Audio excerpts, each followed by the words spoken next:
Order. Order. Daily routine, presenting and reading petitions. Presenting reports of committees. Tabling reports, regulations, and other papers. I recognize the Honourable Attorney General and Minister of Justice. Well, thank you, Madam Speaker. Pursuant to Section 25A of the Interpretation Act, I am tabling the 2026 report containing the list of unproclaimed statutes enacted before January 1st, 2017, unproclaimed as of January 1st, 2026, Madam Speaker. The report is tabled. I recognize the Honourable Minister of Service Efficiency. Thank you, Madam Speaker. Madam Speaker, a few weeks ago, the province of Nova Scotia was awarded the grade of A for red tape reduction by the Canadian Federation of Independent Business. Therefore, Madam Speaker, I am honoured to table our annual report from the Office of Service Efficiency entitled Reducing Red Tape to Grow the Economy. Thank you, Madam Speaker.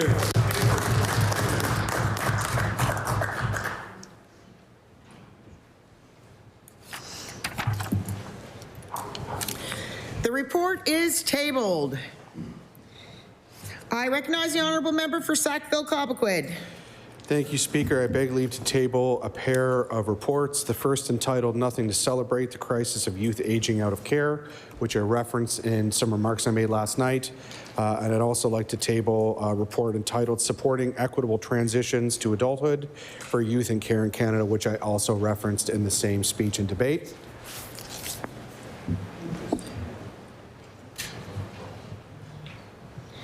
The reports are tabled. Statements by Minister. Oh, I recognize the Honourable Premier.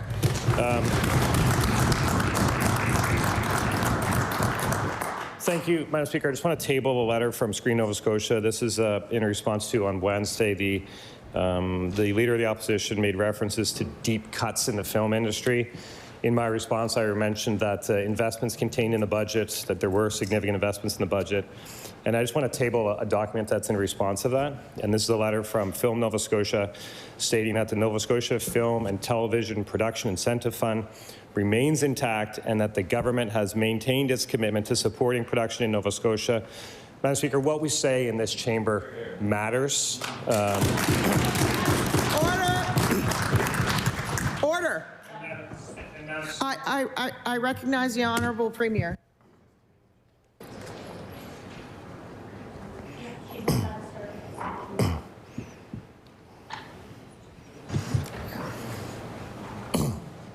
Thank you, Madam Speaker. What we say in this chamber matters, Madam Speaker.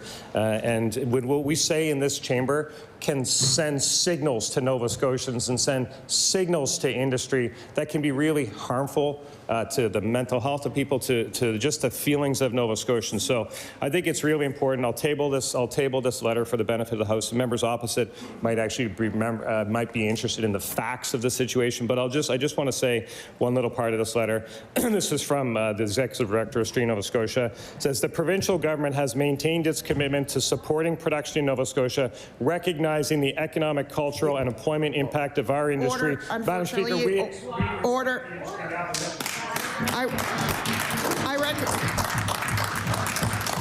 You may as well just stay here.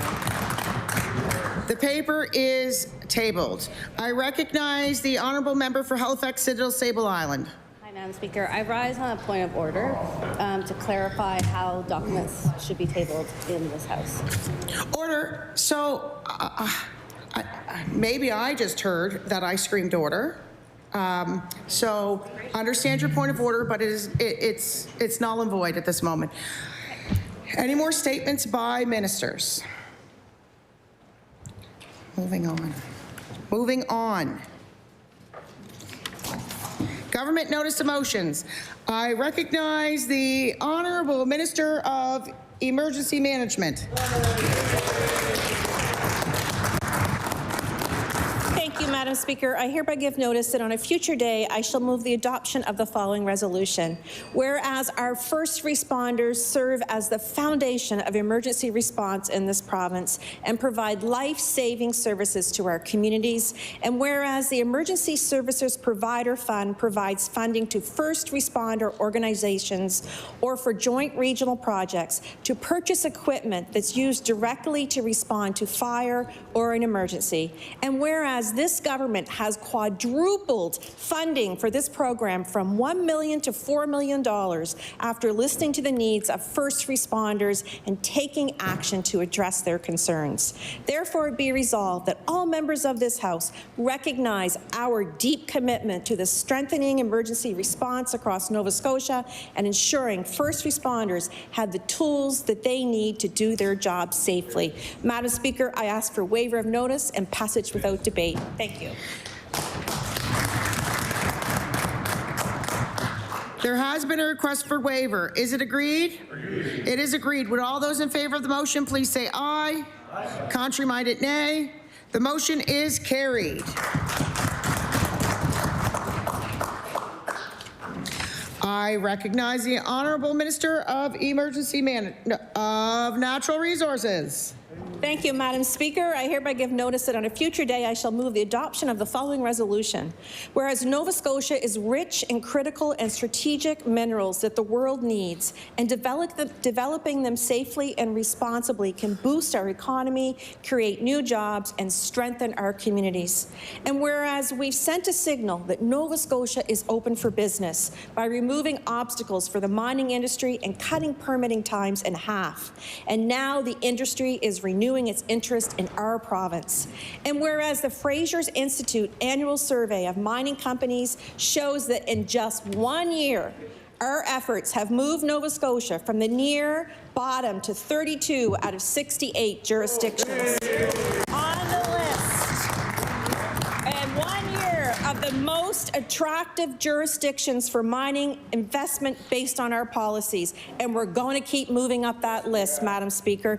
Therefore, it be resolved that all members of the House recognize the value of our mining industry and how it contributes to growing our economy and creating more opportunities for Nova Scotians right here at home. Madam Speaker, I request waiver of notice and passage without debate, and I will table the document for the pleasure of the reading of the House.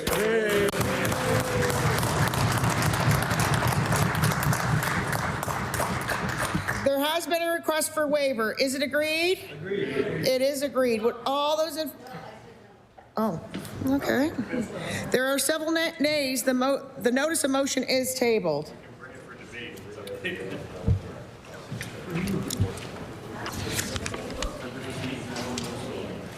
Okay, order. It's Friday morning. Let's start off on a good note here.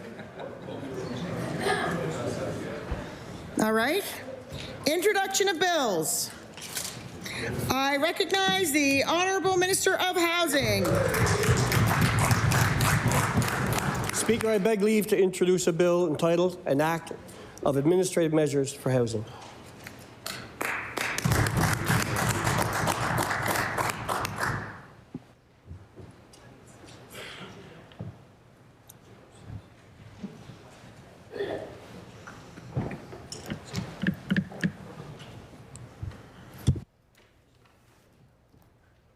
The Honourable Minister of Housing begs leave to introduce a bill entitled An Act Respecting Administrative Measures for Housing.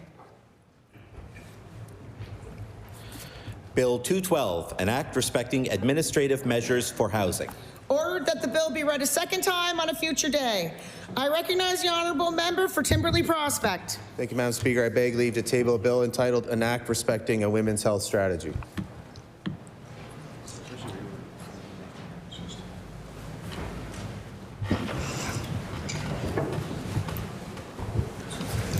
The Honourable Member for Timberley Prospect begs leave to introduce a bill entitled An Act Respecting a Women's Health Strategy. Bill 213, an act respecting a women's health strategy. Ordered that the bill be read a second time on a future day. Statements by members. I recognize the honourable member of Dartmouth East. Thank you, Madam Speaker. Before I do my statement, permission to make an introduction. Please do. Madam Speaker, in your gallery, we have two amazing individuals that I'm pleased to introduce. We have Lorenzo Manuel Aguilar and Ma Janelette Mercado, and they are from the Chicken Chill restaurant on Dartmouth Main Street. I'd ask my colleagues to please welcome them to the House of Assembly.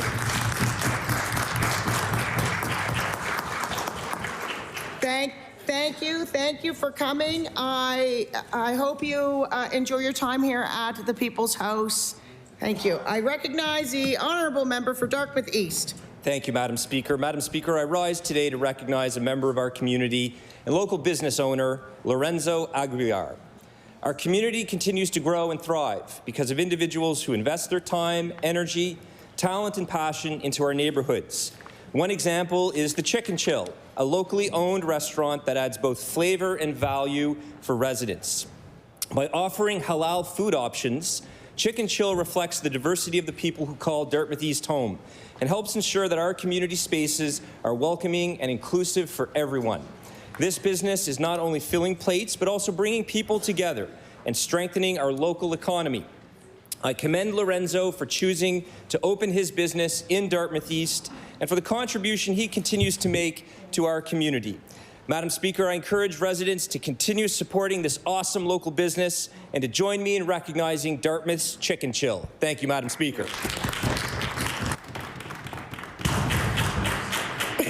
Before I recognize anyone, I ask for unanimous consent to revert back to notice of motions. Unfortunately, a member did not get to do theirs. Are all those in favor of reverting back to notice of motion? Aye. Okay, so moved. I recognize the honourable member for Halifax Needham. I hereby give notice that on a future day I shall move the adoption of the following resolution. Whereas African Heritage Month is a time to celebrate the history, culture, and leadership of African Nova Scotians, and whereas the 52 African Nova Scotian communities across this province continue to show the power of community every day of the year, not just during African Heritage Month, and whereas we can celebrate African Nova Scotian communities year-round by putting community entrance signs up in all 52 communities, recognizing their historic and continued importance. Therefore, be it resolved that on a future date, the House shall debate the need for this government to immediately act to help African Nova Scotians communities erect signs in their communities to proudly display their place in this province. I ask for waiver of notice and passage without debate.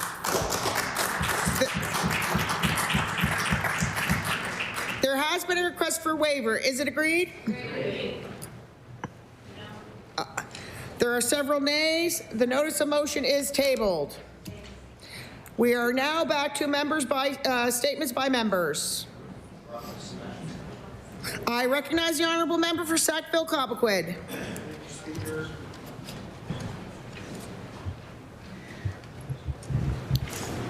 Thank you, Speaker. I beg leave to make a set of introductions. Please do. Thank you, Speaker. With us today, I welcome Mayan Arel, Rita Arel, Nissim Balas, and Michal Balas, owners and operators of Casa di Stefano. I note that these folks would like to extend a warm invitation to all members of this House to come and sample the food that they proudly serve in Lower Sackville. Please join me in welcoming to the People's House.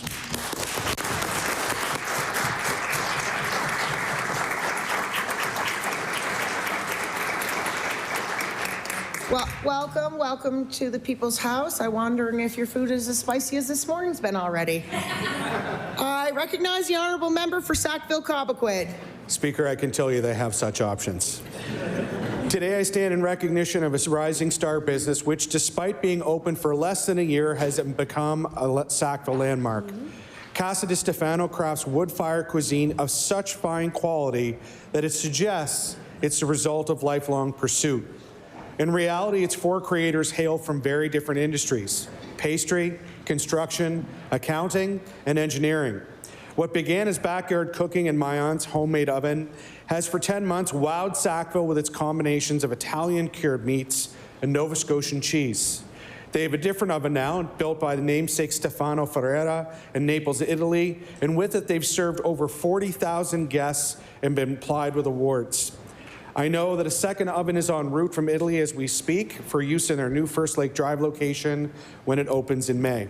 Speaker, I ask all present to join me in congratulating this Casa di Stefano family on their success and for best wishes for continued success for many years to come.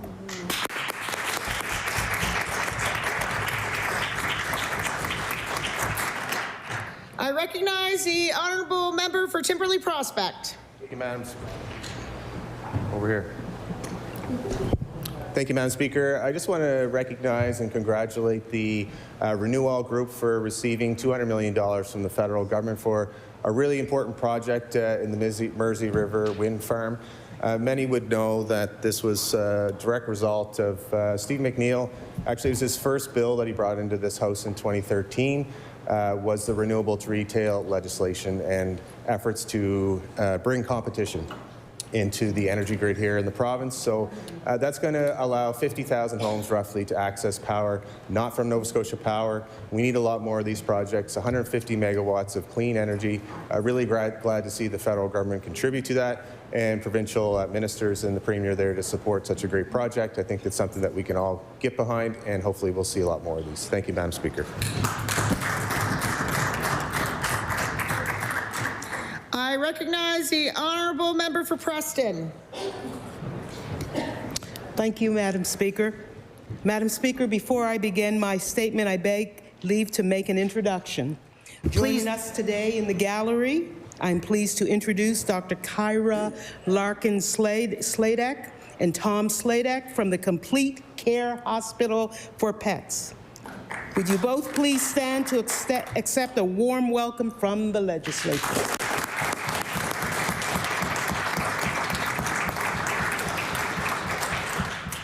Welcome to the House. We hope you enjoy your time here. I recognize the honourable member for Preston. Thank you, Madam Speaker. I rise today to recognize Dr. Kyra Larkin-Sladek and her husband, Tom Sladek, owners of Complete Care Hospital for Pets in Lake Echo.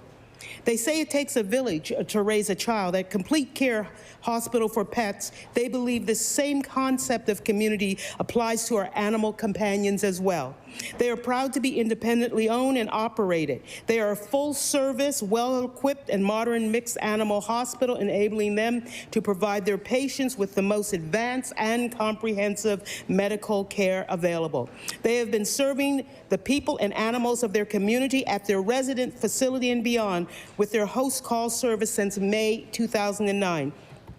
Most importantly, they view clients as an important part of their animals' health care team. They always take the time to answer questions, discuss concerns, provide education on options, and help clients make the best decisions for their entire family.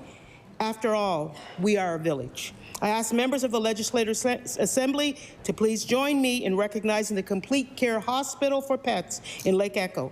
Thank you, Madam Speaker. I recognize the honourable member for Lunenburg West. Thank you, Madam Speaker. Madam Speaker, I beg leave to make an introduction. Please do. Thank you. Joining us in the West Gallery are David Penny, Jonathan Penny, and Stephen and Patricia Jodry, and they're here for both of my member statements today.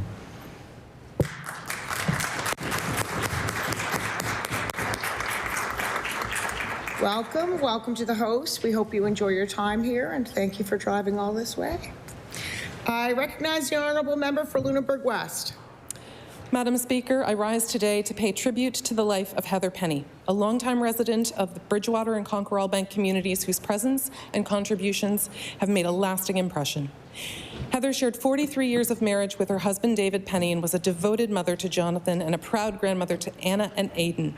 Family was central to her life, and those relationships were a deep source of pride and purpose. For more than 25 years, Heather worked at the Atlantic Superstore, where she was known for her reliability, kindness, and strong work ethic. She also gave her time beyond the workplace, volunteering with Conquerall-Bank Fire Department Ladies Auxiliary and supporting young athletes alongside her husband at Dave's Multisports.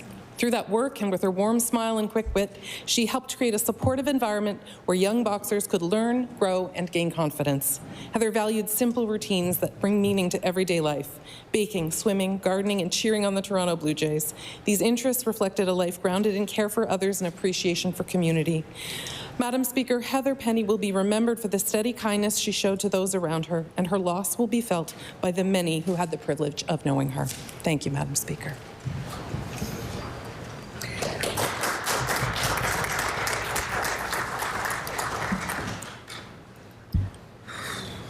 I recognize the honourable member for Fairview Clayton Park.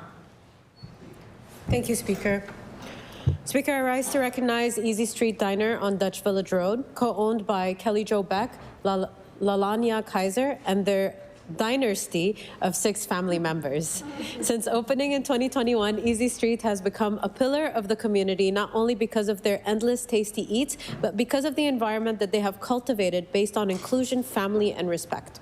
The owner's emphasis on quality of food and experience has made it an easy choice when deciding where to meet and enjoy a meal with family and friends. Their hard work has been paying off, most recently by being voted silver winner of the Coast's 2026 Best Clayton Park Area Restaurant and bronze in the gluten-free options category. They often host events to cultivate community engagement, like their popular fundraising cribbage tournaments and watercolor paint nights led by local artists like Freya Creates. Please join me in thanking Easy Street Diner for providing such delicious meals that make the whole community feel like family. Thank you, Speaker. I recognize the honourable member for Bedford Basin. Thank you, Speaker. Before I read my statement, I'd like to introduce some guests in your gallery. Please do. Thank you. In the gallery today, I am privileged to introduce several members of the Bedford Players. We have Kelly Morrison, Brad Morrison, and Michael Stack. Would you please stand and receive the welcome of this House?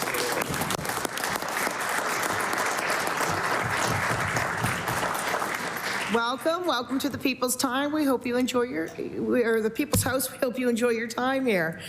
I recognize the honourable member for Bedford Basin. Thank you, Speaker. Speaker, I rise today to raise awareness of a vibrant community theatre in Bedford Basin that began in the 1950s.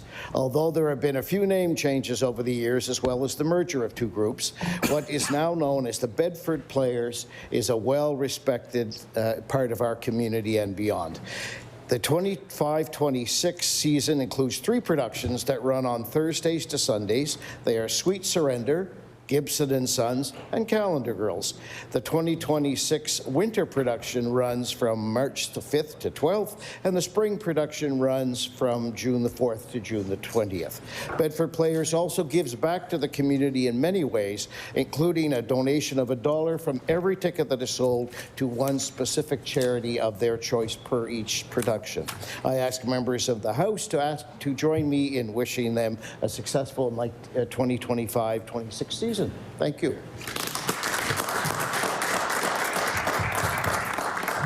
I recognize the honourable member for Dartmouth North. Madam Speaker, words do matter in this House, and so I will just remind everyone sitting here that part of the budget we're debating this week does include a 50% cut to the script development fund. I don't know why the Premier's laughing at me right now. He's the one. Order. That's enough. That is enough. Tell him to stop laughing at me. How do you know? Look.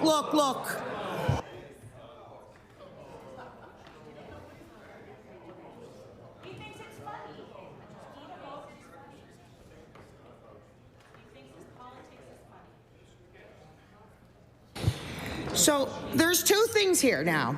You're not allowed to speak about the presence or absence of a member in the House, first and foremost. Second off, you cannot push your thoughts and feelings onto another member. You do not know why, or even if he was. I don't know. The fact of the matter is that you know that you weren't allowed to do that. So we're going to restart your time, and let's do your member statement. And I'll be honest with you, I'd almost not restart your time, but it's Friday. Let's celebrate. I recognize the honourable member for Dartmouth North. Madam Speaker, I'm going to speak about a local filmmaker in Dartmouth North. After working on a short film project in 2019, Kirsten Bruce began her film career in earnest in 2021. Since then, she has worked behind the scenes on numerous projects for film and television, including Moonshine, Everybody's Meg, and Lakeview, all made by local filmmakers. Bruce has helped many Nova Scotians bring their creative visions to life. In April of 2025, Bruce took the reins and wrote and directed her own first short film, The Girls, produced in partnership with Elsa Galbraith. The Girls tells the story of a scrapbooking club composed of 5 women and 1 8-year-old girl torn apart by their favorite activity, gossip.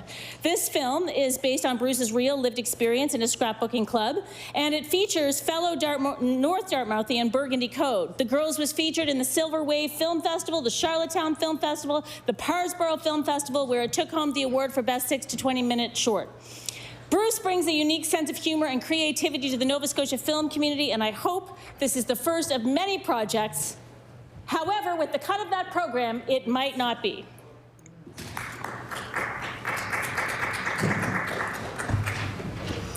I recognize the honourable member for Annapolis. Thank you, Madam Speaker.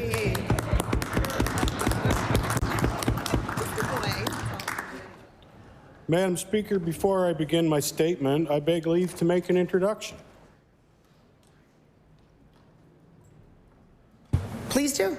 Thank you, Madam Speaker. In the gallery today, in your gallery today, I am pleased to introduce Leon, Judy, and Esther Ullman from Ullman You Pick Christmas Trees. Leon, Judy, and Esther, please rise and accept a warm welcome from the House. Welcome, welcome to the People's House. Christmas would not be the same without businesses like yours, I can tell you that. I recognize the honourable member for Annapolis. Thank you, Madam Speaker. I rise today to recognize the work and contributions of the Ullmans You Pick Christmas Trees. Ullman's Tree Farm was started by Leon and Judy Ullman in the early 2000s and is truly Nova Scotia loyal. This family-run farm is located in Torbrook Mines and operates entirely with Nova Scotia labor. They even use Nova Scotian-made tree shearers from New Ross to shear their trees. Imagine that. The farm operates without pesticides and sprays. Instead, they use sheep for weed control. Ullman's Tree Farm offers both balsam fir and pine trees spread out over their 15-acre lot. Most importantly, they offer an authentic, fun, family-focused experience. Their daughter, Esther, who happens to work for me 2 days a week in my office, 3 days a week at a local lawyer's office, and takes a full course load at Acadia University, where I'm sure she'll end up as Prime Minister of this wonderful country someday, and also helps out in the Christmas tree business, shearing trees and cutting trees. And sometimes when she comes to the office in the mornings over the Christmas time, she just smells like a Christmas tree farm. It's wonderful.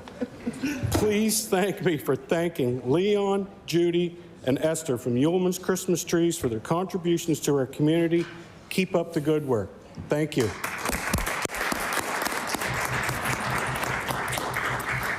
I recognize the honourable member for Halifax Citadel, Sable Island. Thank you, Madam Speaker. I rise today to honor the life of Bernice Charles. Bernice was born in 1958 and passed away this past week in Lac La Ronge, Saskatchewan. Bernice had more than her fair share of hardships that life throws at us, and yet she always remained humble. She was a hard worker and had such strength and courage about her. She was a residential school survivor who started working full-time when she was a young teenager.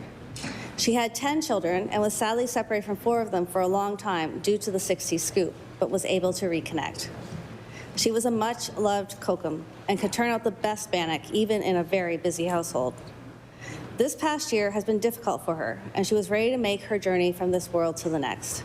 She can now rest with her 4 children, parents, siblings, her love Gary Johnson, and other friends and family that have made their journey before her.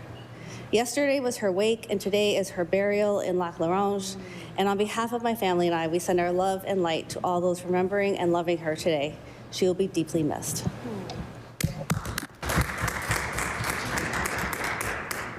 I recognize the honourable member for Sydney, member 2. Thank you, Madam Speaker. Madam Speaker, I rise to my place after having a conversation with many employees at the Nova Scotia Community College, a place where I used to work, Madam Speaker, before I got into politics. And it's devastating. There's hundreds of layoffs coming at NSCC. These are the organizations that we don't hear about when we're in the debate. But last night, employees reached out to me being told that there's going to be cuts across the board at NSCC. So I rise in my place to recognize a wonderful organization that does so much to support our province through training and education, and send some love to their employees.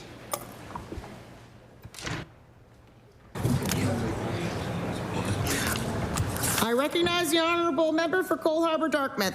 Hey, so Madam Speaker, I beg to make an introduction if that's okay. Please do. So today in your East Gallery, we have Shelley Boone. Shelley is the special advisor for DNR, my neighbor, and most importantly, it is her birthday. So happy birthday, Shelley.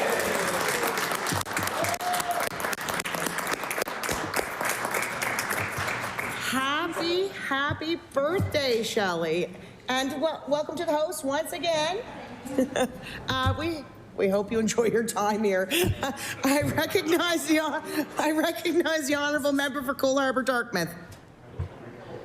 No. No. Sorry, just an introduction. I recognize the honourable member for Colchester North. Thank you, Madam Speaker, and I too would like to wish Shelley a happy birthday while I have the opportunity here on my feet. Madam Speaker, I rise today to acknowledge a colleague who has recently received a prestigious award.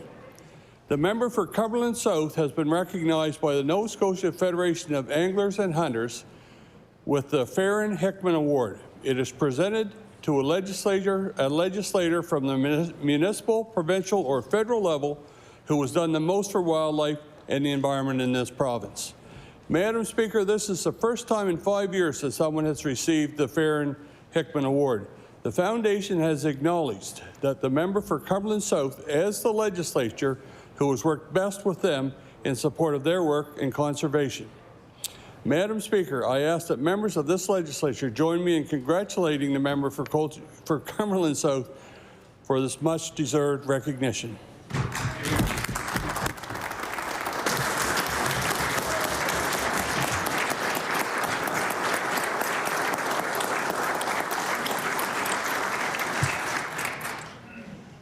I recognize the honourable member for Cape Breton Centre, Whitney Pier. Residents in Cape Breton are speaking out on the cuts government is making. They are deeply disappointed regarding the provincial government's decision to implement a 100% reduction in funding to the Beaton Institute at Cape Breton University, Cape Breton's only regional archive. Regional archives play an essential role in preserving the documentary heritage, collective memory, and historical identity of our communities. They safeguard irreplaceable records that support academic research, Indigenous and local history, genealogy, education, and public accountability. Eliminating all funding places not only this vital service, but the records themselves at immediate risk. It undermines decades of careful preservation and work carried out by dedicated professionals and puts too many of the pieces of our past in harm's way. Madam Speaker, Cape Breton University is in my riding, and I also denounce these cuts. Thank you.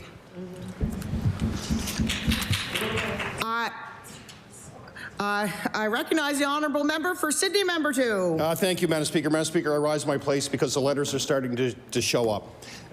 Multiple calls coming into my office, messages to me from employees of the province who have received notification that they're losing their job. It is heartbreaking. These are people that have reached out to me. They have young families. They've worked for years. They've built a career here in the province, and now they're all starting to get their letters, and more are coming each day. So I rise in my place to send them support. They worked so hard for the province. They did nothing wrong, and none of this had to happen. Thank you, Madam Speaker. I recognize the honourable member for Queens. Thank you, Madam Speaker. I also would like to wish my amazing essay, Shelley Boone, a happy birthday. My colleague stole my thunder, but I love you more. We could have Madam an argument over Speaker, that. I rise today to recognize Queens County athlete Abigail Smith, a decorated judoka with Nova United Martial Arts. In December, Abigail reached a pinnacle of her sport by earning her Shodan, or first-degree black belt, having a lifelong dedication to judo that began at the age of 4. Abigail is not only a standout local athlete, but a fierce competitor on the world stage, representing Team Canada at the World Cadet Judo Championship in Bulgaria and in the International Thurunga Cup in Germany. Ranked consistently in the top 10 in Canada, she earned bronze at the 2024 Elite National Judo Championship and was named Sport Nova Scotia's Junior Female Athlete of the Year. As a true sport athlete ambassador, she embodies the values of integrity and excellence. Please join me in congratulating Abigail Smith on her black belt and her remarkable contributions to Queens County, Nova Scotia, and Canadian sport. Thank you, Madam Speaker. I recognize the honourable member for Lunenburg West. Thank you, Madam Speaker. I rise today to recognize David Penny, who was inducted into the Lunenburg County Sport Heritage Society's 2025 Wall of Fame in the Builder category. For more than 45 years, Dave has been a driving force in sport on the South Shore. His passion for boxing, kickboxing, and karate has inspired and supported athletes of all ages and abilities. In 1989, he founded the South Shore Boxing Academy, followed by Dave's Multi-Sports Club in 1991. Through these programs, he has coached provincial champions, national medalists, and athletes who went on to compete professionally.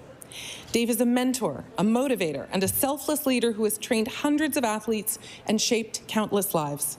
He has fostered an environment that is safe and supportive while promoting healthy living, a legacy that continues to strengthen our region.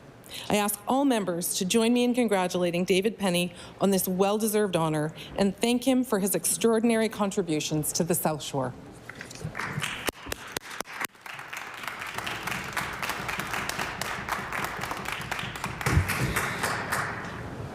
Before we move on, it just reminded me, the Penny family is here, and I would like all members to stand up for a moment of silence for Heather Penny. So please stand.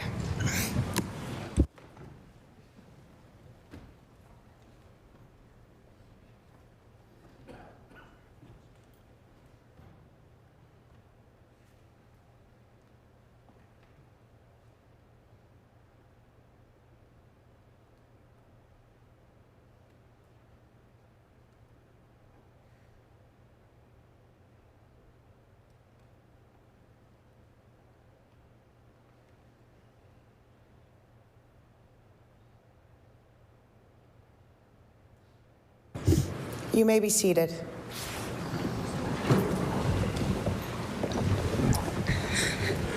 I recognize the honourable member for Halifax Needham. Madam Speaker, as we near the last day of African Heritage Month, I want to remind folks of our duty here in this House. What we say in this chamber matters, and how we act and legislate affects people for generations to come.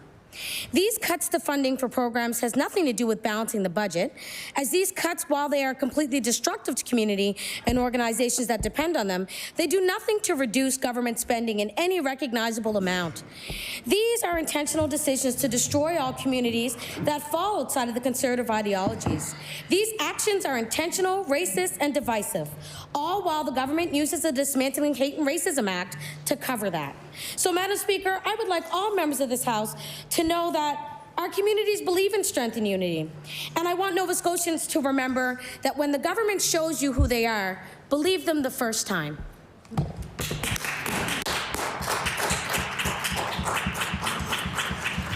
I recognize the honourable member for Victoria on the Lakes. Thank you. Madam Speaker, on January 31st, the 18th African Heritage Month Celebration Gala was held in Member 2, with opening inspirational remarks by our Minister of African Nova Scotian Affairs. It was a full house with many community members and visitors across Nova Scotia. There was the national and international distinguished guests attending the event, such as Her Excellencies Dora, Francisca, Idu Blue Wando, High Commissioner of the Republic of Ghana, and Simon Atugo, Minister Head of Chancellery and Disabora Affairs, Lieutenant Governor Mike Savage, and CBRM Mayor Cecil Clark. This year's theme is strengthening in unity, purpose, prosperity, power, and progress. Madam Speaker, as we move to the end of the celebration of African Heritage Month, may we continue to show the unity is not just an aspiration, it is a living practice. Thank you, Madam Speaker. I recognize the honourable member for Sackville-Cobequid. Thank you, Speaker. I rise to honor an organization with national impact and a key presence in Sackville-Cobequid. February 20th marked Founders Day, which this year celebrated the 106th anniversary of Kin Canada. Since the 1920s, the organization has grown to include over 400 local clubs, including Sackville's own Kinsmen and Kinettes, who I had the privilege of introducing here during our fall session. With their 4,500 members across Canada, Kin Canada has amassed a volunteer force that consistently delivers meaningful community impact nationwide. In its history, Kin Canada has invested over $1 billion in innumerable volunteer hours into our communities. Serving as the national president of Kin Canada is Patrick Bowers, a proud Sackville resident and longtime member of our local Kinsmen Club. Sackville's Kinsmen are well known for their weekly televised bingo games, awarding post-secondary scholarships, and the Feed the Need food drive. Speaker, I ask all present to help me congratulate Kin Canada on over 106 years of dutiful, selfless service to our province and to our country. I recognize the honourable member for Halifax Atlantic. Thank you, Madam Speaker. Madam Speaker, I rise today to celebrate Troy Ryan, an outstanding hockey coach who has made a lasting impact on women's hockey on the ice and beyond. Some may have heard that name. Troy is the coach for the silver medal women's hockey team and a proud Spryfielder. Somebody who, when he's not coaching, spends a lot of time in our community, Madam Speaker, and he gives back to the community too. His dedication, leadership, and passion for the game have helped build confident athletes, strong teammates, and a true sense of community. He leads with integrity, resilience, and heart, inspiring players to believe in themselves and strive for excellence every single day. His commitment to developing skill, sportsmanship, and teamwork is evident in every practice. I want to thank you, Troy, for championing women's hockey and setting the standard for leadership. And I can say, Madam Speaker, that I coached against him once in a charity game, and I lost. Thank you, Madam Speaker.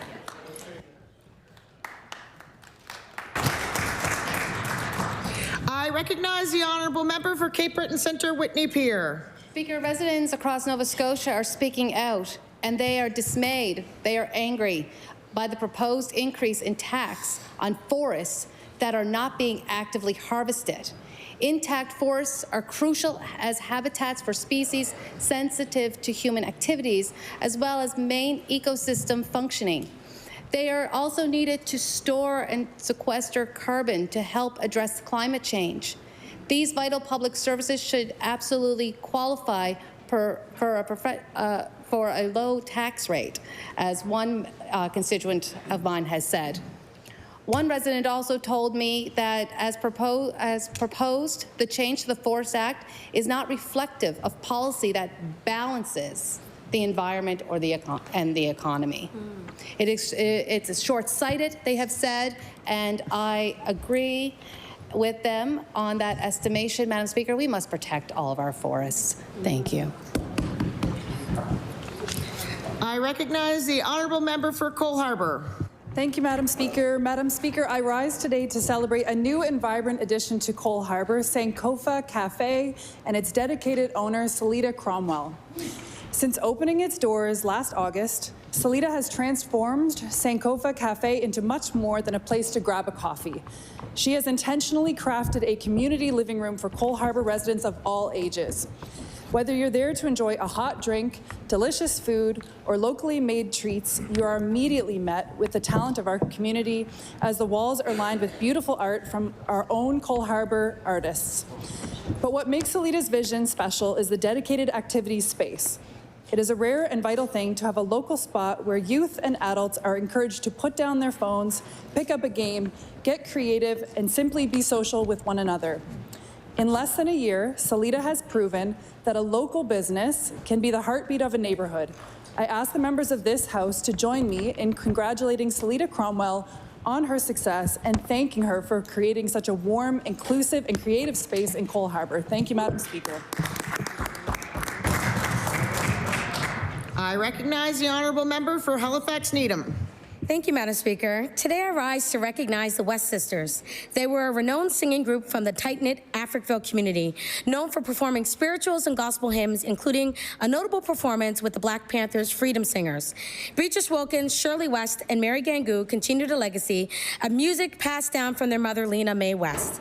West Sisters' legacy lives on in the nieces and nephews, the children of Mary Gangu and grandchildren, Shirley West's sons, performing arts work, nieces, Florence West, Michelle West, Nikela West, Rosie West, and the grands of Lena West. The West family is a multi-talented and musical gifted family who loves to share their gift and bless folks along the journey. So, Madam Speaker, I'd like all members to join me in recognizing the West Sisters and their legacy here in Nova Scotia. I recognize the honourable member for Cumberland North. Thank you, Madam Speaker. Today I rise to honor Bonnie Quinn of Amherst on becoming an inductee to the Amherst Little League Wall of Honor. Bonnie is an inspiring role model for women everywhere. She has been a fan, a coach, and an umpire at ball fields in more communities than we can count, from Little League to seniors men's. Bonnie once held the title of the longest tenured female baseball umpire in the province and has been involved at every level, up and to including national championships. Bonnie's umpiring went far past the regular leagues and championships because she never hesitated to umpire at fundraising tournaments like the Tidnish Festival. She has dedicated many hours to Little League, including by putting on umpire clinics and serving as umpire in chief. Bonnie also has been a team coach and won back-to-back championships, coaching the Cumberland Paving Clubs. Madam Speaker, please join me in congratulating Bonnie Quinn for her unwavering commitment to the sport of baseball and to sharing her knowledge and passion for the sport with young and old alike. Thank you, Madam Speaker. I recognize the honourable member for Kings West. Thank you, Madam Speaker. And today I want to share the inspiring story of Laura Fowler of Kingston, a woman whose act of selflessness reminds us what true friendship really means.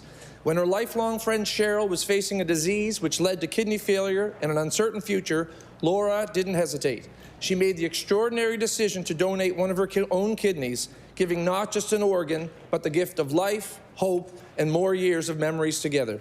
Friendship is often measured in shared laughter, support during hard times, and loyalty. But Laura took it a step further. She showed that love in action sometimes requires courage, sacrifice, and faith. Organ donation is not a small decision. It involves risk, recovery, and strength. Yet Laura chose to step forward without expecting anything in return. Laura's story is a powerful reminder that people can and will do extraordinary things. Her generosity challenges all of us to think about how far we would go to help someone we love. I'd like to ask all members of this House to join me in recognizing Laura Fowler for her amazing act of love and selflessness. Thank you, Madam Speaker. I recognize the honourable member for Cumberland North. Thank you, Madam Speaker. Today I rise to thank the volunteer members of the Wallace Fire Department for their quick response to the December 8th fire at Aquashell Holdings shellfish processing plant in Wallace. The fire was first reported around 10 a.m. and quickly spread throughout the building, fanned by very high winds. The fire also destroyed vehicles parked alongside that belonged to employees. Calls were quickly made to neighboring fire departments for assistance, and several homes and businesses in the immediate area were evacuated. Power was shut off in the area, and a comfort center was set up at the fire hall. Aquashell is a major employer in Wallace, and while staff were to be laid off for the season for a few days later, it was still a major blow to employees and the community at large. There is an understanding in the community that they are planning to rebuild. I would ask my colleagues to join me in thanking Fire Chief Tom Flynn, and other members of the Wallace Fire Department, along with units from Tatamagouche, Pugwash, Wentworth, Shinmacass, and Trumaville, who were on site, and units from Oxford, Spring Hill, and River John, who were on standby. Thank you to each and every firefighter for their service to our communities. Thank you, Madam Speaker. I recognize the honourable member for Digby Annapolis. Thank you, Madam Speaker. Madam Speaker, I rise today to recognize an important milestone, the 50th anniversary of Marshall's Gifts and Souvenirs and RAM Computers, owned and operated by Roger and Sharon Marshall. For 5 decades, Marshall's has been a cornerstone business of the community in downtown Digby.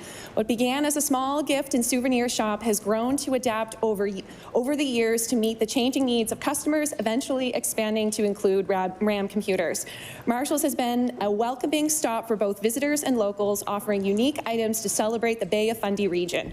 Roger and Sharon have played an important role in supporting local tourism, helping to showcase Digby's culture to the many visitors who travel to our area each and every year.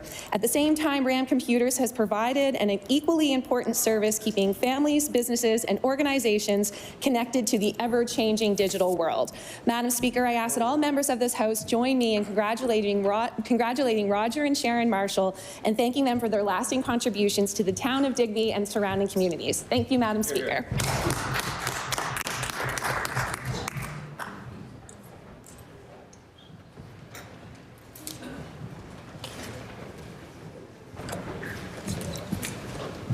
I recognize the honourable member for Guysborough-Tracadie.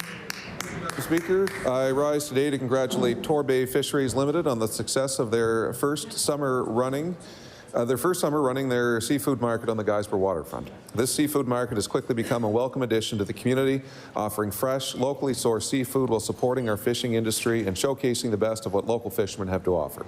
Last summer, they were very busy selling to locals and tourists who were looking for lobster, mussels, haddock, halibut, scallops, and other seafood delights, both fresh and frozen.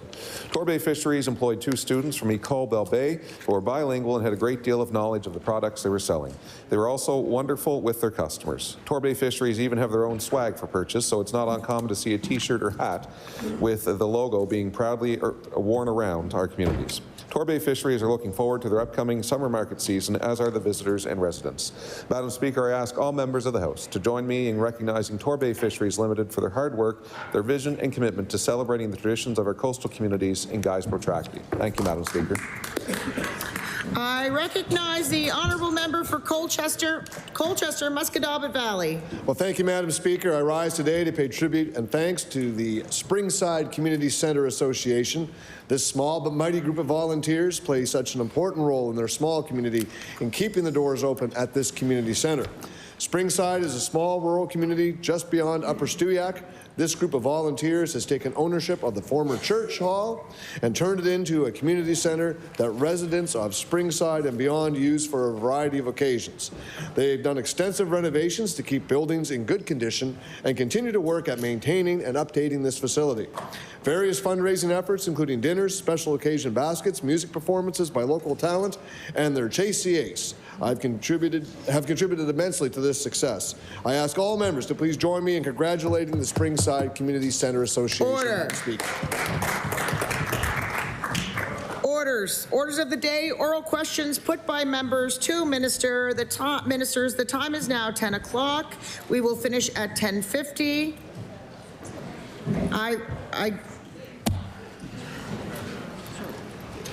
I recognize the honourable leader of the official opposition. Thank you, Madam Speaker. Madam Speaker, Nova Scotians from across this province have been reaching out about job losses and cuts to services that people depend on. But there are also cuts we've known about for some time, like the cut to the heating assistance rebate program this year. Like many of the cuts announced this week, this impacts many vulnerable Nova Scotians, saves government a relatively small amount of money, and makes people's lives harder. 46,000 Nova Scotians do not have access to the heating assistance rebate program this year that had it the year before. My question to the Premier is, why are his government's cuts so focused on the people and organizations that can least absorb them?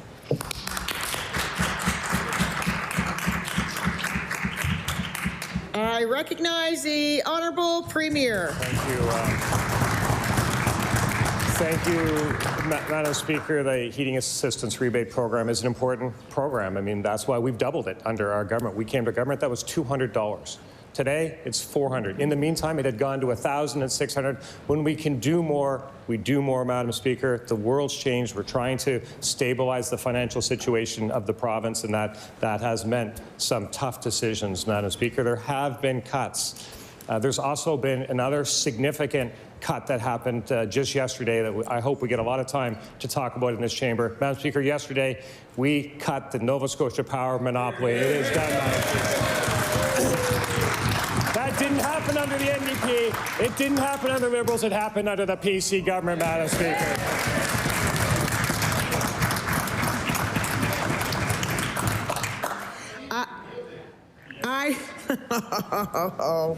Come on now, we're all heckling over that one member.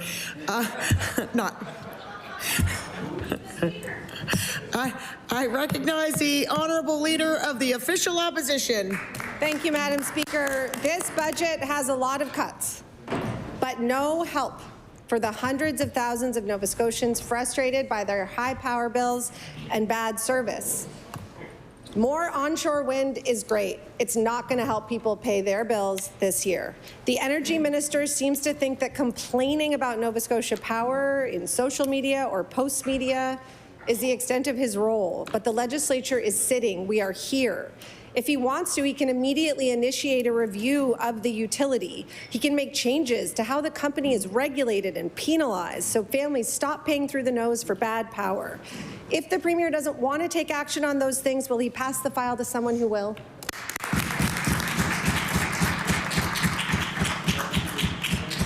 I recognize the honourable Premier. Thank you. Thank you, Madam Speaker. And we've been clear with Nova Scotia Power all along. We passed legislation. We help people with the fuel adjustment mechanism. We've done a lot of things to push back. Of course, power bills are hurting a lot of people. We know that, Madam Speaker. The most important thing we can do to protect Nova Scotians for the long term is introduce competition into Nova Scotia. Madam Speaker, the most important thing we can do is introduce some competition so Nova Scotians have a choice, Madam Speaker, in where they buy their power. And that's why I am so thrilled. And I hope that member would find it in themselves for 1 second to say, hey, something good happened in this province, because something good happened in this province, Madam Speaker.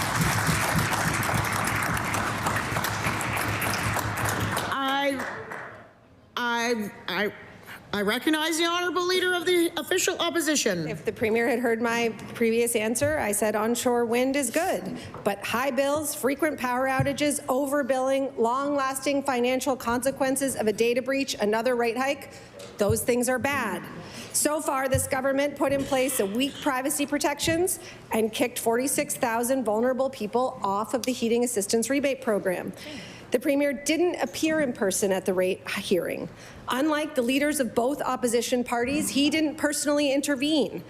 That is the very least he can do to answer for this government's inaction. We'll be calling the Minister to Estimates to answer some of the questions Nova Scotians are wanting to have answered. And my question to the Premier is, will he commit to actually answering them? I recognize the honourable Premier. Thank you. Thank you, Madam Speaker. And these are difficult situations for sure. The energy situation in this province has been a difficult one for Nova Scotians. And premiers and governments have to make choices.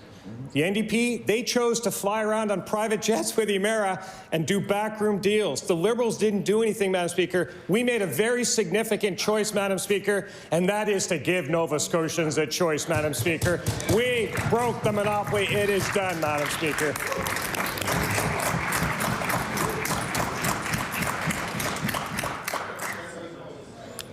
I recognize the honourable leader of the Liberal Party. Thank you, Madam Speaker. And that choice, that was made in 2013 by the first bill Steve McNeil brought to this House, Bill 1, Madam Speaker. And the Premier knows it, but he's happy to just smile at the announcements like everything else. I want to have a serious question, though.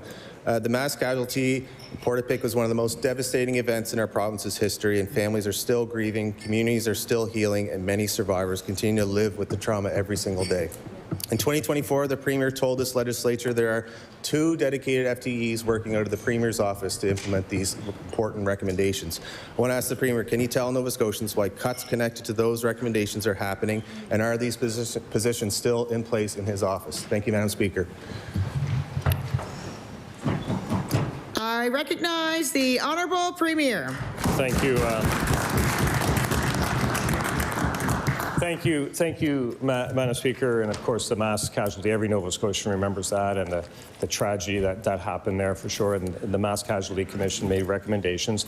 We're working through those recommendations, working with the federal government on that. Our priorities to make sure Nova Scotians are safe, and we learn those lessons that we can from those terrible, terrible tragedies, Madam Speaker.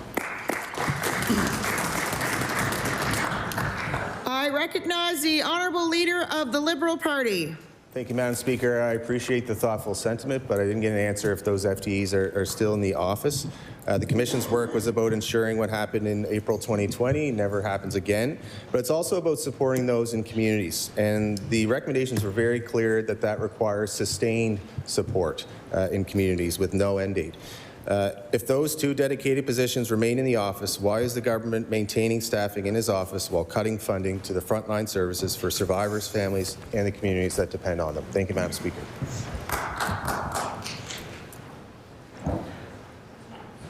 I recognize the Honourable Premier. Thank you, Madam Speaker. And if the member has a question about whether we're serious or not on protecting Nova Scotians, if we're serious on the mass casualty recommendations, I'll just tell the member we are very, very serious about implementing those recommendations and keeping Nova Scotians safe. That is absolutely the position of this government, Madam Speaker. I recognize the Honourable Leader of the Liberal Party. Thank you, Madam Speaker. And I'm not casting aspersions. I know that the Premier takes this matter seriously. But, Madam Speaker, intimate partner violence and domestic violence were central findings of the Commission. And we have acknowledged that this is an epidemic in this province. Survivors have bravely come forward, and they deserve action that matches our words. Why is this government cutting back domestic violence courts when specialized supports are critical to protecting victims and preventing further harm? Thank you, Madam Speaker.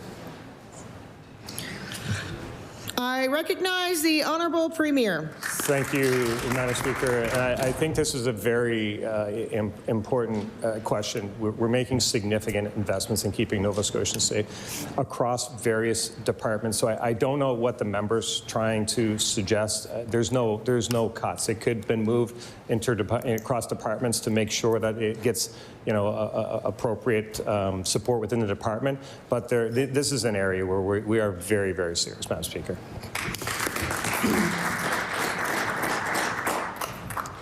I recognize the Honourable Leader of the Official Opposition. Thank you, Madam Speaker. In order to pay for their financial mismanagement, this government is cutting the public sector workforce by 30% over the next 4 years.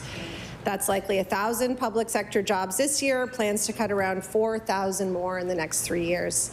The Minister of the Public Service Commission is responsible for this workforce, and she is also the Minister of African Nova Scotian Affairs, which has also seen massive program cuts.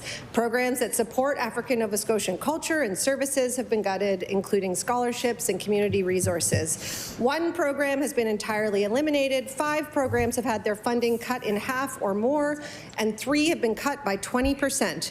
This minister is responsible for these departments. How did she decide what to cut?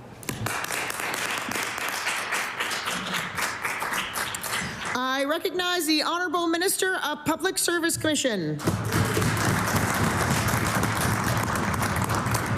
Thank you, Madam Speaker, and thank you to the member opposite for the question. With respect to the Public Service Commission, the Public Service Commission, it's the departments that determine their resource requirements, and their needs. The Public Service Commission is responsible for providing support to the departments during that transitional period. The Public Service Commission, and as Minister of the Public Service Commission, we are not doing the cuts. The departments are responsible. Thank you very much.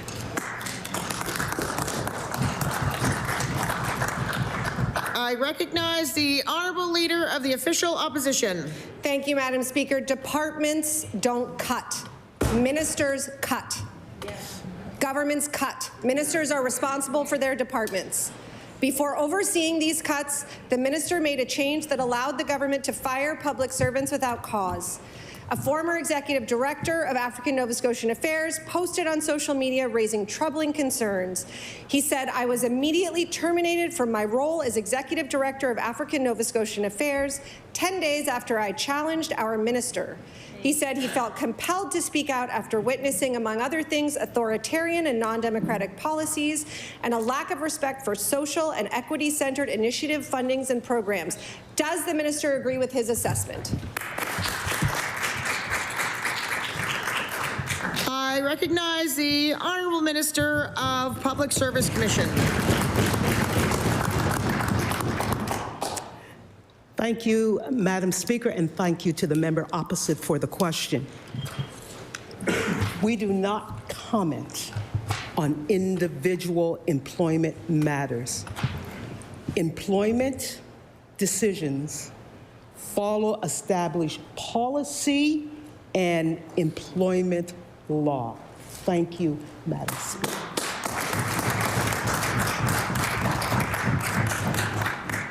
I recognize the Honourable Leader of the Official Opposition. Thank you, Madam Speaker.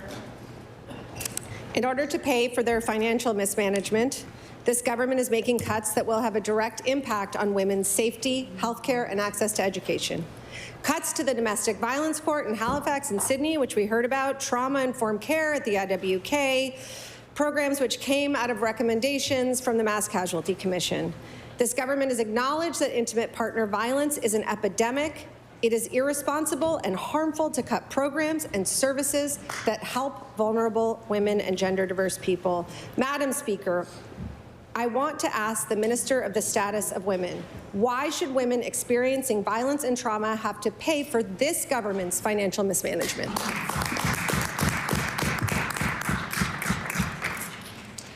I recognize the Honourable Minister of Communications. Thank you, Madam Speaker, and thank you to the member opposite for the question. Survivors and victims of intimate partner violence or gender-based violence need to be met with integrity, with strength, and with confidence. And I'm very confident that through difficult decisions that we've made, we are still servicing survivors and victims of gender-based violence at the highest level. In our across-government approach, we still have $115 million to implement and act on recommendations from the Mass Casualty Commission. We are being efficient and making sure those dollars go as far as possible. Thank you so much, Madam Speaker. I recognize the Honourable Leader of the Official Opposition. Thank you, Madam Speaker. I hope at some point we will get an answer. This is perplexing. We are cutting from the most vulnerable Nova Scotians, and the money government is saving is a drop in the deficit bucket. Why choose these programs? These aren't the only cuts that are harmful to women in the province. The government is cutting the caregiver's benefit by 20%, a benefit that goes primarily to women. Taking care of family members who need support is a difficult and important task. Nova Scotians who are taking care of aging or ill loved ones need more help, not less. How can this government claim they're defending Nova Scotia while they're stripping away supports for women?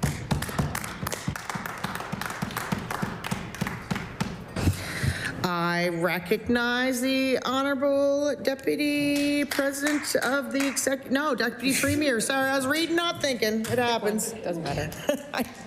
I'm not perfect. Surprise. Thank you, Madam Speaker, and thank you to the member for this important question. What is important for Nova Scotians to understand, Madam Speaker, is that the Departments of Opportunities and Social Development, which includes a $26 million investment for gender-based violence alone just from my department, and my Department of Seniors and Long-Term Care, Madam Speaker, both of those budgets are going up by $110 million each, Madam Speaker. There is some strategic decisions that had to be made, Madam Speaker, but there is still the caregiver benefit, Madam Speaker. There is still the seniors care grant, Madam Speaker. There are 7 brand new nursing homes that are going to be opened this year alone, Madam Speaker. That is care that Nova Scotians have asked for, and that is care that our province is delivering. I recognize the honourable member for Lunenburg West. Madam Speaker, CBC reported yesterday that when asked about his Chief of Staff, who also serves as the Premier's General Counsel, the Premier said it's helpful having a lawyer as significant government decisions are made.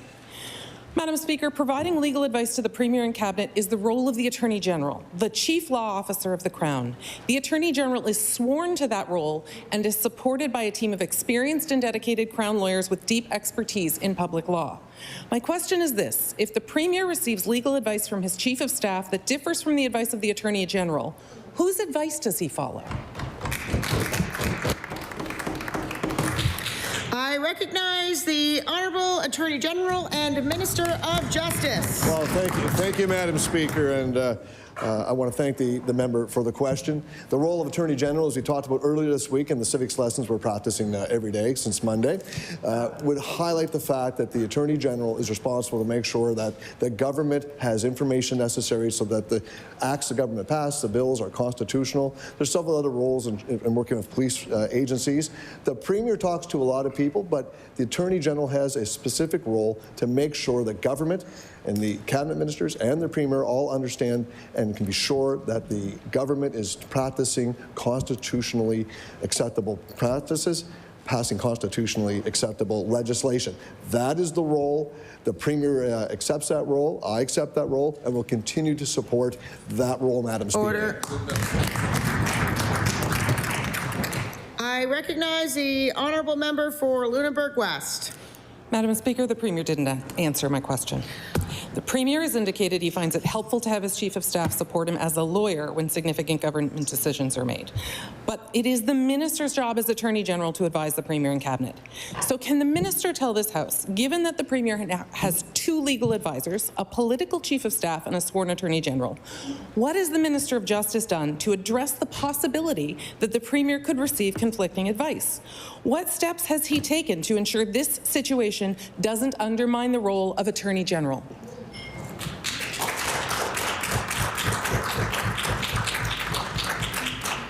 I recognize the Honourable Attorney General and Minister of Justice.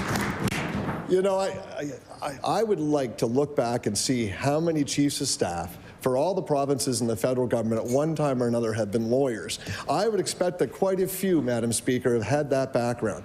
You know, the Premier talks to a lot of people. He talks to teachers, he talks to principals, he talks to doctors, he talks to lawyers, he talks to people all over the province, tradespeople. We've seen the Premier across this province meet with everyday Nova Scotians. He listens. And he listens to all of us who are elected in this legislature, but he also listens to the average everyday Nova Scotian. And that's why Nova Scotia is delivering, because he understands what the average everyday person is facing. He talks to everyone, he listens, but in the end, he does what's best for all Nova Scotians.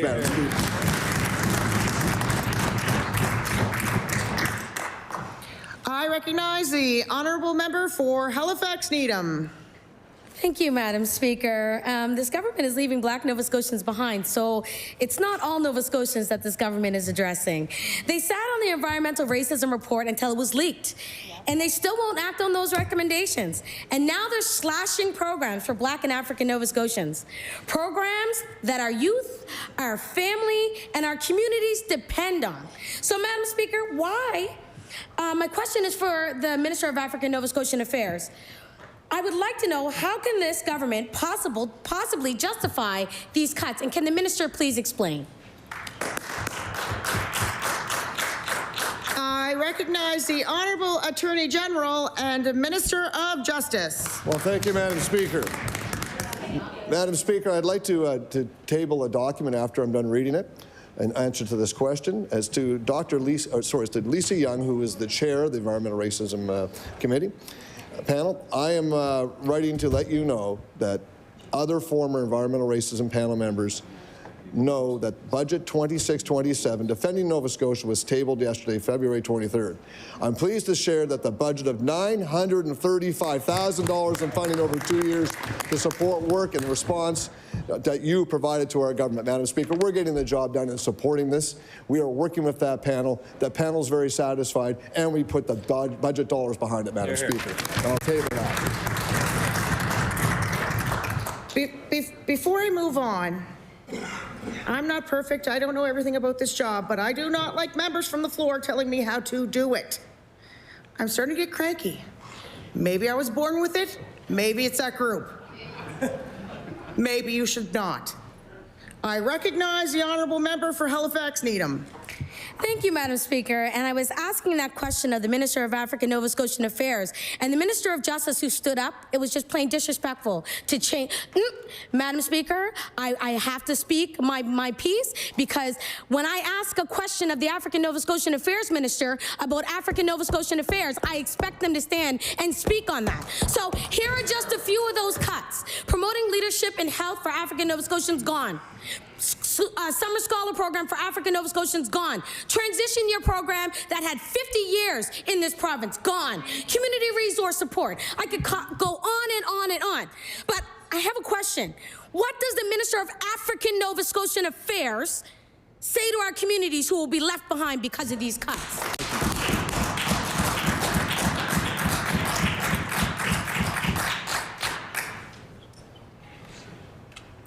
I recognize the Honourable Minister of African Nova Scotian Affairs.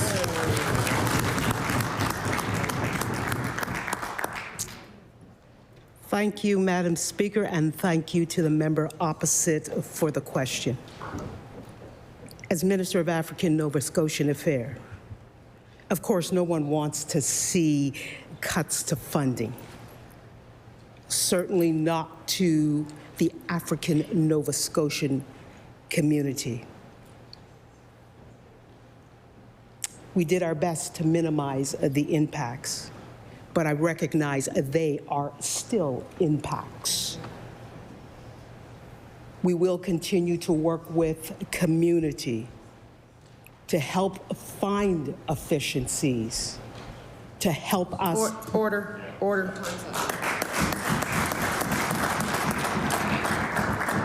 Before we move on, I'm just going to bring it down a little bit and do a little explanation. Opposition, unofficial opposition, independents can ask questions from any minister they would like. Government can stand up and speak.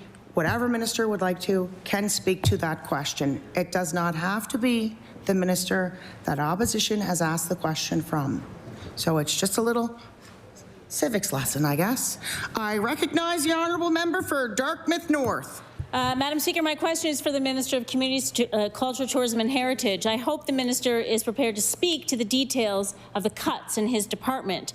Speaker, the department has cut all support for programs like Perform, Paint and Writers in Schools that brought artists into classrooms to help students learn in new ways, gain confidence and experience art, which can truly be life-changing. But this government doesn't seem to care about that. Can the Minister explain why he feels these programs for kids aren't worth it?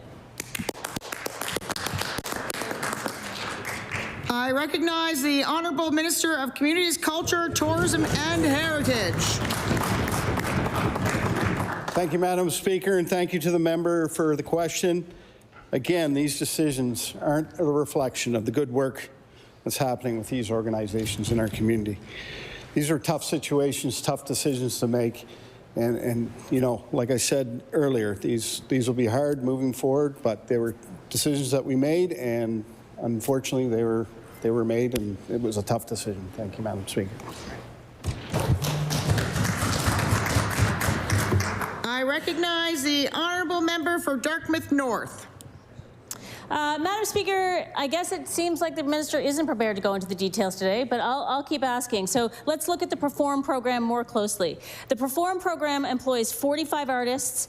It goes into 150 schools, and it reaches 70,000 students. That's just last year, Madam Speaker. And it all only costs $65,000 from this government. So with all of those artists, 45 artists, and including the people that run the program, I want the minister to explain what more this program needs to do to prove its value, and I want him to explain, if this budget is about defending Nova Scotians, how he can justify those job losses. I recognize the Honourable Minister of Education and Early Childhood Development. Thank you, Madam Speaker. This government respects the arts and invests in the arts, unlike the previous two governments, one who cut the film industry and the one who did not invest in the film industry, Madam Speaker.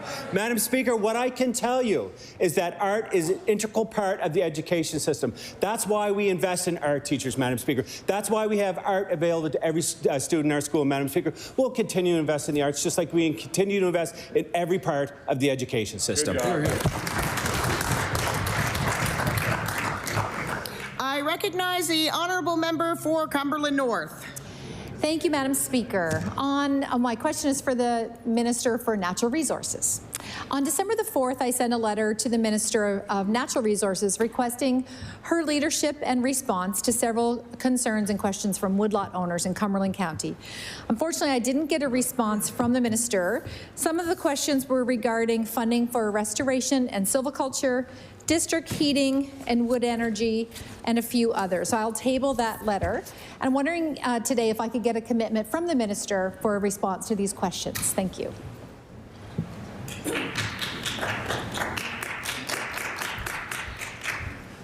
I recognize the Honourable Minister of Natural Resources.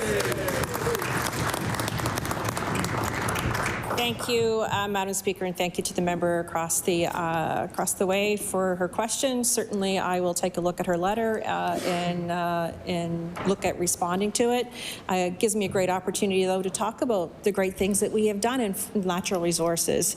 I think about our water bombers investments that we just made. I think about the $8 million that we just put into low-grade forestry to help many of our local forestry contractors out there. I think about $1.78 million, a huge amount for gas tax to help our local forestry owners to build roads and, of course, help with fire resiliency. I think about...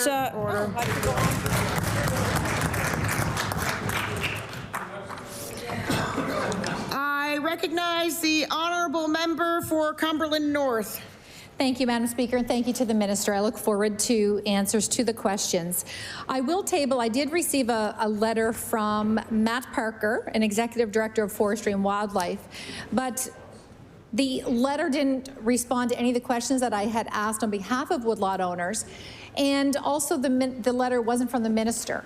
And it's important, Madam Speaker, that ministers take responsibility for their departments. It's not the staff. So we asked questions on behalf of woodlot owners to the minister around policy direction for the department. So I will table this letter as well. And one of the things that they asked is, would the minister come and visit Cumberland County and take a tour? And I posed that question. Order. I recognize the Honourable Minister of Natural Resources.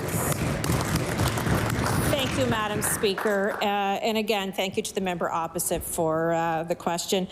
Certainly, there are staff that respond to constituents all the time. That happens in every department. But I absolutely take full responsibility for my department. I've been in this department for a short time, and then we come into a budget. I've been trying to get up to speed on everything that's involved in this actually a very huge department while running DEM as well. But certainly, I have been out and about, and I will continue. I recognize the Honourable Member for Fairview Clayton Park. Speaker, my question is for the Minister of Opportunities and Social Development. This government says it's all about tax breaks and tax cuts, but clearly not for the people who need it the most. The most recent budget is filled with cuts, including a 20% cut to the poverty reduction tax credit. This credit supports the lowest earning and most vulnerable Nova Scotians in the province. Can the minister tell us how many people living in poverty will suffer because of this? I recognize the Honourable Minister of Opportunities and Social Development. Thank you, Madam Speaker, and thank you to the member for this very important question. One child living below the poverty line is one too many in the province of Nova Scotia, Madam Speaker. And that is why our government is increasing the investments across the board for the Department of Opportunities and Social Development, Madam Speaker. We indexed income assistance. We have the Nova Scotia Child Benefit. We have a school lunch program. We have dozens of other investments for somebody on income assistance where their children can go to school for free, Madam Speaker. There are a lot of other benefits that Nova Scotians could take advantage of when they are receiving benefits through the department. And that's why the investment in opportunities and social development is going up by $110 million in this budget alone. I recognize the Honourable Member for Fairview Clayton Park. I'm really glad to hear that the minister agrees that one child living in poverty is one too many, because we have 40,000 of them in Nova Scotia. Nova Scotia has the highest child poverty rate in Atlantic Canada. We're paying amongst the highest rents and power bills in the country. This government has kicked 46,000 individuals off of the heating assistance rebate program just as the weather was getting cold, and now they're clawing back the poverty reduction tax credit.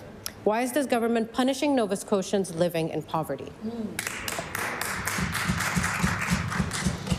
I recognize the Honourable Minister of Opportunities and Social Development.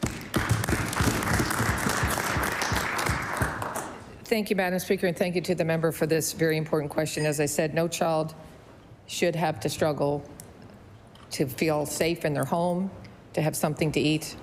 But, Madam Speaker, this province, despite our challenging fiscal times, is increasing the investment in our children and youth across the province. There is $47 million going to human rights remedy. There is $24 million just in wage increases alone for some in our sector. There's $20 million more in the budget for income assistance, $20 million more for pharmacare for our lowest income earners in the province, Madam Speaker. $5 million more for our children in care, Madam Speaker. And let me remind...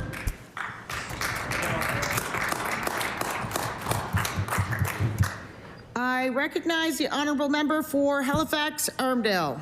Morning, Madam Speaker. Yesterday, the Minister of Seniors and Long-Term Care stated there would be no cuts to frontline services. Yet, the caregivers' benefits, which has not changed since 2009, has been cut after 17 years of inflation. This is devastating to caregivers. I heard from many of them yesterday. They need more help, not less. Caregivers often quit their job to care for family members 24/7 at great expense. Does the minister not consider caregivers to be frontline workers? I recognize the Honourable Minister of Seniors and Long-Term Care. Thank you, Madam Speaker, and thank you to the member for this important question. Madam Speaker, I'm a physiotherapist working with caregivers for the past 41 years. This government has invested in our seniors, their families, the service providers, by a whole host of investments, Madam Speaker. That includes the caregiver benefit, that includes the seniors care grant, that includes a 33% increase in the funding and budget and supports for home care. Madam Speaker, we now have 40,000 Nova Scotians receiving home care. And with the transformation that's coming from Alaya Care, which is the biggest transformation in home care in the history of this province, Madam Speaker, we are going to do even more to support our great home care providers and our family caregivers. I recognize the Honourable Member for Halifax Armdale. Madam Speaker, I applaud the minister's career in physiotherapy for 41 years. However, I've never been asked about that. I do get asked, how am I going to care for my family members? Given the minister's appreciation, long-term and experience over 41 years with seniors, will the minister consider reversing this cut? I recognize the Honourable Minister of Seniors and Long-Term Care. Thank you, Madam Speaker, and thank you to the member for the question. In terms of the budget for my department, it is a $1.6 billion budget that is going up by $110 million, Madam Speaker. What is important for Nova Scotians to know is that by opening up 6 long-term care facilities in this province in the last 5 years, the rate of people living in a hospital bed waiting for long-term care is the lowest, I believe, in the last 10 years, Madam Speaker. We have over 75% of our home care recipients waiting for long-term care getting those provided benefits as well, and we've expanded those home care benefits by 33%, Madam Speaker. With the investments in the Seniors Care Grant, the caregiver benefit, the opening of all of those new facilities, the expansion of home... Order. I recognize the Honourable Member for Sydney, Member 2. Thank you, Madam Speaker. Madam Speaker, on Thursday, February 12th, Cabinet met virtually. The Premier was in Boston, Cabinet ministers had the option to attend on Zoom, and the business of government went on. The next day, the government ordered all unionized civil servants back to in-person work in their offices, regardless of whether or not they've been able to do their jobs effectively remotely. My question to the Minister of the Public Service Commission: why is it okay for her and her cabinet colleagues to work remotely while all civil servants were being called back to the office full-time?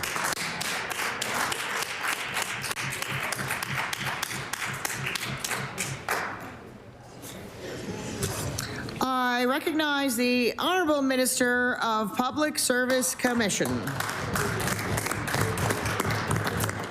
Thank you, Madam Speaker, and thank you to the member opposite for the question. With regards to that day, and I guess it was the virtual meeting, it wasn't all cabinet ministers or members of the Executive Council that actually met. There were actually some that were actually in the office.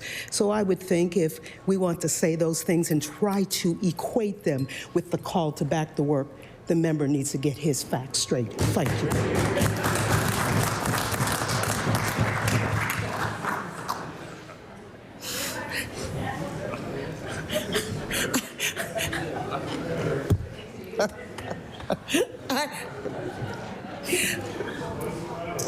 Okay, I recognize the Honourable Member for Sydney, Member 2. But the option was still there to be virtual, but everybody else was called back to work. Madam Speaker, Nova Scotians are fed up with this government.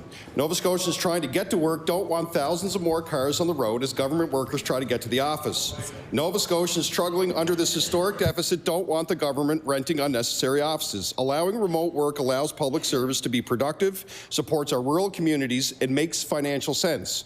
My question to the minister: will she improve traffic, save money, and reverse the return to office order?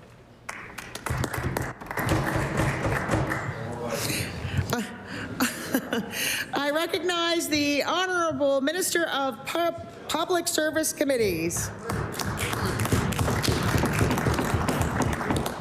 Thank you, Madam Speaker, and thank you to the member opposite for the question.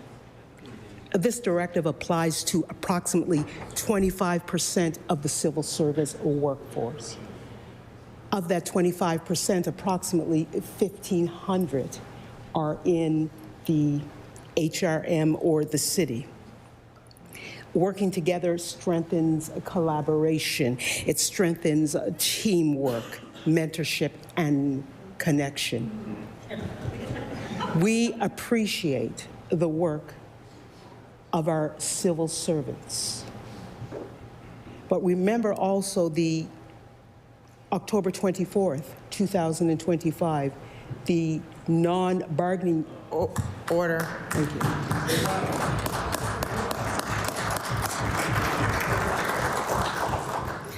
I recognize the Honourable Member for Sackville-Cobequid. This government is completely cutting the grant funding from Nova Scotia's only collaborative PhD in educational studies. This is a program shared by Mount St. Vincent University, Acadia, and St. FX.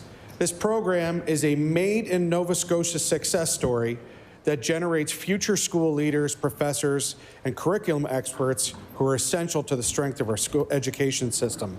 Why is this government cutting a program that our schools, students, and educators depend on for quality leadership?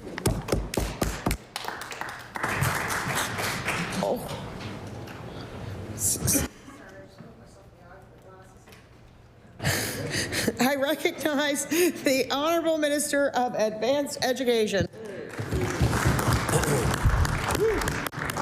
Thank you, Madam Speaker. We continue to invest in our universities at a historical level, Madam Speaker. We're proud of the work that our universities do and contribute to this province. Madam Speaker, when it comes to education and educators in this province, we've hired more teachers in the last 5 years than any government in history, Madam Speaker. So we'll continue to invest in our children's education. I recognize the Honourable Member for Sackville-Cobequid.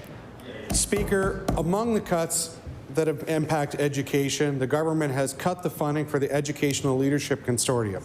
In addition to the cut of this program, these will have the impact of diminishing the pool of qualified, innovative leaders to provide leadership in our school. This program is critical for the present and future of our education sector, a sector that's well established and delivers immense, stable, and positive economic impact across Nova Scotia. How can the minister justify cutting a program that keeps our education system and our communities strong? I recognize the Honourable Minister of Advanced Education. Thank you, Madam Speaker. I would argue that there's leaders in every single classroom, Madam Speaker. Our teachers are leaders. They're leaders of children, and they're leaders in our education system, and we rely on them heavily. And Madam Speaker, we respect them.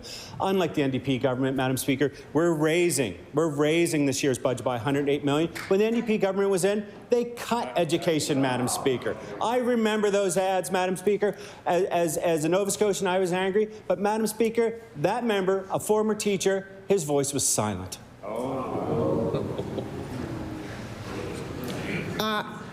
I recognize the Honourable Member for Cape Breton Centre, Whitney Pier. Speaker, Nova Scotians expect their government to protect wildlife and diversity, but this government is gutting conservation programs and putting our natural resources at risk.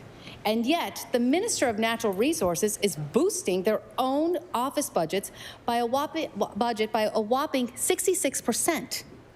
How can the minister possibly justify more money for their office while cutting the programs that protect our wildlife and natural resources?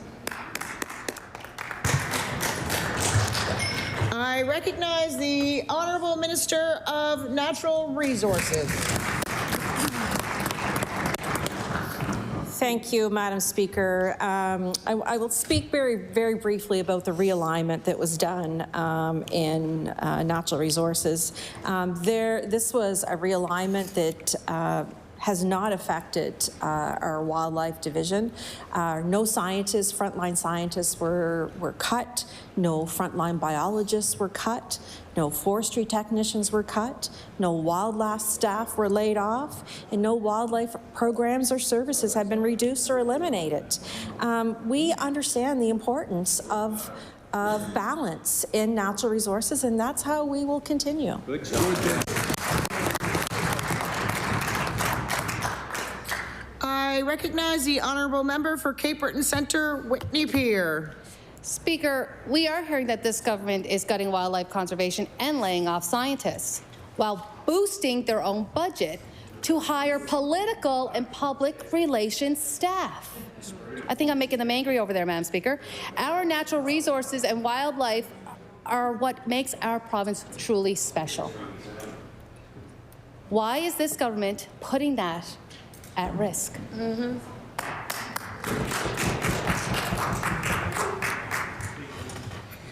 I recognize the Honourable Minister of Natural Resources. Thank you, Madam Speaker. This realignment, which I've already just spoken about in my first response, brings together planning, it brings together research, it brings together administration, it brings together wildlife, it brings together stewardship functions that previously operated in all different parts of the department. You know what? I would think that that's not weakening a department and weakening how we care for our wildlife in this province. It's not weakening it when you bring people together. To me, that's strengthening it.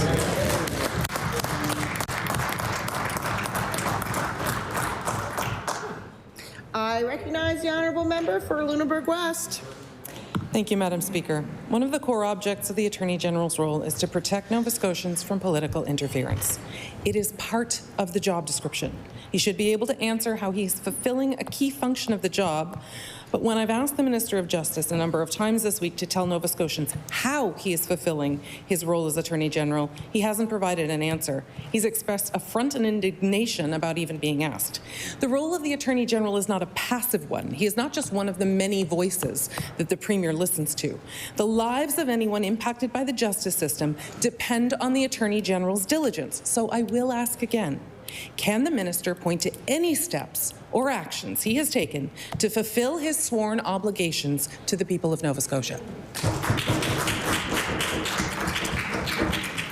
I recognize the Honourable Attorney General and Minister of Justice. Well, the answer, as the member well knows as a former minister, you do it every single day. The Department of Justice has legal counsel in every department. They work with all cabinet ministers. They work with staff from departments across government to make sure the actions taken by those departments are legal. They are constitutional. We have our hands in everything. That is why we have staff in every department. That all feeds up through the minister, who reports all this to cabinet. This is a structure that's worked for many years. And I know that the former minister understands how this works. I can't break cabinet confidentiality, but that is how the system's set up. We get the information, we turn it over to the executive branch, and we make sure that government operates in a legal manner. That is a major role of the Attorney General. I conduct it every day, Madam Speaker.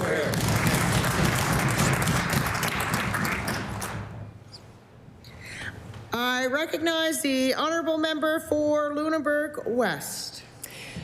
Thank you, Madam Speaker. To be clear, I am not asking the minister to breach any privilege by disclosing advice he has given.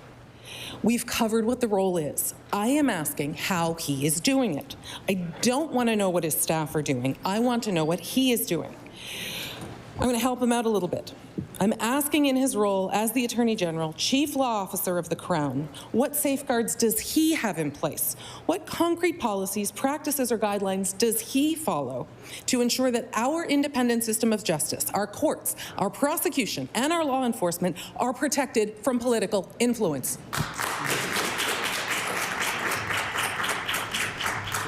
I recognize the Honourable Attorney General and Minister of Justice. Well, thank you, Madam Speaker. And when she's talking about interference from a political perspective, I can safely say that the court system is fully independent. Our judges are independent. Our police officers act independently. We coordinate and talk to them and make sure that we understand what's happening. We make our positions clear in terms of government priorities. But the way the system is set up is independent. And as Attorney General, I safeguard that independence every single day. That is how the system's set up. It's no different than when the former minister was the Attorney General and the minister before her and the minister before her. And this is the system, the same one that operates all across the country in a parliamentary democracy, including the federal government, Madam Speaker.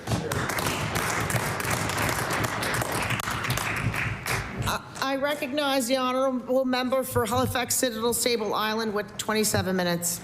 Seconds. Amazing. Second. Just see if you're all awake. Just seeing if you're all awake. Speaker, this government has not delivered on the promise of universal mental health care for all Nova Scotians. As I spoke to yesterday from the government's own data, the vast majority of Nova Scotians are stuck waiting over 100 days for their initial touch point for non-urgent care. Order. Order, please. The time allotted for oral questions put by members to the ministers has expired. I recognize the Honourable Government House Leader. Thank you, Madam Speaker. I just wanted to clear up a point. I misspoke and gave incorrect information during my reply to the member for Sackville-Cobequid. The $108 million increase is actually to opportunities and social development. The increase to the education department is actually $116 million.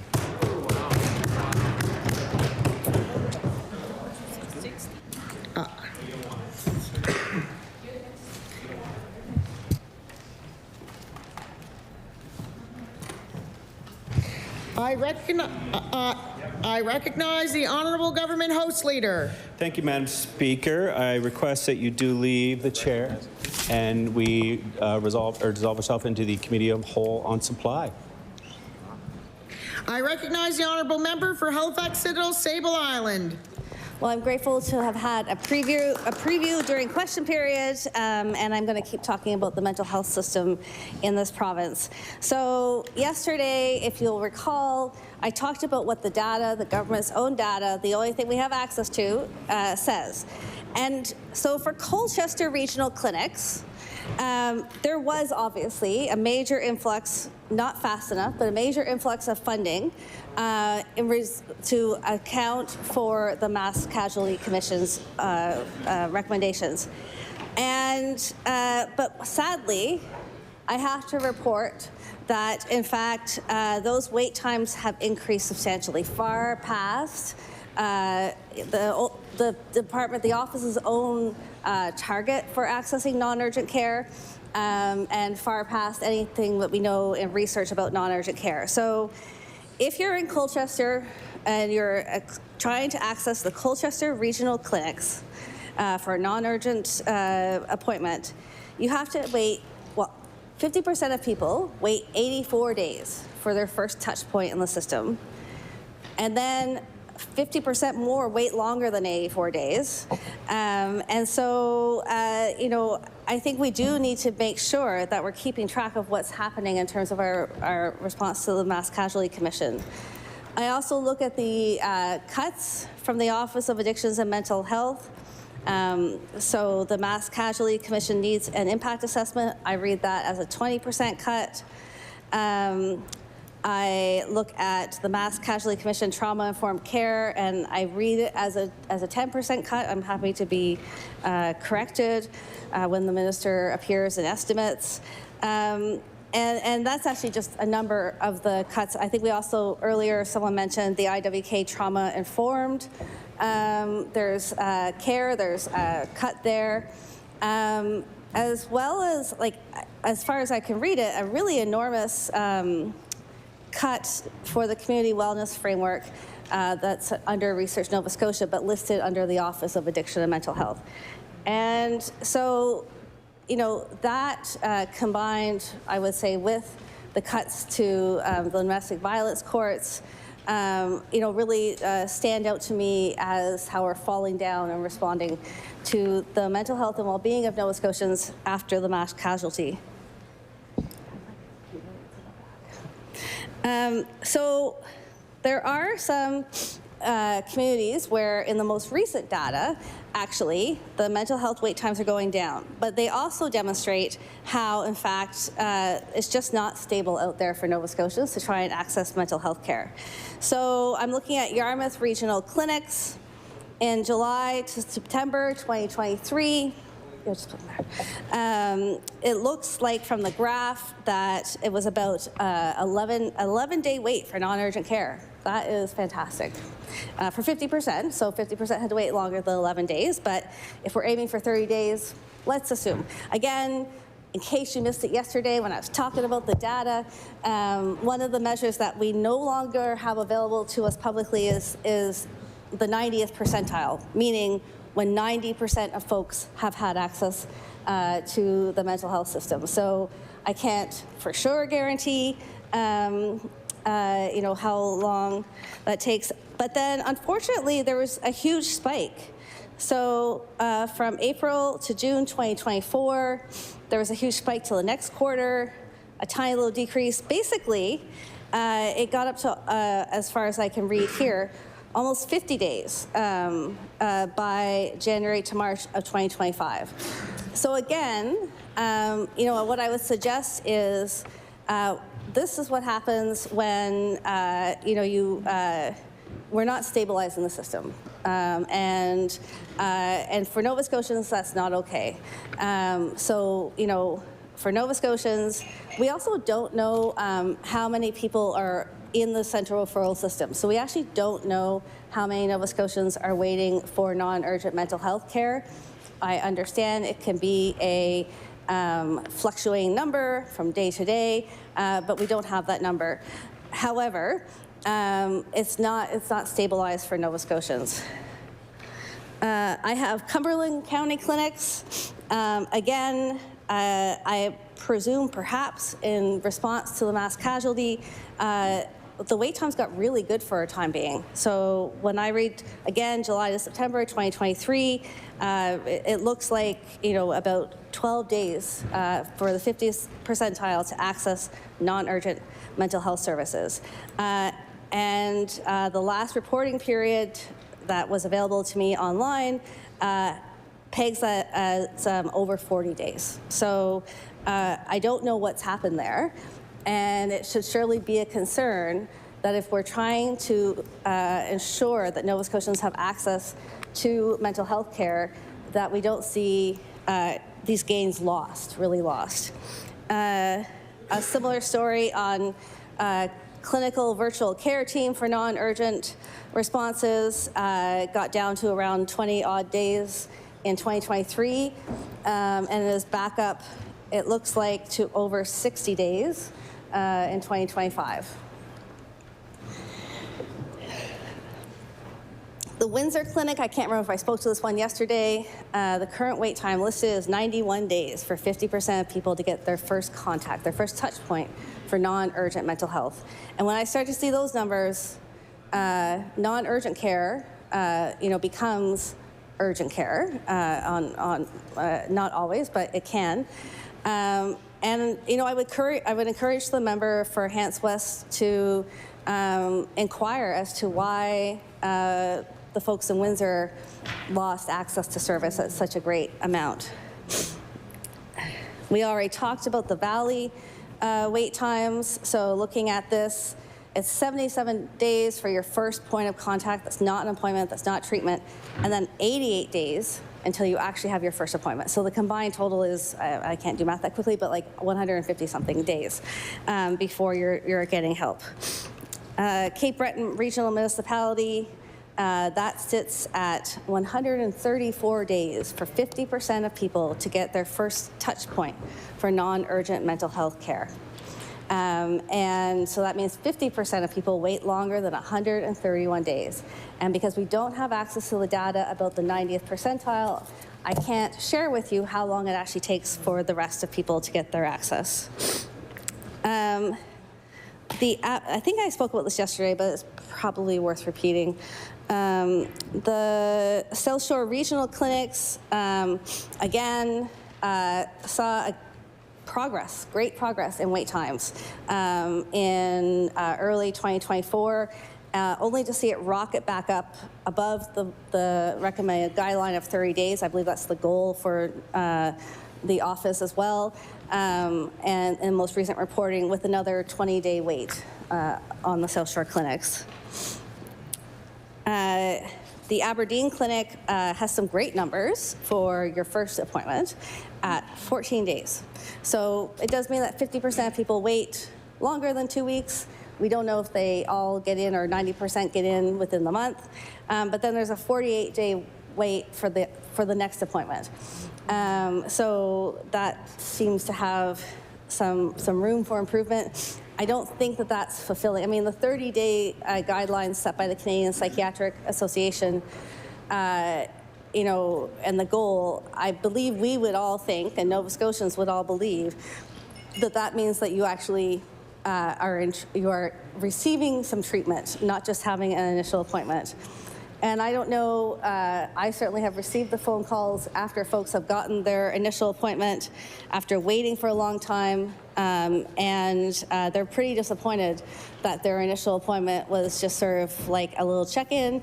There's no assessment or treatment, and then they had to wait again for their actual treatment. There are some places that have lowered and are currently on a great trend, and so that's a great opportunity to think about what's working in those communities. So Lower Sackville has decreased radically since 2023 and is on another downward trend of wait times.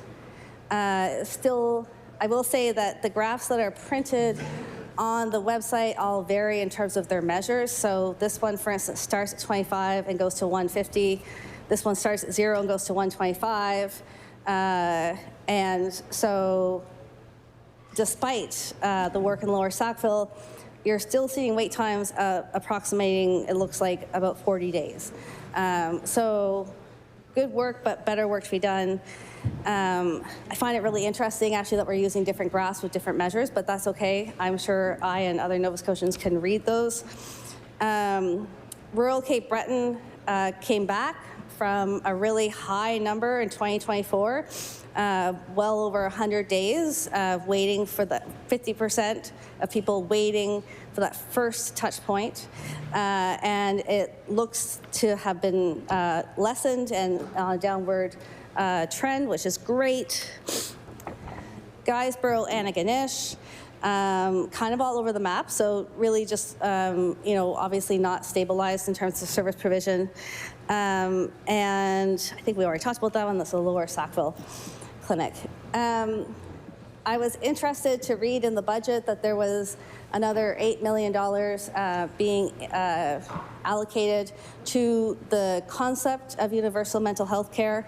I understand that at this point 30 clinicians have signed up for the private provider, public insured program. And the majority of those folks are licensed counselors and then a few social workers.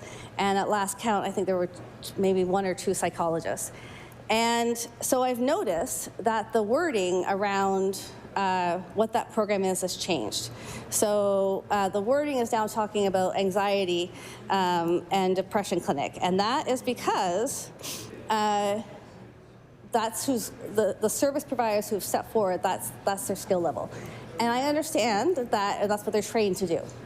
And I understand that there have been lots of appointments in that program, which, is important. I don't... Order for 1 sec.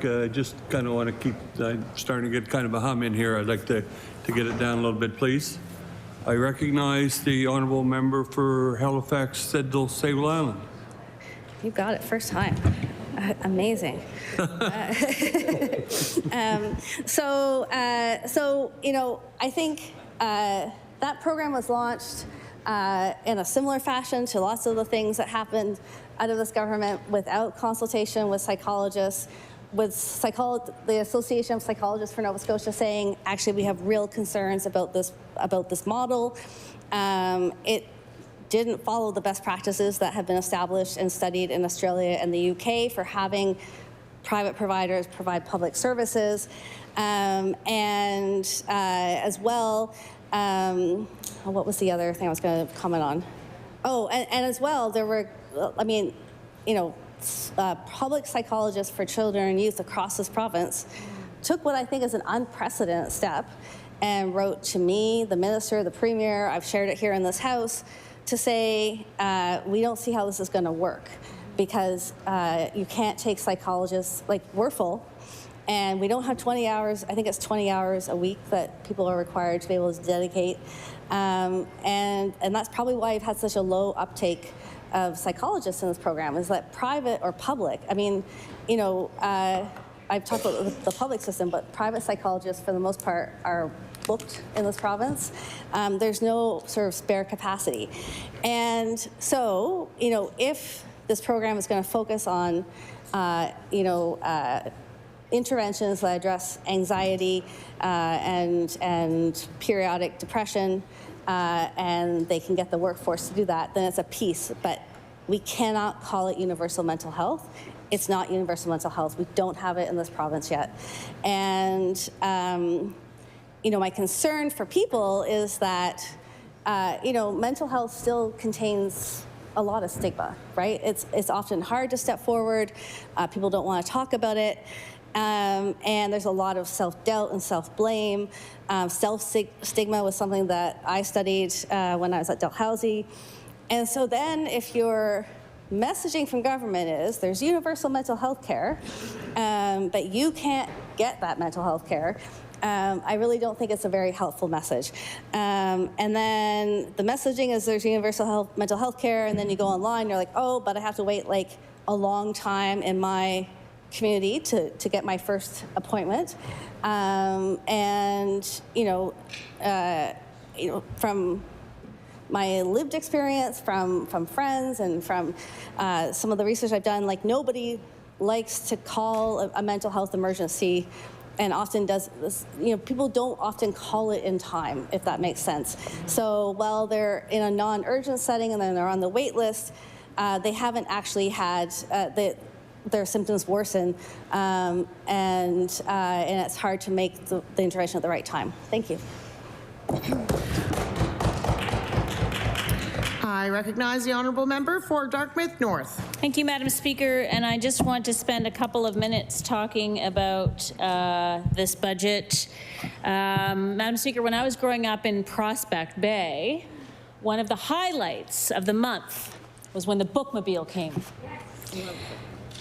to our subdivision, would park on Pinedale Drive. I remember the excitement that the presence of the bookmobile caused. We would run down as soon as it parked to look at the new books that were there, to borrow, a chance to return the books that we borrowed before. I remember seeing neighbors and friends when I would go. I remember our next door neighbor, Mrs. Durham. She was an avid reader of novels, and she would visit the bookmobile and have bags of books that she would bring up to the house. She'd get through them all in a month and then bring them all back. And when I grew up in Prospect Bay, and this is still the case really, there were very few services. There were no grocery stores, no community centers or pools in that area, and certainly no public library. And so we had to go to town for all that. Town is Halifax, in case anyone's wondering where Prospect Bay is. But rarely did we venture all the way downtown to the public library. We would, you know, go into the Halifax Shopping Centre, or we'd go in, do some swimming lessons at the Centennial Pool, but that was about as far as we got. And so the bookmobile, along with the libraries in our elementary school and our junior high school, and those libraries were an essential service, an incredible form of outreach into communities that needed it. And at the time, of course, I didn't think of it that way. I was just excited to, you know, bust down to the bookmobile and borrow new books, and how cool it was that a school bus could be something other than a school bus.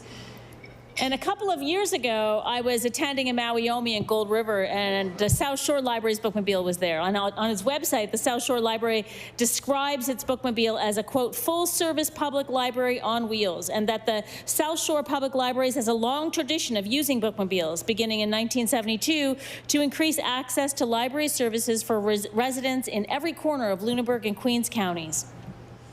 And for me, when I saw that bookmobile at the Mawiomi, I was full of nostalgia.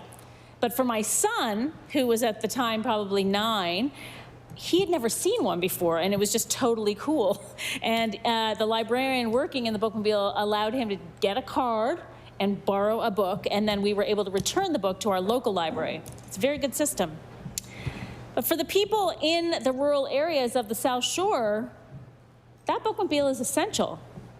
And the reason I'm talking about the incredible libraries on wheels is because they're one of the essential services all over Nova Scotia that may have to get cut and are being cut, because of the lack of investment from this government in the libraries. Now, the Minister of Communities, Culture, Tourism and Heritage has said a number of times now this week, since the budget was introduced, that at least we haven't cut the libraries. We didn't, the library funding has remained the same. And I want to just dig into that a little bit. So for the last several years, the library budget, or the budget for libraries under the CCTH budget line, has been around $16 million. But in the last several years, every year, there's bridge funding of $800,000.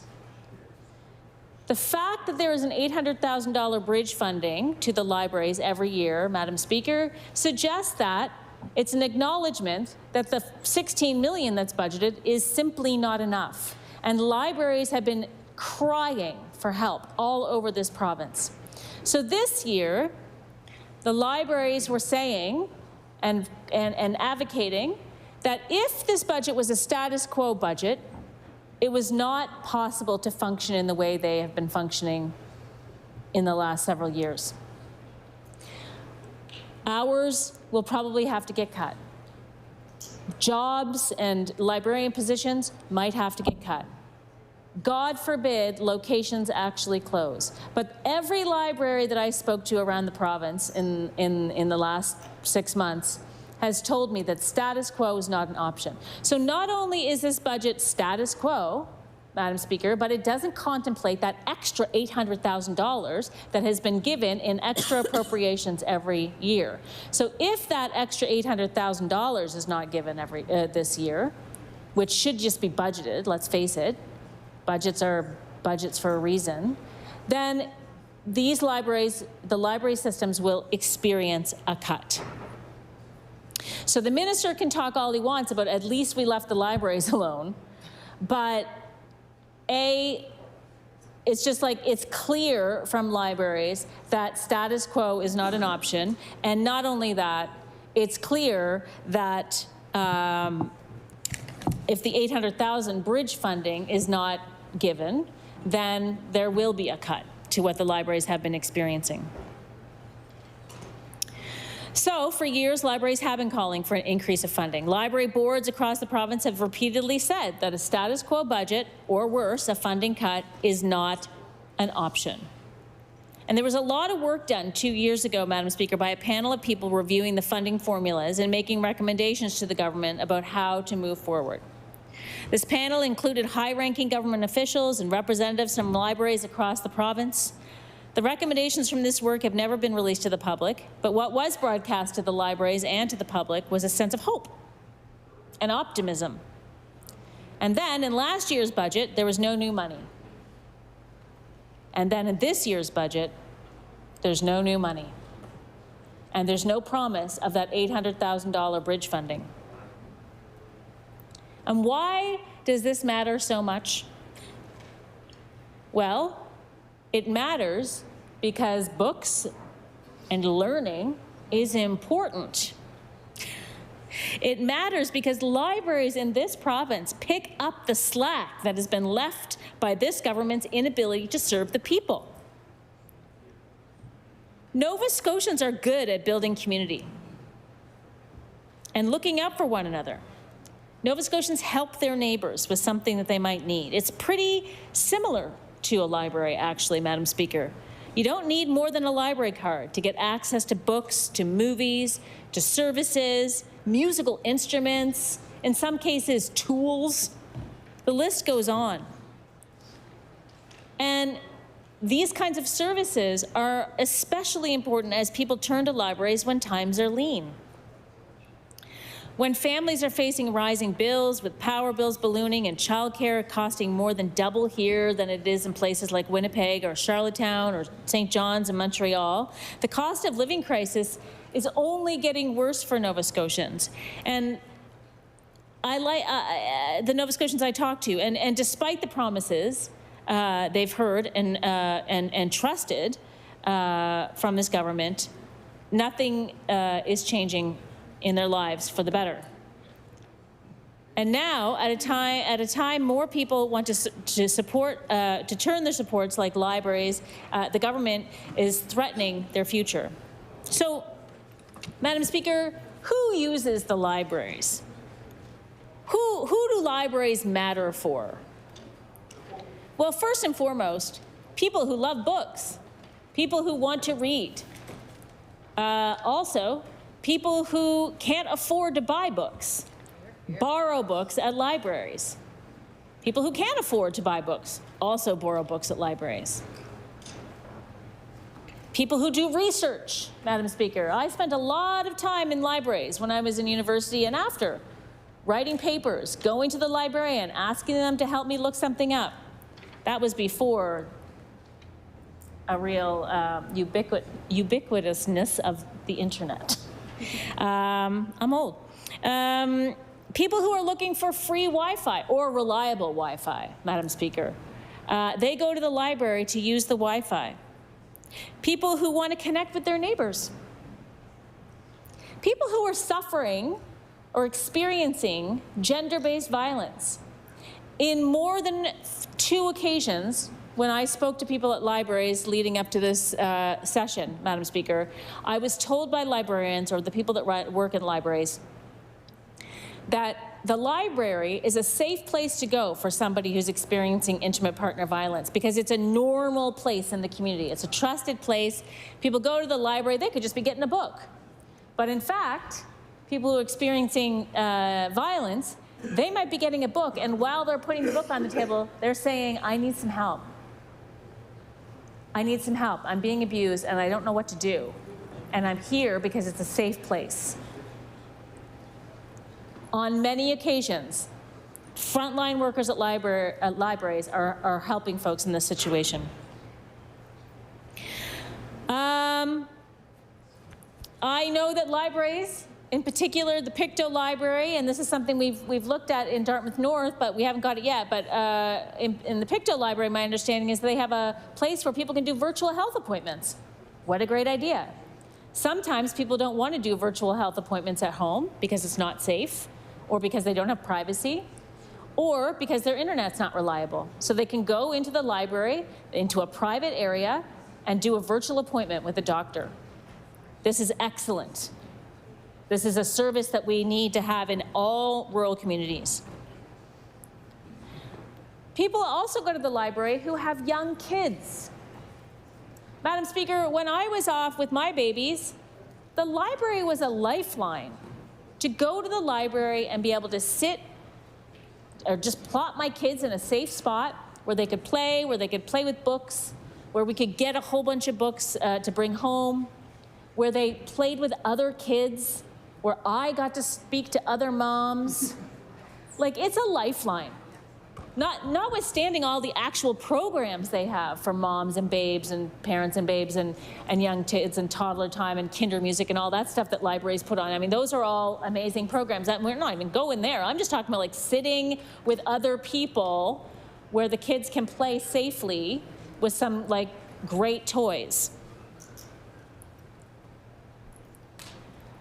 2 of my very good friends, whose kids are my daughter's good friends, they met at the library at Alderney, and the kids have remained pals, and the moms have remained pals, close friends, and supported each other for years. And that relationship, that friendship started at the library. That's where they met.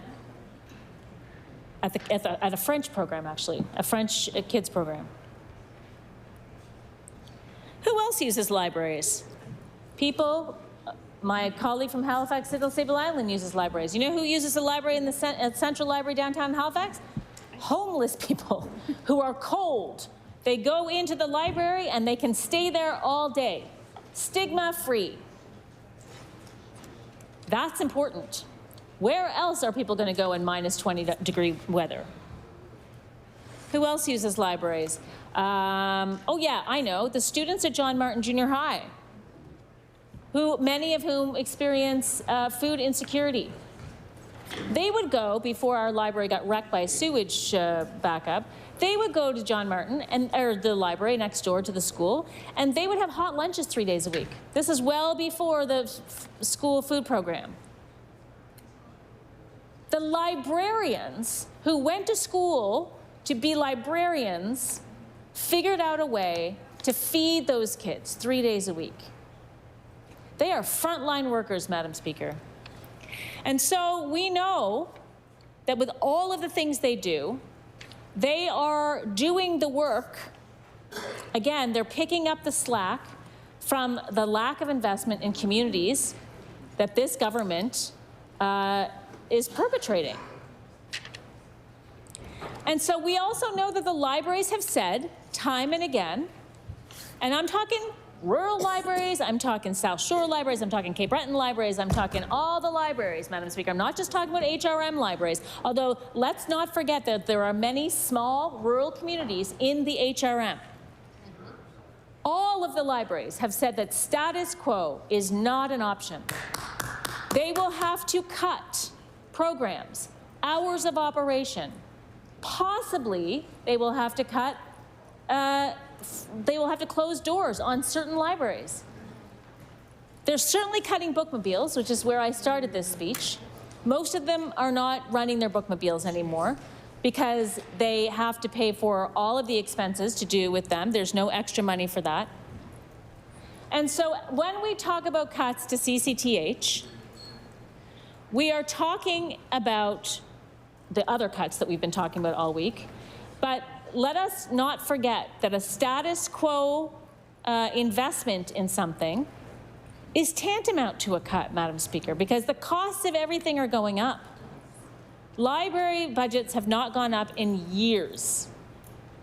And so I stand in my place to implore the Minister of Tourism, Communities, Culture, Tourism and Heritage, to take another look, a second look at the library budgets and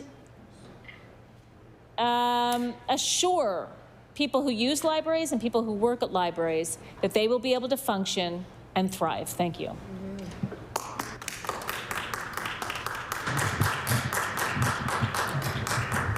I recognize the honourable member for Annapolis.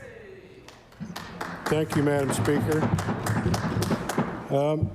In regards to the libraries and the funding for them, I know that our Minister of CCTH has $16 million and an $800,000 bridge funding. It's been in place. And I know that more money is always a good thing. Sure it is. And people have wants. And I remember being a young fella home and I found a motorcycle that I really wanted. I said to Dad, can I have that motorcycle? And Dad said, if it's going to be, it's up to ye. So I went to work and I found a way to gather up some money and I bought the bike. So now it brings me to today and the situation that we're in where money's tight everywhere for everybody.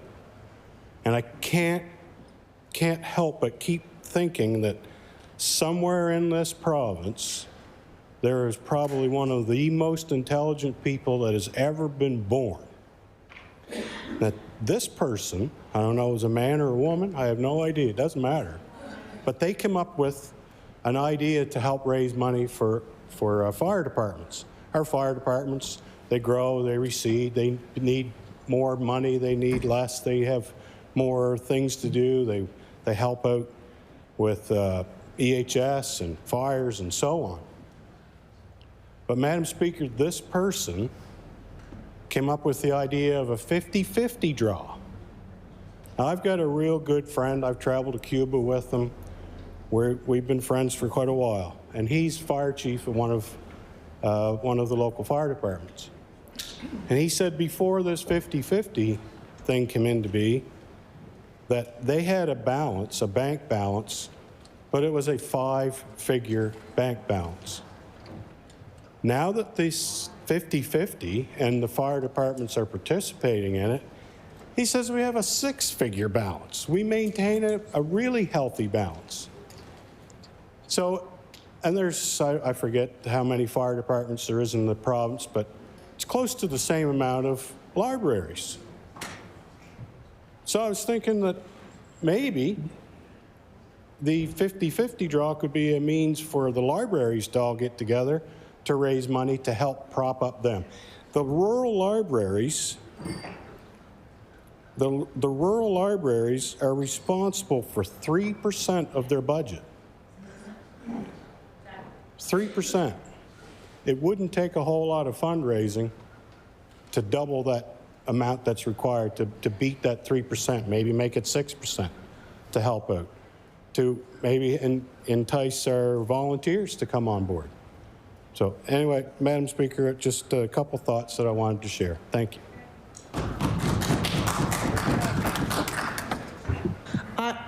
recognize the honourable member for Sydney, member 2. Thank you, Madam Speaker. Get up for a few minutes, rise in my place to talk in supply.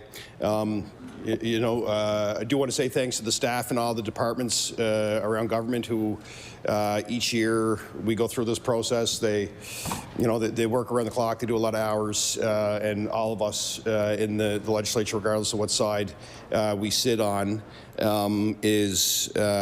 we're all very appreciative. So a message to all staff. I want to rise my place. There's been talk around libraries. This is something that's critically important right across the province. As my colleague said from the NDP, you have your larger regional libraries, and then you have the community libraries and organizations around rural Nova Scotia. There's some really great spots, and it's important because libraries, of course, people will go to, rent out books or do various programming. I take my girls were smaller. We took them to the library all the time. There was art class. There was a whole number of activities kids could be involved with, and we need to do whatever we can to support the library system the best that we can. So I just wanted to say that just as the. As that was the topic. We're going into, we've been through a few departments now since we started, and I said this earlier in a member statement, Madam Speaker, that the notices are starting to go. People are starting to receive their layoff notices. I received multiple messages last night from employees that are in various departments within government that have received word that they've lost their job. And it's really heartbreaking. There's some heartbreaking conversations. People are just deflated.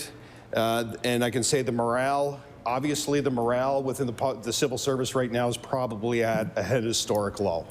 It's at a historic low. It's something that we all need to be very cognizant of, is that the people who are coming to work for us, the people who are coming to work for Nova Scotians every day don't feel valued, they don't feel supported, and they feel like at any given moment they could be the next one to lose their job. The government talks a lot about attrition. A lot of this is going to be done through attrition. I disagree. I think that's the opposite. I think the government may try. You may see some vacancies come up if people retire, but ultimately, what we're seeing in the letters that I'm hearing is that people are losing their job. And the other reference I made this morning, Madam Speaker, is that I was talking to people within the Nova Scotia Community College, and they're asking for a 3% cut a year over 4 years. That's hundreds of people. Right, that wouldn't even show up on the books here, and it's like it's just the trickle effect of mismanagement of finances is impacting hundreds and hundreds of families immediately. It started, and people are like, I don't know how I'm going to pay my mortgage. I don't understand how this is happening, and positions are being lost. And what's happening too, as well, is that you have teams now that have gaps in programs that they're trying to provide to people. They have gaps in various services across the province. There's gaps based on geography, because there's been really no process to this. It was all of a sudden, we need to try to rein in the finances, and the first place you're going at is people. That's it. And it's really, just the conversations that I've had with people in the last 48 hours. Especially last night, because I feel like you started getting those notices really started going. These are people of all ages, predominantly a lot of them have kids, and I'm sitting there going, oh man, like it's brutal, and I'm sure every MLA is getting it, regardless of what side of the floor you sit on.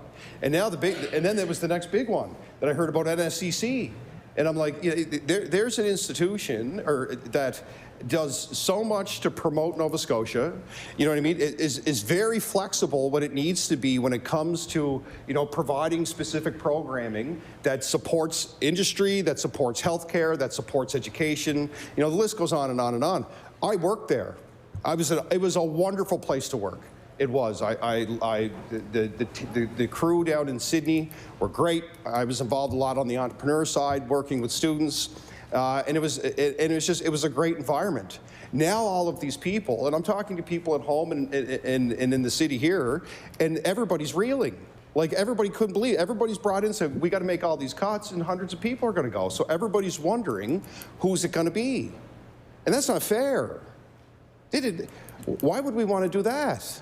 Why would we want to cut there? And it's just been heartbreaking. It's been heartbreaking to see people who have families that now don't have a job, right? And we're starting to see, and I'm talking civil service, and then on top of that, I use NSCC as an example. Now, on top of that, all of the grants that have been cut, all of those employees are now being laid off. Like, what happened at Cosset House, that library, or that museum closed. The Old Sydney Society lost 20% of its funding, which is potentially going to close the second museum because they can't afford it, and the people that were working there are gone.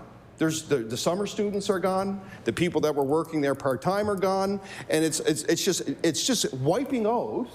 It's wiping out the tourism experience in the most historic part of our community at home in Sydney. It's brutal. Thousands of cruise ship passengers, thousands and thousands and thousands, come off of the cruise ships, go through the port of Sydney, they go up the hill, and they're into the North End. And you can see the crowds all over the place. They do the tours. We have the interpretive characters that are showing the period of which Cosset House or St. Pat's or St. George's, like all of these like buildings that were built in the 1700s to tell the story. They're all in jeopardy. Every one of them are in jeopardy, and well, one of them is closed, right? So all of those employees laid off. Cape Breton Centre for Craft and Design. I'm sure lots of people have been in here at the Cape Breton Centre for Craft and Design. Unbelievable, big cuts. They're trying to figure out what they're going to do. It's really like, I can't believe that. I can believe, well, based on the numbers, I believe it. Based on the budget, I believe it. But like, as I said the other night, Madam Speaker, it was quiet. None of the letters went out yet. None of the organizations received notification. And now they're getting the letters, and it is just heartbreaking. It is heartbreaking. And as I said, something that didn't need to happen. Didn't need to happen. I said it before. I was around for a while, and I remember, I know, I hear in debate back and forth in question period saying, we have to stabilize the finances. The finances were stable. They were stable. Like this narrative that, we have to stabilize the finances because of world challenges. Of course there's challenges in the world. There was challenges in the world when we were in government. It was called COVID, right? That was a huge challenge, trying to keep businesses going and trying to put the right programs in place to make sure our kids are okay, get them to school, do all of those things. But like the government saying, we have to stabilize the finance. They were stable. They were stable. And then you had GDP was still growing. The economy was still growing based off of population growth. What was the big external thing that destabilized the finances of the province? It was overspending. It was untendered contracts. It was like, there's a list. Like, I've been here longer than most, so I know a lot of history here, a lot. And people who have been following that may not have been here that much longer, I've lived enough of this, and I know enough. And I'm not even saying it as a member of the Liberal caucus, Madam Speaker. As somebody who follows politics, governments will come in, and one of two, and in this case, one of two things are going to happen. You have a government in its second term that has blown the bank. It's their second mandate. Now they have to try to fix it. And they have a 4 or 5 year plan in place to try to, it's not going to bring it down at all. We're actually going to blow past the guardrails that the economists and everybody else tell us when it comes to our debt to GDP ratio. What's going to end up happening potentially is this is going to get worse, and then people are going to leave. And then this is going to be left to whoever is elected in here in the coming years to try to fix. or to try to reestablish resources for people, or try to reestablish some of these funds that have been wiped out.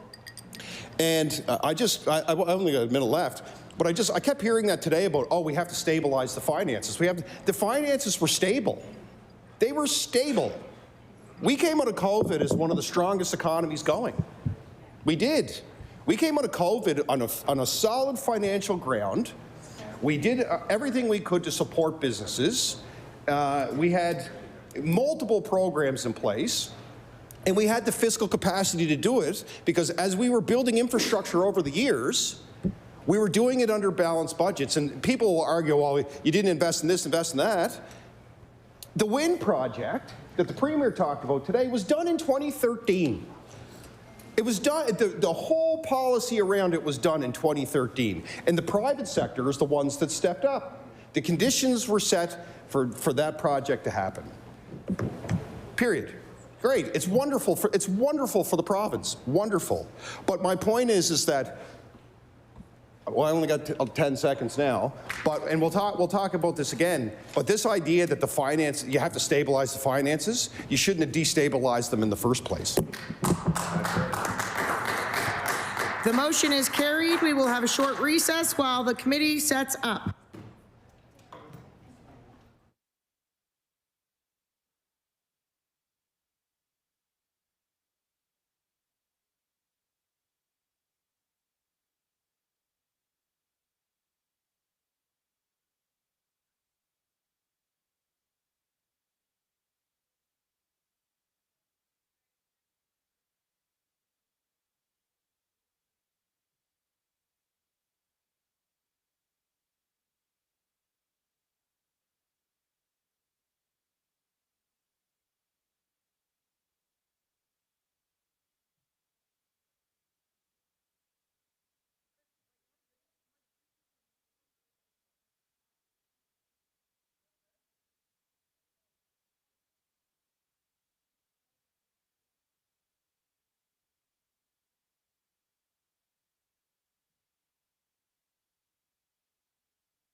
Order, please.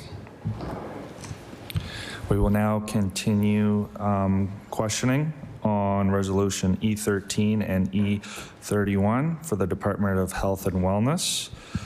With about 38 minutes remaining, I recognize the Honourable Leader of the Liberal Party. Thank you, Mr. Chair. Appreciate the time from the Minister and her hardworking staff on the biggest department by far. Yes, everyone's working hard. I really want to talk about the biggest infrastructure project, I think, in our history down at the VG and the changes between the original plan, the QE2 redevelopment, which I think was originally proposed as a $2 billion project to rebuild that whole site. And there were changes made due to population growth projections.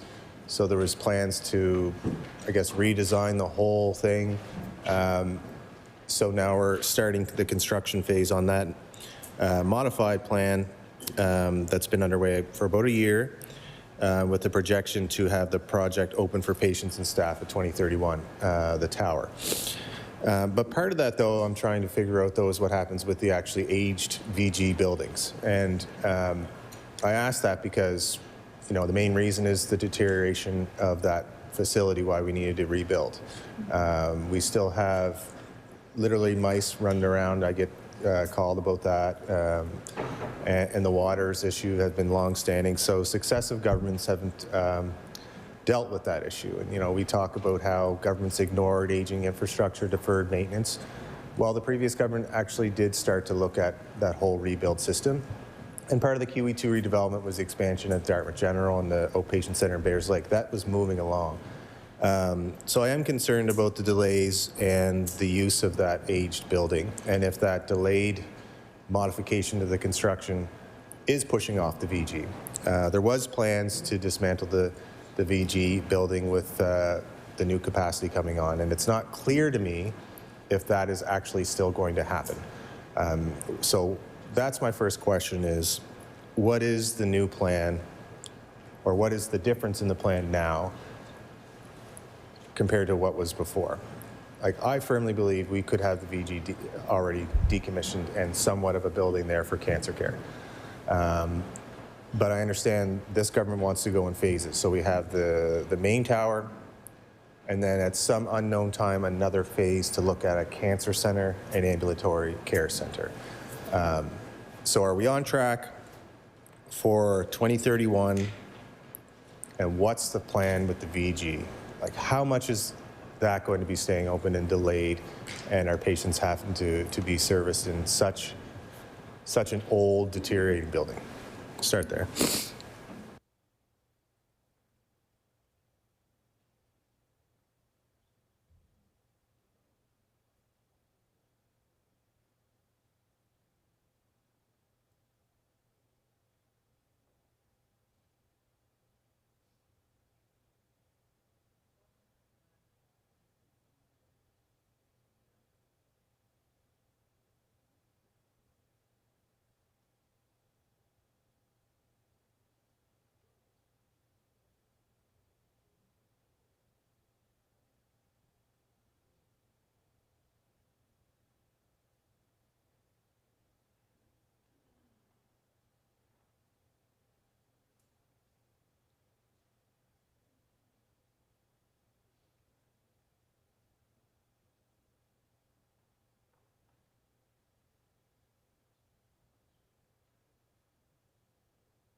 I recognize the Honourable Minister of Health and Wellness.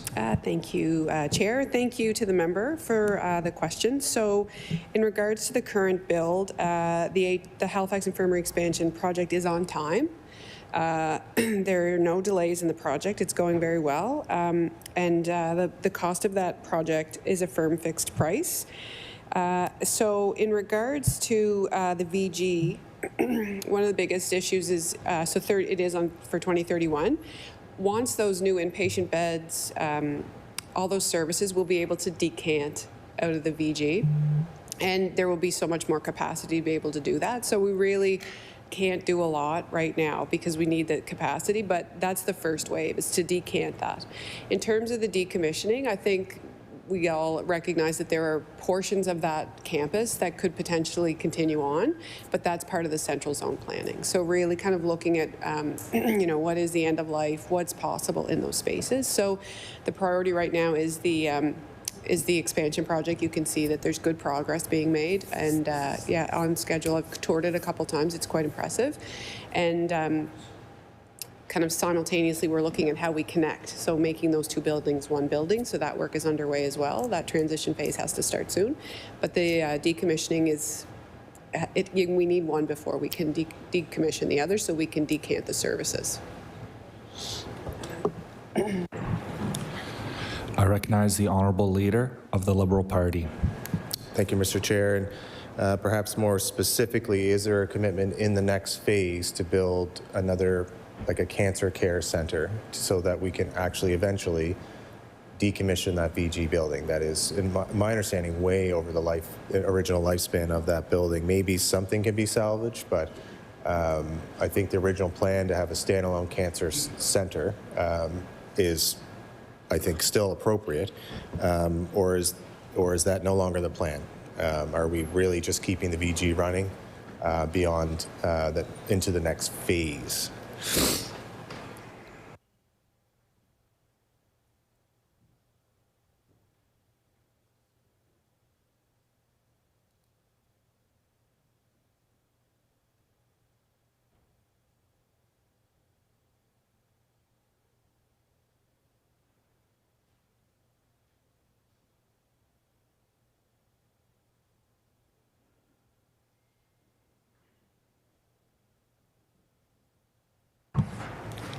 I recognize the Honourable Minister of Health and Wellness.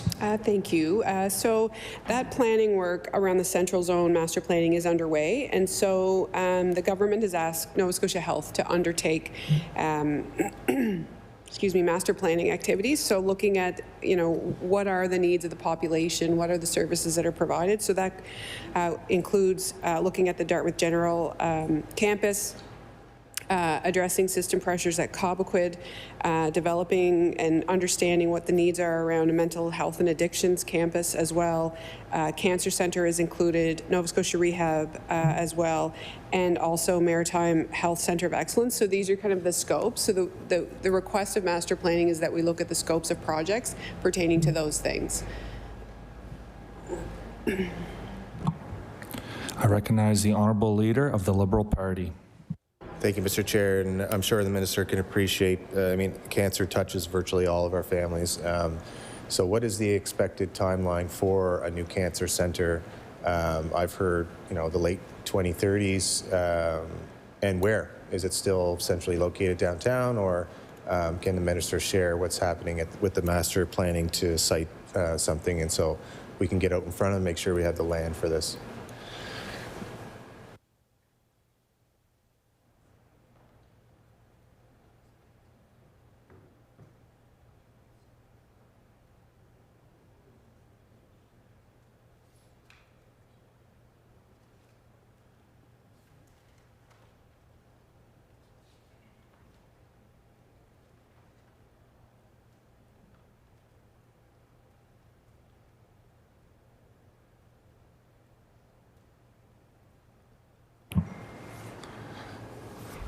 I recognize the Honourable Minister of Health and Wellness. Thank you, Chair. So the central zone planning that's been undertaken, we expect that will finish up over the upcoming year, and we expect winter of 2027 to get that final report about all of those different components. So the other thing I will say, because I can't really give a specific answer in relation to a cancer care centre, what I would just mention to the member opposite is that there has been a lot of investment in cancer care, period, across the province, and not only in technology and some treatments, et cetera, but we have the multidisciplinary oncology project, which is actually connecting cancer care services across the province. We've seen very good improvements in terms of people's ability to receive cancer care. I think 96%, I don't have it open right now, I can verify, people receive the care they need in their own communities. And then also, you know, just the technology around ethos. So even though the cancer care centre itself, the physical capital infrastructure building, that planning remains. What I would say is there's still been a lot of investment and understanding different models of care, different ways to connect patients with clinicians, different investments in technologies and treatments, et cetera. So the cancer care work, and in screening as well. So the investment in cancer is there. How it's housed or what it's housed is under planning, and I think the more mature we get and look at other jurisdictions about how they're delivering care, will also inform that. I'll just share, when we were in Denmark to look at their healthcare system, one of the things we learned and saw and tried to replicate here was chemo to go, so that people kind of moved away from the model where they sat in a chair and were delivered chemo versus being able to take a pump and really live as they got that life-saving treatment. So we want to do due diligence around population and how we service individuals, and at the same time, I think really looking at the models of care and making sure that we're, one, progressive, two, that it's really meeting the needs of people, and it's, you know, we're doing the right things and seeing and learning from other jurisdictions about what's been successful. I recognize the Honourable Leader of the Liberal Party. Thank you, Mr. Chair, and I appreciate we have to be innovative and look at those kinds of solutions, and definitely looking at best practices in the way that countries, especially like that country, looks at more ways that you can do it out in community. But that doesn't take away from the situation right now in terms of, I think, in an urgent matter of the state of that building. And my next question is around the technology that's in that building in terms of radiation support. Like, how up to date is that technology for radiation support, and will that expire before the time that we actually have a new cancer center?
I recognize the Honourable Minister of Health and Wellness. We continue to update the equipment that is on that campus, and Nova Scotia, obviously you've heard about the ethos therapy, so it's an AI-driven technology that looks at 3D imaging of a tumor and basically prescribes personalized radiation therapy, and so that is on the VG campus. It's not in the hospital, but it is there. So that is a good example of how we're continuing to invest in technology. So, I mean, I don't think that will be moved, but again, that central zone planning will help us understand how best to kind of make sure those assets are centralized in one place. And I think also just in regards to, just overall planning, what services are available in other, like a decentralized model, so people don't have to always travel to the peninsula to get care, I think is what I would say. So we continue to invest. It's one of the infrastructure costs that we have, is really looking at end of life. And, I've certainly had experiences in my own life where family members have traveled from Cape Breton to have scans, a PET scan, and then when they arrived, the machine was broken down, so that PET scan wasn't able to happen. So we recognize the importance of those infrastructure and those diagnostic tools. I recognize the Honourable Leader of the Liberal Party. Thank you, Mr. Chair, and 100% agree on decentralizing. That was one of the things Steve McNeil talked a lot about as the QE2 redevelopment project is originally planned for. I'll get back to that. I'll park that idea for a second. But in terms of the budget of $7.4 billion, is that the budget just for the redevelopment that is approved underway now, or does that include the necessary work we're going to need to do for the other phase, namely the cancer care center, but also the ambulatory care, or do we anticipate another cost pressure for that infrastructure requirement in the future?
I recognize the Honourable Minister of Health and Wellness.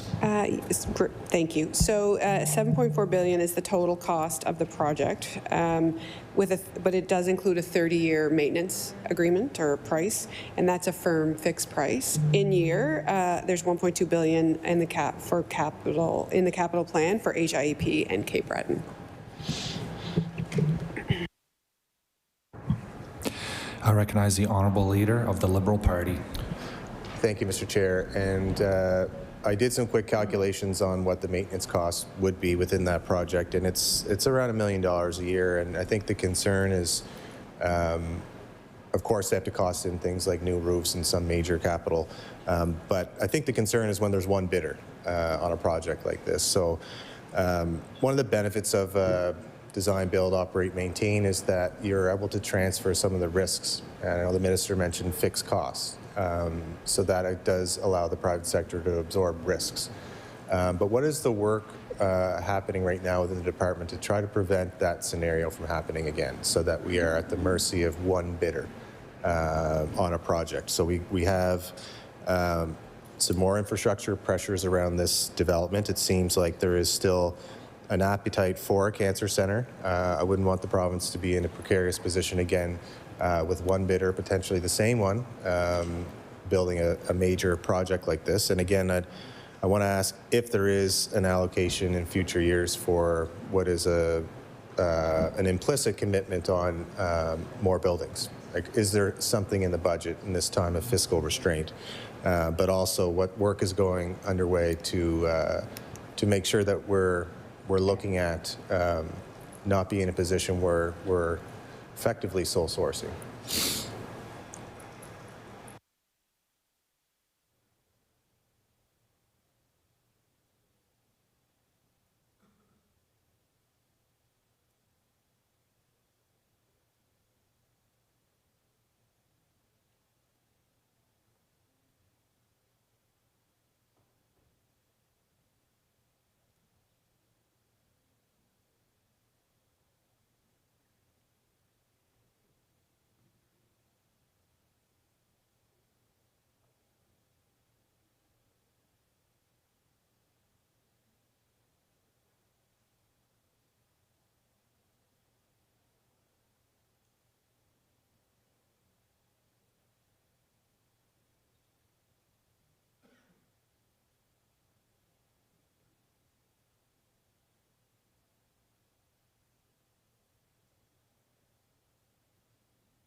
I recognize the Honourable Minister of Health and Wellness. So through you, Chair, to the member, just for time, if there's a number of questions, folks from Build are here, and so I could actually bring Dave Ben. We could be quicker, I think, more agile if Shelley stepped out and Dave came down. I'm just wondering if that would be helpful to you. Okay. A few minutes? Okay. Okay, just give me 1 second then and I'll...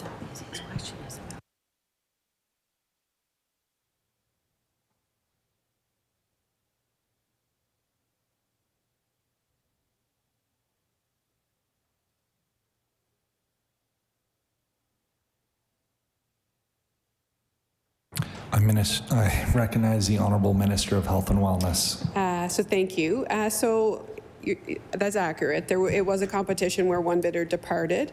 So that happens sometimes. I think the issue too is that in terms of the size of the build and the capacity within the industry, we can expect there would be limited number of bidders anyway.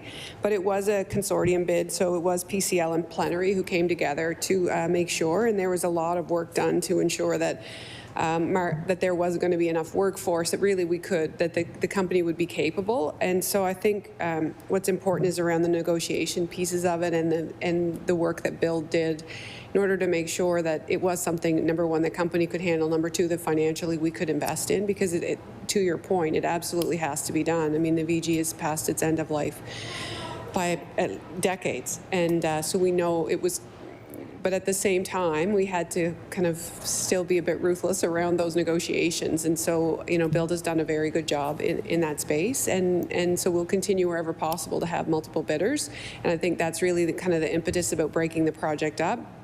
The original project, particularly post-COVID, just could not be built. The market could not handle the size of the project, and the population had changed. There's just been a number of things that had kind of made that plan partially obsolete because of the changes that could never have been foreseen, right, when in 2018 or whenever that was kind of imagined. So we recognize, but we also see that it's something that's happening across the country as well. So I have faith in the work that's happened at Build to make sure that we're getting the best value for money for Nova Scotians. I recognize the Honourable Leader of the Liberal Party. Thank you, Mr. Chair, and I'll try not to get into the infrastructure details. I forgot that's broken off with Build more on the management side, but I do want to ask, I don't have a lot of time to explore detailed questions around the outpatient center, but the Minister knows I do bring it up every session. I want to bring it up in the context of the master planning that is underway, because every time I hear about master planning, and again, when it was mentioned today, that building and that land doesn't get mentioned. So I know there's massive pressures at Cobequid. I've been there before when they give you notices right away that they're overwhelmed and you have to go to the merge. So in the spirit of decentralization and keeping people from not having to go downtown to the central emergency department, what is contemplated for the assets that we have specific to Bayers Lake Outpatient Center modern facility that we can all get behind now? Not everyone was supportive, I remember, when we were in government, but in fairness to the minister, she wasn't there, so I'm not saying that she was opposed, but there's a massive opportunity for the Bayers Lake Outpatient Center to serve more needs. And I'll continue to ask for consideration, whether that's an ambulatory center that was contemplated to have like the fastest growing region of HRM, so by that, the province.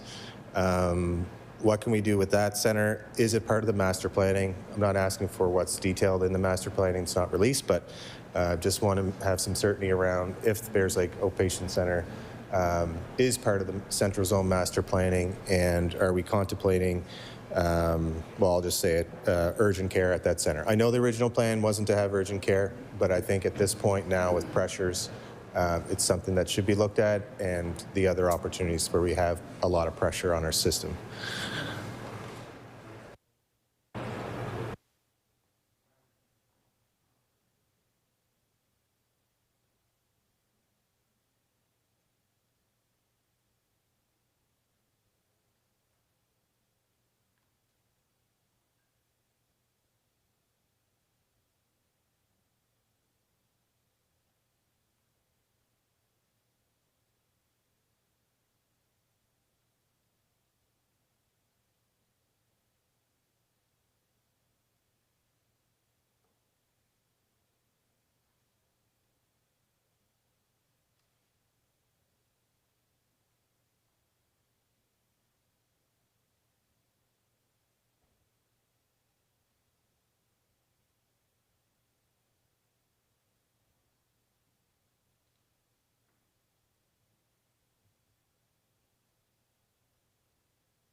I recognize the Honourable Minister of Health and Wellness.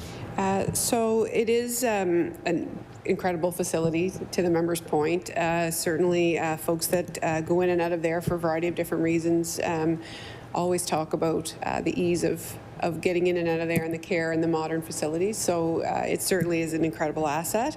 At this time, the services that are there are still in those early days. There is no immediate plan to increase the services available at that site for this year, for this fiscal year. I can't foretell what could potentially happen in future, but there will be no changes, no significant changes, I would say, to the services at that site this year.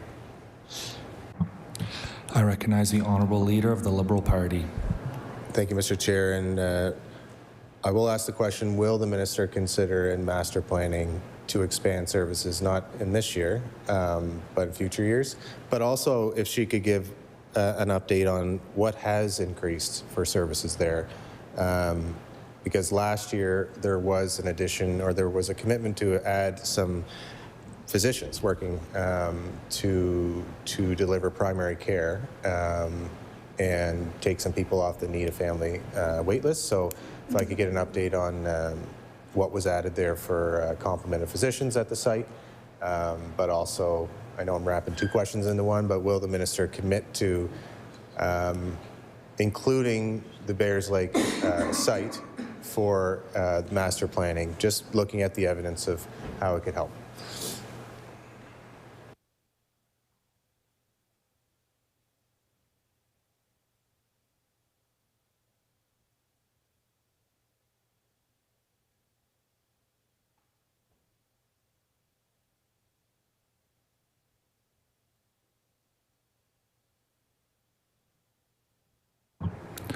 I recognize the Honourable Minister of Health and Wellness. Thank you. So I'll just go through the services that are there. There is a primary care clinic there, and the primary care clinic is, you've often heard me speak about it in the House before. So when unattached patients are seen virtually or need to be followed for more complex needs, are from virtual care referred to inpatient care or in-person care, that would be a site, one of those primary care clinics across the province. So in addition, I'm sure the member knows there's renal dialysis stations, eye care, x-ray, ultrasound, bone density, and some med-surg clinics, blood collection, orthopedic assessment center, etc. So in terms of the central zone master planning, we really do need to look at all the assets within the central zone to understand what the capacity is in each of those spaces. So I would say every asset that is available will be considered in terms of not just infrastructure, but also in terms of creating that integrated system so that people are not always coming to the peninsula. So even though there's specific things that we are considering, I would say all assets in that central zone planning project are being reviewed. I recognize the Honourable Leader of the Liberal Party. Thank you, Mr. Chair. I appreciate that.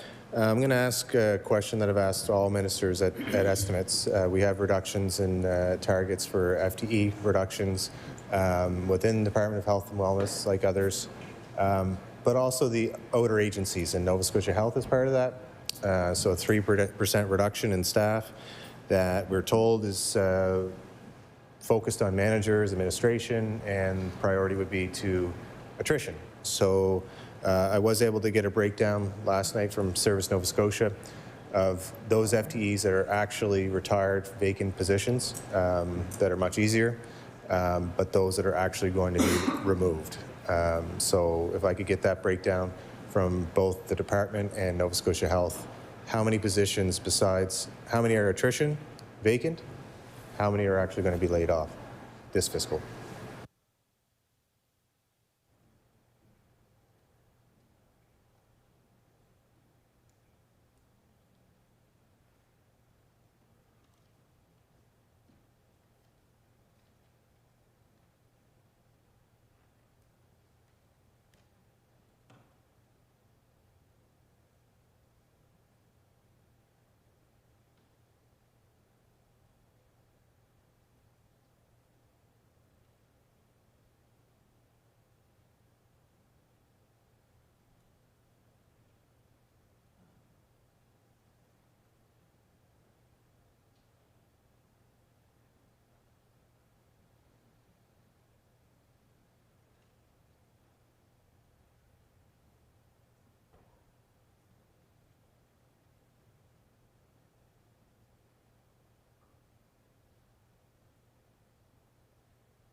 I recognize the Honourable Minister of Health and Wellness with 3.5 minutes remaining.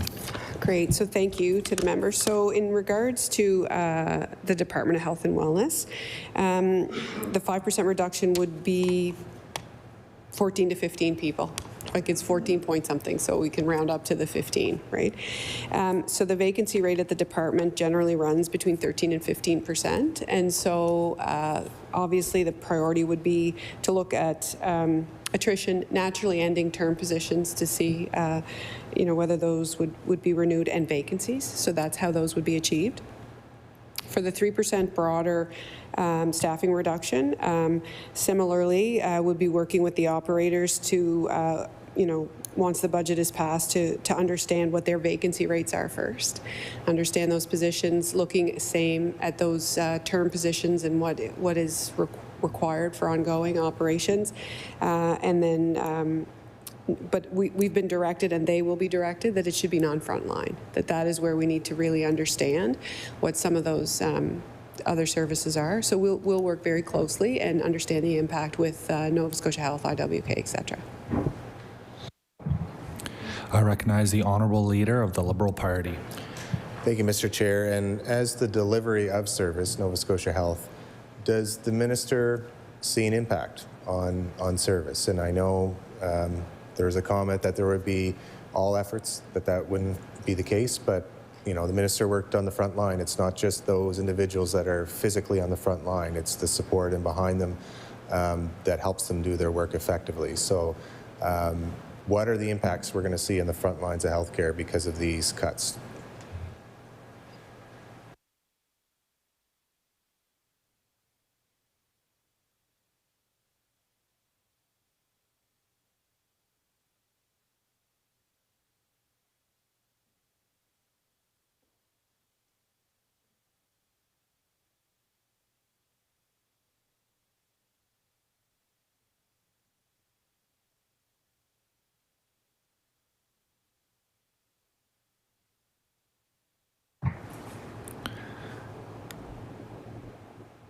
I recognize the Honourable Minister of Health and Wellness.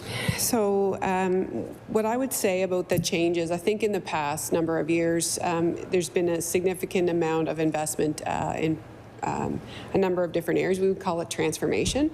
And so I think I gave the analogy yesterday, the period of renovation is not the same as the period of maintenance. And so that's where we'll look. Where are those transformation projects becoming embedded into operations, and what is required as a result of that? So those would be the places that we're looking. The transformation has really expanded the people who are involved in healthcare. But now as we move into that maintenance and sustainability phase, which of those term positions, as an example, are really required for the ongoing operations, and as we embed those transformation functions into regular operations, whether or not particularly vacancies or term positions would be required.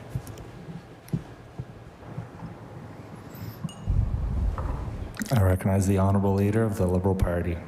Thank you, Mr. Chair. I really appreciate the time from everyone today. Order. That brings the end to that round of questioning. Now, before we continue, the member for Halifax Armdale, if I understand correctly, your first questions will be concerning Build Nova Scotia, Fiji. Are we okay with the current staff here? Do we need to make any change?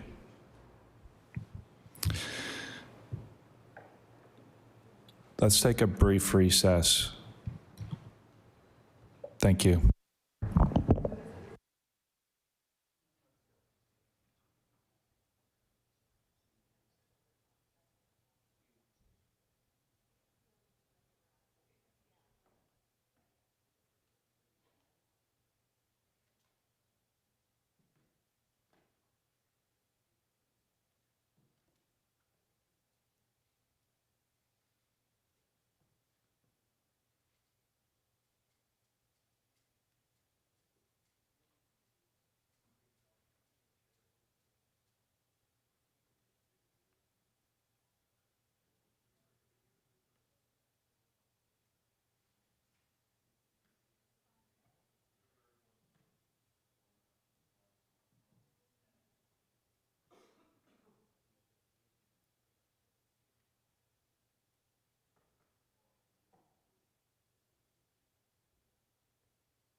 Order, please.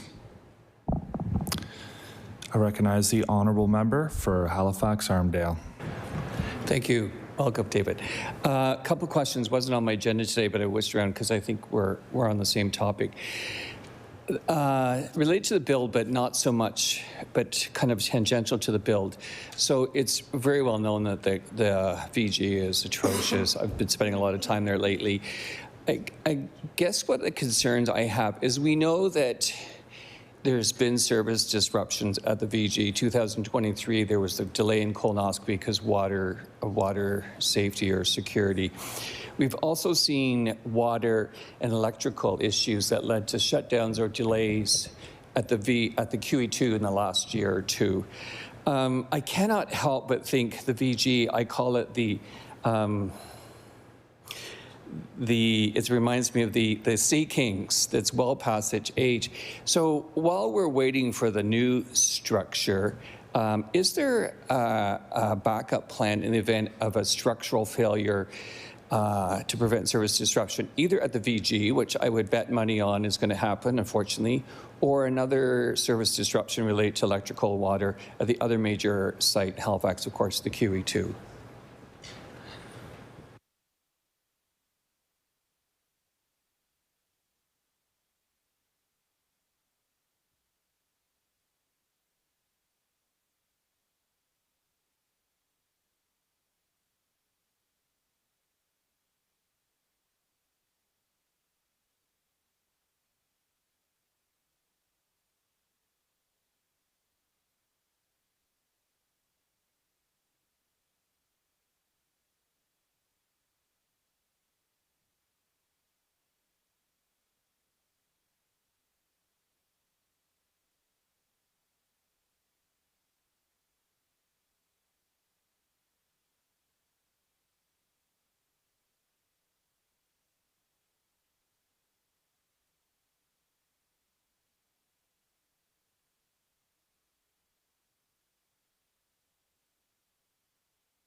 I recognize the Honourable Minister of Health and Wellness.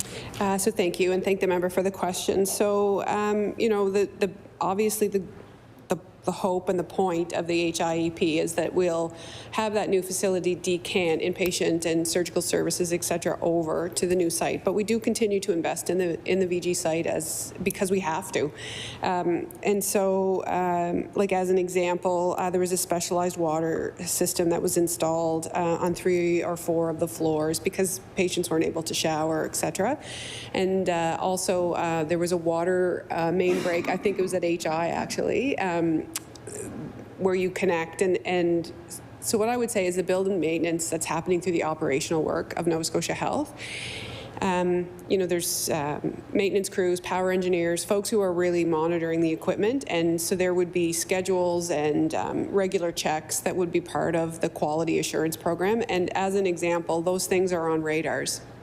And the reason when that water main break happened at the Halifax Infirmary was because that had been identified by the power engineers, that that part, which was pretty significant, it's a long lead item, had actually kind of been ordered. It was a specialty like custom made. And so the reason we were successful is because that was recognized in that regular maintenance and operational work that happens. And so the buildings are monitored on a regular basis.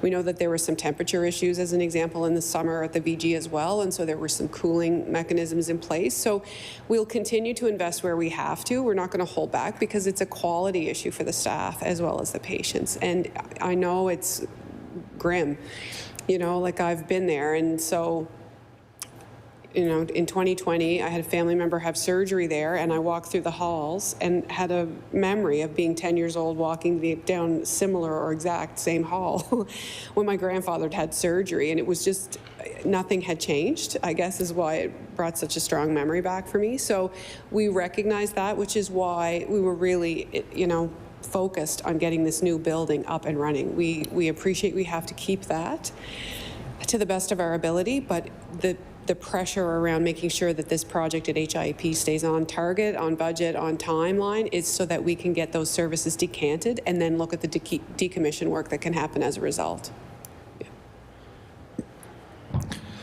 I recognize the honourable member for Halifax Armdale. So appreciate the maintenance being done. I guess I still wonder if an event there was in the Sea King VG a major breakdown in some of the infrastructure. What is the emergency plan, or like much like our fire drills or the emergency relocation, is there an emergency service relocation plan?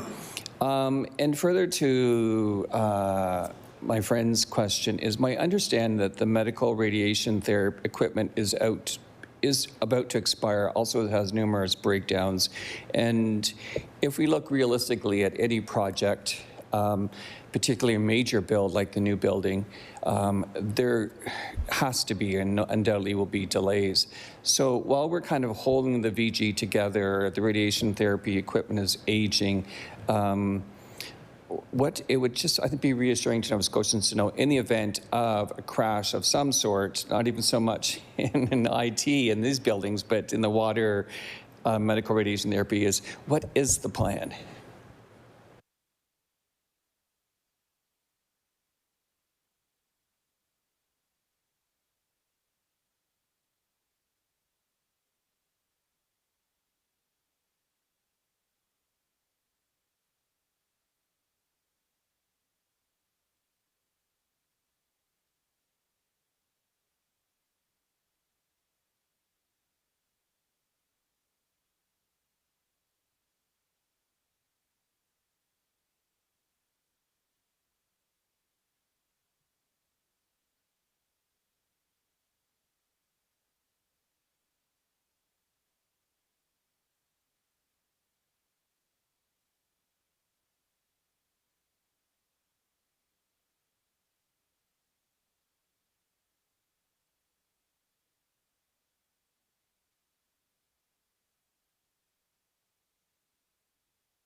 I recognize the Honourable Minister of Health and Wellness. So I thank the member for the question. So what I would say is that every organization, NSH by facility, would have a business continuity plan for any, you know, combination of things that could go wrong. And of course, you never predict. But the point of the business continuity plan is that you can scaffold your plan to whatever situation arises.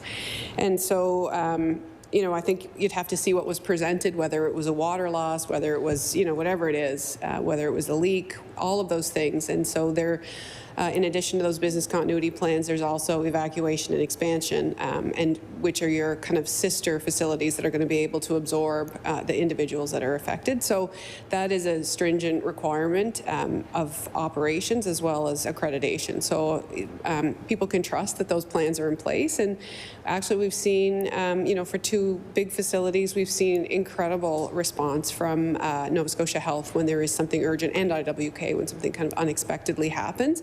People mobilize very quickly and problem solve in that moment. So people should feel very confident about the plans and the capacity and the strength of the staff to kind of meet the challenges as they arise. So we're just checking on the radiation therapy in terms of end of life. Like, I have not heard that, and I know that Ethos is there, which is really an incredible asset to our province. And so wherever possible, you know, moving folks to the next available, you know, piece of equipment, if it's a diagnostic imaging, if it's a radiation therapy, whatever. So. Always looking at how we, at end of life, what is, you know, we have to prioritize. The needs are all over the province at end of life, and what is most current. So it's a balance, but we've had a fair amount of money invested across the province in terms of replacing end of life equipment, and that work will continue. I recognize the honourable member for Halifax Armdale. Thank you. I do want to come to end of life, but again, I'm hoping that the diagnostic, medical radiation, not diagnostic, is such a crucial part of curative care as well. The question I wonder, and it seems weird that, a bit challenging that you and I as healthcare professionals are discussing this, but having Mr. Benoit here is helpful. Do you have any concern that during the course of these major projects, the cancer build in Sydney, the build here, that things will be slowed down by a labor shortage? I mean, the rest of the country is facing those challenges. It's got to be a risk, I would expect, to the projects.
I recognize the Honourable Minister of Health and Wellness.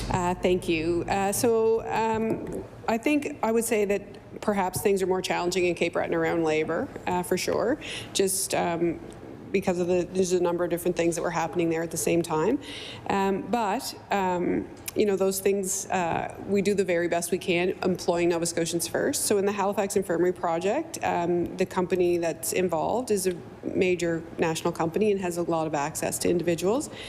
And so 70% of the workforce on the site is from Nova Scotia, which is great. And 30% comes from outside Nova Scotia, and sometimes that's a capacity issue, but often that's a skill issue because these are very particular builds, as the member would know.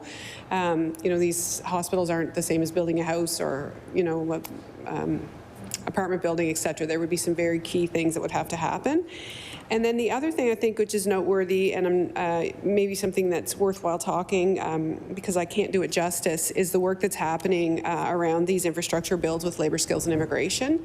So creating opportunities for apprenticeship. So both, you know, at the HI site with the company, but also operationally, Nova Scotia Health is doing some of that work as well around apprenticeships. So building our own provincial capacity in new tradespeople as well. So I think that's a good question, just to kind of get more detail from labour skills and immigration from the minister, to be able to kind of talk, because there's been a lot of change to address some of the issues around labour gaps, and I think they're, you know, we're quite proud of the work that we're doing in collaboration with them. I recognize the honourable member for Halifax Armdale. The reason I ask about the labour shortage and that is, besides the cost, is we're hearing in other conversations, I'm sure you're very well aware, with integrated health services projects and even some of the collaborative centres, the delay in finding physical sites and also construction delays for a variety of reasons, and they're much smaller square feet of 7,000, 8,000. A topic that, again, I find strange in health, but you seem to end up wearing the face of this, which is, I'm sure, not one of your favorite topics, parking. I continue to get calls every day from healthcare providers about access to parking. Last week, I got a call from a family doctor who went in to do a delivery, missed the delivery because they couldn't access parking at the IWK. Now, I've had a recent tour of that, and I know that's switching around, but the free parking, as you know, has created many challenges that are far from tweaked. And so I still, after this initial rollout, there seems to be challenges with parking. And it seems to fall under your, you seem to be the go-to person. So having you and Mr. Benoit here is great. Is how do we ensure that healthcare providers can get to work to provide the care that people need, particularly like the example, the delivery of a baby?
I recognize the Honourable Minister of Health and Wellness. Thank you. Certainly, you know, the free parking was an important part of affordability, particularly for patients as they're traveling throughout, you know, for healthcare appointments and to visit loved ones. So changes were announced in May that designated an additional 175 spaces in the main Halifax Infirmary and VG lots for staff parking. And once those, there is a cap for maximum daily rate for parking in patient areas for staff is $14.50. It's a maximum staff rate. mid-25, QE2 and IWK implemented stricter enforcement, making sure that really the people who are in those parking lots and garages really are the people who should be there, because the 1450 is appealing perhaps to some others who maybe don't want to, who are, you know, doing other things. In the summer 2025, South Street parking was available, and its upgraded lot provides up to 270 parking spaces for staff there as well. And there's expanded parking at Citadel Hill. Also, you know, the public routes, transportation routes are important, and there is a subsidized program for staff to use that as well. And you might want to let the physician know that there is on-call parking for physicians at all sites to be able to call ahead and have parking available. So that physician obviously doesn't know that, and so you may want to encourage that physician to speak to the administration of whatever hospital that physician was at, because there is capacity for on-call parking in such instances. I recognize the honourable member for Halifax Armdale.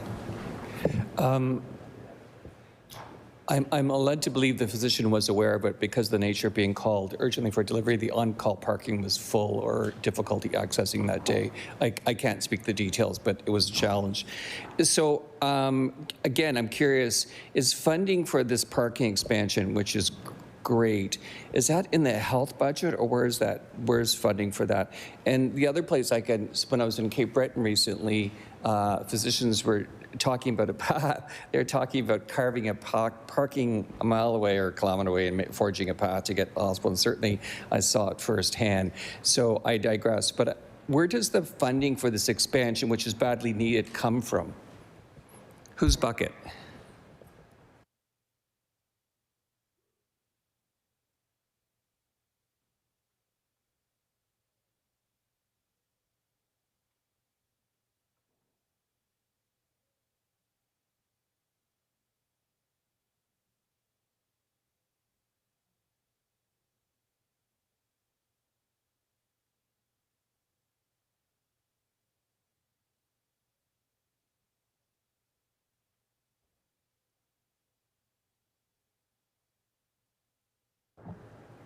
I recognize the Honourable Minister of Health and Wellness. Yeah, so the expansion of the parking comes from the budget in health, and I just wanted to mention as well that the new HIEP as well as the new emergency department at IWK will also have parking spaces when they're completed. So some of this is temporary, but other is more permanent.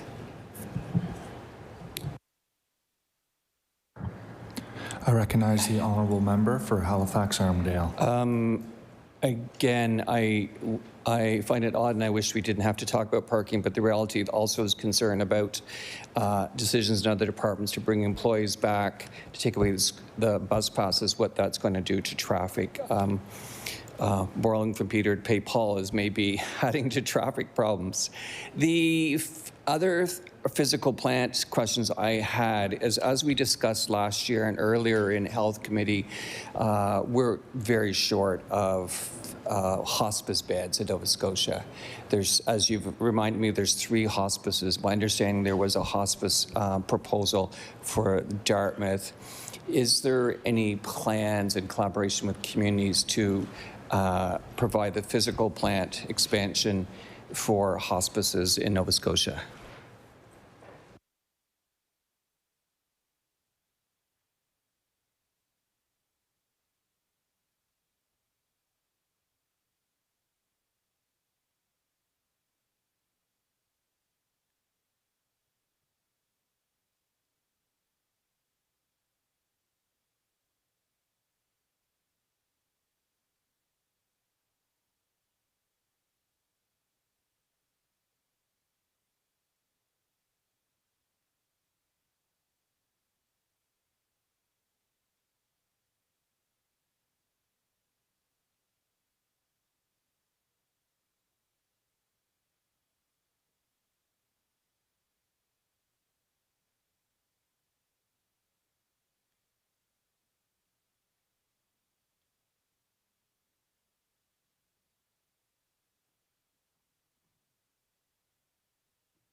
I recognize the Honourable Minister of Health and Wellness. So thank you to the member for the question. There has been some work done around understanding, number one, the needs and current availability of end-of-life care, so hospice and palliative care beds as well. So there was a hospice medical director hired in June with a phased expansion of services starting in the fall. There is a review of hospice and respite landscape, and so that is now in phase 2. Phase 1, the department engaged consultants to assess Nova Scotia's hospice landscape and recommend the most appropriate services. And so now phase 2 has begun and focuses on identifying priority areas for enhanced hospice services. I recognize the Honourable Member for Halifax-Armdale. So thank you for that. I hear the thoughts, the plans there, but I'm not hearing any target goals for new builds for hospice. Is that correct?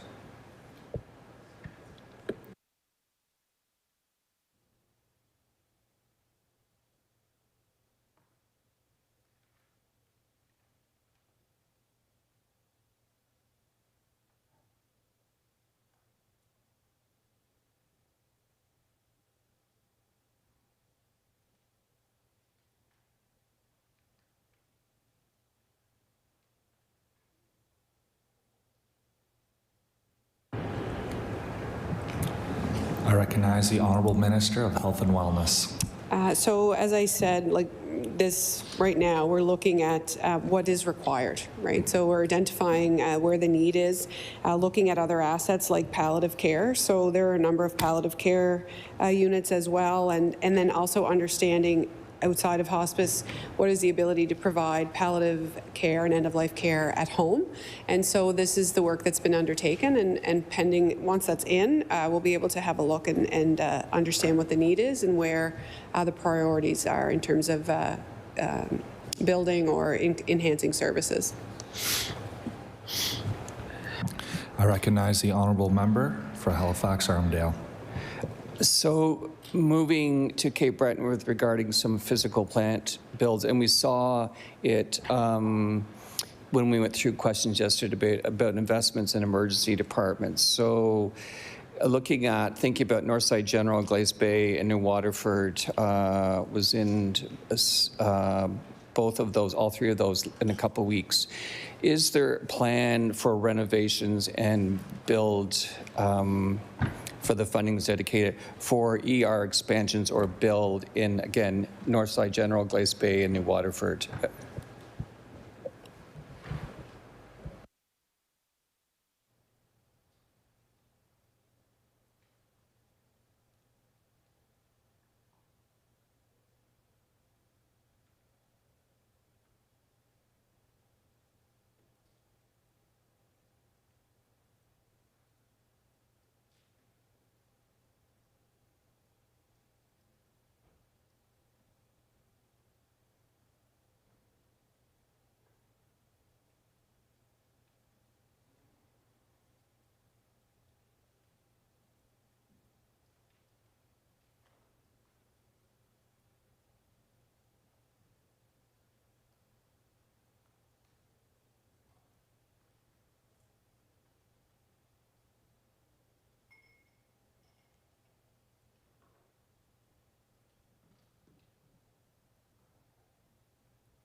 I recognize the Honourable Minister of Health and Wellness. Thank you. So the North Side project is doing well. There was no emergency department contemplated in that build, and so there's no change to the scope of that project. Glace Bay is still in the planning and design phase, so those projects continue. recognize the honourable member for Halifax Armdale. Yeah, certainly. Of course, everyone wants them now, but having been in Glace Bay recently, it is, as we know, there was renovations during COVID in a lot of our hospitals for infectious disease control. The physical plant is just so not conducive to flow in some of our older structures. So the sooner the better. If I can help you in any way in that. One last question about physical plant build. I was happy to see that the new construction started on the new Emerge in Yarmouth.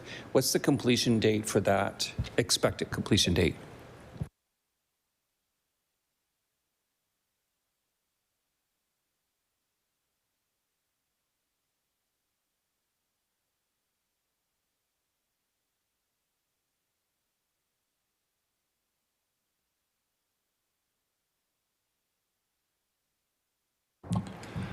I recognize the Honourable Minister of Health and Wellness.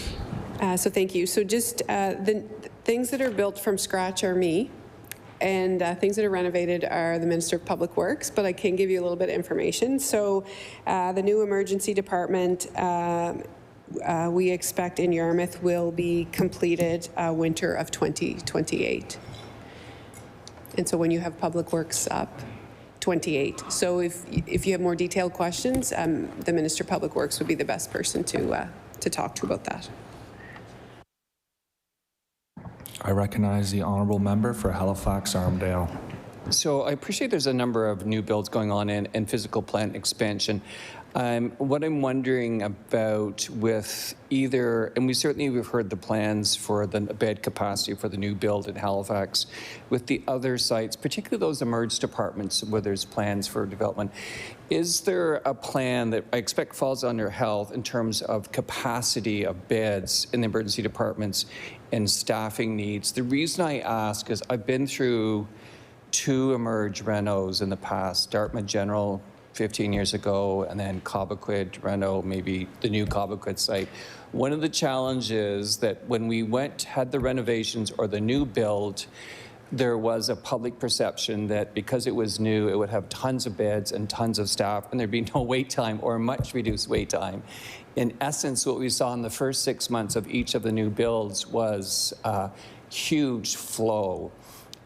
Because if I go there, it's new. They've got it, and I know when we had the new build in Cobequid, there was actually less beds. I think the same staff, but less beds, and the wait time went up. So I've been warning my colleagues, what's your change management plan for the new builds? Because the public expectation is.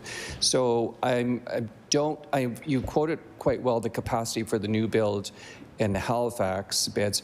What about the emerged capacity, just the beds, let alone the people for the renovations?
I recognize the Honourable Minister of Health and Wellness. Thank you. So there might be a couple of parts to this. So I just want to talk a little bit about why, some of these projects, we wonder why they're in design and planning stages for so long, and that's really why. And I think there's been learnings over the years from other renovations where healthcare workers weren't directly involved.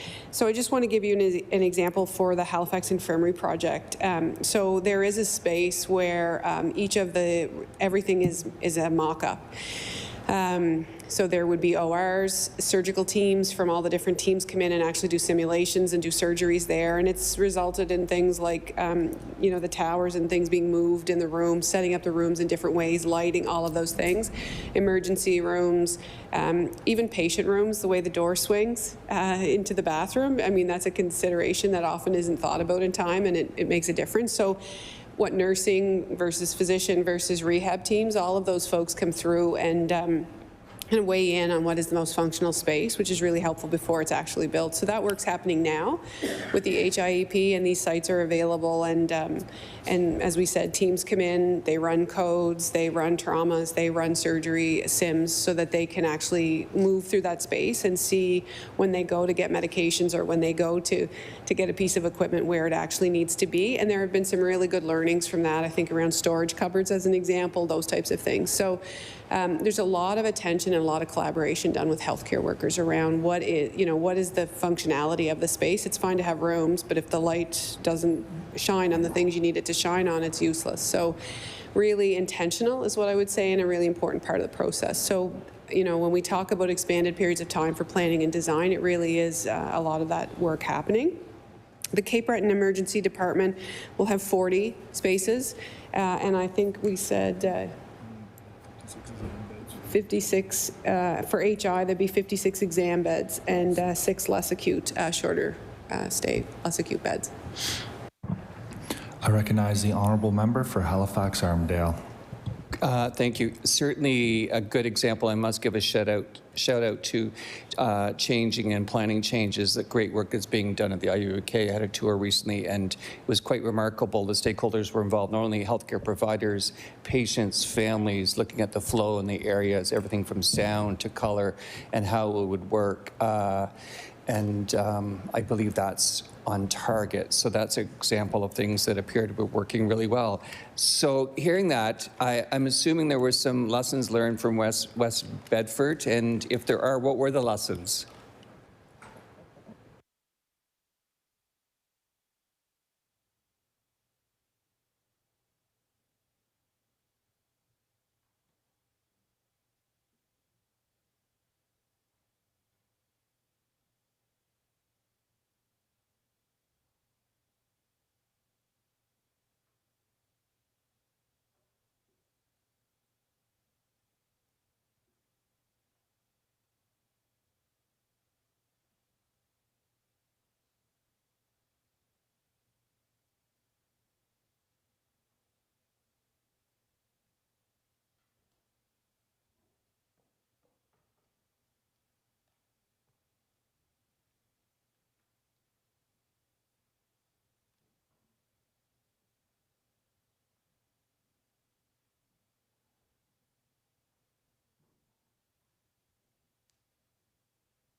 I recognize the Honourable Minister for Health and Wellness.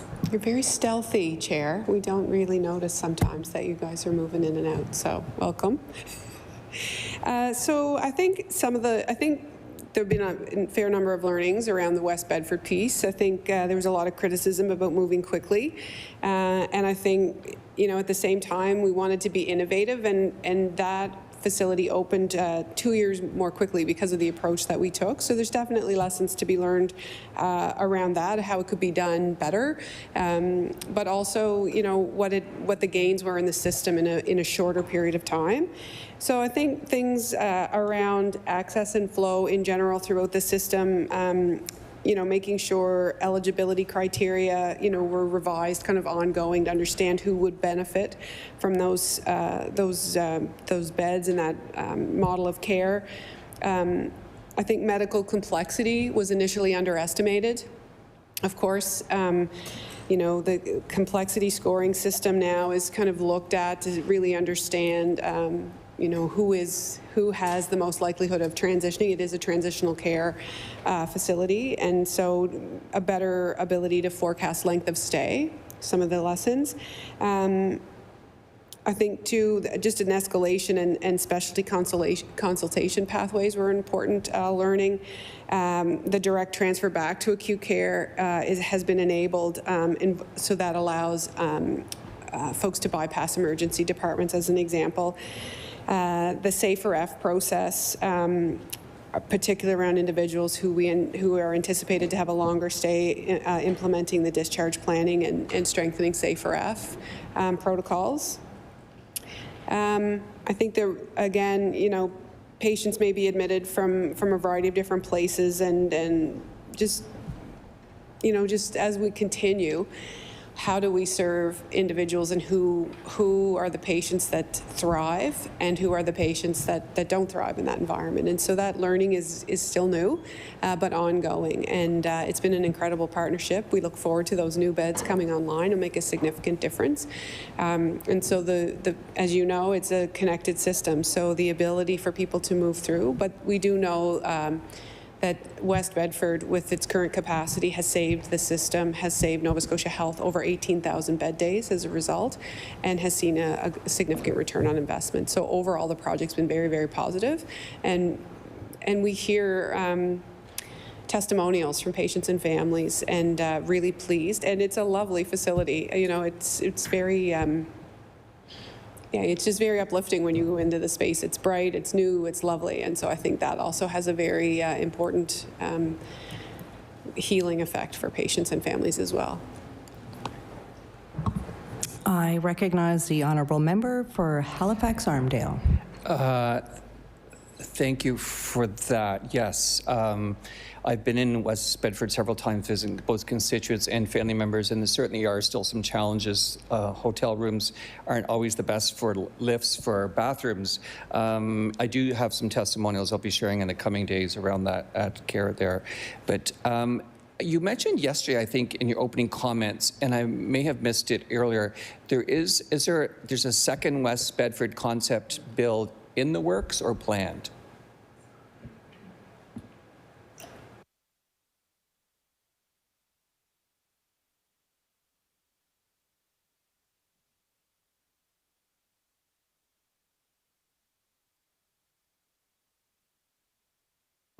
I recognize the Honourable Minister for Health and Wellness. Thank you. Yes, so there is another 110 beds coming on stream at West Bedford by the end of April. Yeah. I need to recognize you. I recognize the Honourable Member for Halifax-Armdale. I just want to make sure I heard you right, because it sounds like good news I didn't hear. So there's a second site opening in April? I recognize the Honourable Minister of Health and Wellness. So it's phase 2. It's actually at that facility. So if you're visiting there, you go in and you'll see that there's construction happening or connected to, and that's where the 110 beds are, directly on that site, attached to the current 68. I recognize the Honourable Member for Halifax-Armdale. Thank you. I was aware that I was somehow assumed was thinking there was a separate site, off-site, that Just, those are all the physical plan questions I have for Mr. Benoit and you. Wanted to move into a bit of HR questions. Yes, we can take a 2-minute break to change over people.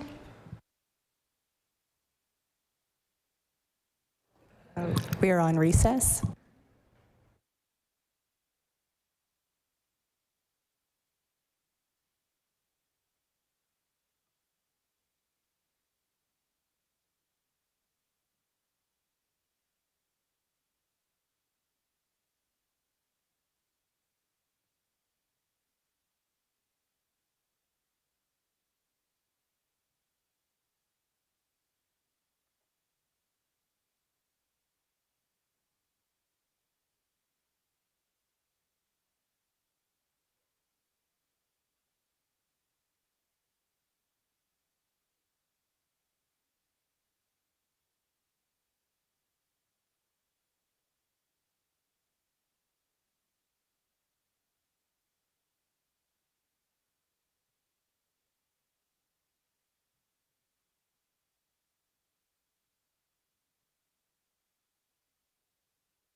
Order.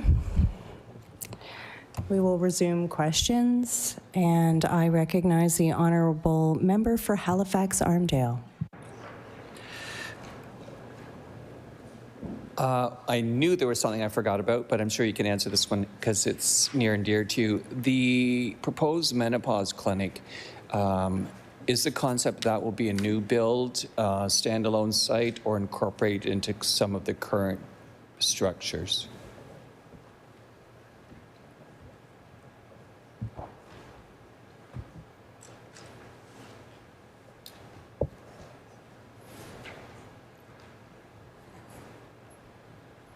I recognize the Honourable Minister for Health and Wellness.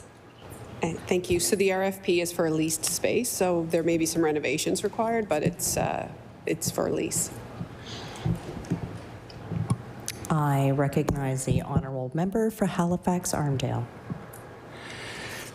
I have days of questions, but I think in the next 14 minutes, as we're on the topic of cancer care, as you know, there's a shortage of people to provide the care needed for cancer, starting from the diagnostic imaging techs to nurses to medical radiation therapists. We heard last week about the need for medical radiation therapists, and I've actually met with them several times to hear their concerns.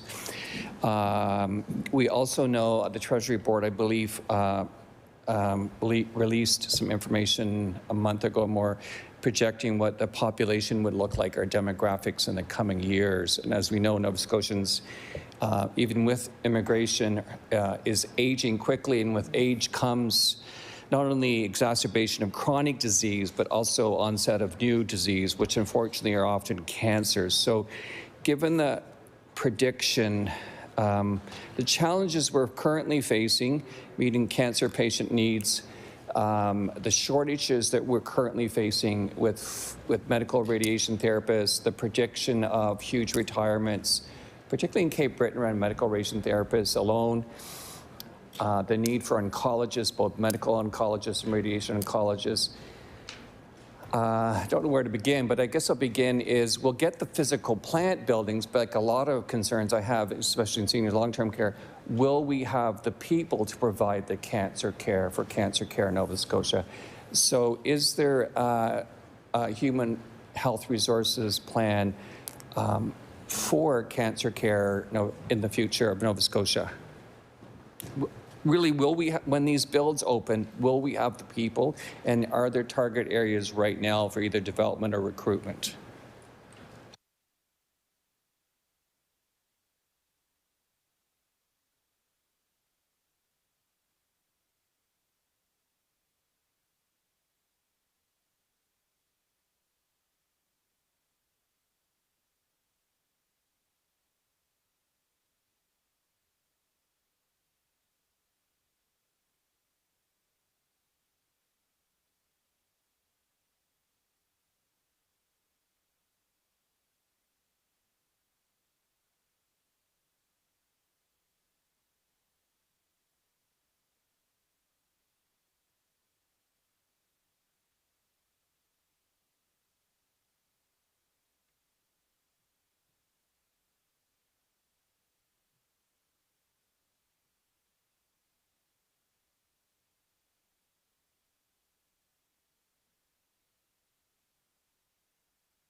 I recognize the Honourable Minister for Health and Wellness.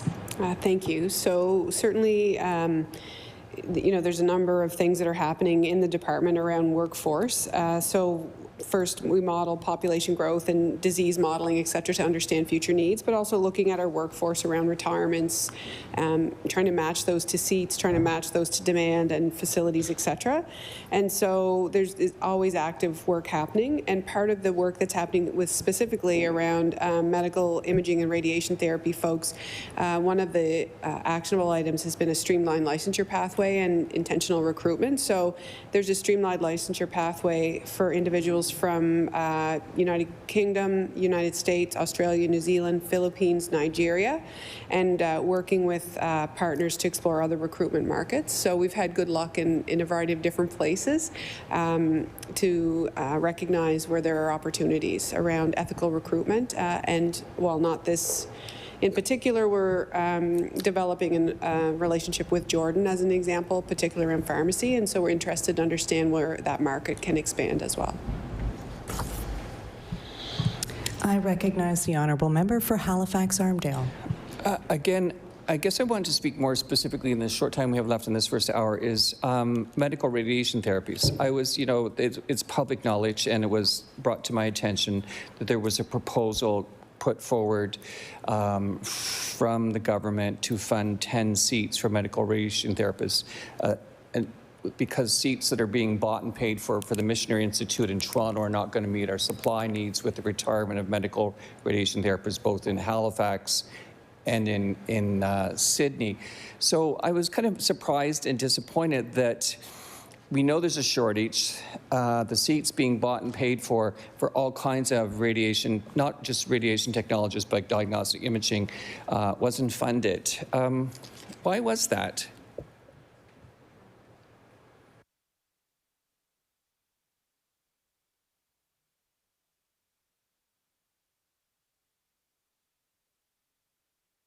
I recognize the Honourable Minister for Health and Wellness. So thank you. So the seats internally to Dalhousie were doubled for medical imaging and radiation therapy professionals in September of 23. And added 8 more for ultrasound technologists and 13 for radiological technology. So when we look at that modeling, there's actually been internal capacity built, and those graduating classes will begin soon. I recognize the Honourable Member for Halifax-Armdale. So I may be confused. I know the seats were doubled. I didn't realize they were actually training medical radiation therapists. I know we're doing ultrasound, X-ray, MRI, CT, but are we actually training medical radiation, so the folks who actually do the radiation therapy at Dalhousie?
I recognize the Honourable Minister for Health and Wellness. I'll have to get that information. It's a very granular piece of information from the operator. I just can't pull it right now. I recognize the Honourable Member for Halifax-Armdale. I'm happy to share the information I have before we chat, if I can get it today. My understanding is that when Minister Wong of Advanced Education, there was a 2023, 2021, there was an agreement between you can't use names. That's okay. Minister of Advanced Education 23-21 signed an agreement with Missionary Institute to provide training or bought seats for the medical radiation therapists, and that we're not training them. And that the challenge is that everybody in Canada is short medical radiation therapists, and there's very limited training sites, and so we're all competing for those seats and those people. So I'm happy to provide that in the note from Canadian Association of Medical Radiation Therapists. I don't know exactly how many, but my understanding there was an agreement developed at that time.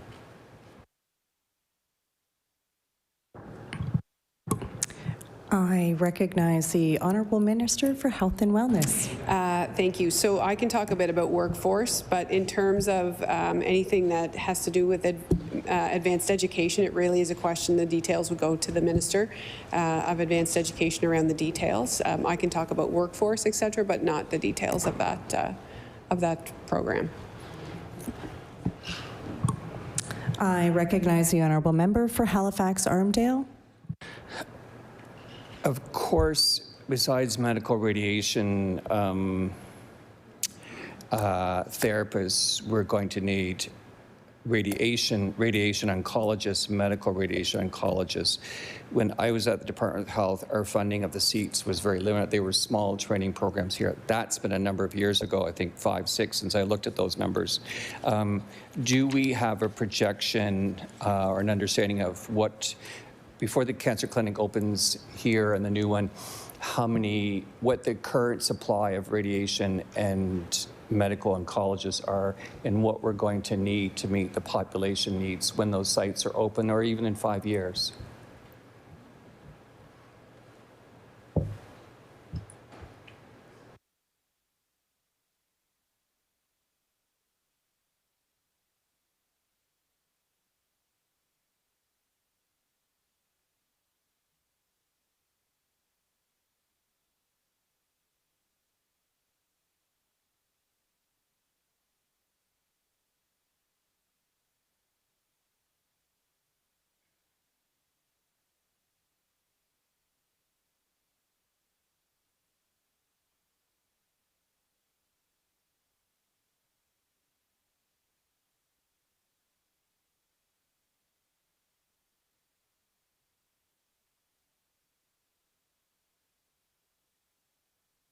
I recognize the Honourable Minister for Health and Wellness. Thank you. So that's something that happens under the physician recruitment work that's happening with NSH and Department of Health. So Nova Scotia Health can determine kind of by area what's required and by build, but we appreciate that we need those specialty skill sets, and it is a priority, but I don't have the numbers here. I recognize the Honourable Member for Halifax Armdale with 40 seconds. Thank you to the Minister for that. I'm going to have lots of HR questions, so maybe we could create the to-do list as we go through it the next couple of days.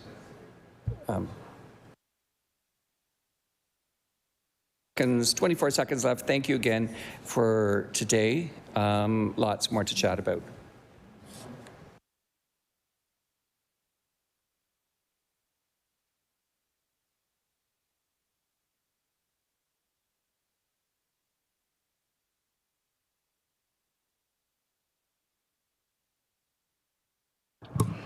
Order. The member's time has concluded for this hour. I understand that there is unanimous consent for the member for Cumberland North to take up the Liberal Caucus's question time. Is it agreed? It is agreed. I recognize the Honourable Member for Cumberland North. Thank you, Madam Chair. And thank you to the minister and her team for being here to answer questions on behalf of the people that I represent and all Nova Scotians. So I know there's a lot in health, so it's hard to know where to start. So in honor of someone who just passed, and I don't know if the minister would have met this physician, Dr. Paul Van Boxel. He was one of our general surgeons, just passed away this past week, and he was a real icon in our community, and he was on my advisory team. And one of the things that Dr. Paul Van Boxel was very strong on believing in healthcare is that there should always be local governance and local decision making. So in honor of Dr. Van Boxel, I'll ask the minister about the governance structure and maybe pull in the Health Authorities Act, looking at the changes that were made once this government came in power in 2021 with regards to removing the board. I'm wondering if the minister can answer, is there any plans to bring back a health board, both centrally as well as either locally at regional hospitals or zonal?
I recognize the Honourable Minister for Health and Wellness. So thank you. So in terms of the local voice being present throughout our healthcare system, so I would just direct the member to some of the mechanisms that are in place. So the community health boards are an important mechanism to understand what's happening in the community, and the plans and priorities are established through those community health boards. There's also patient family advisory and public engagement that happens as well, and also quality committees that really look locally by site or by service, sometimes depending, to understand what the experience is of patients and families, to understand the experience of staff. And each zone has its own vice president and his own medical director who really do work in very close collaboration. So in terms of local voice bubbling up, so there is by site and then of course by region with the zone VP operations and the zone medical directors. But there is no plans currently or imminently to change the administrator model that we have going forward. There's nothing that will happen in the immediate future. I recognize the Honourable Member for Cumberland North. Thank you, Madam Chair, and thank you to the Minister for that update. I will add the experience that people have with local health boards is they are run by Nova Scotia Health staff, and therefore not all of the priorities of communities are actually brought forward. So the Community Health Board chair actually will let people know whether things can go forward or not. It's not always the wishes of the community. And I did have a retired registered nurse resign from the board in Pugwash because of that. She was quite upset. And then that was about 2 years ago. And then more recently, I had a community member from Wallace who had brought forth an important topic and was refused to bring it forward and was told that wasn't considered a priority, even though she's a community member and provided that input. So I think like a good governance model that's usually considered a good model for getting community input is one that isn't influenced by a paid position. So like a community health board that wasn't run or governed by a paid Nova Scotia Health would probably be more effective in getting a true picture of what community thinks and wants the health authority to hear. And I will add, when it comes to site leads, they're good people, but again, they don't reflect the needs of the local medical community or the local nursing community or health community, and their response back is they follow the lead of their upper management. So this has come forward a few times in the last year where people have wanted the site lead to bring forth the concerns of the local medical community or healthcare community, and the site lead refused. So I wanted just to give that feedback to the Minister of Health. That's the experience. And I think that's why many people, including the late Dr. Van Boxel, really believed in local decision making that isn't influenced by politics or by government, but where community voices can truly be heard and have that avenue to do so. My next question is still higher level, and it's around maritime collaboration. Of course, our area is a border town where we've always shared healthcare services with New Brunswick in particular, and of course we have some patients that come from Prince Edward Island. Ever since the pandemic, there's definitely been a shift from less collaboration. In fact, just last week, I was given a bill, and I'm hoping that it's gotten resolved this week. My staff were working on it for me while I'm here. A bill for a CAT scan from someone, she's a constituent of mine, but received a CAT scan at a New Brunswick hospital and was sent a bill for $1,700. And even though it wasn't a private CAT scan unit. So we are seeing less and less collaboration between our maritime provinces. I think Prince Edward Island now, if they have a resident that is a resident of PEI but sees a primary care provider outside of their province, they won't pay for it. They send the person a bill, which violates the Canada Health Act, the portability. You could argue that it violates the principle of portability. And I guess the area that I have real concerns about clinically is around cancer care. So before the pandemic, most of our primary care providers referred their new diagnosis, cancer diagnosis, to specialists, oncologists in Moncton. They were usually seen within a week or 2 probably weeks at the most. There was really fast turnaround time for care, including getting into chemo and radiation. And the benefit, of course, to our residents is if they were doing, say, 4 weeks of radiation, they were able to drive home every night and sleep in their own bed, and it would really be better for them emotionally and socially, but also from a financial standpoint, it was a lot better for them. And since the pandemic, we have seen that continued trend that our doctors are referring to Halifax specialists. And the doctors in our area and patients often kind of refer to it as the Halifax hole, the void, the black hole. People will send referrals, patients are waiting, and nobody seems to know. And there's a definite delay in treatment, and I know that there's probably work being done to fix that and make things more efficient, but we definitely see a big difference from when there was more collaboration within our maritime provinces for healthcare services. Specifically, I see it around cancer care. So my question to the Minister is, what is being done right now to work collaboratively with our fellow, I could say Atlantic Canadian Premier or Health Ministers, but I'll say maritime for now. And is there anything that's proactively being done to try to improve collaborative healthcare services and management amongst our maritime Atlantic provinces?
I recognize the Honourable Minister for Health and Wellness.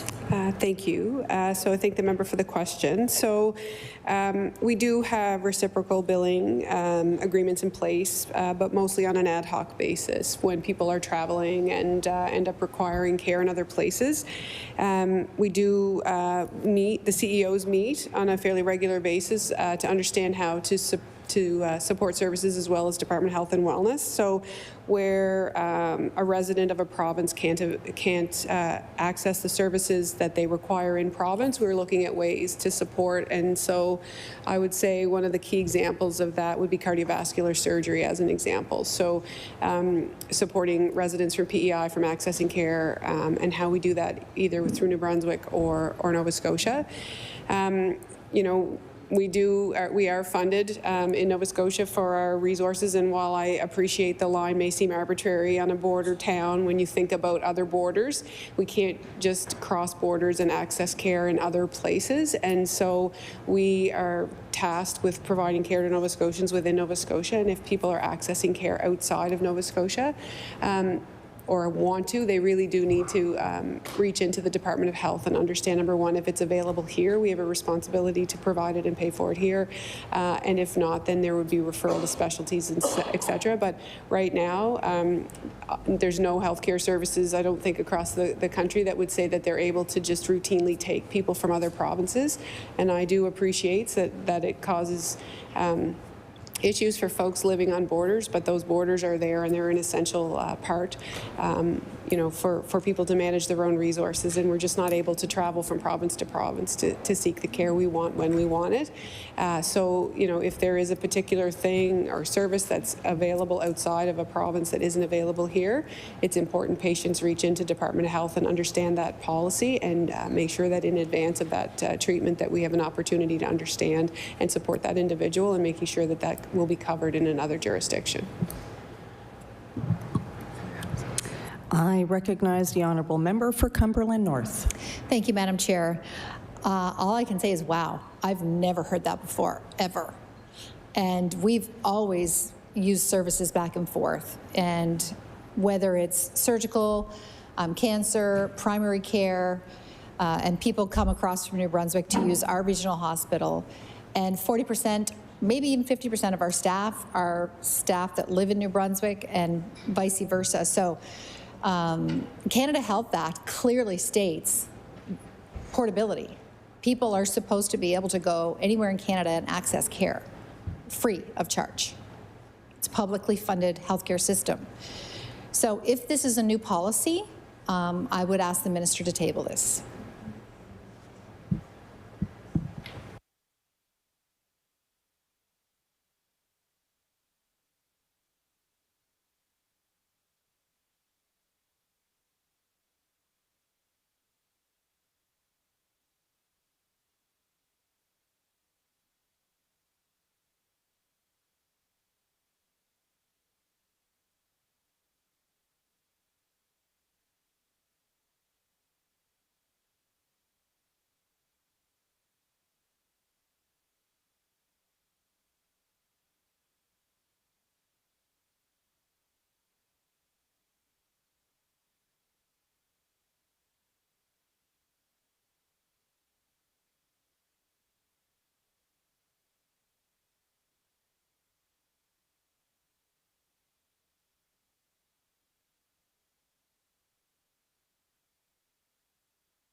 I recognize the Honourable Minister for Health and Wellness. So there is reciprocal billing between provinces. So under that Canada Health Act, there is medically necessary insured services. Provinces bill back and forth. We see people who live here for periods of time, etc. So I'm not sure if that person has that bill, what the context of that is. That should be submitted to the department for review. But I think there was an issue a number of years ago, the member brought it to the floor, where we were asked to reabsorb patients for, I believe, renal dialysis as an example, because there's overcapacity. So, there is ability to bill between provinces if someone is traveling or moving around. There is reciprocal billing, but I guess it's, border towns are a bit different, I guess. I don't know if this particular instance, I'd need more information to understand what happened. I recognize the Honourable Member for Cumberland North. Thank you, Madam Chair. And I would say just in general, pre-pandemic, everything's pre and post-pandemic, but pre-pandemic, there was no border when it came to health care between Nova Scotia and New Brunswick. So care was, I would say, almost always given to the patient based on the patient need.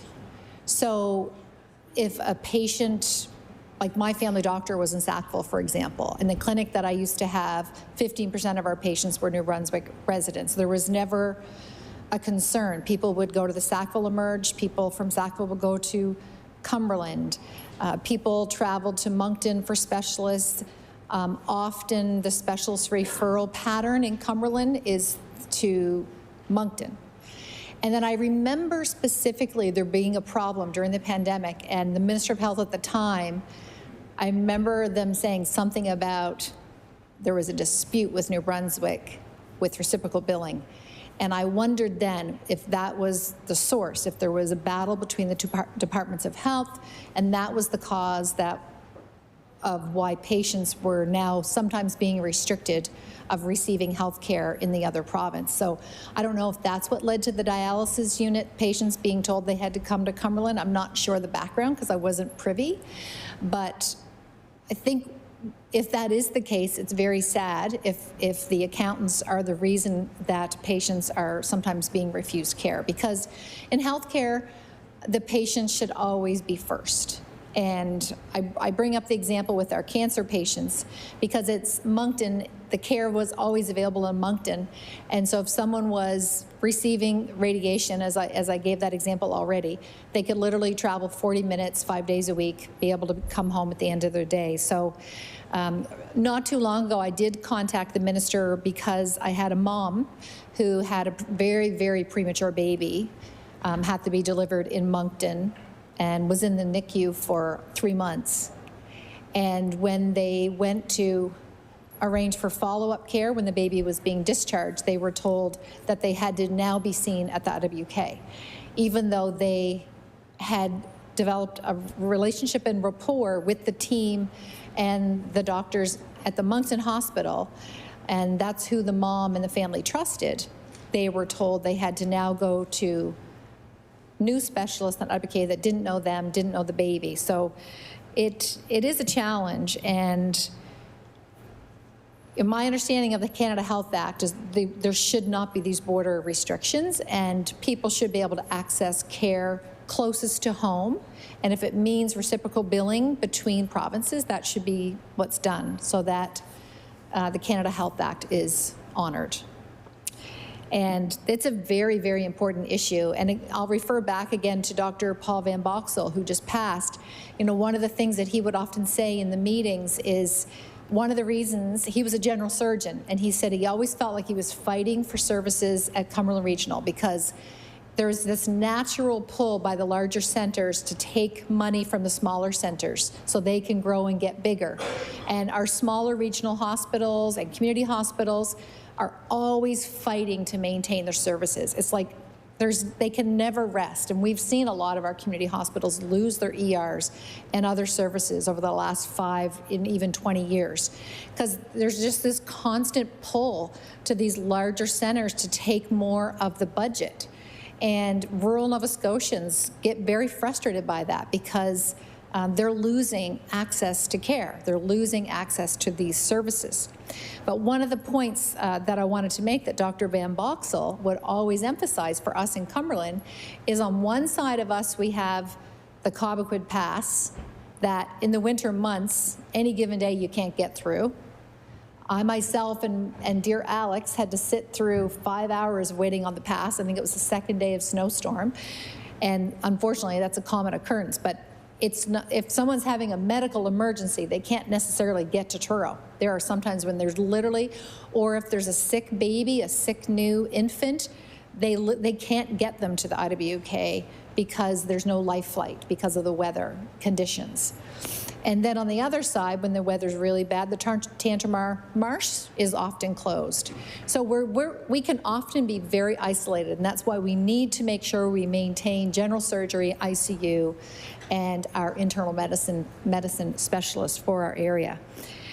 And I will say, there's just a constant fear of losing services in our area, and I know from talking to people around Nova Scotia and rural Nova Scotia, there's always that sort of tension of we've lost so much already, what else are we going to lose? And I bring up those issues with New Brunswick, Madam Chair, for the Minister here in estimates, because the people that live in our area shouldn't have to travel to Halifax if the service is available 40 minutes away and they have the ability to see our patients. If it means our province is doing reciprocal billing, we should be making decisions on what's best for the patient and for their families. And I know the Minister is a nurse, and I'm sure she would agree with that too. And I know bureaucracy, there can be a lot of challenges, but when we always put the patient first, the decisions are much easier. Okay, I'll move on to something else.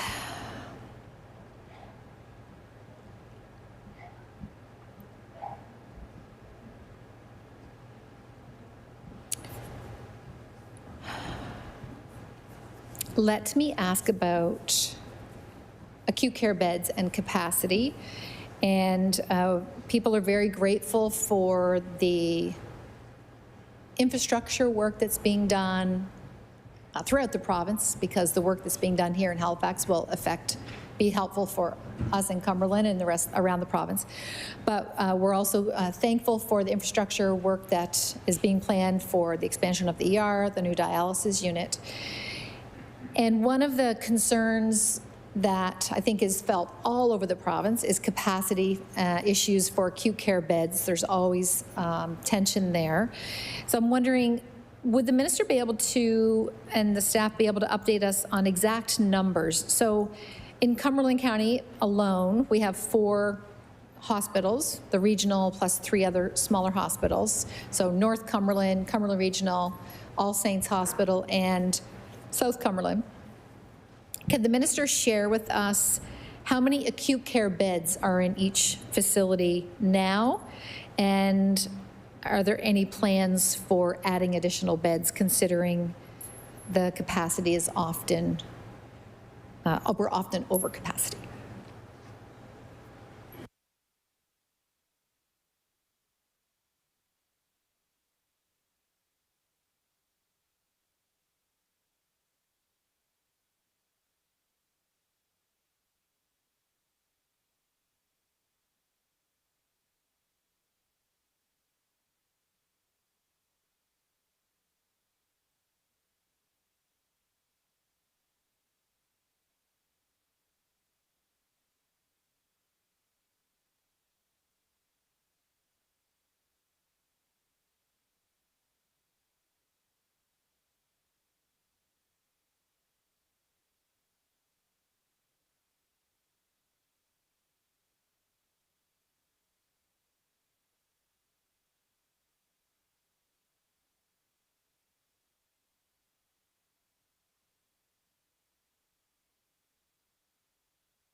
I recognize the Honourable Minister for Health and Wellness.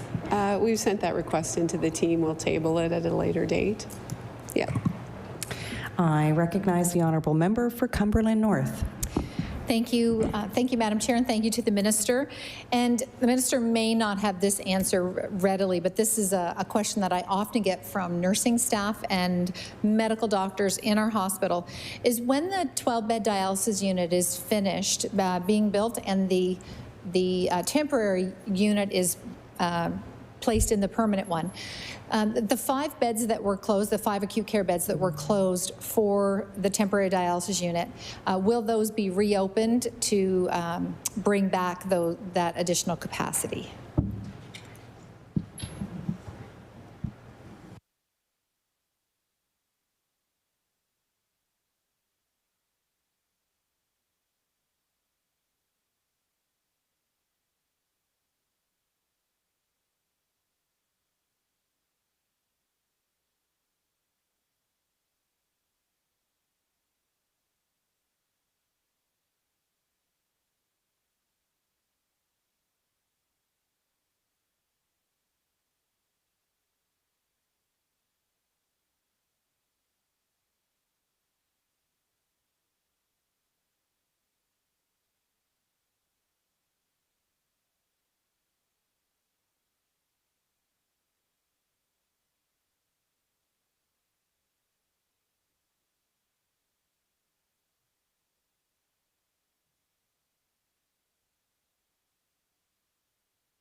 I recognize the Honourable Minister for Health and Wellness. We don't have that information here. The member can either work directly with Nova Scotia Health to ask that question, or it can be tabled at a later date.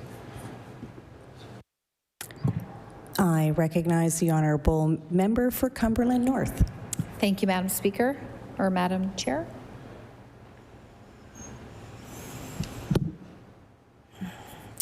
Maybe I could ask the Minister if that's something the department could provide me, because I'm often not able to get answers from Nova Scotia Health.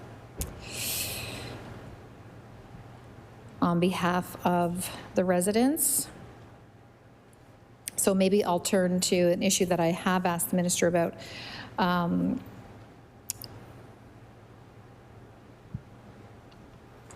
Actually, I'll switch to women's health care. So I've had some questions. I'm grateful for the Minister's announcement about the menopause clinic. People are looking forward to that. There's some concerns that it will end up being like the endometriosis clinic, that's only staffed 1 day a week. And so even though they have the clinic, they have the office, there's only appointments 1 day a week. And I'm wondering if the Minister can let us know, is there any plans, was there any cuts to the endometriosis clinic, or additional revenue to get the endometriosis clinic to be able to provide more services to women here in the province and shorten the wait times? Thank you.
I recognize the Honourable Minister for Health and Wellness. Thank you, Chair. So I'd just like to spend a couple of minutes talking about some of the previous investments and also the work that's happening around women's health and reproductive health care in the province. So it's a very important issue for government. We work very closely with our partners at Nova Scotia Health and IWK. So I'd just like to kind of give an overview. I appreciate that there's an urban core and there's a rural core, and then how do they kind of work together and what services are available. So as of January 2026, there are 32 gynecologists in the Central Zone and IWK, including gynae oncology, but also excluding those who do obstetrics only. And so there are currently no vacancies. So we are at full complement in terms of the gynecological complement for Central Zone. And so I think it's important that while there are subspecialties that exist, we also know that endometriosis care, pelvic pain care can actually start in the primary care world, where people can have access to their primary care providers, also locally at their regional hospitals as well. And so all gynaes have capacity to be able to help and support individuals who are seeking gynecological care for a broad range. So it's not that there's only one resource or one clinic in the province. It's a very subspecialist care. And so individuals should feel confident, number one, as our attachment rate goes up, particularly people have access to primary care. Folks have primary care, the primary care providers have access to gynecologists and obstetricians at their local regional hospitals, which we've also increased the complement for in our regional care model. And then the subspecialty that exists in addition to the regular gynecological care that happens at IWK. So there's also been numerous clinic flows to the member's question specifically about gynae services and urogynecology and pelvic care.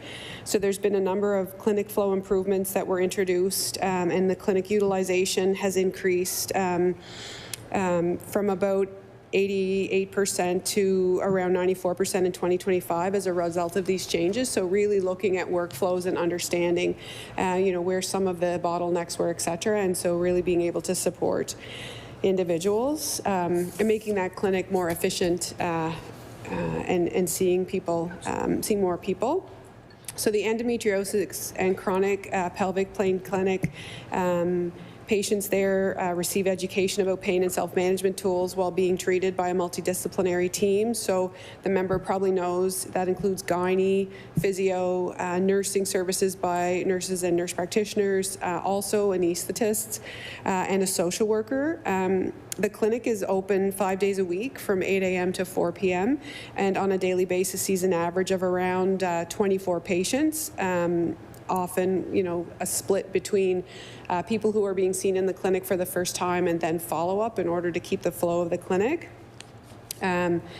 So the average wait time is still higher than we'd like, and we continue to look at that. There have been no changes to the current funding model, but there has also been new facilities for women's health. So there's addition of new clinics that will come online to support women's health.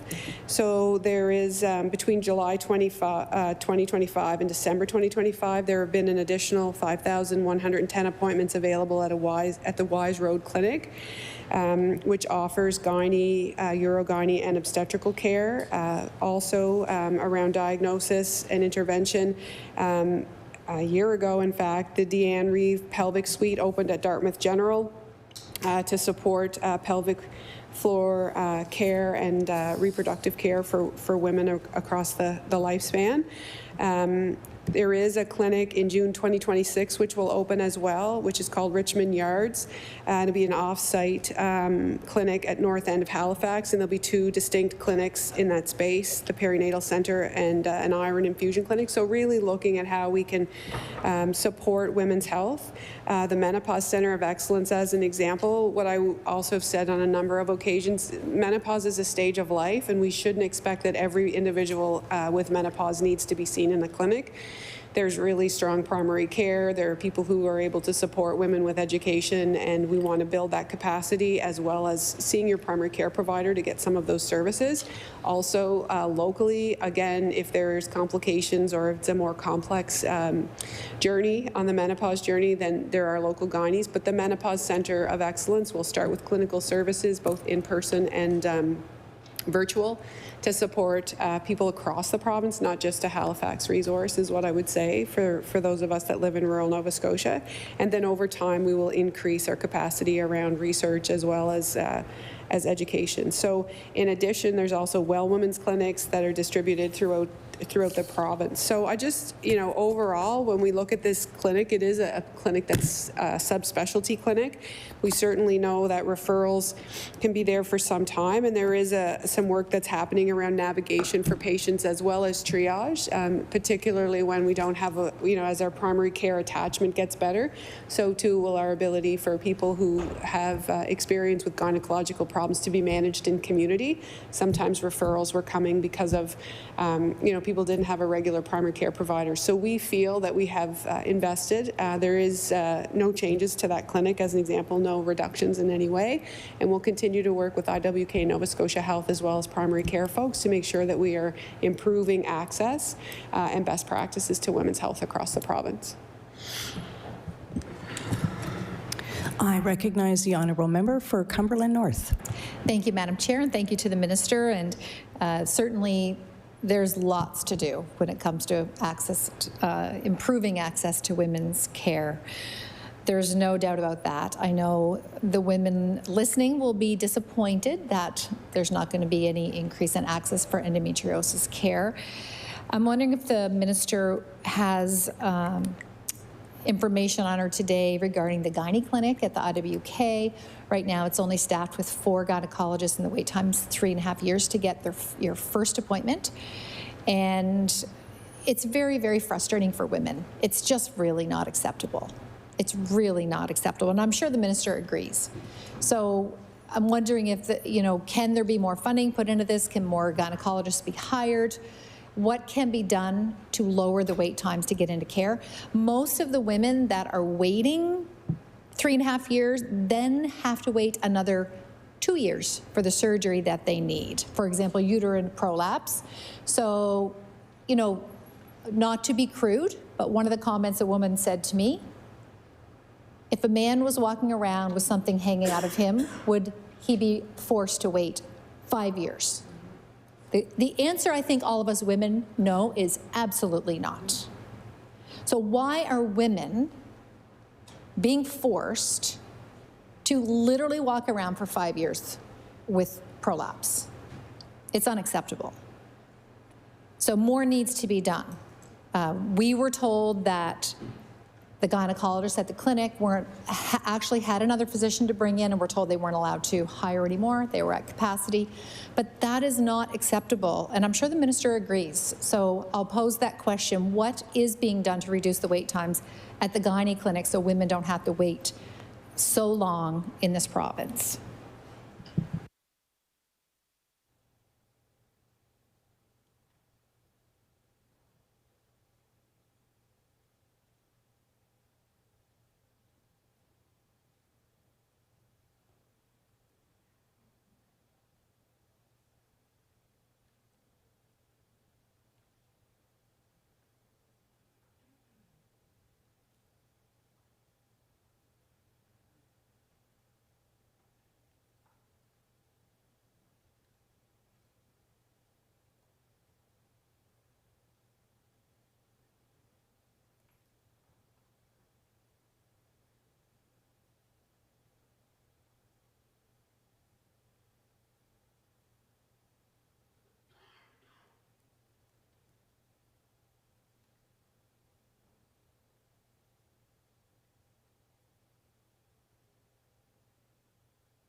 I recognize the Honourable Minister for Health and Wellness.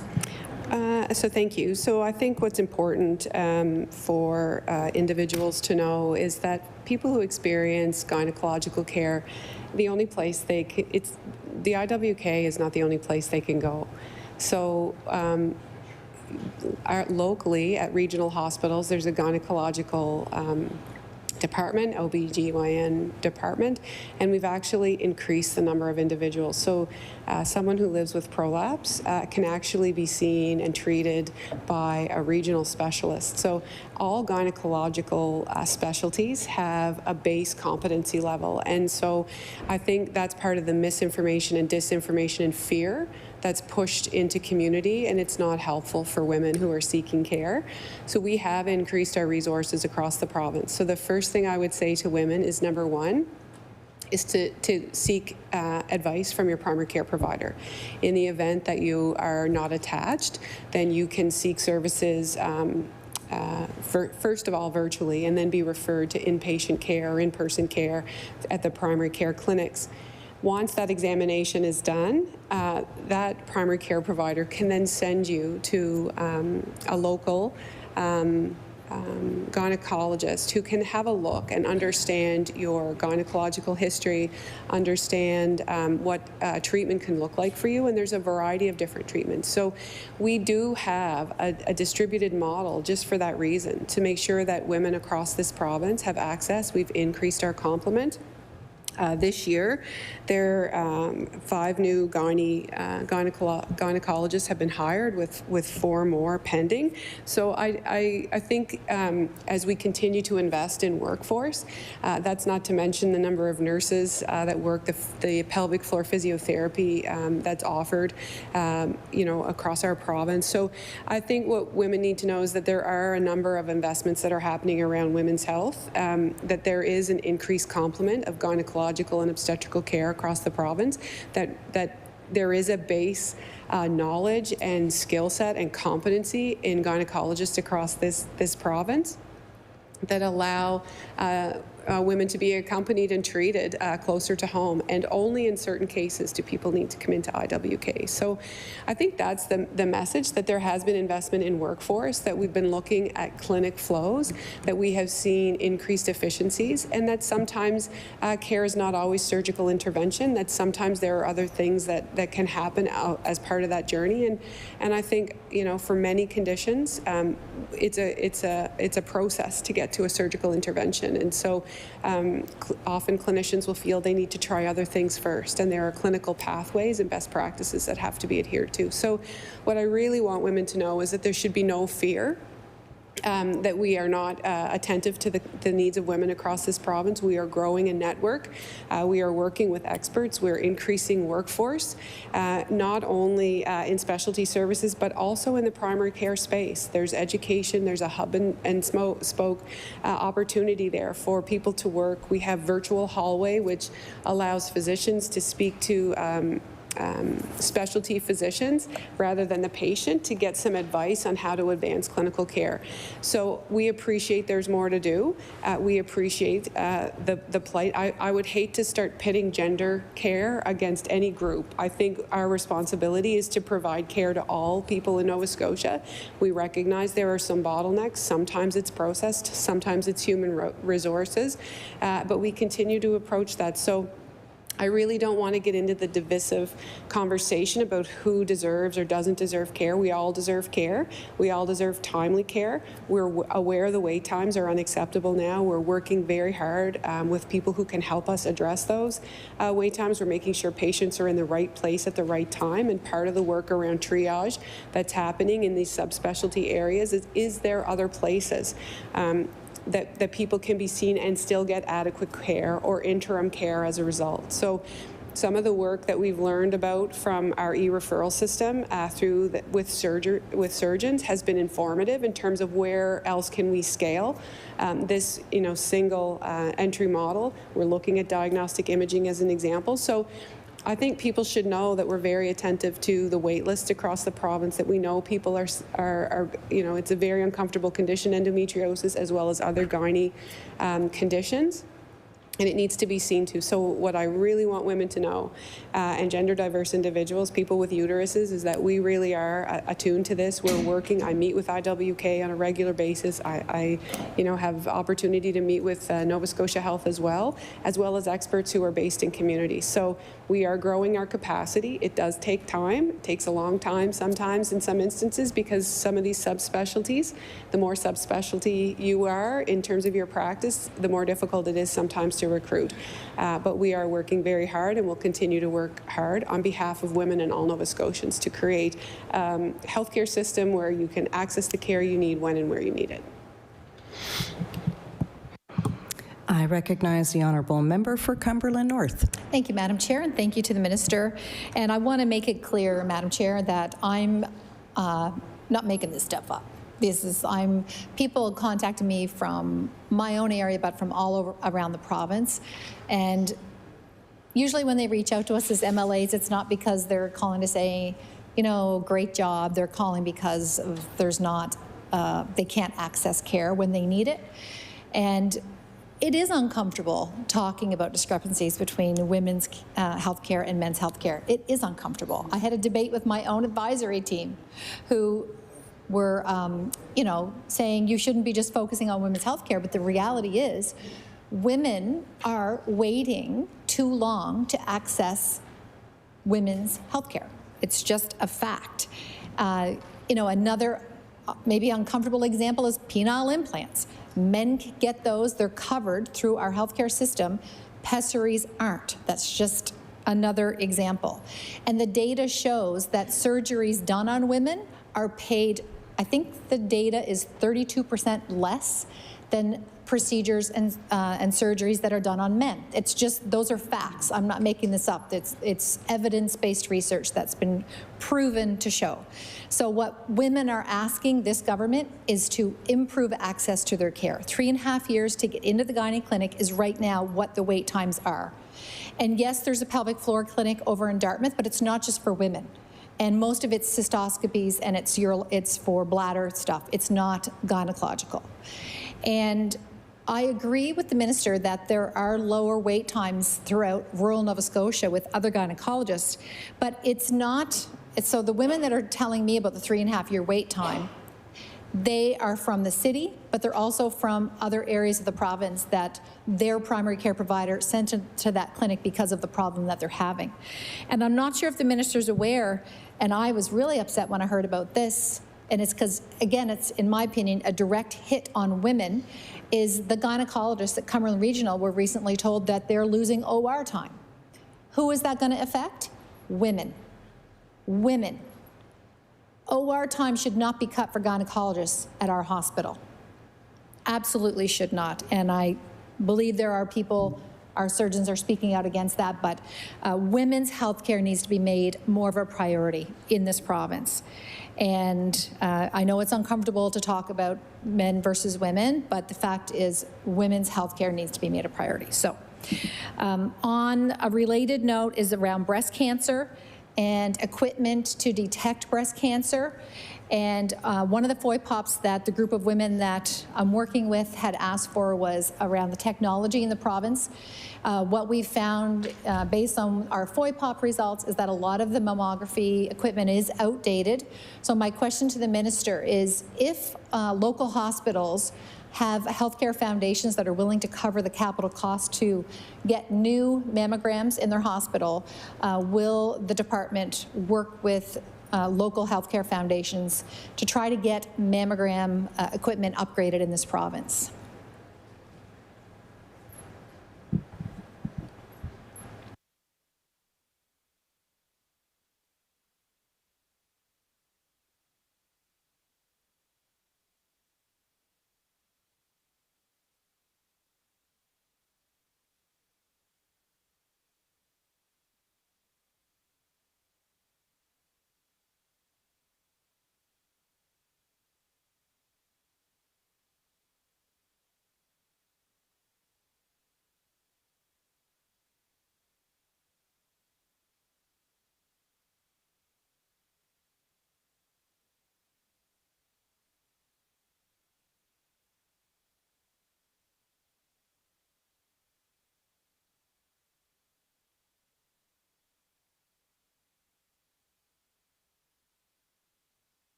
I recognize the Honourable Minister for Health and Wellness.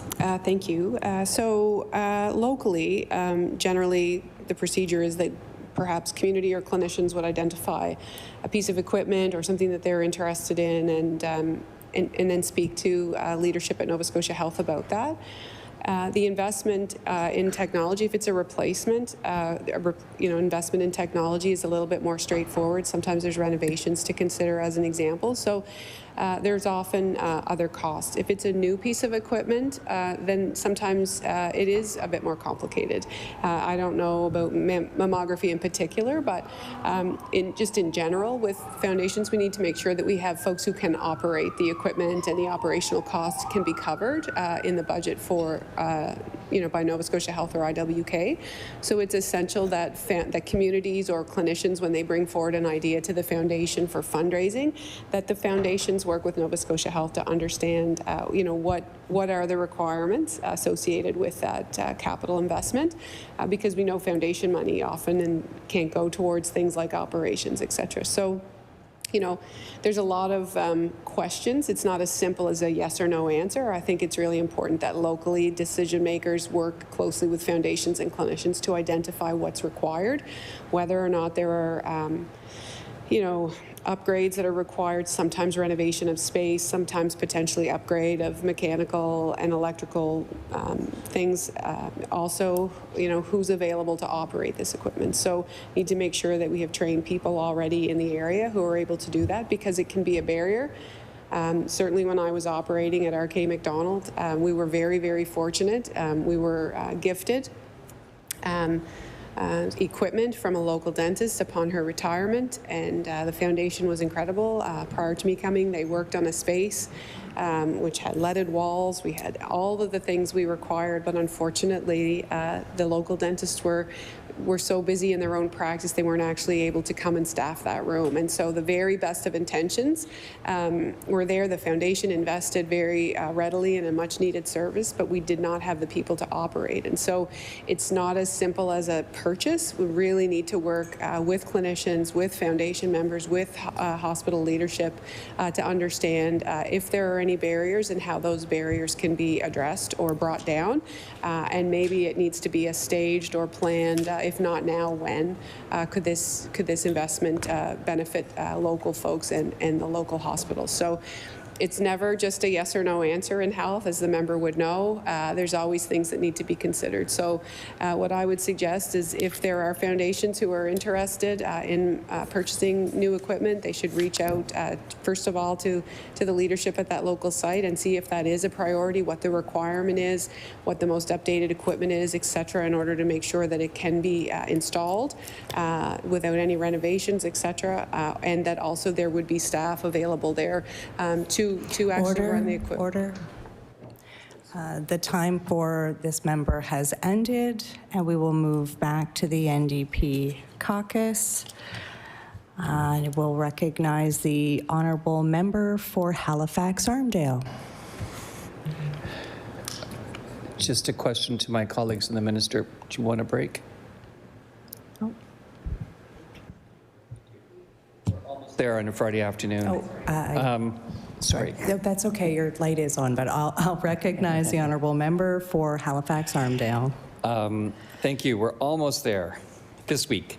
Wanted to follow up with some questions yesterday since we spoke, and it was seen on Ledge TV. My office phone calls, emails have been ringing off the wall with questions from groups and individuals about decision-making for the cuts. So I want to follow up on that a bit more. First of all, the question is, were there any grants provided by Department of Health and Wellness that were not reduced?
I recognize the Honourable Minister for Health and Wellness. So there were a number, so the department has a number of grants. So there's program grants that are directly sent to folks for services. There's statutory grants, which fund our health authority and IWK. And then there's discretionary grants. And so discretionary grants that had contractual obligations were not included. And the discretionary grants that had a direct impact on patient care were not included. And as a result, the grants that were listed were the ones that had were subject to the 20% reduction.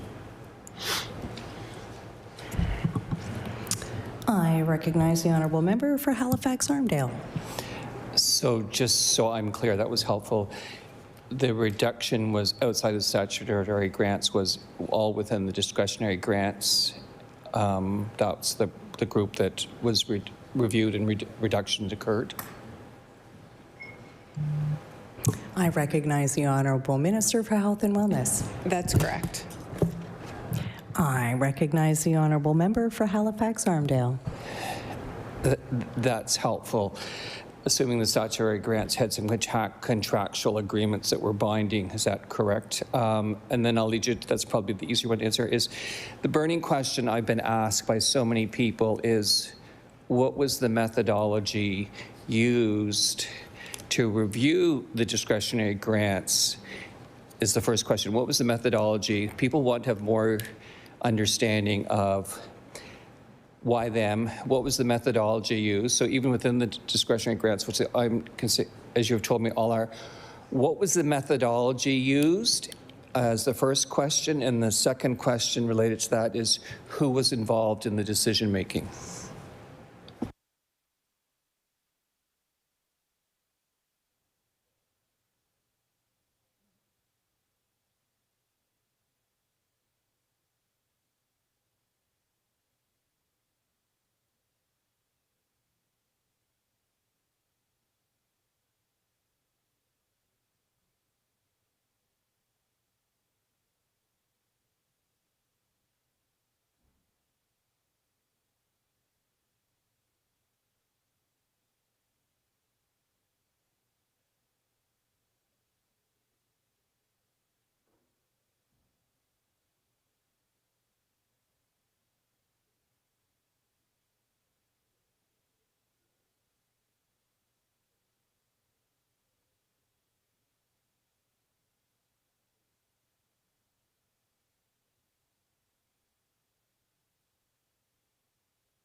I recognize the Honourable Minister of Health and Wellness.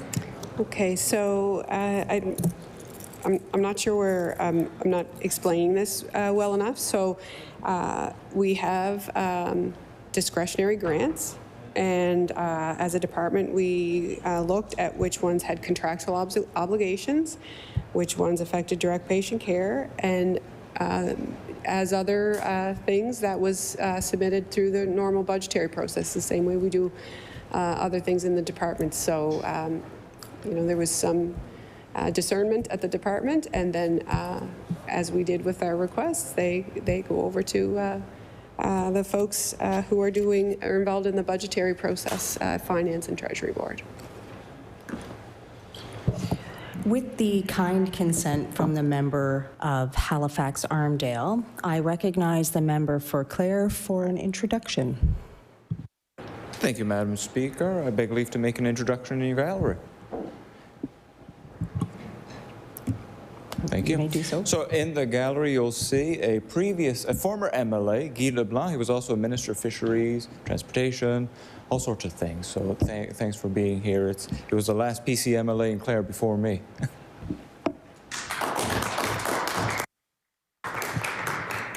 Well, welcome back to the House. Thank you for your service, and I hope you enjoy your day here. I recognize the Honourable Member for Halifax Armdale. So I'm surprised by that for a couple of reasons. One, no doubt they were difficult decisions.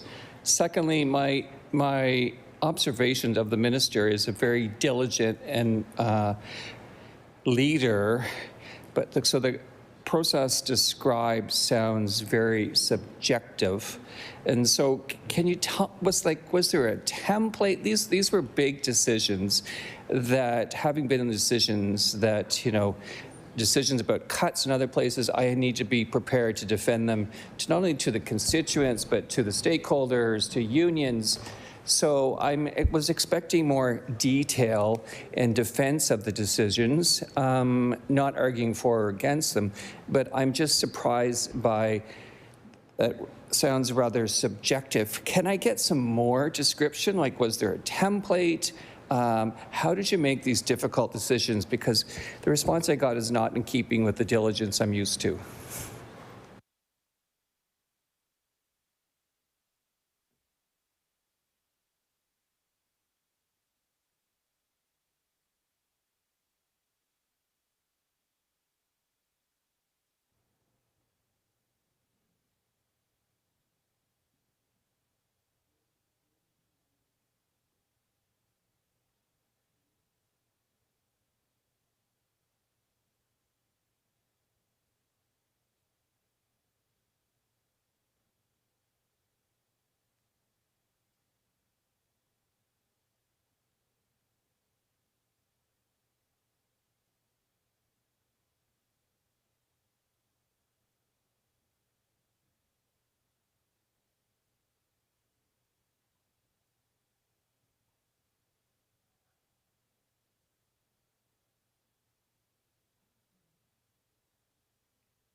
I recognize the Honourable Minister of Health and Wellness.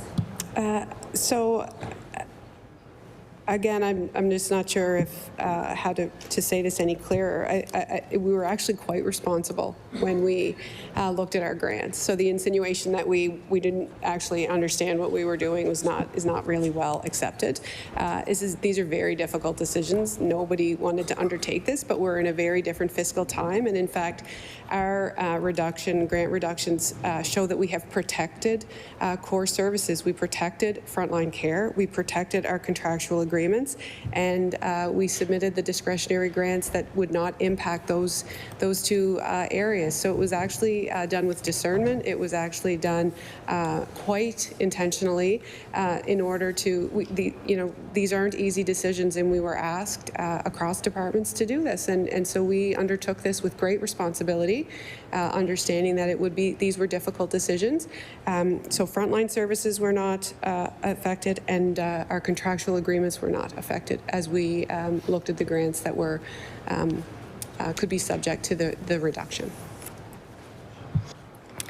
I recognize the honourable member for Halifax-Armdale.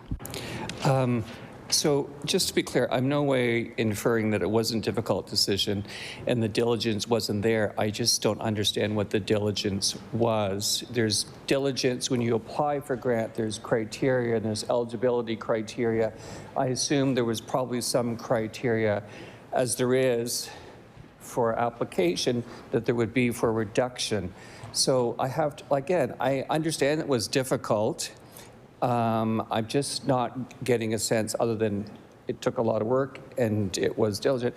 When you apply for grant, there's criteria. So I've heard patient care or direct line. Was there any other criteria? And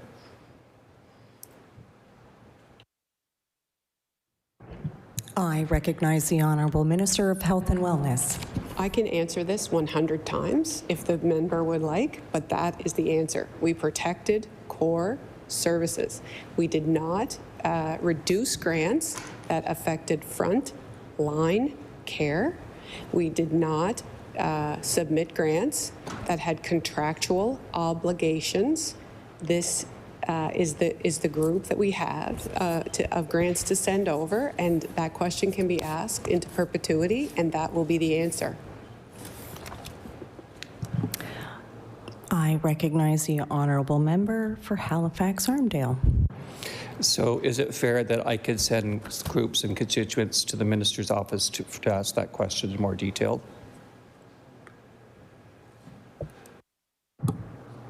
I recognize the honourable Minister for Health and Wellness. That would be very preferable, actually. As I told the member yesterday, people who received a letter should not be working through the member opposite. They should be calling the individual who signed the letter so that we can talk to them about that grant and they can get more information. So actually it is preferable if the individuals would contact the person who signed the letter and speak directly to the department rather than through the member. I recognize the honourable member for Halifax-Armdale. Great. I agree it would be preferable. I think one of the elephants that the minister doesn't have to speak to, but I have to put in the room, is that people are intimidated to challenge this government. I've had groups that didn't want to come here for member statements. So as they've said, I don't want to even nibble the hand that's feeding me because I'm worried about repercussions. So I'll leave it at that. I will want to move on to, not line by line, because it is Friday, the estimates and supply details, starting at 15.2.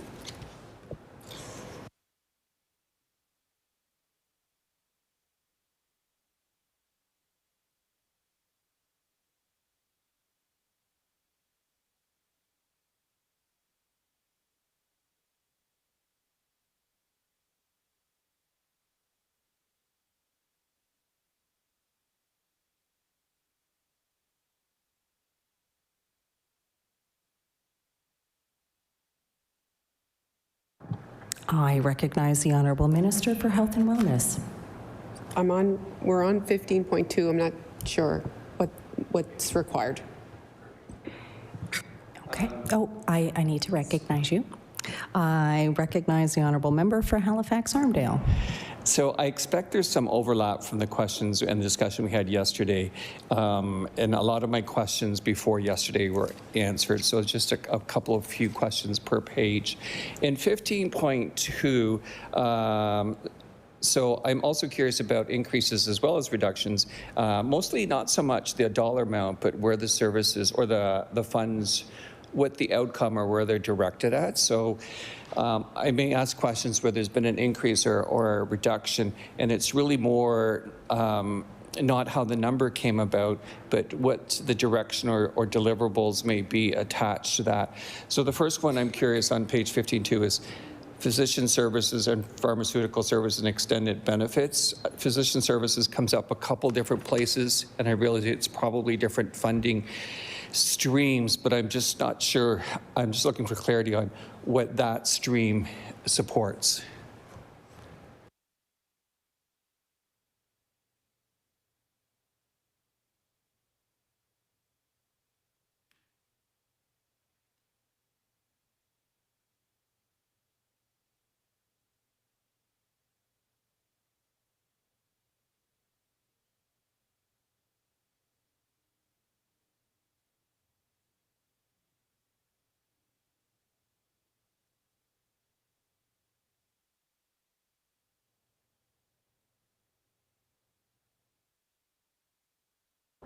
I recognize the Honourable Minister for Health and Wellness.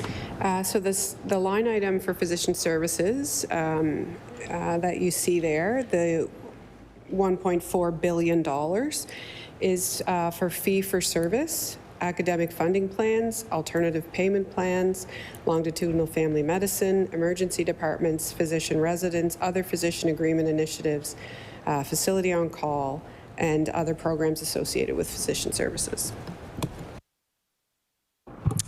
I recognize the Honourable Member for Halifax Armdale. Thank you. I will say, given that, it sounds rather small, but I'm not it's not a criticism.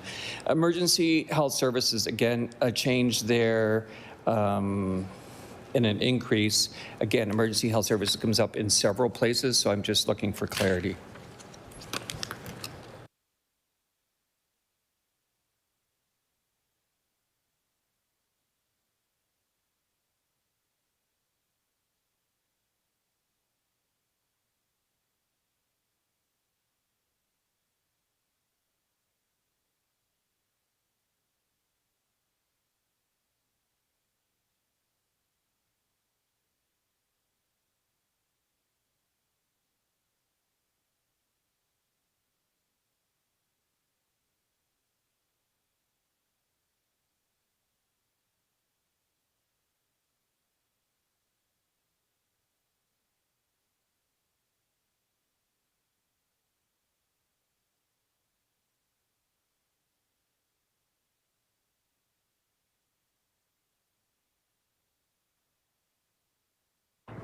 I recognize the Honourable Minister for Health and Wellness.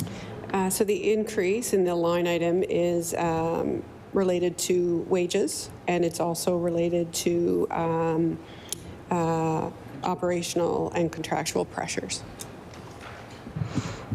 I recognize the Honourable Member for Halifax Armdale. And this is where, again, I'm just comparing two lines related to the same topic. On page 15.6, Emergency Health Services Administration, there's no change in positions. I'm just just curious as to how this line applies to programs and services.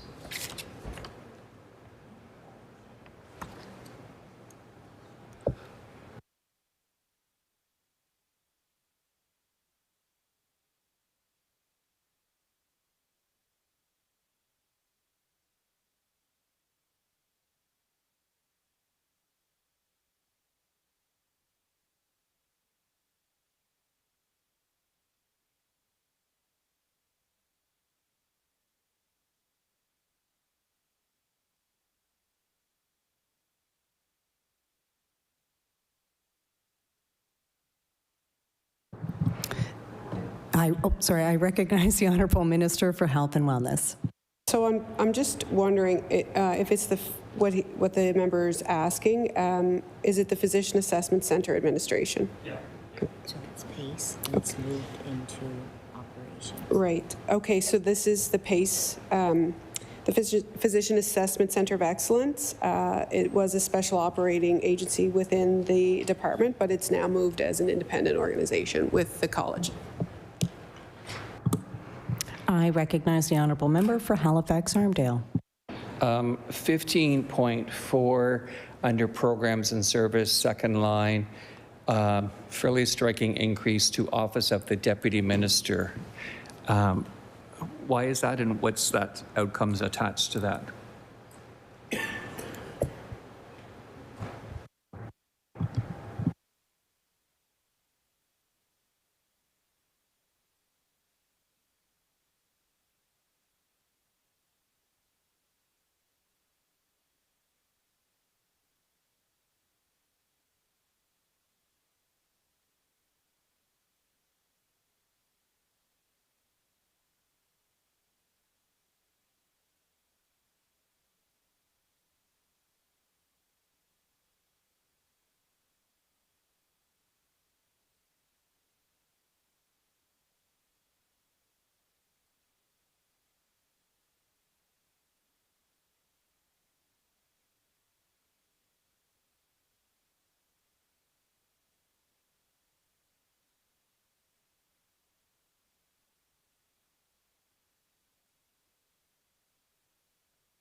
I recognize the Honourable Minister of Health and Wellness. So I've mentioned a bit through estimates yesterday that the health transformation pieces are now moving and being embedded into operations. And so this is actually moving a staff member who was working health transformation into the corporate operations to make sure that those initiatives are embedded into the system. I recognize the Honourable Member for Halifax Armdale. Thank you for that. That's helpful. Curious, page 15.6, significant reduction, if I'm reading it right, under programs and services, strategy, performance, and partnership administration. What's the direction in that, or what's the impact of that? Line 1.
I recognize the Honourable Minister for Health and Wellness. So thank you. So part of that is associated with the transferring of PACE out from an SOA, and also the transfer of an individual staff member to emergency management, to Office of Urgency, or Department, Emergency Management.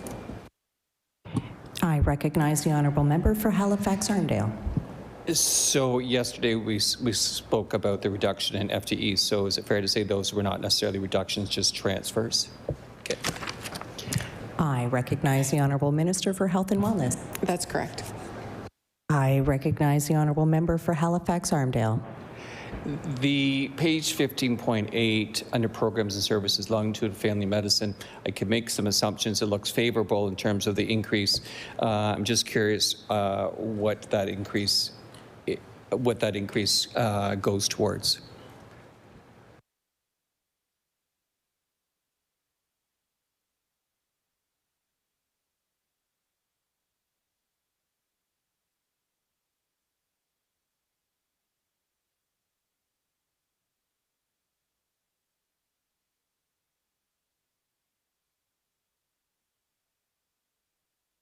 I recognize the Honourable Minister of Health and Wellness. So that encompasses a couple things. So recruitment into positions, folks who are in a fee-for-service model who are moving to LFM, and also a 2% wage increase.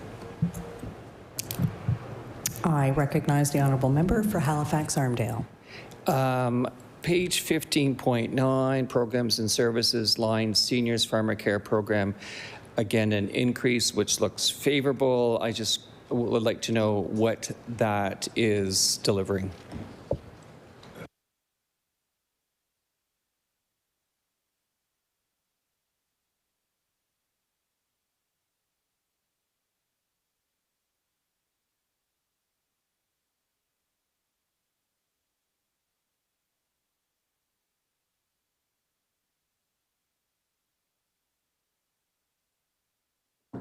I recognize the Honourable Minister for Health and Wellness. That represents increased utilization. I recognize the Honourable Member for Halifax-Armdale. Sorry, Minister, I didn't hear utilization, so uptake in the program. Okay. One of the questions that came up that pharmacare spoke to, I think it was at Health Committee, is the percentage of people who were late. Because they're late signing on to it after they reach 65, there's penalties, and penalties could be substantial for anyone. And the person, I can't remember who it is, excuse my memory, for senior pharmacare mentioned that there was going to be an increased effort or changes in marketing to help people avoid those penalties. I'm getting into the program specific a bit, which I'll go into a bit more on my favorite. But is there any additional funding in that so we can actually help people make that transition and avoid the fees incorporated in the funding program for pharmacare this year?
I recognize the Honourable Minister of Health and Wellness. Thank you. So the outreach currently now includes 3 letters to individuals to enroll. And certainly if there is an income threshold and if individuals are below that the fees are waived. But We do recognize that there is sometimes an issue with addresses, as an example. So there has been an initiative underway to make sure that addresses are current and updated so that people will get the letters they need and the enrollment information they need in a timely fashion. I recognize the honourable member for Halifax-Armdale. The minister will be happy to know on 15.9 I had questions about ambulance service, but they've all been answered almost in the last 2 days. 1510, programs and services, line IT systems, significant change. I'm just curious as to why that is and what the change is that's resulting in the funding change.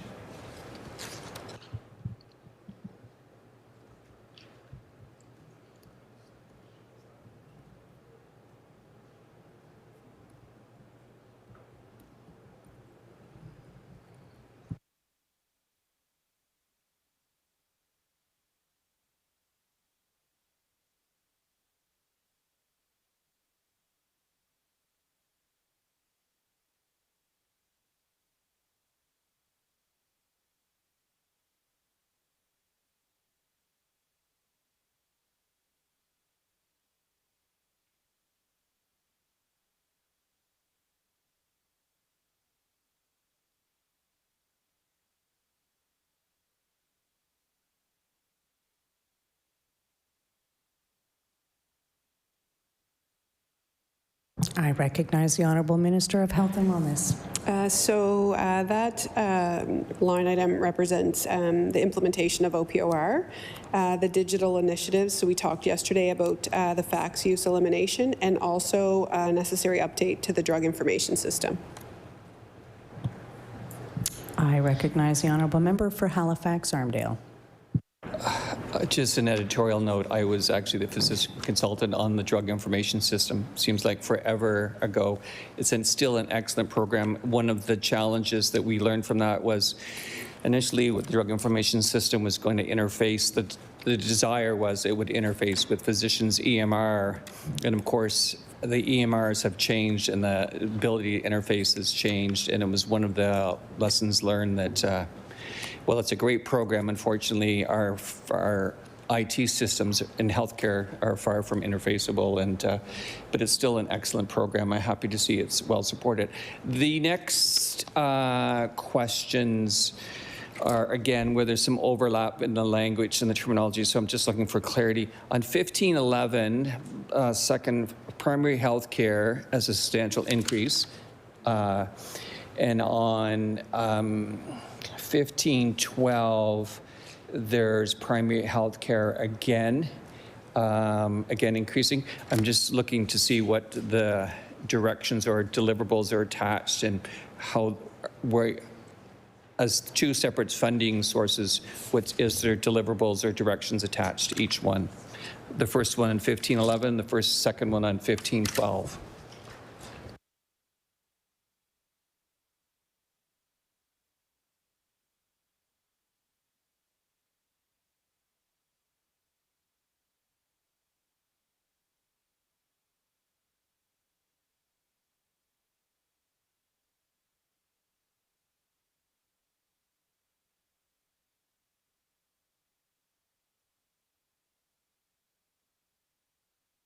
I recognize the Honourable Minister for Health and Wellness.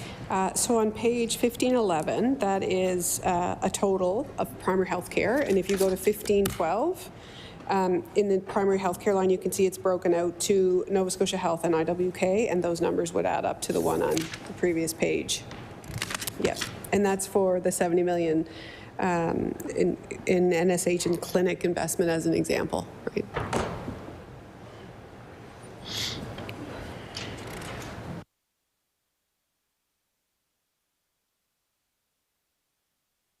I recognize the Honourable MLA for Halifax-Armdale. Thank you. That's all the questions I have related to that document. I want to move into, I've got so many questions, but I'm just thinking what we can get done in the next 22 minutes. So I'm going to, rather than get specific, I'm going to ask about human health resources and planning. once upon a time, it seems like another lifetime ago when I was with the Department of Health and was involved in physician resource planning, we had the department at that time had used a model and it was outsourced to a vendor. And between 17 and 19, I think in 18, the department decided not to renew the model. The model was projecting based on population needs, and we used it actually at the time. It was used to fund new family practice spots. It was supposed to project on per population, and this maybe you already know this, per population, what do we need for the future for family docs, gynecologists, plastic surgeons. I know before I left just before I left in 2019, the department stopped the contract with the vendor. I think that was a reasonable idea because it may not have been giving us the best information. So I wonder, but we did use that when the Liberals introduced 12 residency specialty spots somewhere in that time period. We did use it to fund in collaboration with departments where we should use that appropriate, what the population needed. So I'm curious what physician services or the Department of Health, what the methodology is now, fast forward 7 years later, on projections and planning for how many physicians and what type of physicians we need. Is there, what's the methodology that's currently being used by the department?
I recognize the Honourable Minister of Health and Wellness.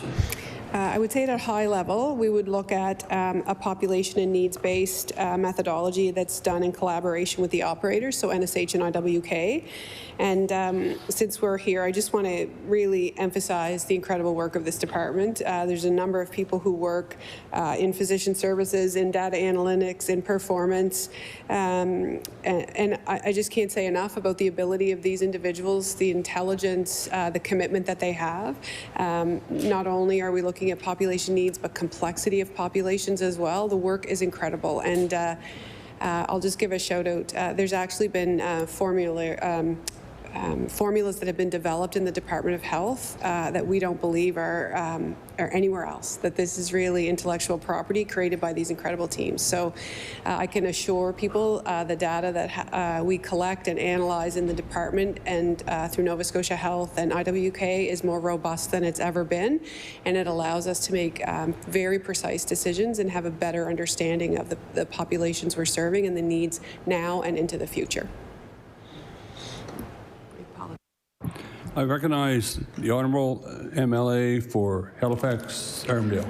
That's music to my ears, because I agree. When I was in physician services, we had the data analytics and small team of 4 or 5 people we had were fantastic. Unfortunately, they were driven away by the leadership at the time when I joined them. So I'm really glad to hear that technology and that not only technology, but those experts are back in-house. One of the things I'm curious about, so besides the data projections, how much collaboration within Nova Scotia Health and how much relationship between direct care providers. And I'll give you an example that helped us really well. Is we would take the model, we would work with Nova Scotia, what was Capital Health at that point, and say in a subspecialty area, we'd say the model suggests this. What's your current workforce? How many are training? This involved both the clinicians, department heads, the Dalhousie education. Model says this. What's your current workforce? Is it aging? Where are you at? How many are training at Dell? And what's the projection for the future? And where are the gaps to help us fund those 12 spots?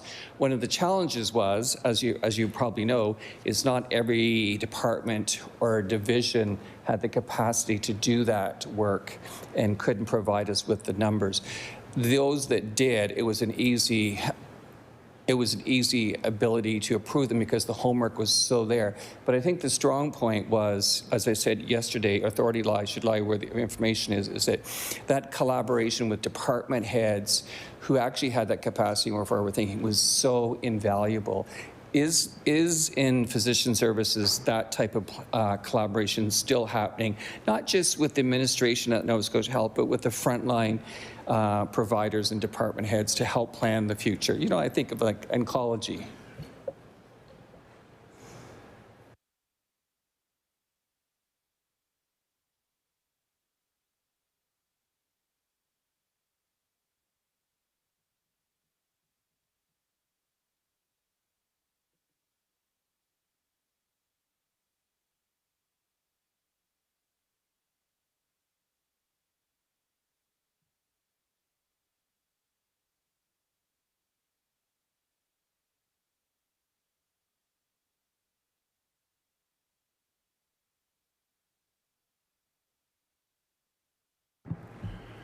I recognize the Honourable Minister of Health and Wellness.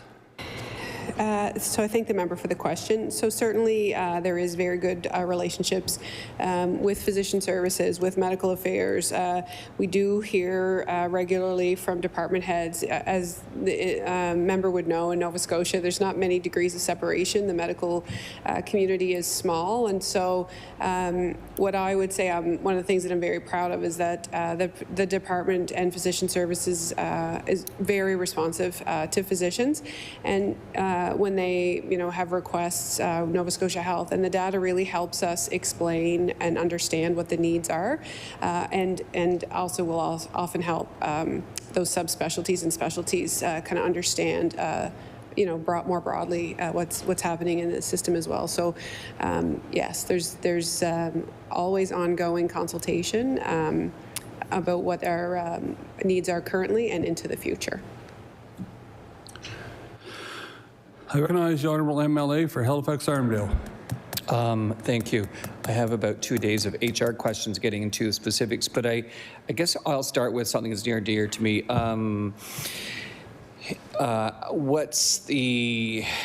Given the investment in emergency room departments, and I asked the minister this question last year, we know the data from a 2020 report from the Canadian Association of Emergency Physicians suggested that Canada would need about 1,500 emergency docs in the coming years. We were not training enough to even meet that number. The minister also mentioned earlier this week that one of the challenges was finding physicians with the right skill set, which I can appreciate.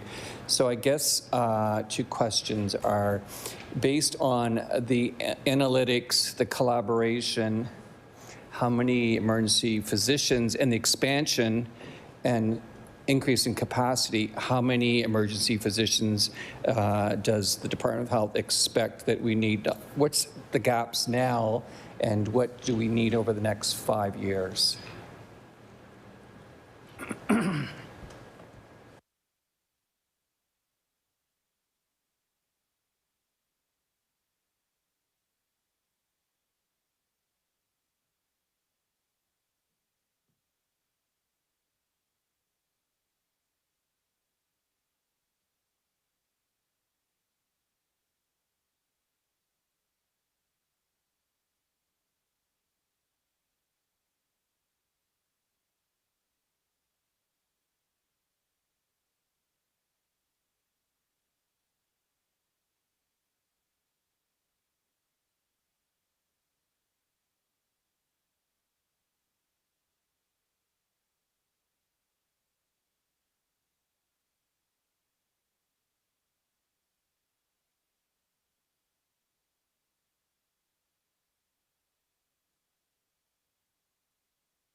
I recognize the Honourable Minister of Health and Wellness. Thank you, Chair. So there's currently there's some modeling that's going on in regards to this, but what I can tell the member is that as of July 2025, we had 331 emergency room physicians, up from 293 in March of 2024. So recruitment has been, we're pleased with that, given the competitive nature of the profession. I recognize the Honourable MLA for Halifax Armdale with 8 minutes remaining. That's helpful because it's been hard to find that in that small subset in other data. I guess one of the questions I've been asking for last year, and we're almost at the end of emergency services, is as the department expands and builds new physical plants, I'm assuming there's some idea of distribution where the new emergers are going to be. I'm assuming, correct me if I'm wrong, that's probably based on some population anticipated needs. So is there a projection? It's if we build this, what's it based on, and how many emergency docs are we going to need, say in the 3 years? It's almost a similar question to the concern I have is if we build the cancer care, will we have the people to staff them even 2 or 3 years out? Because we live in such a competitive world for competition. So I guess to make that question a bit more simpler, as we build, and I'm happy to see the investment in emergency room services, is there a projection of what the planning, how many people we need, multiple team people, but in physicians alone, to fully staff those? Doesn't necessarily make it happen, but is there a projection how many we're going to need, say, in 3 years to deliver services in those builds? An easy question in 6 minutes.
I recognize the Honourable Minister of Health and Wellness.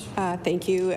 So in regards to the capital plan, of course, we look at the population needs and of a community, et cetera, and look at disease burden and other things like that. And the parallel work that happens, of course, is the operational requirements for staffing.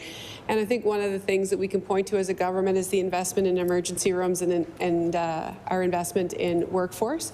So emergency room physicians definitely are an integral part of the team. It's essential in order to have teams open, but we've looked at really extending scopes of practice. So now in the emergency departments, we're looking at physician assistants, nurse practitioners. There are nurse prescribers. In some areas, there are physiotherapists, as an example, and treatment can be initiated earlier because of protocols. So not only looking at the physical infrastructure and looking at the needs, but also the scope of practice and who is currently available or able to work in these environments. So the model of care is actually some very exciting work as well. So we see some things like the sepsis protocol that was implemented, so nurses and physician assistant, they can start initiation for sepsis care early. Ottawa ankle rules, as an example, that would allow people to have x-rays prior to and actually seeing the emergency room physician. So in addition to the physician planning that we're doing, to the member's earlier point, we really are looking at not only population base, but what are people going to the emergency room, and where can we, spread the care and look at scope of practice and enable clinicians to work to the top of their scope, and possibly, nurse prescribing as an example in certain circumstances. So that is some of the very exciting work. So sometimes it's not always about more, but it's actually around utilizing people's scopes of practice and expanding the opportunity and models of care for people to care for individuals sooner in their emergency department journey, and using that skill set of the emergency room physician for those true complex and emergency room patients, and allowing other members of the team. So I think that work is alive and very dynamic in the space as we looked not just internally to Nova Scotia and our skill sets, but also extra-jurisdictionally to see what the art of the possible is in terms of the emergency care that we provide. I recognize the Honourable MLA for Halifax-Armdale.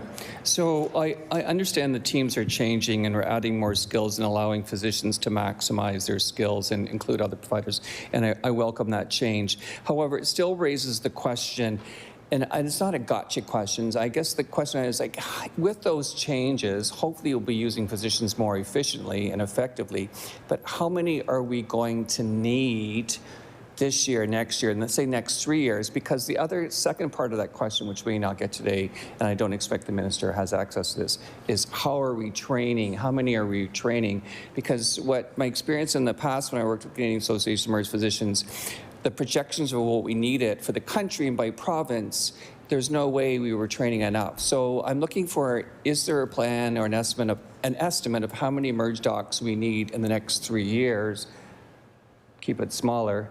How many are we training, and is there a gap that we're going to have to recruit on to meet the build needs?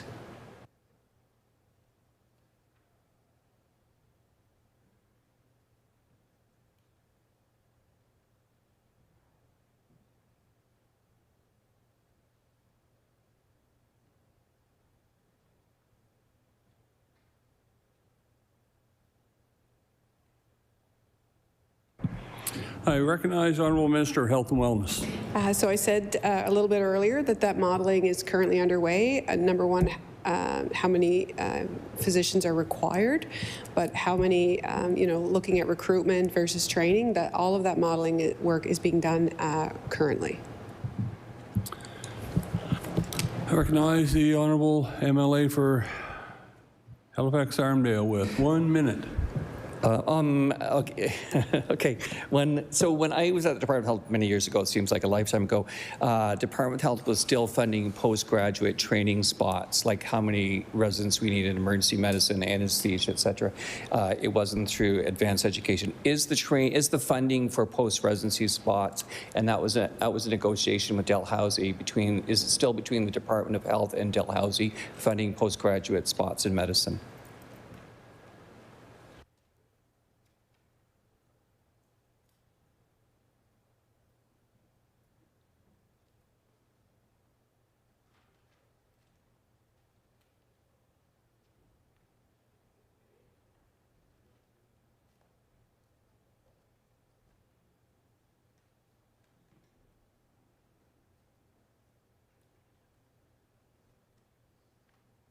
I recognize the Honourable Minister of Health and Wellness. That is still in place, yes.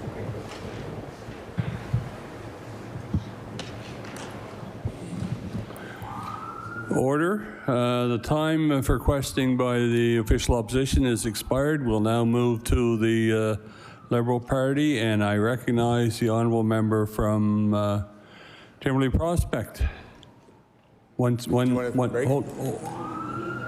No. Order. No. We're good. No structure this time. No. I recognize the Honourable Member from Timberley Prospect. Thank you, Mr. Chair. And I'm gonna ask, and I think probably maybe someone would have asked already, but it's hard to keep up. But endometriosis, there's a lot of advocacy around this area, really important area of women's health, with 1 in 10 women that have this. So I know people are waiting for 18 months for specialized care in this area, and I want to ask just for an update, given that this decreases quality of life, and doesn't have a cure. So what specific programs and services can the minister tell us about in this area, please? Thank you, Mr. Chair.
I recognize the Honourable Minister of Health and Wellness. Thank you, and thank the member for the question. So I'll just share overall some messages that I had shared earlier, but for the member's benefit, just to say that gynecological care, there's a basic skill set that exists amongst gynecologists. And so one of the things that I wanted to clarify is that there is care that is available at the regional level around gynecology. Not every single person has to come in to the subspecialty clinics, is what I would say. And so it's an increasing level of complexity that would come into our tertiary and quaternary hospitals. So we've worked quite hard over the last little bit. So I'll give you some updates. So at the clinic itself, the gynae, urology, urogynae, and pelvic care clinic, there are numerous clinic flow improvements that have been improved, and there's been a slight increase to staffing in order to support the work there. Utilization of the clinic has improved based on just looking operationally at how using the right people for the right things to make sure that they can maximize the care that they're providing. There's also been an investment in other services that support women in terms of their diagnostic and gynecological journey. So there's work happening at Wise Road, that's at the Dr. Maria Angwin Memorial Clinic, providing primary care services and specialty women's health surgery services like gynae, urology, and obstetrics there. And they have capacity since July to December, saw over 5,000 people. There were 5,000 appointments at that clinic to support women. Also, diagnostic services available at the Deanne Reeve Pelvic Suite site over at Dartmouth General. That's been included as well. And also from a rural perspective, increasing the complement of gynecologists across the province so that people don't have to travel so far. And so it is a bit of what we see is when people aren't attached to a regular primary care provider, sometimes referrals go up because folks that are seeing them on an episodic basis don't have the opportunity to follow up, and so referrals come in. So a triage system around the referrals and whether or not there's opportunity for people to be seen by a gynecologist closer to home. So the primary care piece will actually help individuals experiencing pelvic pain and needing a diagnosis and getting early intervention. In Northern Zone, there are 13 gynecologists in Eastern Zone. There are 4 at St. Martha's, 5 at Cape Breton Regional, and Western Zone between Yarmouth, South Shore, and Valley. There are 16 gynaes. So really increasing the ability in rural communities to have a diagnosis and then specialist to subspecialist referral as an example. So the clinic itself is open 5 days a week and able to see individuals. So we're getting there. The wait times are still longer than we want them to be, but we are increasing resources not only in Halifax, but also across the province to support women in accessing care for pelvic pain, and also multidisciplinary teams. So really looking at, in these teams across the province, pelvic floor physiotherapy, et cetera. So there is work that's happening for women's health across the province. Specific to this clinic, there has been some increase in resource and efficiency, but the wait times continue to be long there. I recognize the Honourable MLA for Timberley Prospect. Thank you, Mr. Speaker. Mr. Chair, I just wanted to follow up with that. My understanding is that we do not have surgeons with the expertise to deal with, to treat with endometriosis, and that women actually have to leave the province. So maybe if the minister could comment on that, if the department acknowledges that, and if there's plans to hire specialty surgeons for this area. And then I guess I'll just comment on the gynecology situation. That is one of the areas that I hear from the collaborative care practice, the doctors in my constituency that say that the wait lists are like multiple years. Like it's one of the areas that is like very hard to get access to. So, so two questions in that one. Are we able to get specialty surgeons like other provinces have? Do they acknowledge that that is a gap for support? And what is the general wait list right now for gynecology?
I recognize the Honourable Minister of Health and Wellness. Thank you, Speaker. So there has been some improvements. What I would say is the gynae and obstetrical clinic at IWK has had a 41% increase in the number of appointments that they're able to see. As you get further into the subspecialties of care, it gets harder to recruit.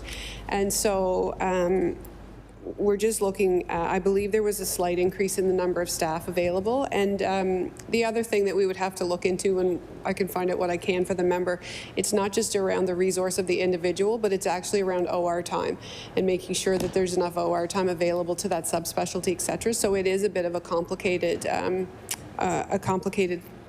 issue when you're dealing with surgeons to understand how it's allocated, how OR time is allocated.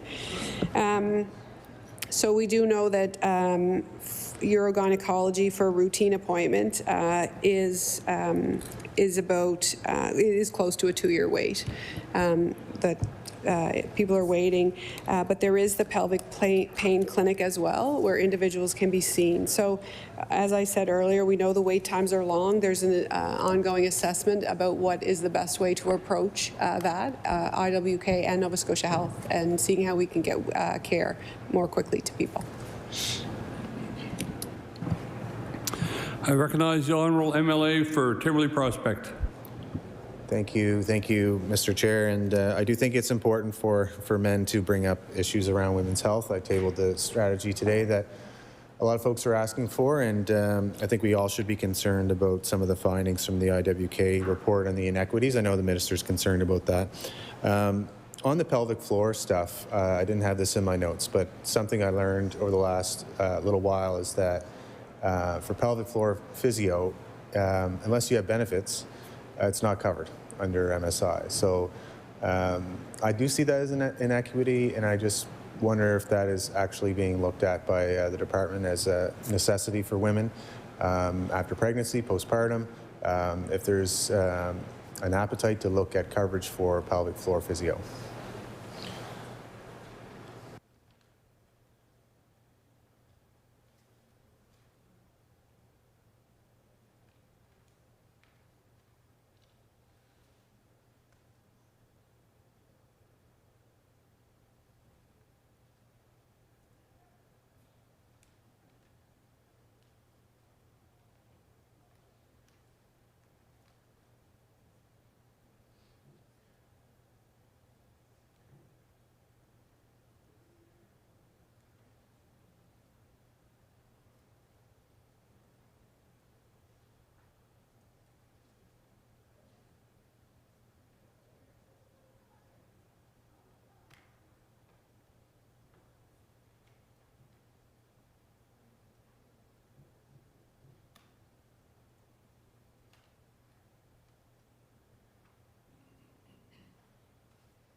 I recognize the Honourable Minister of Health and Wellness. Yeah, thank you. So to the member's point, I think an awareness of the pelvic floor physio and what they offer for individuals postpartum and during that menopause journey as well is essential. So in some of the clinics, these team-based clinics, there is pelvic floor physio.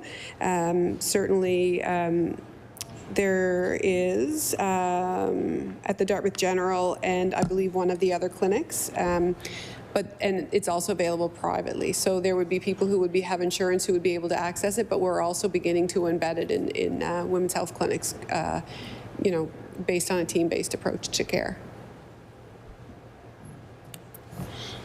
I recognize the Honourable MLA for Timberley Prospect. Thank you, Mr. Chair. And a completely different topic, the northern zone, we were hearing concerns about long ambulance emergency response times, specifically to Inverness County. I guess there is a long wait because there is no ambulance stationed at Shetty Camp. Often it's at Marguerite. So even more concerning is that paramedics are being substituted with the volunteer firefighters. So is the minister aware of this practice happening on a regular basis? That's what we understand. And does this practice violate regulations around ambulance care? Thank you, Mr. Chair.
I recognize the Honourable Minister of Health and Wellness. Thank you, Mr. Chair. So there are fire departments across the province who choose to be medical first responders, so they're not substituting. There's no paramedics being substituted. These are fire departments or community-based groups. There are actually 3,800 active members involved with this, 238 medical first responder agencies across the province. And in 24-25, EHS invested $1.5 million for additional clinical equipment to better support MFRs in receiving new and ongoing training to better serve Nova Scotians. So they are an integrated part of the emergency response throughout the province. And just to kind of highlight some of the things that are happening and some of the changes that have made. So it is a dynamic service, as the member will know, and care begins as soon as you call 911, and dispatch, wherever possible, will, if there is an MFR group close by, will dispatch those individuals first to the scene at the same time that they're dispatching paramedics. There is support in the medical comm center with a physician, with a nurse, with a very experienced paramedic, where care can be, supported in those spaces. If it's a primary care truck and it is an advanced care situation, there is actually a video link that can also be sent to the paramedics or to see what's happening at the scene and support individuals with the medical comms in the doc, so we call it the doc in the box. So we've actually really strengthened our integrated approach, and it doesn't. So what I would say is dispatch is agnostic to the call. If there is an MFR organization nearby, they will automatically be dispatched to a call, and so we see it in different places. Sometimes MFR goes at the same time that EHS goes as well, and so they work in tandem together. So there's no replacement, but there is different folks on the ground, and we've invested in the medical first responders because we're so appreciative of the care that they provide, generally out of our fire service, folks that are volunteers who are working. Okay, and just response time is around 20 minutes in Inverness County, which is the provincial average. So there isn't extended, there may be one-offs, but overall the response times are in Inverness County are quite good at around 20 minutes. I recognize the Honourable MLA for Timberley Prospect with minute 45. Yeah, thank you, Mr. Chair. And I guess I'm seeing that there's 82% of 77 calls were on average 35 minutes. But I guess it's possible the average is 20 minutes, but that's the statistics I'm getting. When you say care starts as soon as the call's made, people are waiting to see physical care happen. Can the physical care start when there's no ambulance there, whether from a paramedic or a non-paramedic, without an ambulance at the site?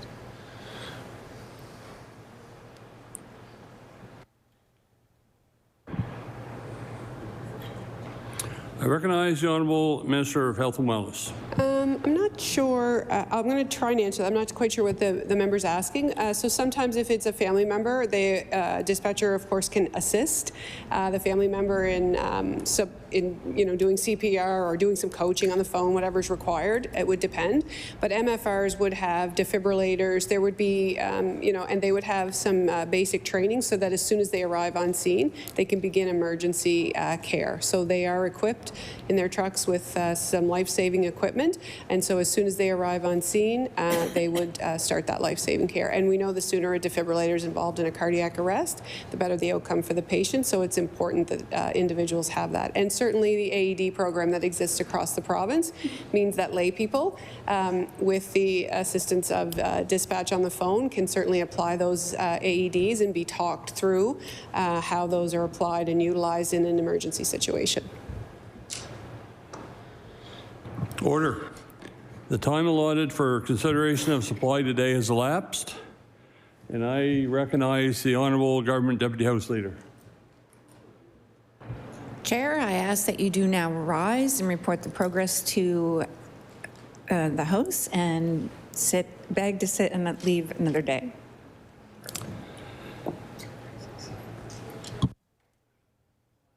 We're going to take a short recess while we get the Speaker back and the group over from OneGov.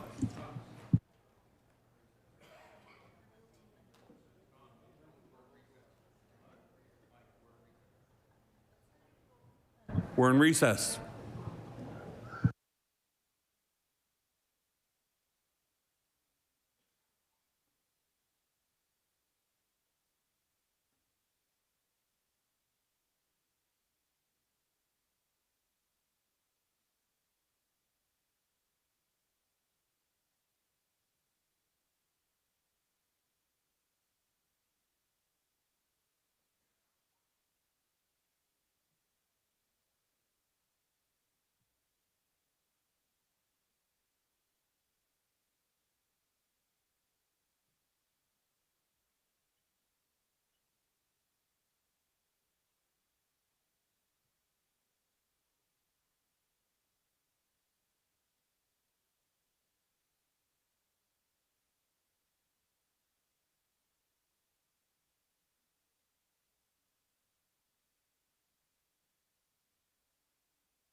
Order. I recognize the Honourable, no, I don't. I do not. The Committee of the Whole on Supply reports. That the Committee of the Whole on Supply has met and has made progress and begs leave to sit again. I recognize the Honourable Deputy Government House Leader.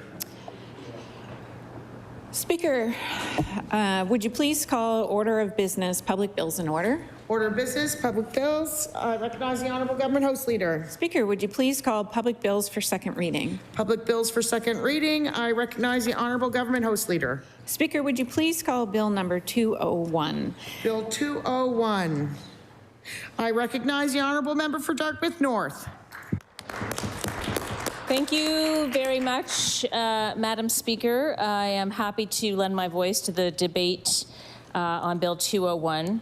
I just want to say a few words on this bill. I want to echo some of my colleagues' comments about the bill, some of the concerns and some of the good things about the bill. So, you know, as we've heard already, there are very important changes to this bill that will make lives better for children and youth. In particular, I think I'd like to speak just for a moment on the changes to supporting youth in care, changing the age at which they, or until which they can get support from the province. If there is a youth in care that essentially grows up in the system and doesn't end up being in care and going back to their family, or doesn't end up in care, or ends up in care and doesn't get adopted, then, especially as they get older, it's much harder and harder to I think, thrive in the system under the care of the minister. And the idea of somebody becoming 18 and being told, well, now you're 18, you're an adult, you're no longer our responsibility, but you are your own responsibility and you're on your own, is a terrifying thought. And we know, in fact, already that there are links between homelessness and people incarcerated. There are correlations between people being in the care of the minister and outcomes like homelessness or incarceration. And so I hope that this change will maybe address some of that. That the support for going to post-secondary, the support in general, support. Like, that means that there's somebody looking out for that person. And that's very critical. So I'm glad that this is changing. Often that support is given to youth by social workers. I know some of them who do that work, who did that work. And it is, and I don't say this lightly, this is an expression, but the Lord's work. Like, it is hard work, the social workers who do that, and they are frontline, integral parts of the system. They are the folks that make the visits to the youth, that make sure they've got what they need, to check in with them, to make sure that their living situations are safe. I'll speak more on social workers in a moment. I also want to applaud the changes around the emergency orders for people who are experiencing gender-based violence or intimate partner violence. I think that's a very important change. But I do want to talk mostly about the part that we disagree with in this bill, Madam Speaker, and that is the changes that will basically take away or remove the independent college or independent regulatory regime for the College of Social Workers and bring them into the Regulated Health Professionals Act. Now, last last night we heard from a lot of different people in the House around this. We heard from the health minister to talk about, who explained to us the difference between a professional organization and a regulated college, and I think we understand that. And it is true that maybe it's a good idea, but the thing that is not a good idea is making these kinds of changes with no consultation. Now, when the Regulated Health Professionals Act came in, as memory serves, public bills, or law amendments that it was called then, was filled with members of the regulated health professions who were very upset about the lack of consultation. And I cannot believe we're in this situation again. It's disrespectful, it's troubling, and it's particularly concerning when it comes to the profession of social work. Social work is special. I mean, all health professions are special, but it's special in that it is a little bit different, because it deals with, or social workers deal with the full person and their situation and their, their living situation, their support situation, their mental and physical health. It's the whole gamut. And I just want to talk a little bit about what I know about social workers in Nova Scotia from my time in this House.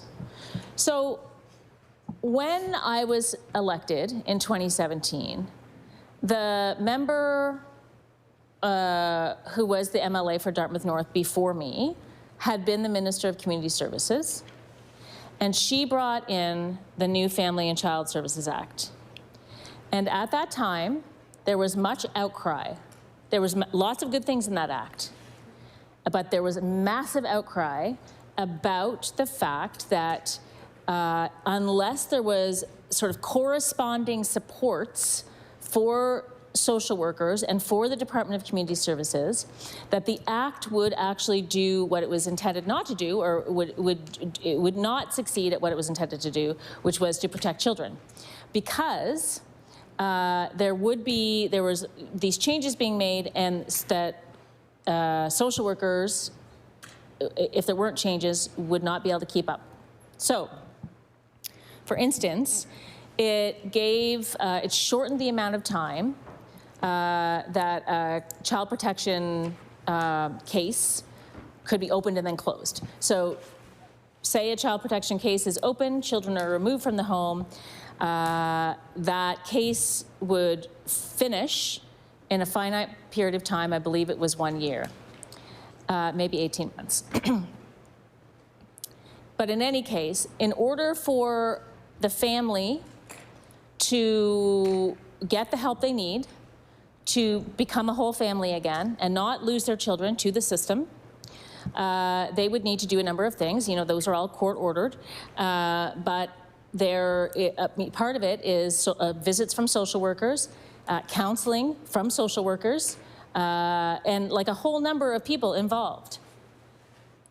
Those social workers, though, could not keep up with that shortened amount of time.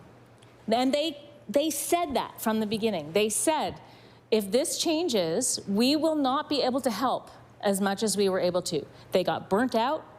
They were working like too many hours. They didn't have the tools they needed. And it's true. It's still not, the Social Work College is still very vocal about this. This is one of the reasons why the College of Social Workers has been so vocal about the need for a child and youth advocate, an actual child and youth advocate, an independent child and youth advocate.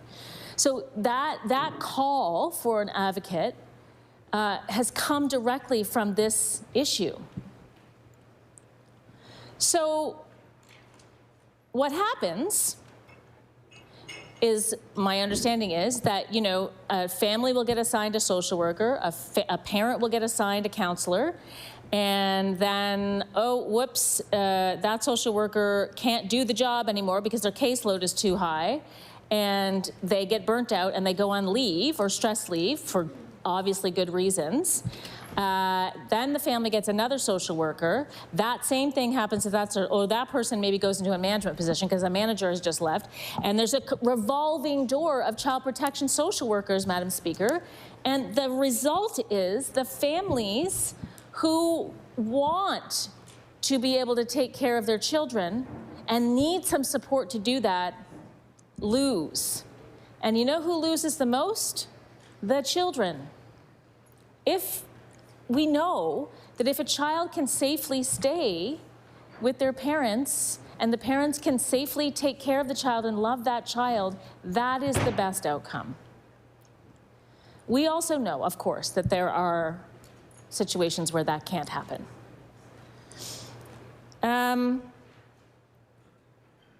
So this is what this has been the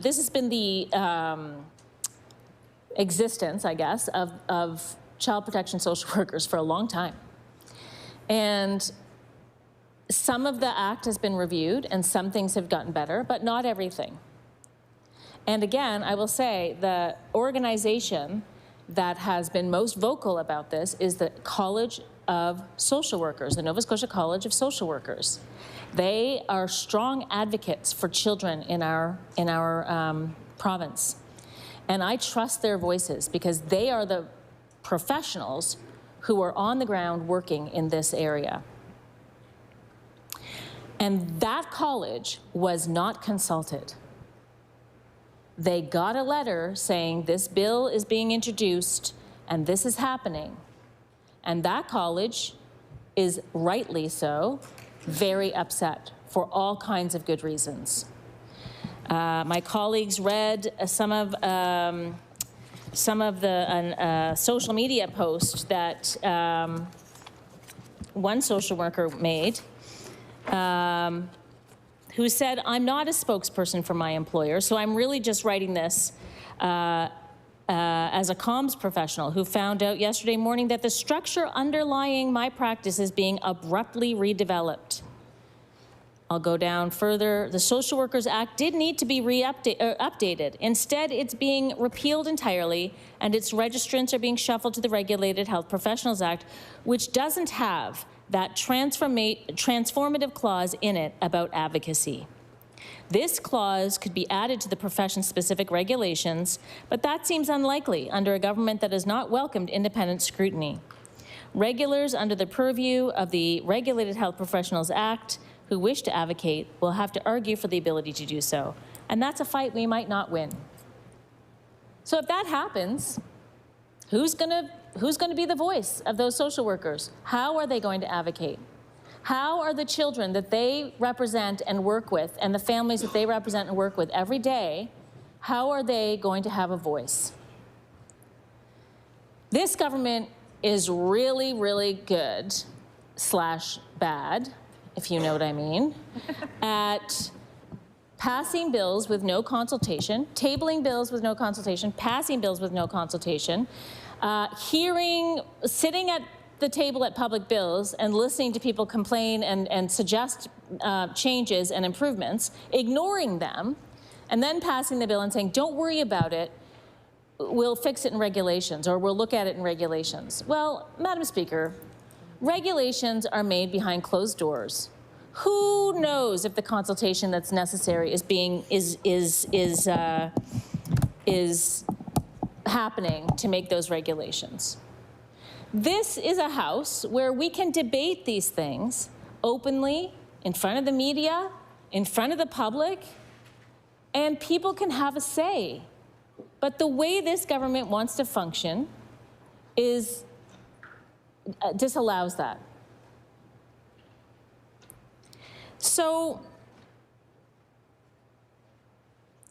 last night in the debate, I noticed much consternation when people started getting up and speaking about this.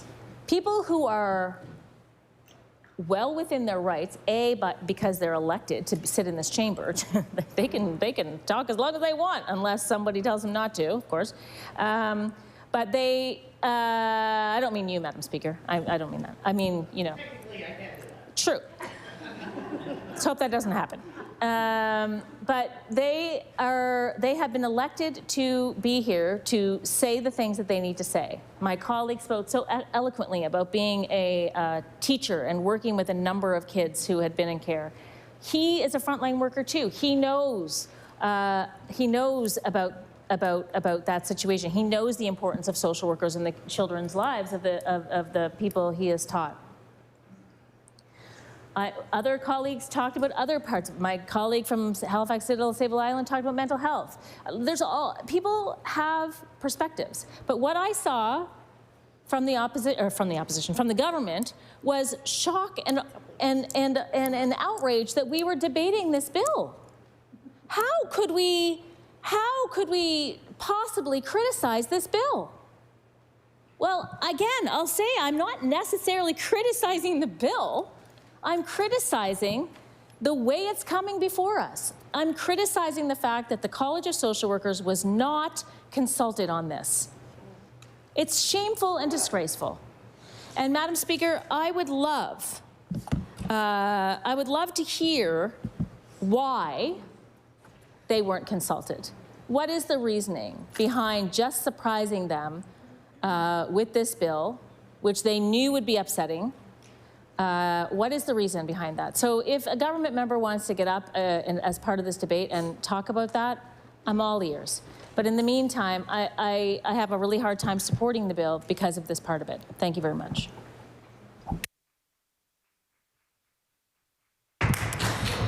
I recognize the honourable member for Halifax Needham. Thank you, Madam Speaker, and thank you to my colleague who eloquently spoke about questions and why we have questions and why we do the work we do. And I have a ton of questions, but I just in case folks haven't actually read the bill, I'm going to give you a little synopsis because, it's always nice to know what's inside the bill. And it's always nice to know what it is that we're actually legislating or putting forward for folks to even just think about. This particular bill makes several changes, and I want to talk about some of those positive pieces. Like it was spoke about by my colleagues that youth in care are supported till they're 26 years old. Like fabulous, like absolutely amazing, because we know that that length of time is necessary for some folks and they need that additional support. Protection of children affected by crime, publication bans and communication safety and security. The emergency protection order, these are all really good things. There are some positives to this bill. But I mean, like we see in multiple bills, which come across our desks here, there are some really good things in some of the bills. And our role as legislators is to really take a deep dive, ask those questions and get feedback and then put forward that information so that we put forward the best bill here in this House. Our role is to be good legislators for all Nova Scotians and to actually put forward things that are going to help people. So as my colleague mentioned, there is something that I do want to raise concerns about. The concern that the leader of the official opposition mentioned yesterday about Part 4 in the bill. It's problematic. That is where the consultation could have really made a difference. And so I'm going to go through it so that you actually know what's happening here. So the changes to the Children and Family Services Act and emergency protection orders are generally good. There are some good things, like I said. They extend protections that families and survivors and gender-based violence deserve. However, the impact of these changes could have been larger. And here is this opportunity to add in some feedback, some expertise, some information so that we can make the best out of this bill. We could have seen greater prevention measures added to the Children and Family Services Act. We could have seen greater education for the judges and the peace officers around emergency protection orders, because we know that these are a necessity. And we could have done that if we had consulted those right folks. The change to the Social Workers Act raises major red flags. So this is the Part 4 that I was talking about. The Nova Scotia College of Social Workers did not ask for this change, and they were just as surprised to see this bill come forward as we did. In fact, they were not even consulted. Now, they're worried that the changes being proposed will weaken the important advocacy roles and work that they've been doing for years. So I want to bring to your attention a letter from the Nova Scotia College of Social Workers. The Executive Council of the Nova Scotia College of Social Workers is deeply disappointed by the government's decision to repeal the Social Workers Act without prior notice or consultation. Proactive regulation depends in part on a collaborative relationship of trust between the college and government. Trust between those parties. The college has a long-standing commitment to ensuring the safe and ethical delivery of social work practice in Nova Scotia, which includes a critical advocacy role. And if you had consulted them or had conversations with them, even met with them when we had the regulated bodies here, we would know that that's the work that they do and how important that work is for our young people in Nova Scotia. For decades, the Nova Scotia College of Social Work has worked tirelessly to address risks and challenges in the field of social work. The college has been a strong advocate for biopsychosocial mental health services, strengthening child and family well-being, and pursuing ethical solutions to systemic issues, such as the staggering reality of 40,000 children living in poverty, as the member for Fairview Clayton Park had mentioned last evening. Notably, the college's advocacy efforts led to the creation of the Office of Children and Youth in Nova Scotia. The executive expresses concern that the repeal of the Social Workers Act may silence the college's advocacy voice, a voice that has consistently championed the needs of marginalized and vulnerable populations. I think those are like, what are those words called when they come around all the time? They're like buzzwords. Like, we've been hearing this a lot every sitting, actually, about marginalized and vulnerable persons. And maybe one time it will stick with some folks in this room, especially those that are voting on the opposite side. We need to really start thinking about those marginalized and vulnerable populations. This decision marks a troubling shift, said Robert Wright, president of the Nova Scotia College of Social Workers. It erodes the independence of social work as a self-regulated profession, and it places it under government watch rather than maintaining an independent voice that works in the public's interest. We see that on numerous occasions when we come forward, when the Crown corporations were consolidated or removed, or boards are taken away because the government wants to have full control and superpowers and all of those things. I think this is also another example of why independent voices are very important, because it doesn't just work for government; they work for all the people in Nova Scotia, especially our young people who need them the most. It's a voice that consistently champions the needs of our populations. While the college remains committed to collaborating with the government to bring the profession of social work under the Regulated Health Professions Act, the Nova Scotia College of Social Workers will continue to use its mandate and expertise to advocate for ethical, effective, and equitable social work practices in Nova Scotia. The college is determined to ensure that the interests of the most vulnerable members of our society, the very people social workers serve, are not overlooked.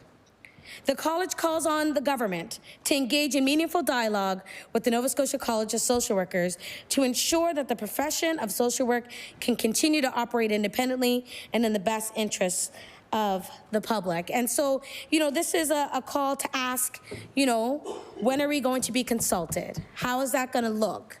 When are we gonna, have these questions answered? And, what is that gonna look like? So, like I said, we're here talking about this particular bill because we care about our children. We care about the children because so many of them are vulnerable. So many of them, like my colleague said, 40,000 of them live in poverty. And we want to make sure that this bill best reflects how we're going to do our best work for those children. So families are doing their best to take care of their kids.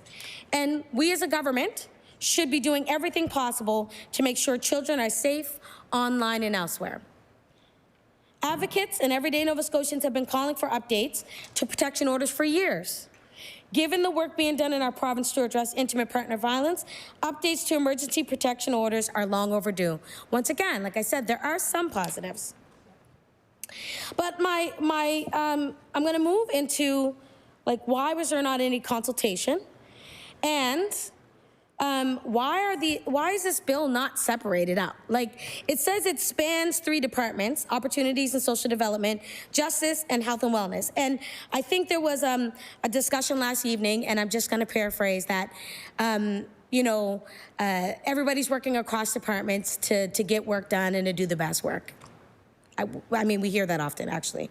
But my thought is, if we're doing that, then how come there is a discrepancy in why we're not consulting with the folks who have the expertise in this background work?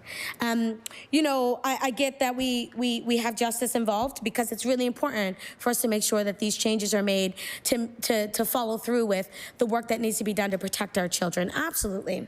Health and wellness, yes, 100%. We know that they fall in line, especially with social work.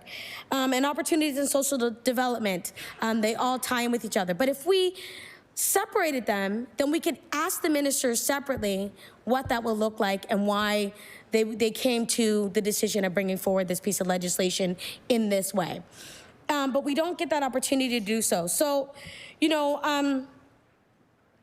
there are a lot of things that we do agree with. The one thing we don't, and that we wish would have happened, is a consultation with the Nova Scotia College of Social Work, because they're on the ground advocating for our children. So I want to go into why consultation is important. Consultation is a formal meeting or a process of a discussion with an expert, in this case, the Nova Scotia College of Social Workers. They're professionals, they're stakeholders to seek advice, and they share information or exchange opinions before making decisions. We brought this bill forward, and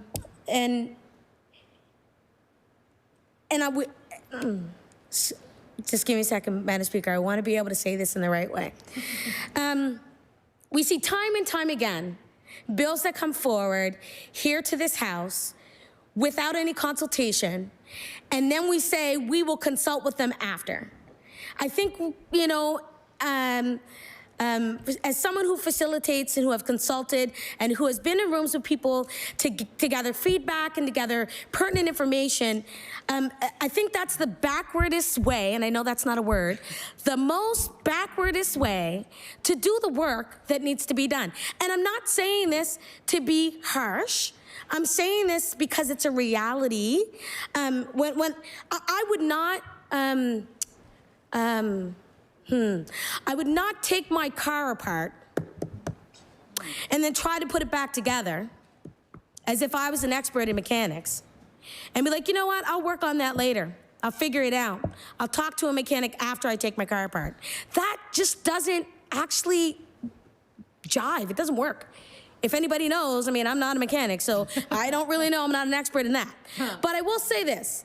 As legislators, as we sit and stand in this room day after day, and we talk about things that are important to us, things that are important to Nova Scotians, I would think, because I'm no expert in a lot of things, as I just said, I'm not a mechanic, but I would think that we would tap into the expertise of those folks in those fields to guide us and to direct us and advise us to do the best work when it comes to putting forward legislation that will affect the lives of these people and as well the children of Nova Scotia. So back to consultation. Why do we consult? To analyze problems, to gain insights, to ensure collaborative decision-making, in this case, our government legislation and policy. Because, I mean, we want to do really good work. I think all of us in here are here because we really want to do work for Nova Scotians, and we want to, you know, put our red stamp on it and say, look what we did. This is amazing. But, I mean, we can't do that without expertise. And we got to make sure that their voices are around the table before, middle, and after. Not way after, years later, after a bill is put forward. So, you know, why is I have a ton of questions, like I said. What is the reasoning? What is this reasoning for the rush without consultation? And I think maybe, and I could be wrong, maybe government is allergic to consultation, the word, and the actions. Because we see it so often that, you know, I wouldn't want to make anybody sick if they're allergic to it. But consultation is valuable, thank you, Minister, is valuable to the work that we do. As someone who does consult, right? Because you do. Why was there no discussion with the college and the experts about the creation of this bill? And why do we have 3 departments involved in this bill that is put forward? Not one of the ministers, well, no, I'm sorry. The ministers did speak. They did speak. But I'm curious to know why they didn't speak to the college. There was an indication that they may know, or that the college might know, or they should have known. But as we hear in the letter to folks and from the college, that they had no idea, which is very familiar as a legislator on the opposition side. I mean, I don't see or hear of any of the bills until they come forward on this floor. So, you know, I do understand that, but it's not right. It's not right at all. So, and then I asked this earlier, why do we not have the bill in 3 separate parts so that we can actually break it down and figure out what this looks like, and then confer with each other about why this is so important? Because, I mean, we should all be proud to show our work, and we should be proud to collaborate with communities, and especially with the expertise and the experts in this field. So we have seen time and time again from each sitting the lack of clarity, answers to no questions, the lack of accountability, and ministers putting forward bills that, as the minister put, talking about thoughtful and caring work. And this is thoughtful and caring work. We just feel that there is a part in it that we need to make sure that is done properly, and that the Nova Scotia College of Social Work needed to be consulted. And there is still time to do that. But not consulting the people who are doing that thoughtful, caring work every day, doing the hardest work. And as my colleagues have said, it's not an easy job. It's hard work, work that keeps them up at night. They should have at least gotten the respect that they deserve, because we would want that same respect. To be consulted, to be considered, to even have a phone call, to go through the motions of what that looks like when we talk with each other and figure out what that looks like. Nova Scotians deserve to have answers. And, you know, this brings us back to even some of the things that we've seen put forward here. You know, we deserve answers. We deserve answers on what these cuts look like that have been put forward. We deserve it. Nova Scotians deserve answers on what the details are, what the breakdown is. I mean, all we're asking, folks, is clarity so that we can make the best decision possible when it comes to the legislation that we see here forward today. So, and especially clarity when it involves people's careers and their livelihoods, and the advocacy of our young people. So, you know, Madam Speaker, I really feel like, you know, there's a lot that we could do. And I mean, I was really prepared last evening because, you know, it was quite a late time, and I was ready to just get up and jump up. And I was going to get everybody to really join in with me, because it was late, to pump up our energy, because we know that, you know, this work is not easy work, but we're here because we care about Nova Scotians. And it was a late evening last night, and I was really thinking about, you know, how do we talk about these things? How do we address these issues? How do we collaborate with each other and have these conversations? They're gonna be tough. We're not gonna always agree with each other. But I think, you know, we shouldn't wait until we have something put forward ready to pass before we consult with the people that it's going to affect the most. And that's not good. That's not good business. Like, so I also want to say, you know, I mentioned OSD. The changes were made to reflect a recent review of the Child and Family Services Act. The publication bans on children involved in family court proceedings are extended to social media and after death.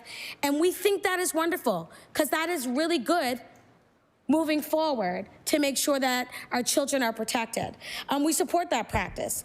We also support offering care for up to age 26. I mean, some of us have children, you know, that 18 is not the most mature age ever. And sometimes we gotta wait it out. And sometimes it is a little bit longer and they need that extra support. And I think a lot of children need that, and I'm glad to see that those changes are in there. So like I said, there are some positives, you know, but the part that bothered me the most is the lack of consultation. So the justice piece, the emergency protection orders can now last up for a year from 30 days. So this is a win. We know this, and we're so grateful that this is being put forward, because folks in the sector like the Transition House, the Association of Nova Scotia, Transition House Association of Nova Scotia, has been asking for this, asking for this change for years. And it will offer survivors of gender-based violence a greater degree of protection. So, you know, it's very disappointing to see that this change is being paired with cuts to domestic violence courts, and I know we'll visit that another time, but I think, you know, this is one of those bills where we agree with a number of things, but if it was broken up, we could have had better feedback and better conversation on what this looks like per bill. But as we see, it's all put together, and as we've heard, I know most of you have been in this house for omnibus bills. You know, it's kind of like a gotcha. You know, like you got this bill with like really great things in it, and we agree, but then there's something in there that really just doesn't fit. I know you guys know the Sesame Street thing. One of these things is doing their own thing. One of these things is kind of the same. Well, that's what's happening. Some things are great. Some things we look forward to. Some things we're like, yes, finally, we're glad to see this. And then, boom. Then there's a piece to it that just doesn't fit. It's like a puzzle. And sometimes all it takes is that consultation. All it takes is that communication and that conversation that can open up our eyes to see the things that we need to change. So, as I mentioned, this is disappointing that this change is being paired with cuts to the domestic violence courts, because it's, you know,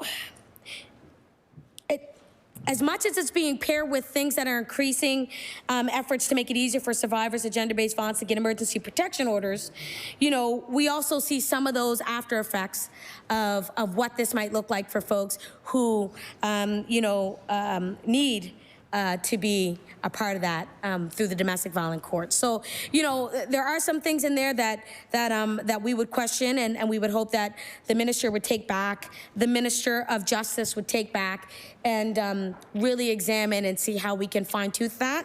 But as well, I also want to bring up the Minister of OSD. I would hope that, you know, the minister had taken some notes on the consultation process beforehand with the Nova Scotia College of Social Workers, just because we know that these are the experts in that. I'm trying to piece it up because, as you can see, there's 3 departments here, and I have to talk to them. So, but you know, the piece that really that is really something that I think should be removed or at least examined before we put forward this bill is the fact that it eliminates the Social Workers Act. It repeals it.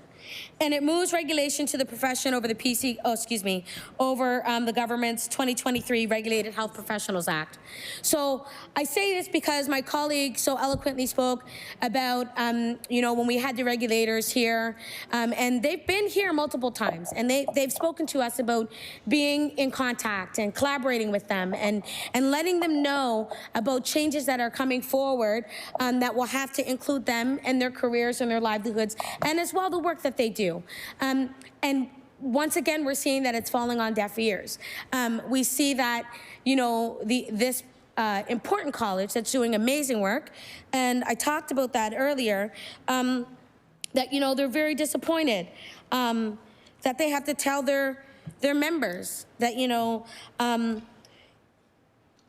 that they're disappointed in this decision. Because it undermines the college's longstanding commitment to proactive regulation and advocacy, which have been essential to ensuring the safe and ethical delivery of social work practice in Nova Scotia. And I think, there are many of us in this room who have been a part of a regulated body, many of us who have been a part of a college or those types of things, and how important it is for us to be a member in that, and then out of nowhere is hearing the change. I mean, some people may have never experienced that, which is fabulous. But at the same time, it's not something that you want to hear the day before you change the things that you need to change, or a couple days before a bill is being passed and you have to scramble and figure it out and adapt. And I think that's not the way we want to do business as government, to really, have people scrambling, trying to figure out funding, trying to figure out, what these cuts are going to do, or not these cuts, these changes, excuse me, but it could go both ways, are going to do for their programming needs, or for their community, or for their advocacy work. It's really, it puts people in a bind when we make decisions without consulting them, and then we ask them to pivot on a dime, especially in the work that they do as social workers. There are a lot of people in here who have worked with social workers, and as an MLA, we work with social workers on a daily basis, and the work that they do, I'm telling you, it is absolutely, like my colleague said, God sent. Like, it is God's work, literally. I don't know how folks, they have the heart of lions. They are just so amazing in the work that they do, that, for us to expect and to put something forward without any consultation to them is actually very disheartening and disrespectful. So I also, like I said, piece by piece, trying to understand these rationales, but as well asking questions. So like I said, I'm hoping people are writing down some of these things. If not, I have them for you and I can provide them afterwards. But this bill, like I said, eliminates the Social Workers Act. So we've been told that this aligns with the Mass Casualty Commission's findings that all caring professions should have standard regulations across professions. 100%. But how did we get there? What were those conversations that were had to get us to this point? Were there meetings involved? What types of collaborative approaches did we use? Was there any feedback that maybe the government has implemented that was not discussed or that we don't know about? So I think, clarity on these things would be crucial. And as you know, we all obviously have serious questions about why they weren't consulted. The minister's known that this change was in the mix for months now, but all three ministers, and we're just wondering why there was no time to pick up the phone, send an email, throw a bird with a piece of paper on the leg from the top of the ceiling. Yeah, that's what it is. It's a pigeon, my bad. But you get what I'm saying. Fax it over, those types of things, right? Using the three-way. But,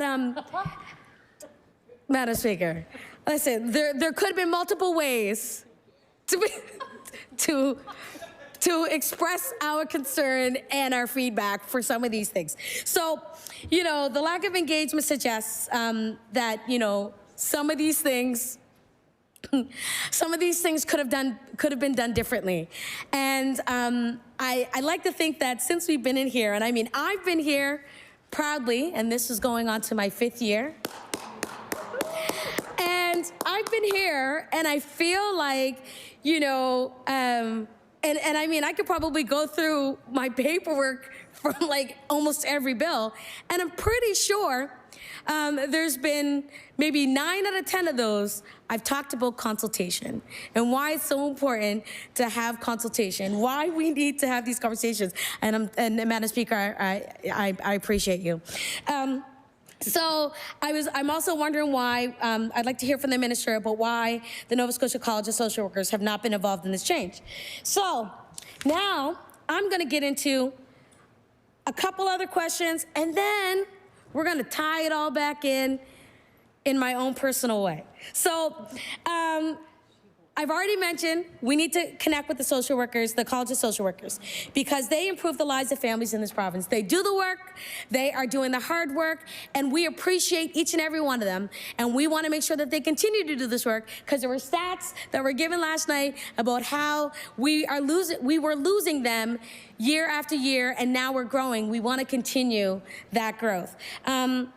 We also want to know, when will this government take steps to implement all 20 of the recommendations in the recent review of the Children and Family Services Act? And that would have been a great point to put forward here in this bill. I mean, I am someone who, I respect the people who put the information forward, and I am very, very mindful and aware of how hard they work to do this work. So when folks put forward reports or recommendations, or we have consulted and there's feedback,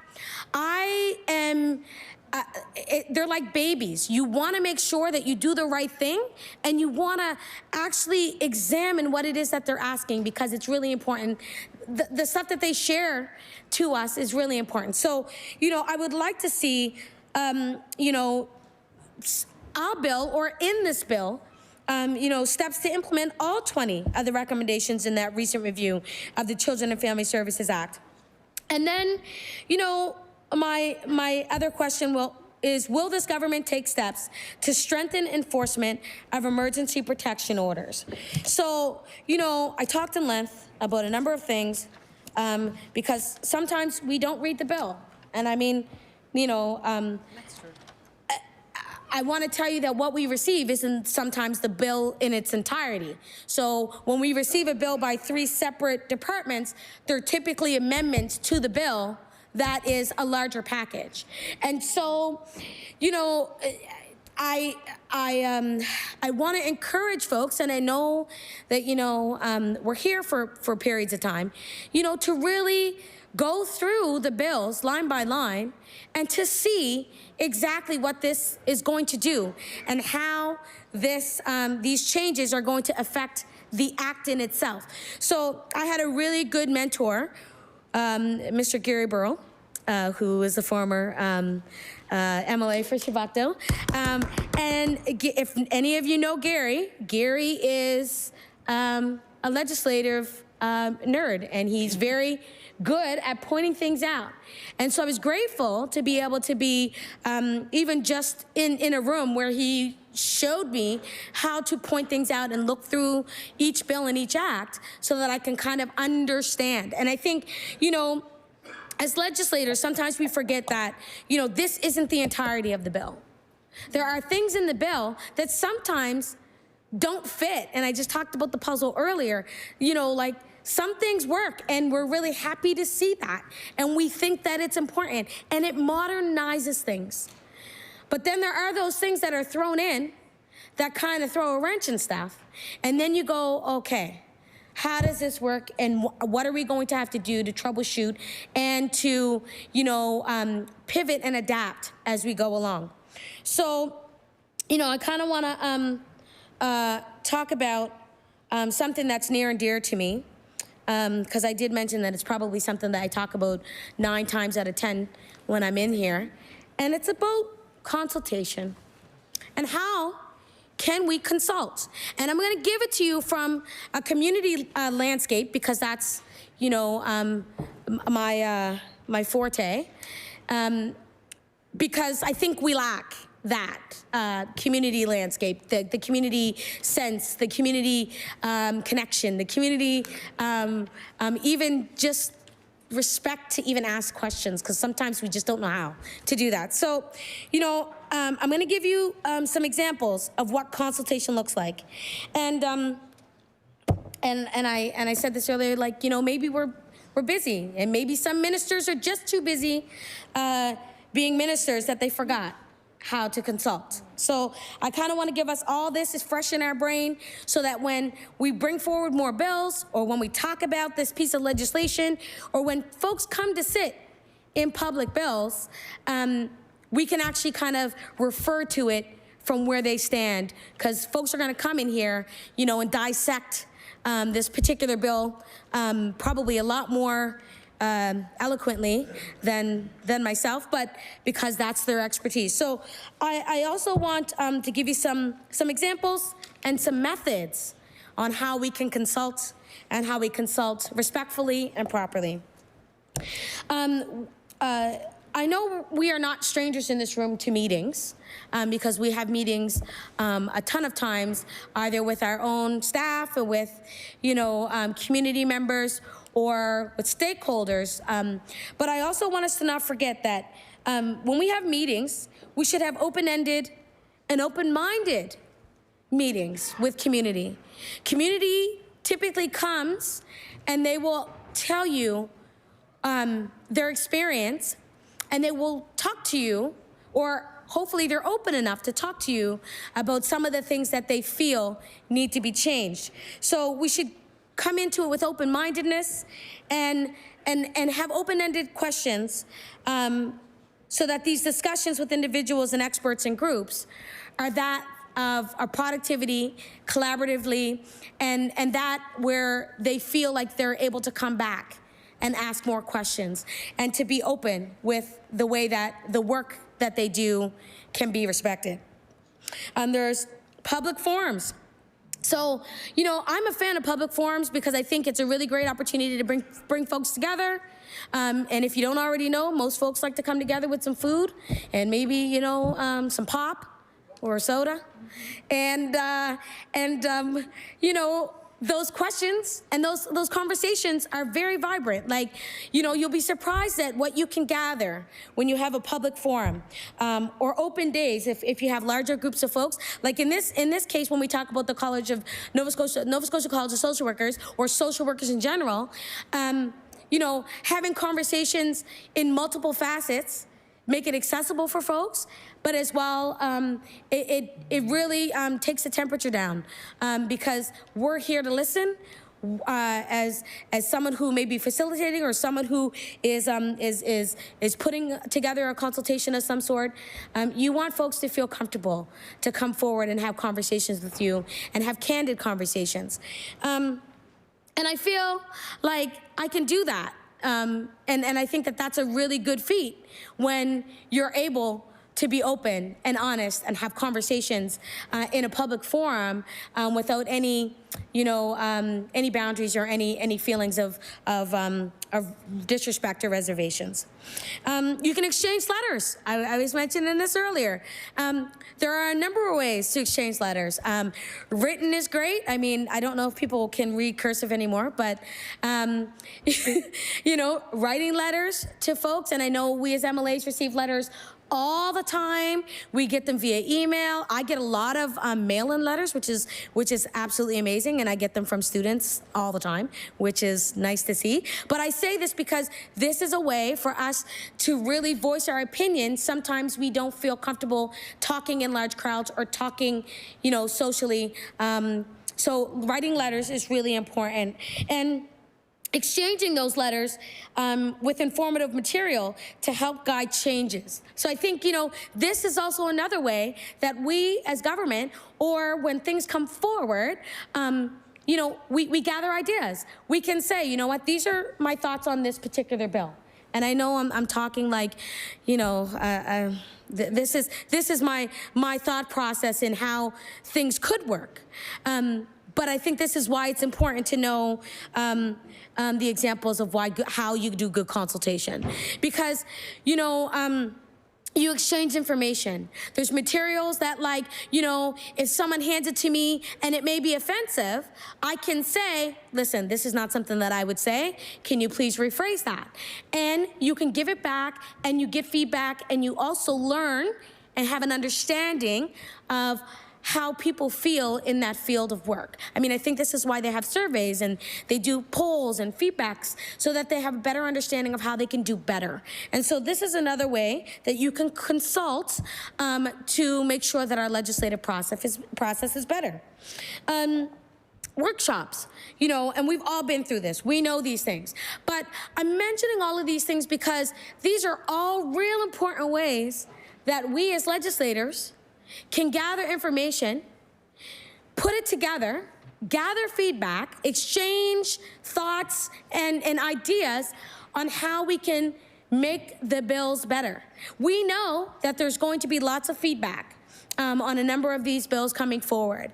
And I mean, you know, just like a number of my colleagues, we always tend to enjoy talking about a number of pieces in this House. Like my colleague loves the rainbow budget, and I am very happy to listen and hear what new and exciting things happen. But you know, these are all really important things that I would hope at some point in our journey together that we may learn on how to do these processes in the best way possible. So the other piece of that is, like I said, workshops. We did that. I just talked about that. And House meetings or community meetings. And that's if you're comfortable in community. And I say that because not everybody is comfortable in community. Folks can be, you know, utilize these other realms of consultation. But maybe right now is not the right time or a good time to use this particular method because, you know, as we know, community's not happy with us about a number of things. So I just want to say that, you know, we should use these recommendations because the work is already done for us. When we consult, and I'm using the Nova Scotia College of Social Workers as an example, you know, this is something that they've been doing work for years of advocacy work on these particular topics. This is not the first time that they've had a discussion about how to make changes and what these changes will look like and how important it is for our communities and, you know, all of these things. So I think, you know, we need to utilize the expertise that we have in front of us. And that is exactly why it's so important for us to really make sure that we keep everybody in the loop and keep the conversation going because there are a ton of really good positive things in this bill. And I mentioned them earlier, and there are some really good things that I think, you know, should not be overlooked. At the same time, you know, the most valuable piece when it comes to the social work, I mean, when it comes to this piece of legislation is the social work piece, because they are the workers on the ground doing that work to be able to make sure that our young people are safe, that they're protected, that they're cared for, that they are alive. And the stats are staggering, especially when it comes to, you know, where we are in child poverty.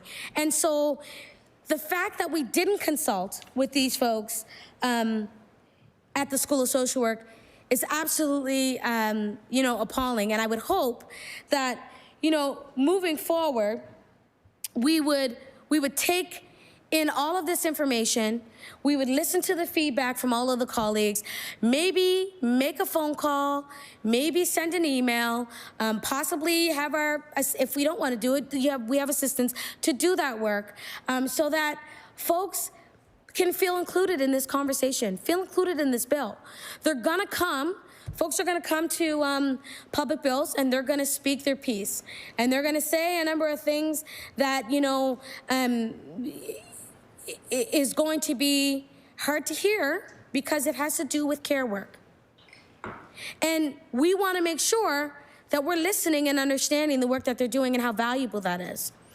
And the opportunity for them and for us is to take that information in and really apply it to the work that we see here in this bill. And, you know, from our perspective, that part 4 of the bill is problematic, especially where we didn't consult the Nova Scotia College of Social Workers. Sorry, I just want to just call the acronym, but I can't. And I think that really could have made a difference. And it's not too late. It's not too late to make that phone call. It's not too late to have a meeting. It's not too late to have a consultation meeting or a conversation. because this sets the framework for the guardrails of the protection of our children in this province. And we want to get it right. And I think the Minister of Opportunities and Social Development said last night, our kids' lives are at stake here. Our children's lives are at stake here. And there are a number of them that need our care. And when they are in our care, as my colleague from Citadel Sable Island said last night, when they're in our care, they're our children. We want to put our arms around them and protect them. And it's hard to do that when we have bills that are put forward that don't have the expertise behind them of the work and the advocacy work and the ethical work that happens from the Nova Scotia College of Social Workers. So, Madam Speaker, I know I've said a lot today. And I really feel like I think there's a bit of an understanding. And I'm very hopeful that, we take what is being said here and last night and whatever's being said on this bill, digest it, maybe ask questions, go through, any type of data that we have. And as well, like I said, there were recommendations that were put forward from the Children and Family Services Act. There's 20 recommendations of the recent review. And, it would be interesting to see how they coincide or how they align with what's being put forward today. I think, when we open up an act, like any act that we bring here across this table, we should open it up with the intent to do the best work possible. And we should open it up with all of our eyes on view and the feedback that's given by ourselves, by experts, by the data that is driven here in Nova Scotia. And I feel like, we have a responsibility. We have a responsibility not to just Nova Scotians, but our future generation, which is our children. And these children don't have it as easy as some other children. And we have to really take in mind the care that is needed. And we want to make sure that we do it the right way, because we've heard that in previous governments that hasn't been the case. And that's why changes are needed. And we, encourage those changes that are the good ones. But we also want to make sure that the folks that are on the ground doing the work, that see these things every single day, that experience this, that have the data, that is driven by the heart to do this work for our young people, that their voices are heard. That their voices are heard here in this house.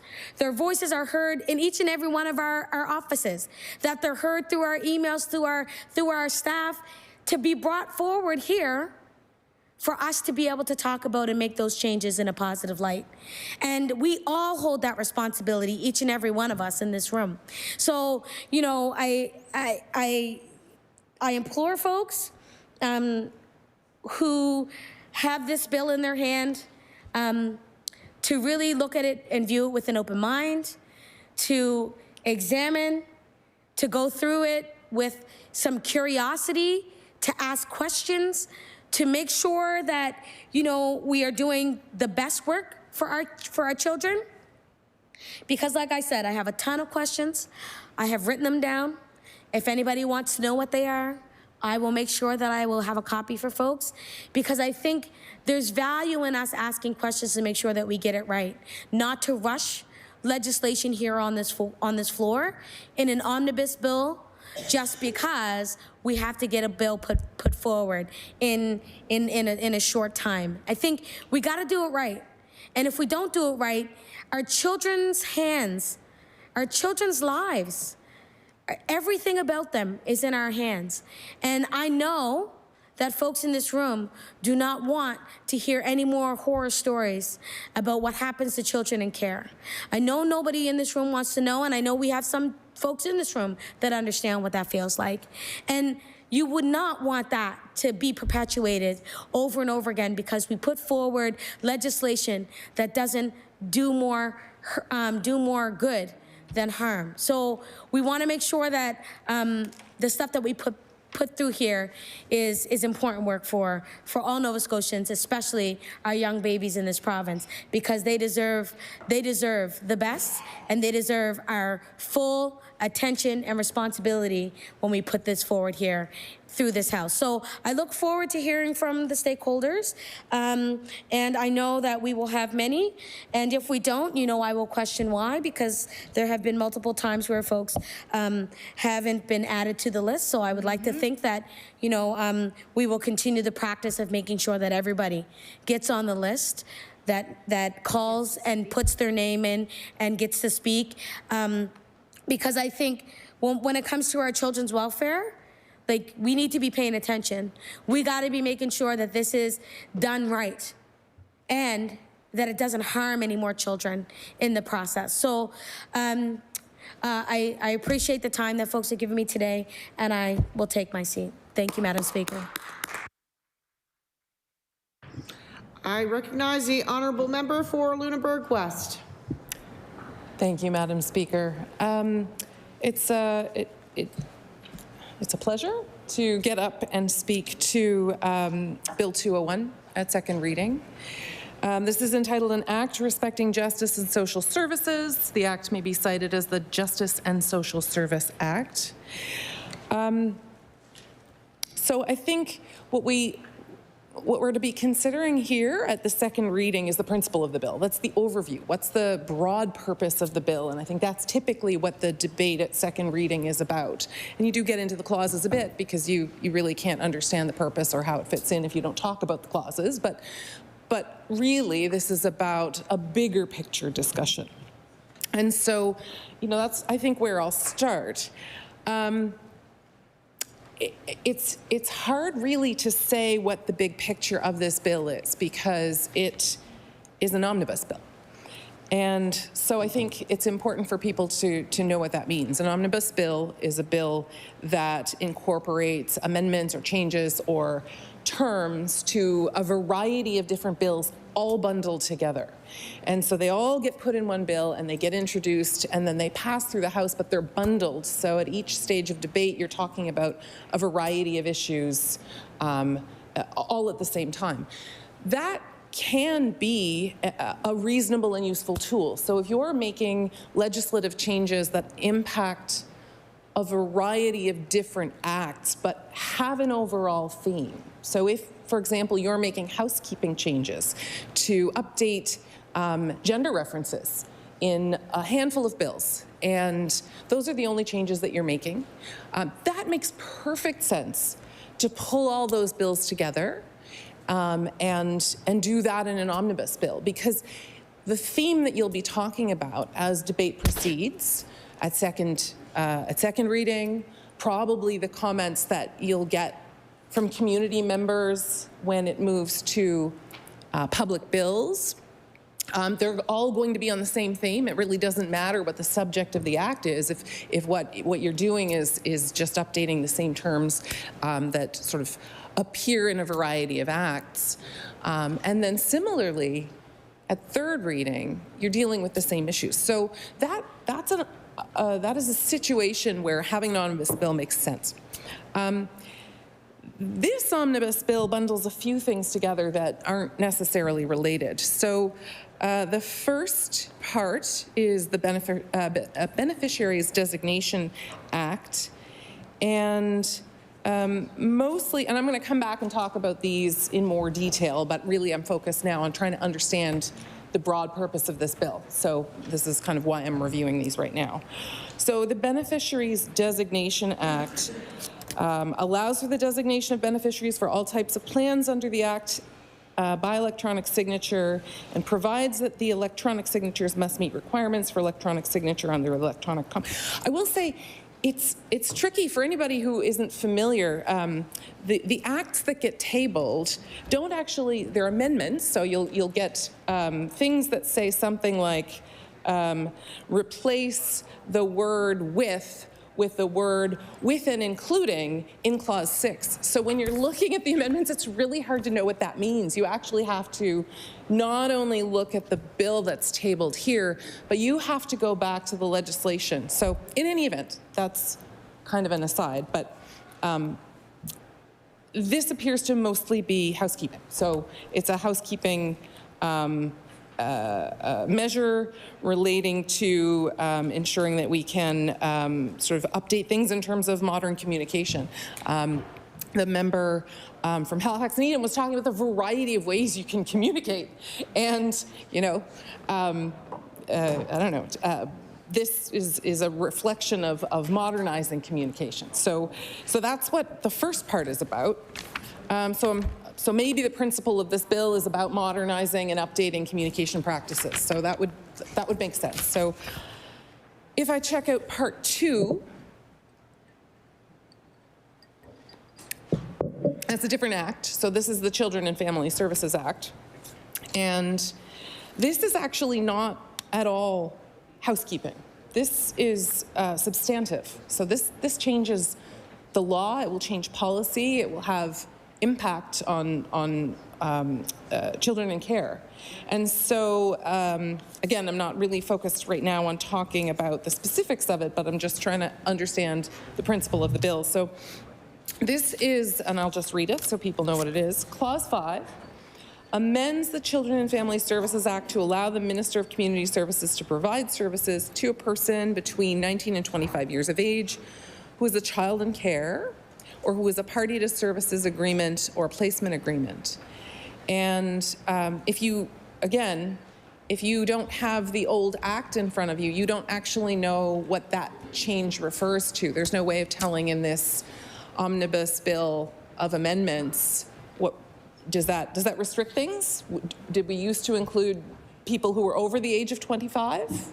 No, that's not the case. I mean, when I come back to talking about this, I think this is actually good, but you can't really tell from here. So you have to do some digging, you have to do some reading to understand it. So there's some substantive measures here that relate to children in care. And I think back and I look at the Beneficiary Designation Act, and that seems to relate not even remotely to children in care. So I'm really lost now in terms of what the overall principle of this bill is. So I'll keep going, and maybe the other provisions in here will make it more clear as I go through. Maybe they'll knit it together. Might be breadcrumbs. So Clause 6, back under Part 2. Clause 6 corrects an error in the Act, and we're talking here about the Children and Family Services Act. So that actually seems a little bit closer to the Beneficiary Designation Act in that it's a bit housekeeping. It's a different kind of change, but it's not, it's not, well, actually it's not substantive if it's changing an error, and even the Beneficiaries Designation Act is substantive, like it's modernizing. So that doesn't help me understand a principle that applies to this bill either. So maybe it'll get more clear as we keep going. I'm going to look at Clause 7 now. I'll read that out so everybody has the benefit. And I think there are folks watching. I just checked actually before I started talking, and there were a number of folks watching. I did notice that there are a number of more subscribers now to Legislative TV than there were last week. So maybe some of them have tuned in, our new viewers. And if so, I hope this is helpful because people are interested in what happens in this House. So let's see, back to Clause 7. And we're talking Children and Family Services Act again, clarify for anybody who's not reading along. Clause 7 provides that the name and other prescribed information of a person who receives an absolute or conditional discharge in respect of an offense against or involving a child is to be entered in the child abuse register. That sounds substantive, and it does sound like there are probably some important public safety implications to that. And so I'm again, I'll come back and talk about sort of what that means, but I'm still working on the principle here because so far we've got modernizing a communication practice, and we've got a substantive change to entitlement to services for children. Then we've got an error fixing, or an error being fixed. And now we've got a public safety measure relating to the child abuse register. So it's still a little murky to me what the overriding principle of this bill would be that would really justify it being an omnibus bill. Excuse me a second. So we'll keep going. Pattern might emerge.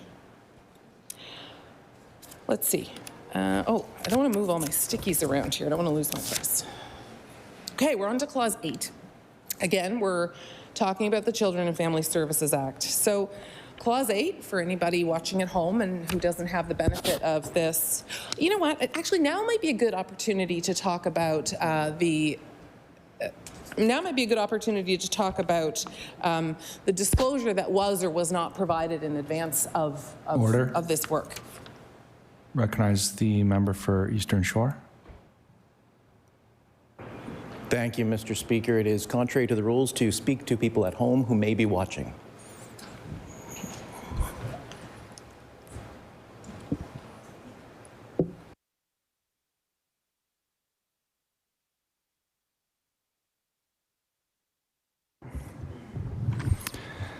I'll ask the member to speak through the chair. I recognize the member for Lunenburg West.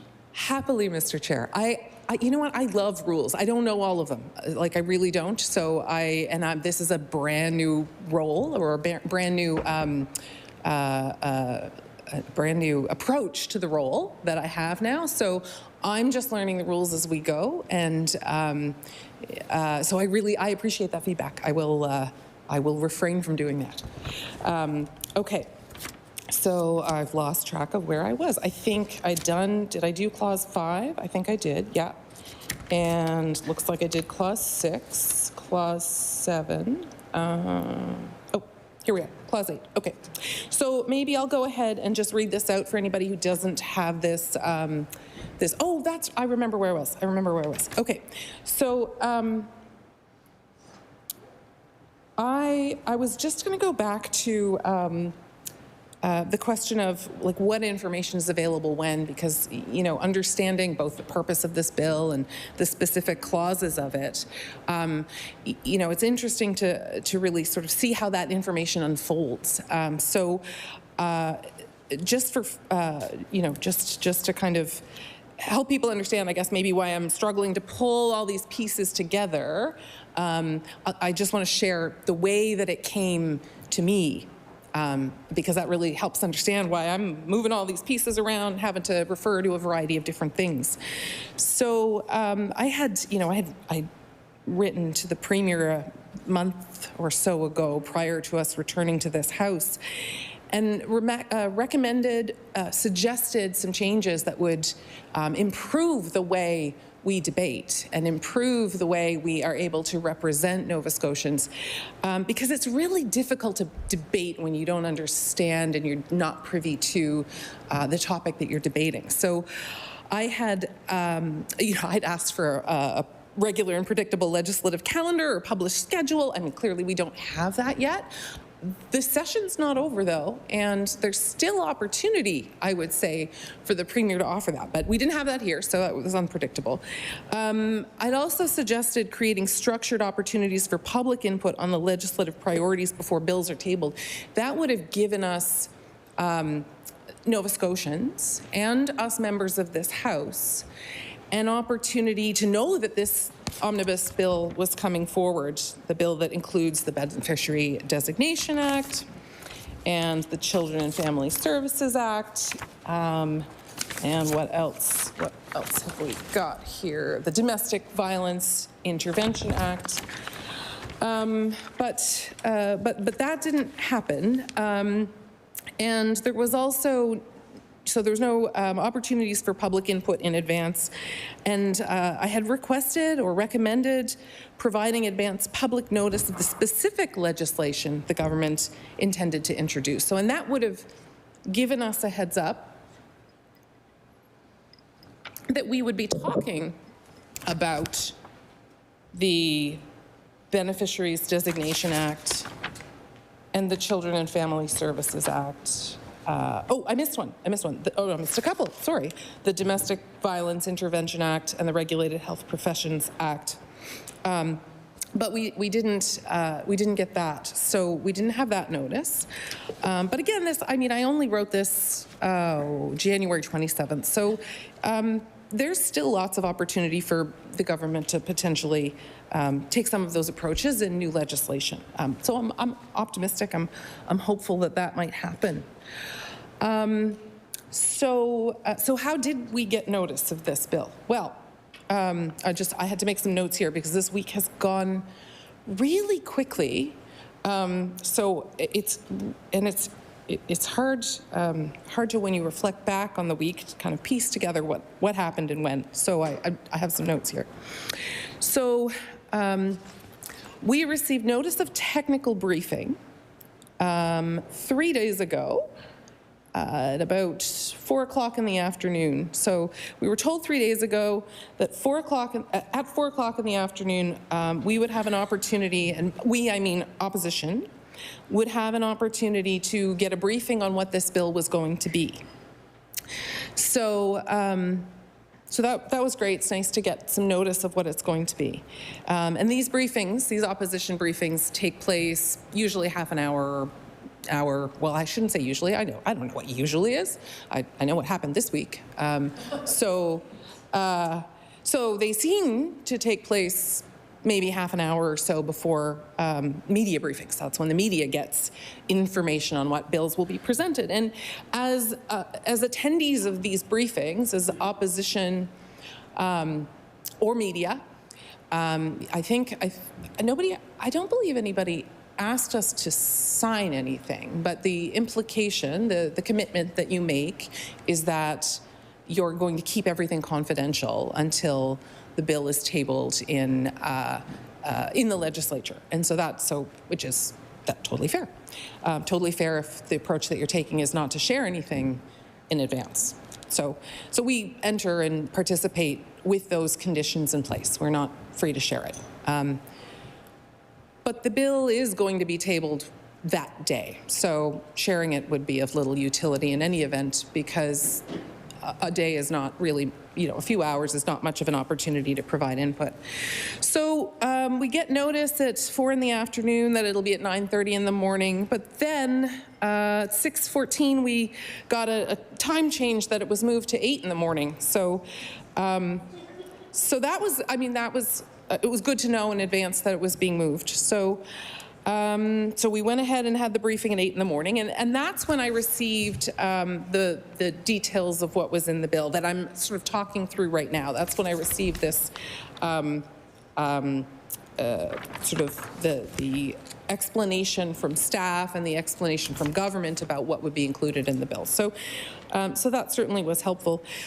One practice change that appears to have happened this week is apparently once upon a time government would provide not just this bill that I'm sort of describing and talking through and explaining the difficulties of understanding, again, because some of the clauses are just revisions to sentences, and when you say take out these 3 words and put in these 4 words, if you're sitting there and you don't have the original bill beside you, you can't really figure out what that means. So the staff, and I'll say, actually, I do want to say, take this moment now to say, the briefings are facilitated by government staff, so they're there to provide explanations. So I was really grateful that there were staff who were able to talk us through the content of this, so we had a better understanding of what each of these elements were, but we weren't able to take that away with us, or any documents away with us. So we had to be careful to take notes. Yes? So when we're to talk about the bill,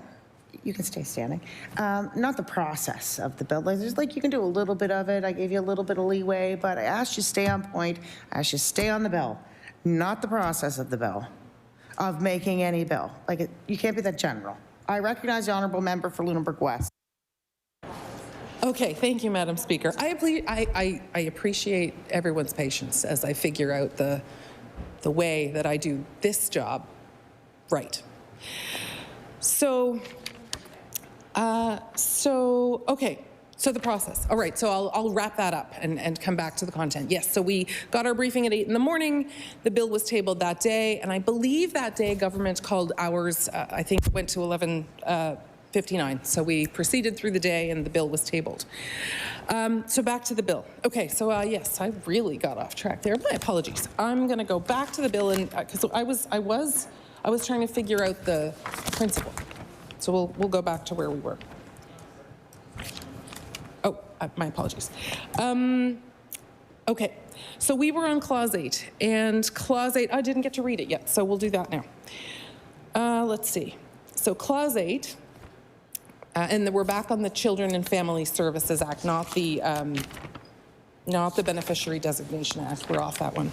Okay, so Clause 8 clarifies that the prohibition on publishing certain identifying information includes publishing through the use of social media.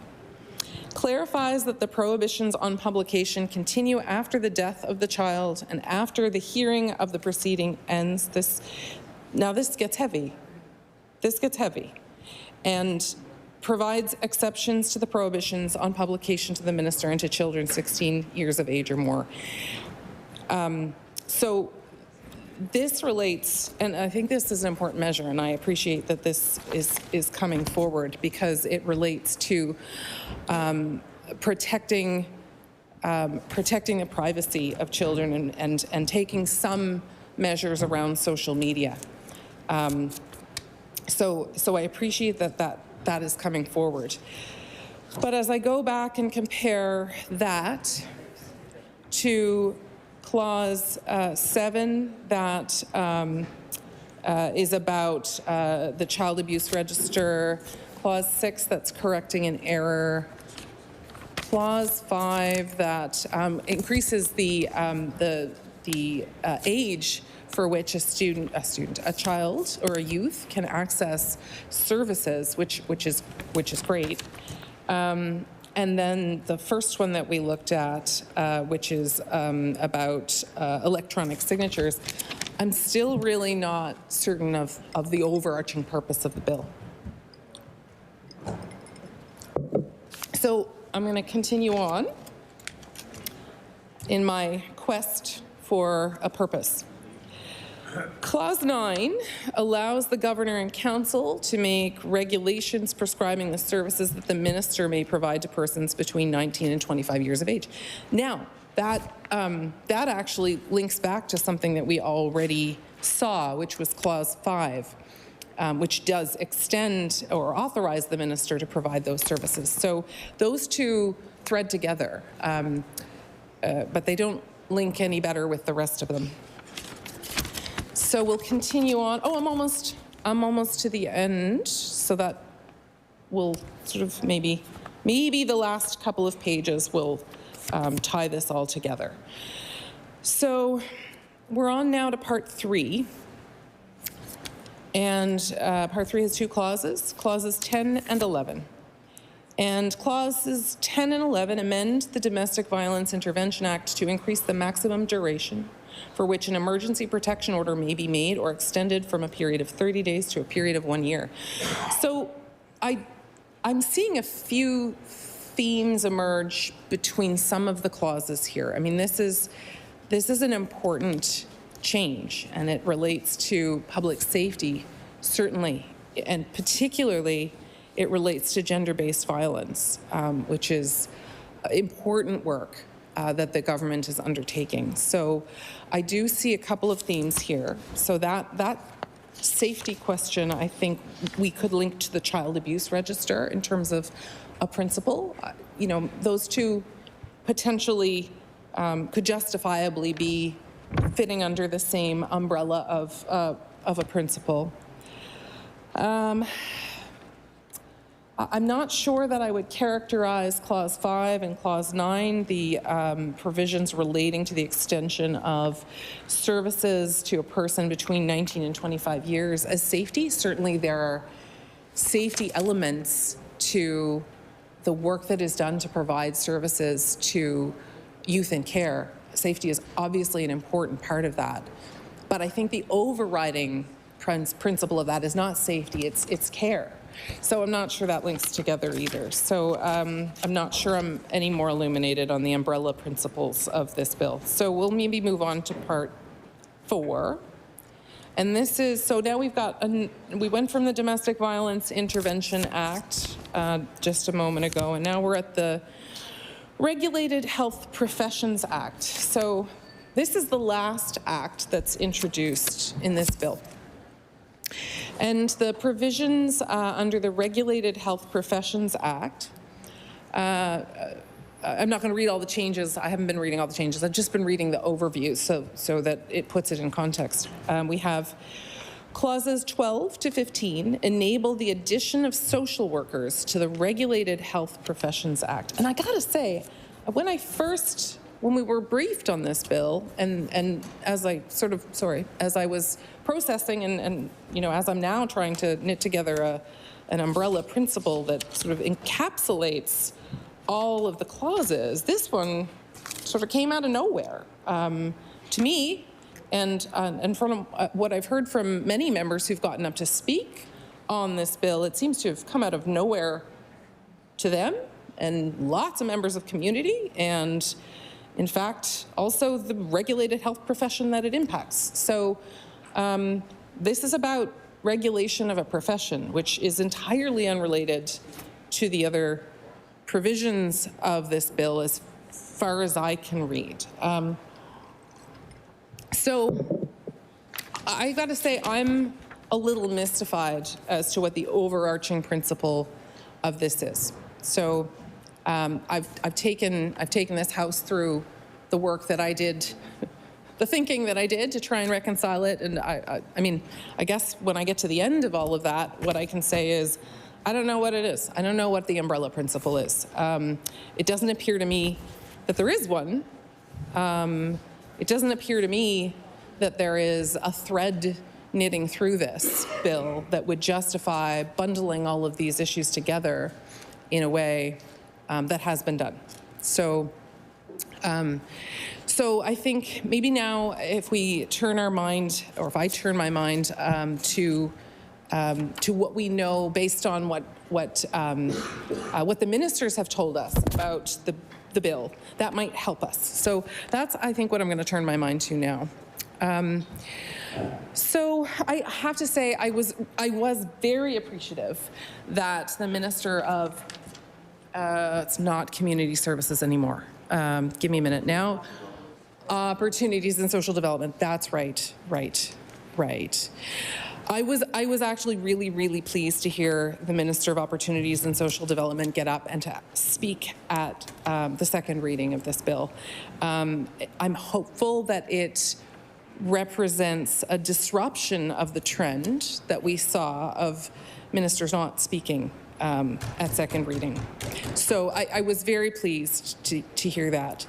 And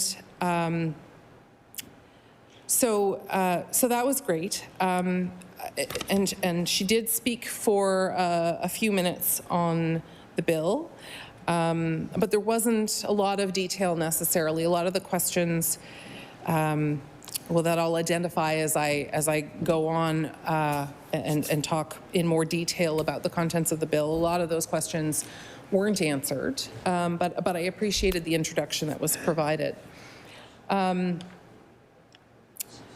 I also appreciated that the Minister of Health did speak on the bill, although she didn't speak when it was introduced.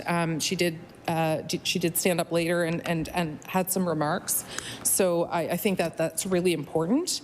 I think that this process really should require that the ministers introducing the bill stand up and speak to it at each stage.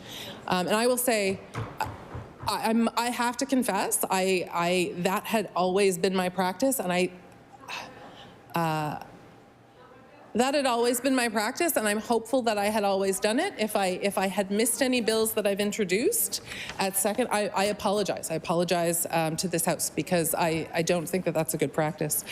I think that I heard a little objection there that that the minister shouldn't get up and speak because it's not.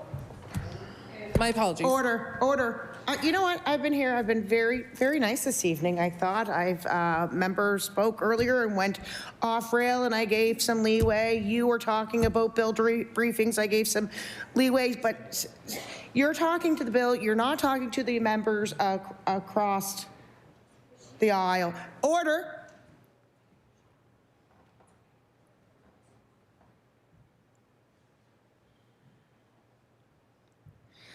I recognize the Honourable Minister of Health and Wellness. Thank you. I'd just like to clarify that that actually was not my bill to introduce, and as a result, I did speak as a regulated healthcare professional, as a member of this House. Order. Yeah, you have to rise on a point of order. Oh, point of order. Okay. Unfortunately, it's still Enough on the said. Thank you. point of order. Okay. I am going to recognize the Honourable Member for Lunenburg West. I asked that you stay on the bill. I asked that we respect the person that's speaking. I asked the person that's speaking to respect their notes or whatever they have over there. I recognize the Honourable Member for Lunenburg West. Thank you, Madam Speaker. And again, I do appreciate your patience as I work through how I do this new role in accordance with the rules. I must say, I do not want to be in breach of the rules. And that is something that is deeply important to me, a little bit compulsively so. So I appreciate the correction, and I apologize.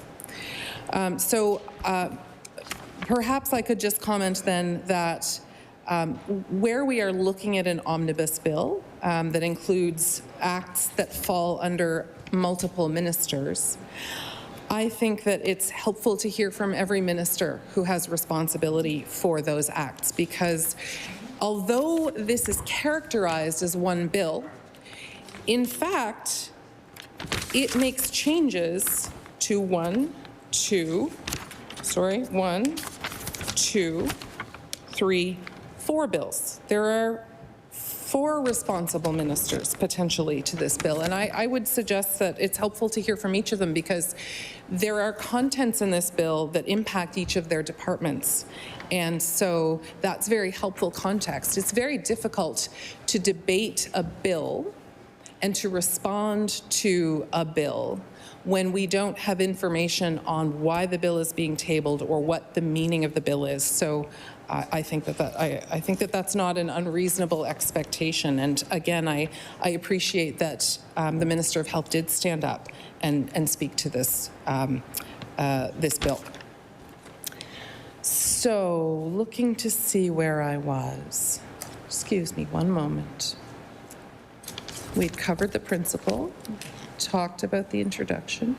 Okay, I think now that we've kind of covered that, I want to go in and talk about the individual clauses a little bit, because, and not the clauses specifically, not like the committee of the whole discussion, but the purpose of the clauses and the impact of the clauses. So give me a moment, please, while I gather my thoughts for that. Okay. So we'll start perhaps back at the beginning under Part 1, the Beneficiary Designation Act. And so one other thing that's helpful, if we don't have the benefit of ministers speaking in the House on the content and purpose of the bill, is the press release that the government puts out when the bill is introduced. And so for the Act Respecting Justice and Social Services, Bill 201, the government put out a news release at 11:34 on February 25th, 2026. And it identifies the 3 departments for whom this bill makes changes to their legislation. And those are health and wellness, and justice, and opportunities in social development. And so just for context, actually this little clip at the top here maybe helps us understand the principle that the government was going for. It says amendments strengthen support, safety for children and families. So I think that was perhaps the principle or the umbrella that government was going for, but as we just saw, as I went through clause by clause, there are quite a few things in here that really don't relate to any of that. I mean, that changes to the Beneficiaries Designation Act really is about electronic signatures, and then we have the mistakes. So that doesn't help me with the purpose, but that's fine. So we're going a little bit more focused on the individual clauses now.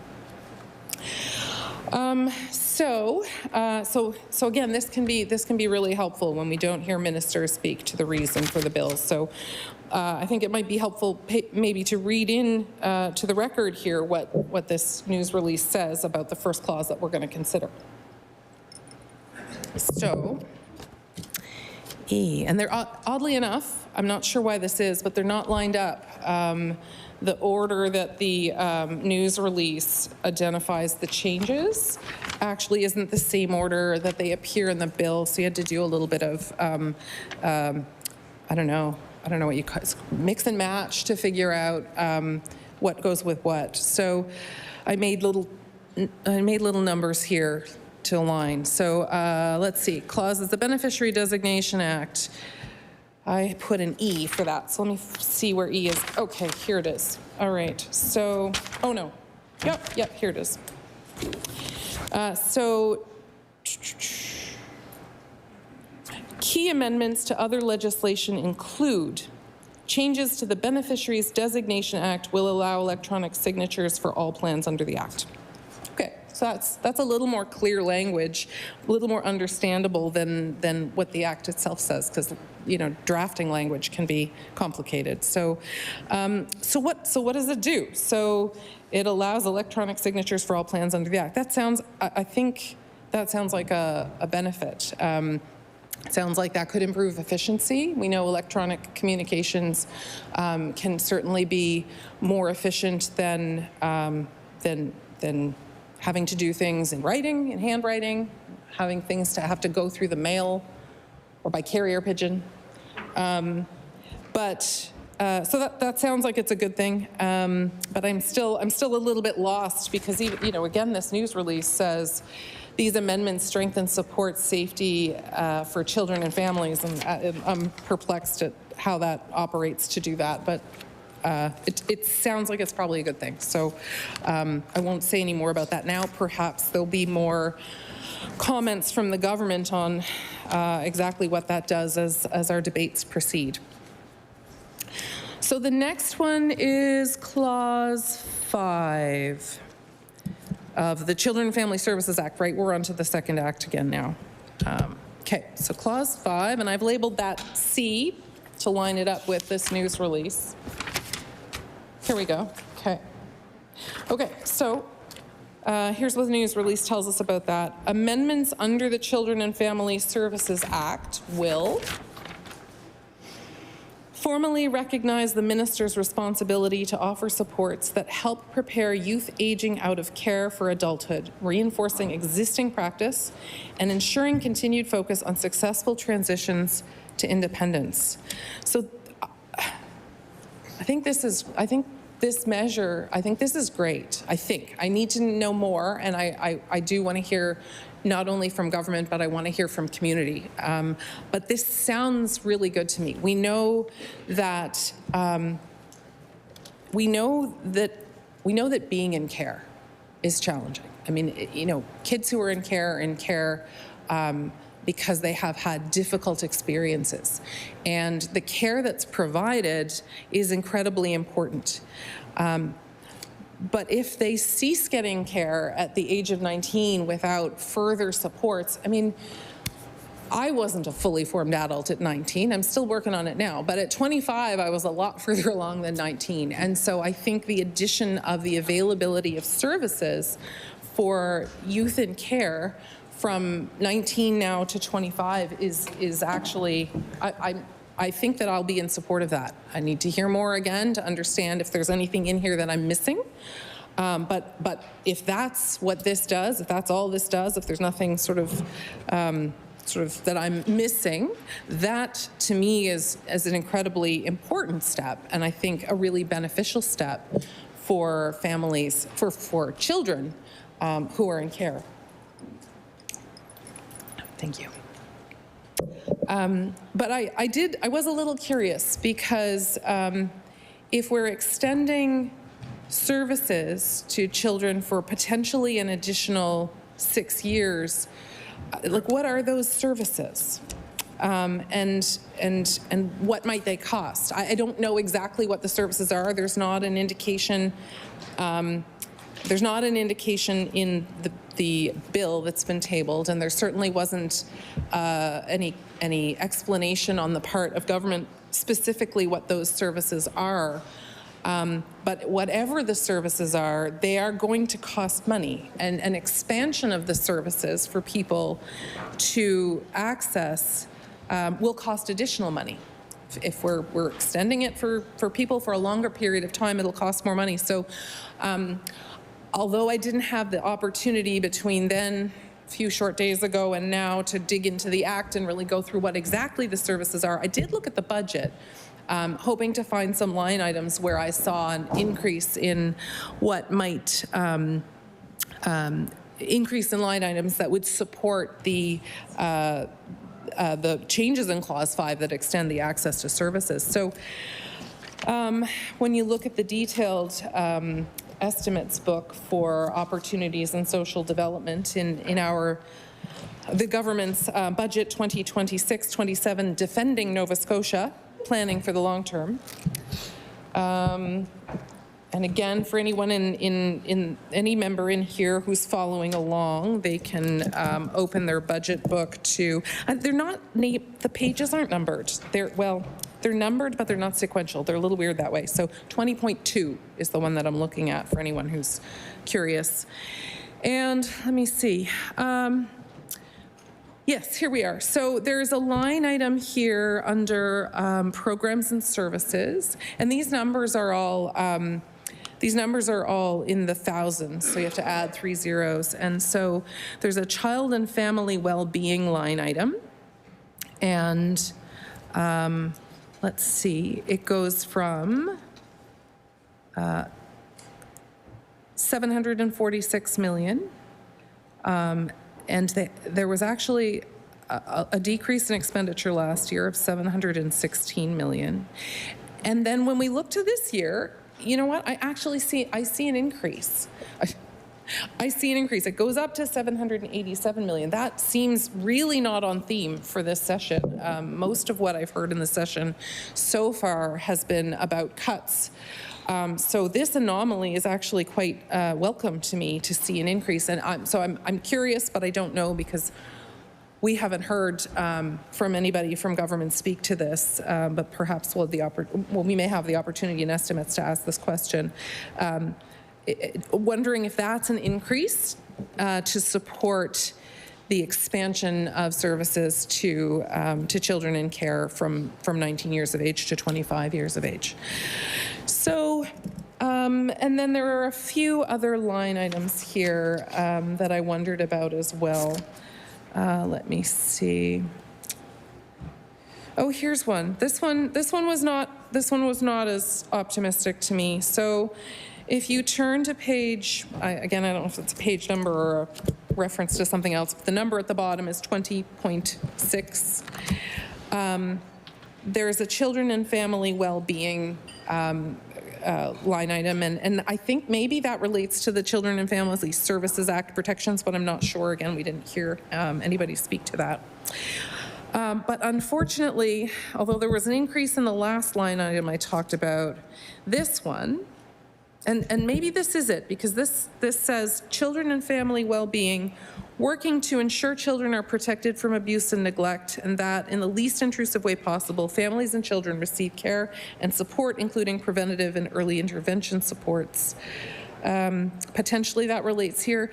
There's actually a decrease in that. So it goes from 167 million.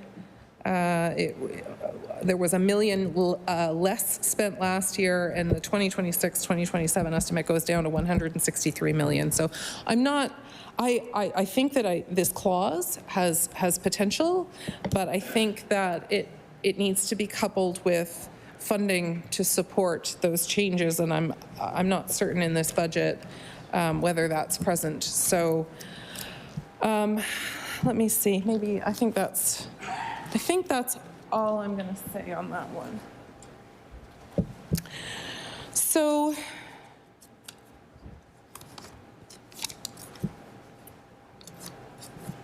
I'll skip past the error correction. I think that's pretty straightforward.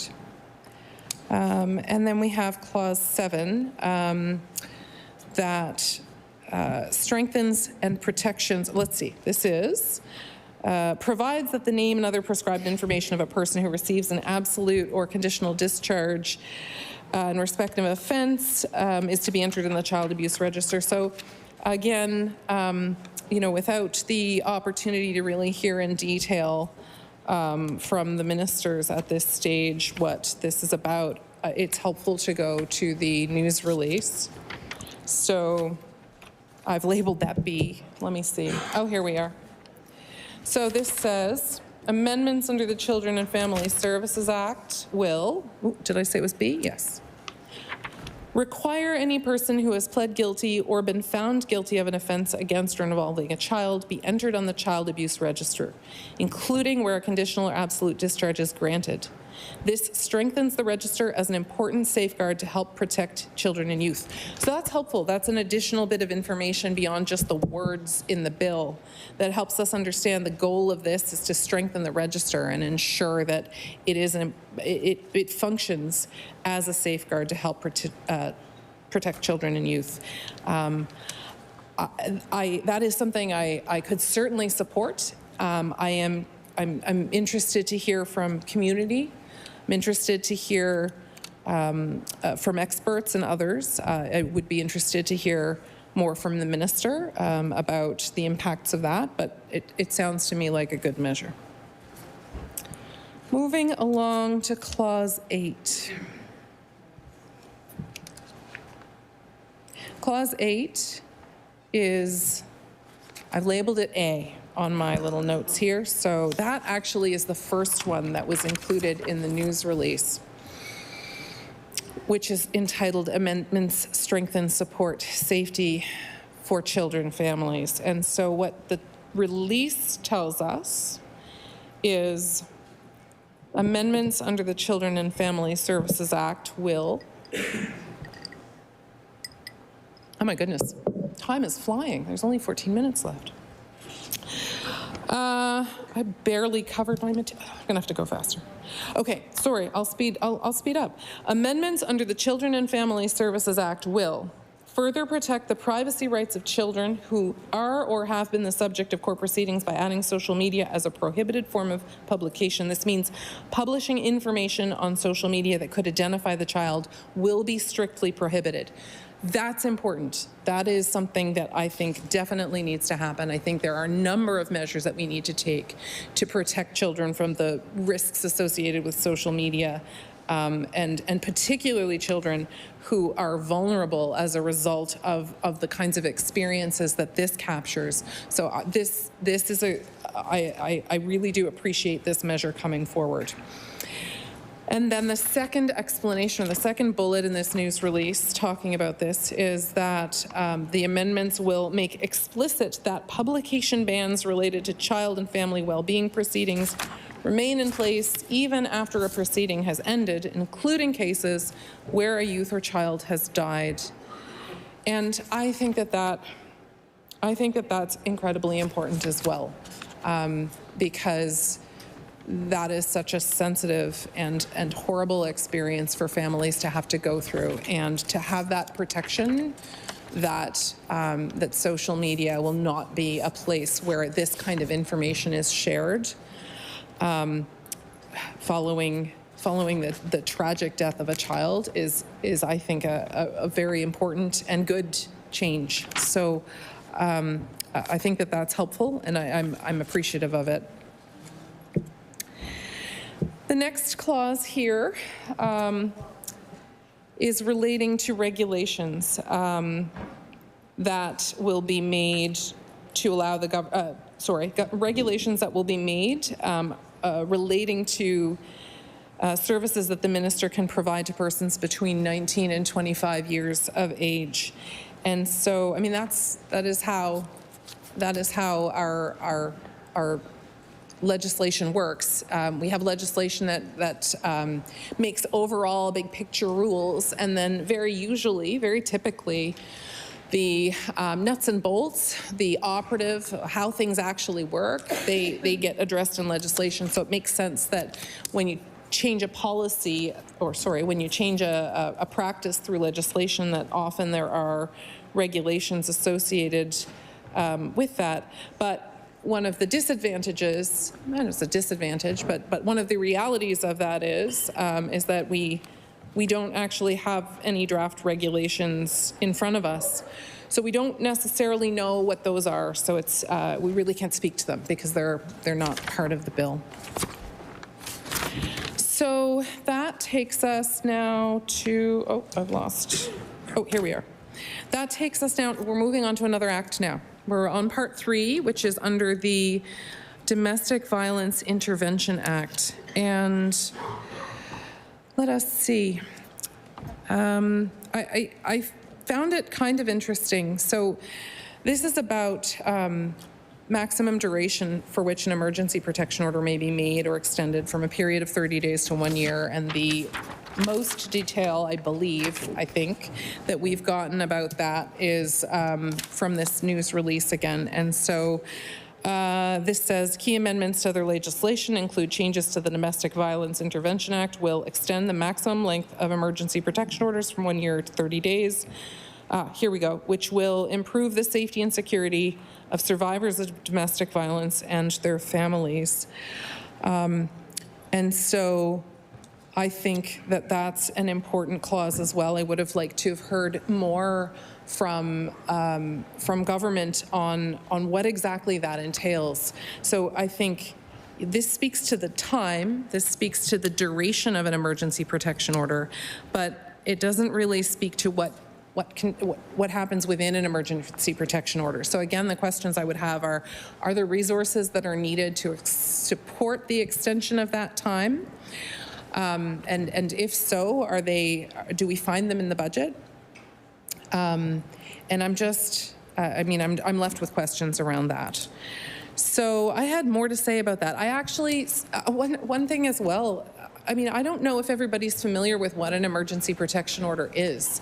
And I think to debate changes to the law that supports emergency protection orders, to me it's, we're skipping a step if we are not confident that we all know what an emergency protection order is. So I did come with some details on that, and I think it's a little late in the game now to be introducing it. I would have liked to have heard more spoken about it by government, but I think there's still more debate to come, so I think it's still timely to probably include that. And so just for people who may want to know and don't know, an emergency, and I've taken this from the Nova Scotia Family Law webpage. I can table it if I need to after this, if that's helpful. Oh, perfect, okay. So this sets out what emergency protection orders are and frequently asked questions about them. And so just so people know, an emergency protection order is a short-term temporary order to help protect victims of domestic violence under the Domestic Violence Intervention Act. And it encourages folks, if they're interested, if they feel that they're in need of the support or the protection of an emergency protection order, to check with police, a transition house, or victim services, or to talk about applying for an emergency protection order to make safety plans for yourself or children. And to apply for an emergency protection order, you need to be over 16 years old, and you need to have been subjected to domestic violence by a person with whom you are or have been in an intimate relationship, and you live together now or have lived together in the past. And there's some other criteria described here as well. And there are designated persons who can who can apply: peace officers, victim service workers, and designated employees of a transition house. So I think, I think for purposes of debate, it would be really helpful to know more about that, but I'm running out of time. So I'm not going to take too much more time on that one. Even though I think it's really, I think to engage in a debate on emergency protection orders without even talking about what they are I think that's difficult. I think it would have been nice to hear more. So, again, with that one, I think that that's probably a positive. I hope that it sounds like a positive, and something that I could absolutely support. I would like to hear from people who are impacted. So I do wonder, we had the minister's table on gender-based violence, which I was really proud to be a part of standing that up. And that kind of table, I think, could provide really good advice and input to government on making clauses like this one. And I'd be curious to know if that opportunity was taken. I certainly, if it was taken, I think the members of the table must have been. Order. There's to be no eating in this house. I asked that. Okay. Perfect. I recognize the honourable member for Lunenburg West. Thank you, Madam Speaker. Yeah, I guess I would just say this would have been a really great opportunity and a really great item to consult with that table on, and I'm curious whether that happened. There's no indication that it did, but perhaps as this proceeds, maybe there'll be a better opportunity in the course of public bills for folks to weigh in on that. So that brings me now to the Regulated Health Professions Act. And I can't believe I only have 4 minutes to talk about that, because this one is a big one. So let's see what this one is, because if you only read the bill that's been tabled, you would honestly really probably not know. So it's the bill, it says itself, the explanatory piece in the bill says clauses 12 to 15 enable the addition of social workers to the Regulated Health Professions Act. So let's go ahead and take a look at that. And the news release on this says, moving the regulation of social work to the Regulated Health Professions Act and repealing the Social Workers Act, the Health Professions Act proclaimed in 2023 provides common regulatory and accountability process for all self-regulated health professions under one piece of legislation. And I mean, this one's a bit of a surprise, because that umbrella of regulated professions was introduced. I was part of government when it happened a number of years ago, and it included a long list of regulated health professions who would be brought under the umbrella, and those were brought under sequentially. But the including social workers seems to have just completely come out of the blue. And I think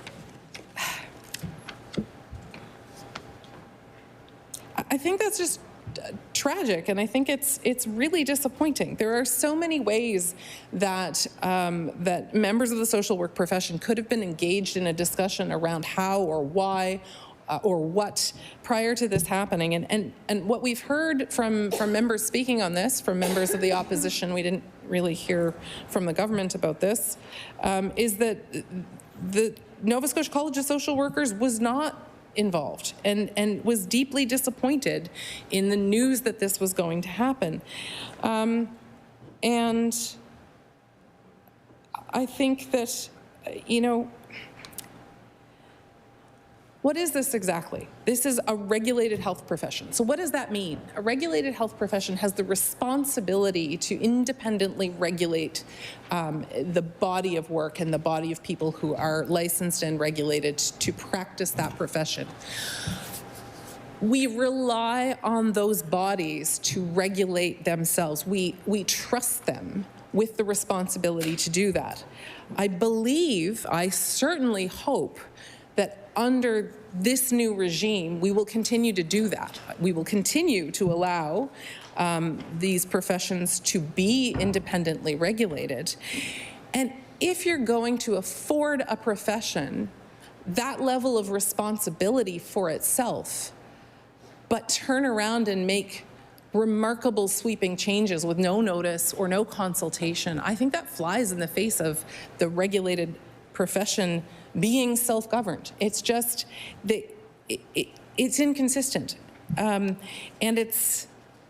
I think it's just another demonstration of the lack of consultation and the lack of engagement. There are so many better ways this could have been done, but taking social workers by surprise is just, well, we've heard many social workers speak out about this. We've heard the college speak out about this. They have significant concerns. And I have a variety. So, I mean, my members of the opposition have I think, read extensively from and spoken about the release that was made by the College of Social Workers and the communications that they've received from other social workers. But, you know, even social media, even Reddit is awash with people who are concerned and disappointed and surprised, who think that this is problematic.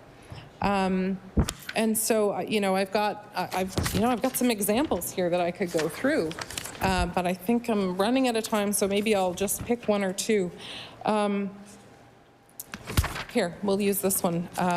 This is.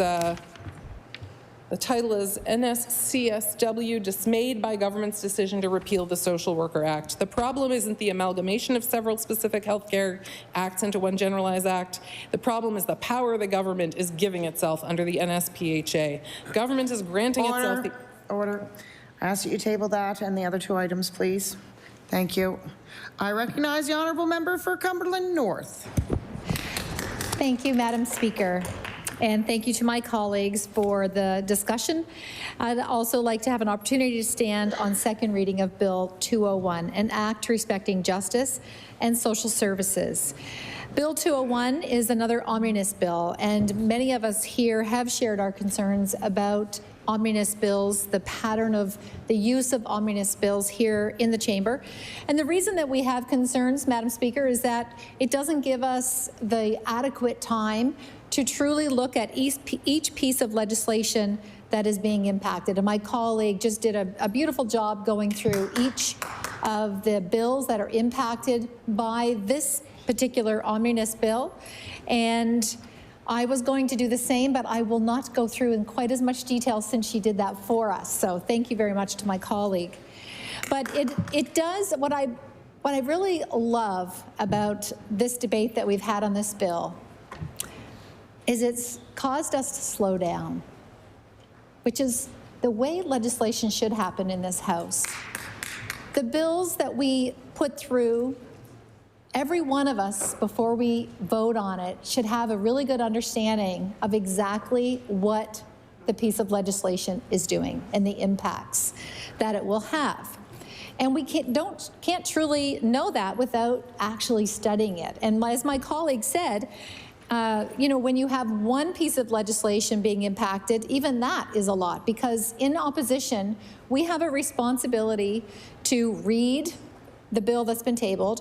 If it's an amendment to current legislation, if we are doing our due diligence and doing our proper work, we find the original bill that's being amended. We read through that to better understand where the changes are being made and what that actually means. And that takes time. And it's hard when we're here for such a short period of time, Madam Speaker. And when they are presented as omnibus bills, it makes it even harder. So I've really appreciated my colleagues each speaking to this bill, taking their time, and what that's done, I believe, is it's allowed each one of us to have more time on this bill to fully understand it, which I feel better about. I like to have a really good, strong understanding of what I'm talking about and what I'm voting on. So, as my colleagues have mentioned, this omnibus bill is affecting 4 pieces of current legislation that we've already had in place here in Nova Scotia. The first one is an amendment to an existing piece of legislation called the Beneficiaries Designation Act. And before this amendment comes into play, the purpose of the Beneficiaries Designation Act is it sets clear legal rules for how someone can name and change a beneficiary for benefits payable on death under an employee benefit plan like pension, welfare, profit-sharing plans, and certain registered savings plans such as RRSP, RRIF, TSFAs, and FHSAs. It also protects the plan administrator employer by stating they're discharged once they pay the benefit to the properly designated person, and clarifies how designations interact with wills, including when a will is invalid or later revoked. So this bill, 201, is offering an amendment to the Beneficiaries Designation Act. And this amendment standardizes electronic beneficiary designations across the whole Act, instead of e-signatures being allowed only for savings plans, as in Section 9A of the Act. They're now being allowed for all plan beneficiary designations, and they must satisfy another piece of legislation, which is the Electronic Commerce Act requirements. So in general, I think this is a good amendment to the Beneficiaries Designation Act, and I would support this legislation if this was being tabled as one bill, which in my opinion is what it should have been tabled as. I'm not a lawyer, so perhaps the lawyers advising the government advised for this to be tabled as an omnibus bill. I'm not sure, but I don't see the connection between the four amendments personally. I want to divert for one moment, but Madam Speaker, I ask for you to indulge me just because I think that it applies, because I can see there's frustration from people waiting for our debate to end. But Madam Speaker, I want to remind the government that they're the ones that have set these hours till midnight, every night this week, not us. And the government have the ability to adjourn at any point in time.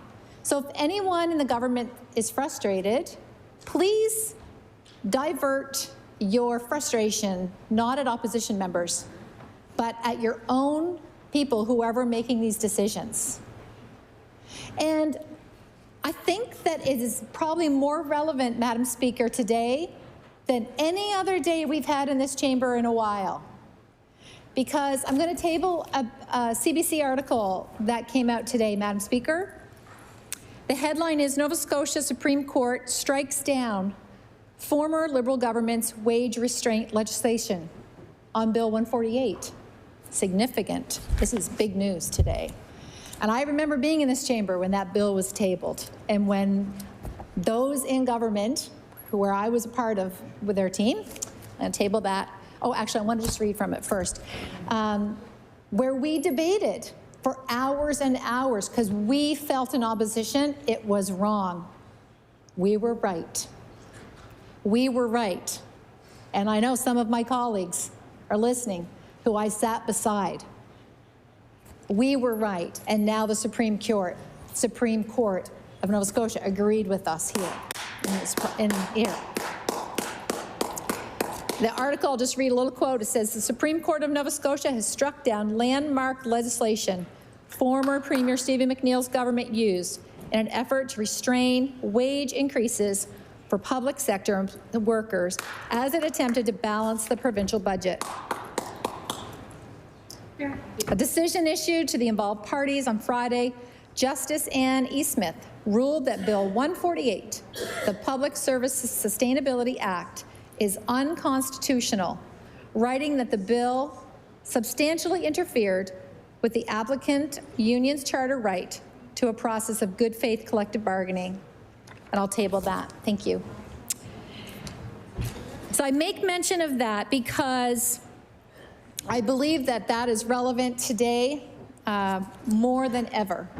As we take our time to talk through these bills, such as Bill 201, to better understand exactly what they mean, and to have an opportunity to say, I, and many of my colleagues have stated, do not believe that presenting bills and amendments to bills, existing bills, as omnibus bills here in this House is the best way to put legislation forward for Nova Scotians.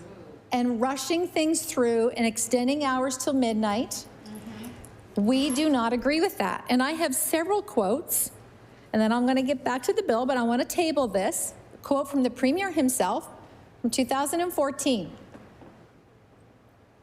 This government continues to put bad legislation before this House, tries to use their majority to ram it through with late hours, sit until midnight, sitting all night sometimes, trying to push bills through this House and so they can fix them later.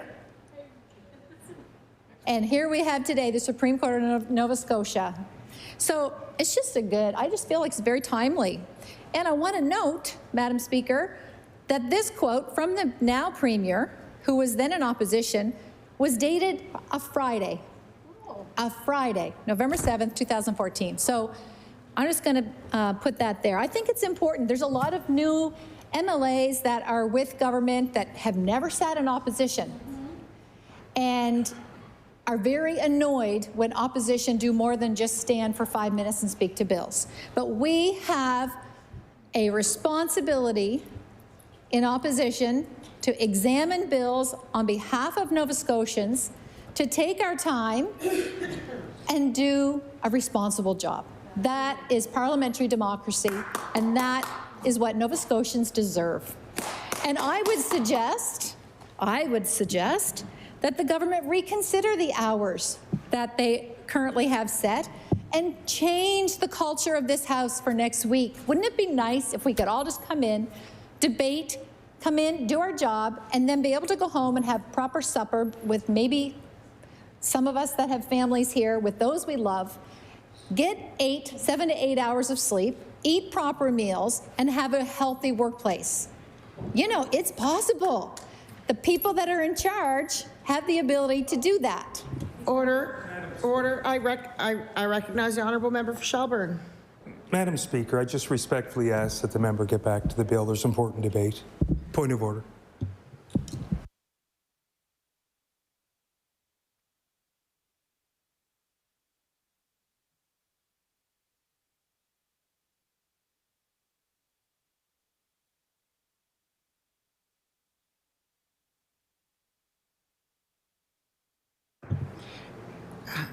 It's not a point of order. She is on topic. She is discussing, but I do ask that the member stay on the topic of the bill. I recognize the honourable member for Cumberland North. Thank you very much, Madam Speaker. And as I said, omnibus bills here in this House, in my opinion, is not the best way to present legislation for Nova Scotians. I believe we should be taking our time. I believe we should be having regular hours. And I've seen a pattern since I become an independent, and watching my colleague who's an independent in this House today continue to be interrupted, it's hurtful and it's harassment. I'm just going to leave it at that. Let people talk. My colleague, as an independent, should have been able to debate without being interrupted. Order. My job here as Speaker is to keep the rules. I hope that wasn't a question of how I'm doing my job. All right. I recognize the honourable member for Cumberland North. Thank you, Madam Speaker. It certainly was not a reflection of you, Madam Speaker. It was of some of those in government, and I feel a responsibility to speak up for my colleague. I was watching her continue to be interrupted, not by Madam Speaker, but by others. It's not right. She should be respected.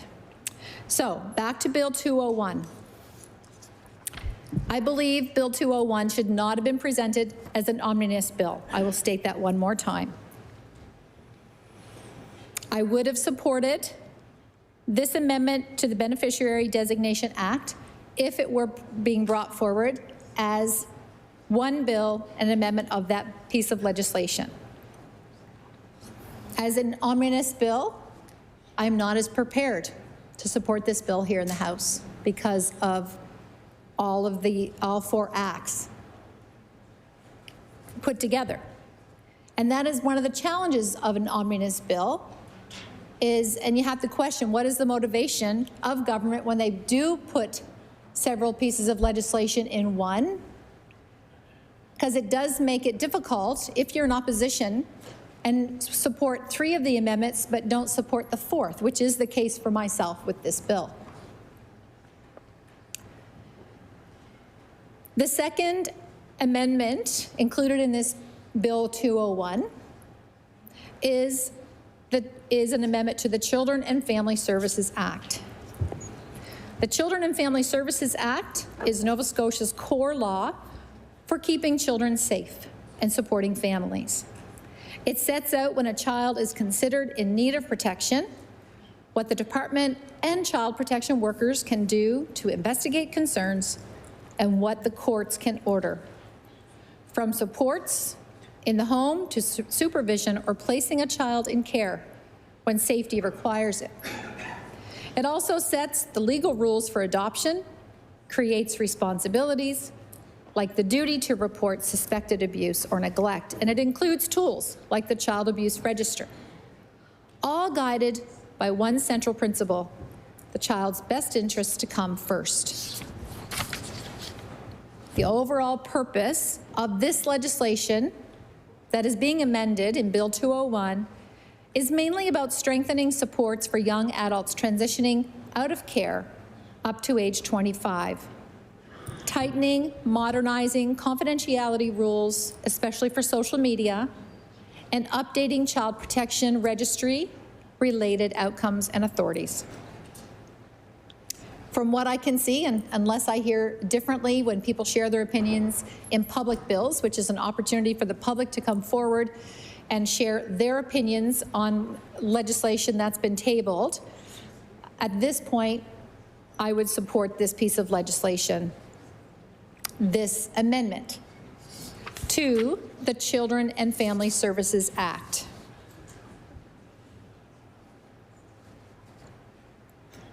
Again, Madam Speaker, I believe this piece of legislation should have been tabled as one bill, not as part of an omnibus bill. The third part of this Bill 201 is an amendment to the Domestic Violence Intervention Act. And the Domestic Violence Intervention Act is Nova Scotia's law that creates a fast, emergency legal process to stop domestic violence immediately and protect victims and children through emergency protection orders. This amendment makes one change in 2 places. It lengthens a key time limit from 30 days to 1 year. Section 8(2), wherever the Act currently limits something in the subsection to 30 days, it will now be 1 year. Section 12(4), it's the same change. 30 days becomes 1 year.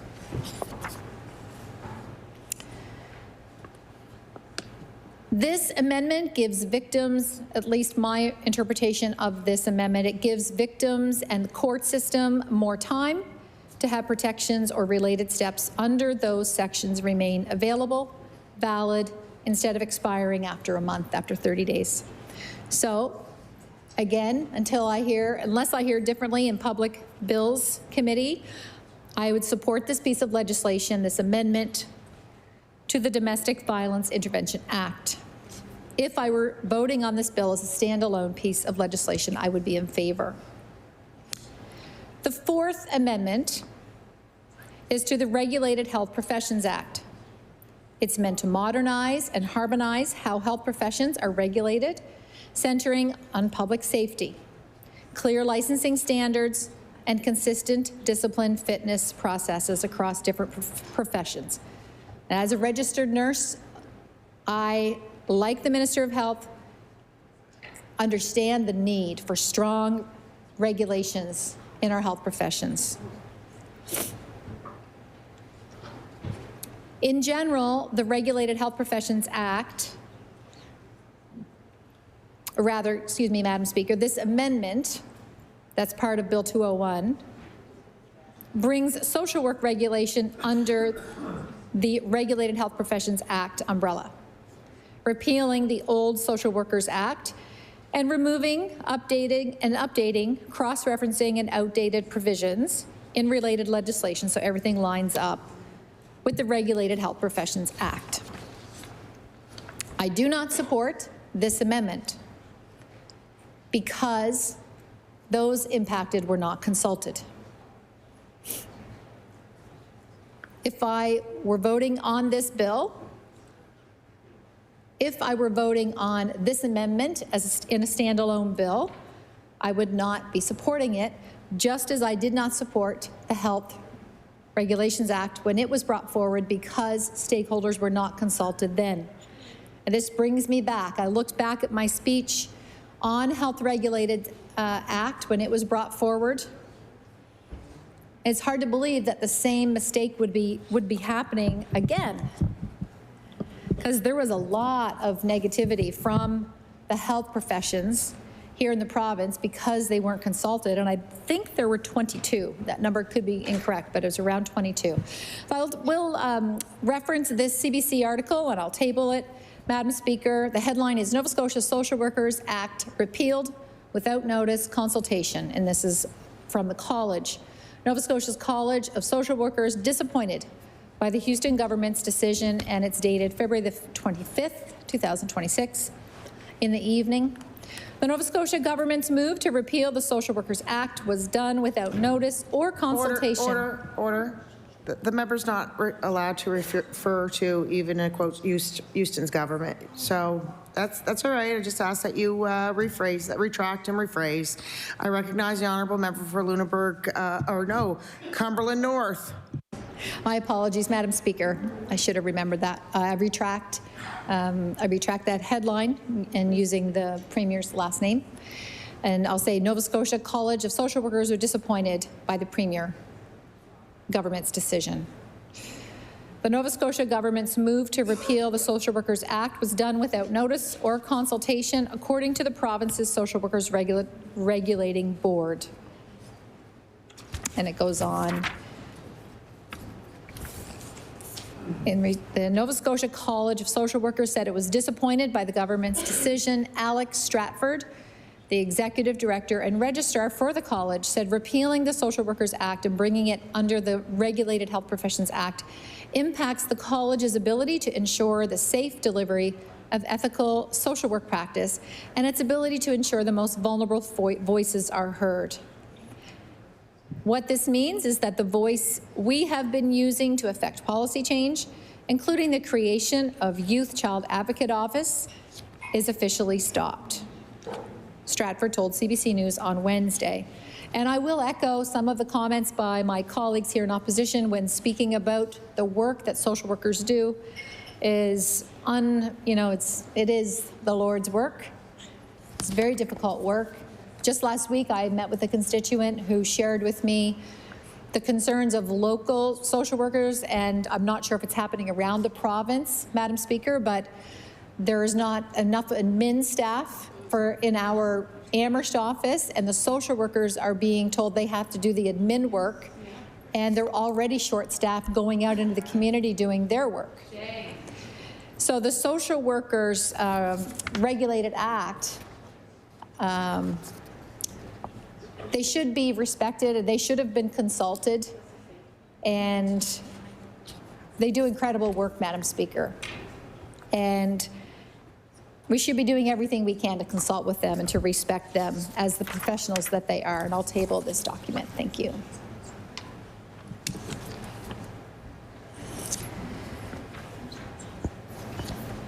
When legislation is brought forward without consulting the people that it affects, such as Bill 201 with our social workers, in my opinion, it is poor governing. Because legislation belongs to the people. The laws should be made that affect the people, they should be included in the creation of those laws.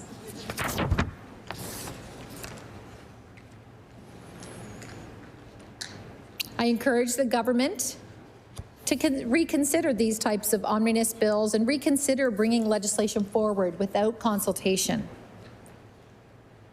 Good government matters, democracy matters, the fundamentals, the principles of democracy matter. Good democratic government is based on having input from the people. In the case of Bill 201, this did not happen, at least with the social workers.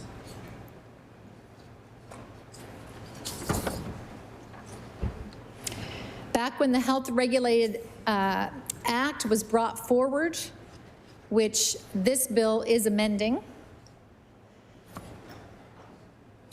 many other healthcare professionals were also not consulted. Physicians, nurses, audiologists, speech-language pathologists, chiropractors, counseling therapists, dentists, dental hygienists, dental technicians, denturists, dietitians, dispensing opticians, medical laboratory technicians, medical imaging, radiation therapists, midwives, naturopathic doctors, occupational therapists, optometrists, paramedics, pharmacists, physiotherapists, psychologists, and respiratory therapists. All of our healthcare professionals were not consulted when the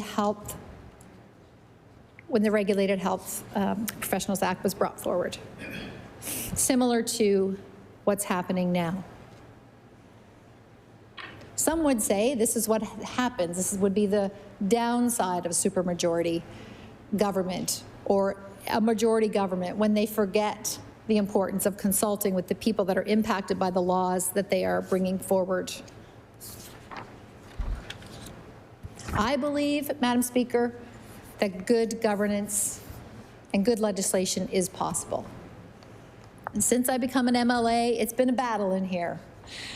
When I was with my colleagues in the PC government, there was a strong majority Liberal government, and like Bill 148 is a good example that I know I can say that my colleagues in opposition with the PC party, along with the NDP, fought hard and strong. And we debated on that bill for hours, Madam Speaker. We did everything we could. You only have so many tools in opposition when you're speaking on behalf of those that oppose that legislation that's being presented. You can debate for up to an hour each person, you can ring the bells, you can hoist a bill. There's really not a lot that we can do, but we do the best that we can, and I remember when Bill 148 was brought forward, we did just that here in opposition.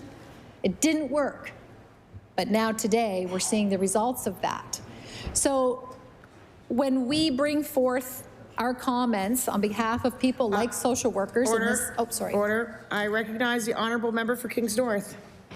Just a point of order, maybe the member can correct, but as I recall that Bill 148 was passed in 2015, the member actually, I believe, was elected in 2017, so I don't believe the member was actually present during the debates on Bill 148.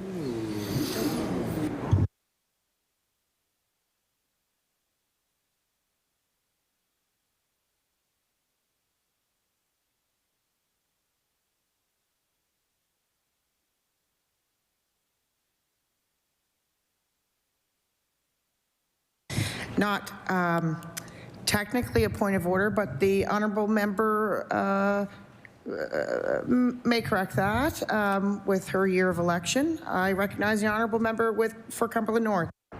Thank you, Madam Speaker. I can't remember, I'll be honest. But I do remember debating bills with the McNeil government. And I will add a quote from the member from Kings North. This one is from 2014. One of the things that we need to consider in this House is having set times for when we will sit and when we will rise as a House. And I believe there should be a calendar published that tells us the times the House will sit and rise for the next 4 years. We should know that.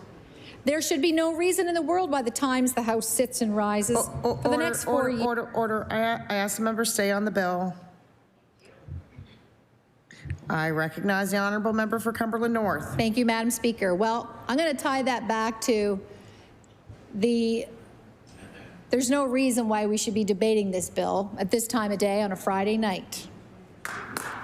And I'm just reminding the colleague that wanted to correct me of his own comments on legislative hours here in this assembly. So back to the bill. Madam Speaker, I believe, and I'm quite sure my colleagues, when they were in opposition, said the same thing, that good legislation requires consultation with Nova Scotians that are impacted by the bill. Now, I encourage and challenge those in government that I sat with in opposition. Do they disagree with that? Have they changed their opinion now that they don't have to because they have a supermajority? Has their opinion changed? My guess is no. My guess is no, Madam Speaker. Good legislation requires good consultation. An example is in Prince Edward Island, and I know I've referenced this before, but Dennis King, former Premier of PEI, now when he won, he did have a minority government, so some would say he was forced to do this, but if he had Bill 201, what he would have done and what his practice was he shared legislation not only with stakeholders that were impacted, but he would have taken Bill 201 and shared it with those in opposition before the legislature and PEI even sat.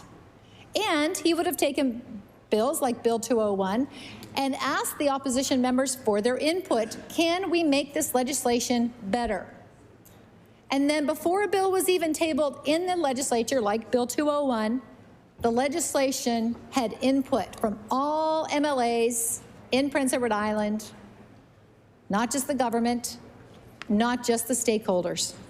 And then when Premier Dennis King went on to win a majority government, he did not change that practice. He continued to consult not only with stakeholders and people impacted by the piece of legislation, but he continued to consult with members of the opposition with the goal of presenting the best legislation for the people of Prince Edward Island. So just next door, our neighbors in PEI, that was the culture of their legislature, which I thought was a beautiful thing. And it was one of the Green Party MLAs, one of the opposition members that shared that with me. And she was like quite shocked of how legislation is done here in Nova Scotia. And I say that not to lecture. I say that because I want us to have good legislation. I believe we should have a good, healthy workplace culture here in this legislature. I know it's possible. I know it's possible. But it will only happen if people stand up and ask for it and band together. So what does good consultation look like? For bills like 201, in the case of the Fourth Amendment, it would have looked like consulting with social workers. Now, I did a little research on consultation and what does it look like, what should it look like for pieces of legislation, like for bills 201. And a quick checklist would be this. Were stakeholders engaged before reading? That is the #1 thing that the research says. Was there a public paper or clear rationale? Was there a minimum time window to respond? Did government publish what it heard and what changed? Did committee hearings happen with witnesses? Is there a review clause and clear regulations consultation plan?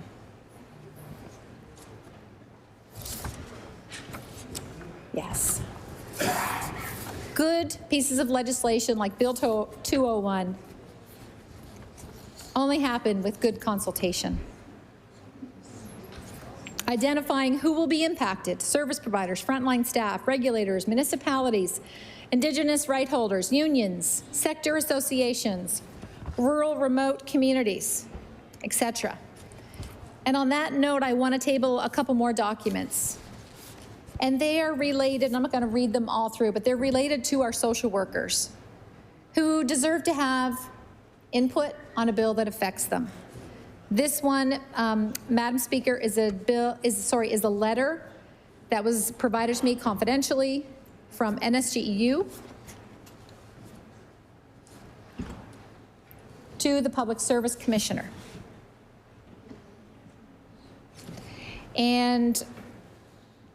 one of the things that it talks about is that a risk assessment must be done to address safety risks that social workers have identified. I'm going to table that document on behalf of them.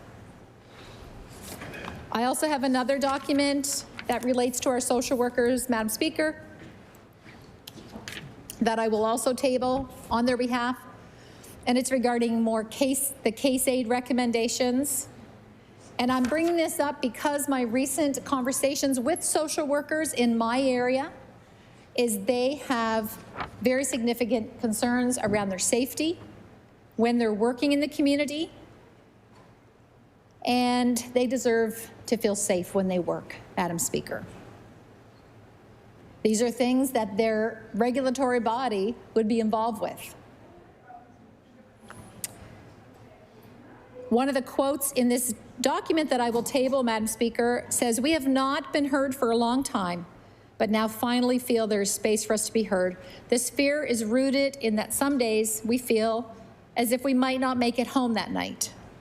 There's a lack of safety, equity, and consideration for us as human beings. We pay our grade.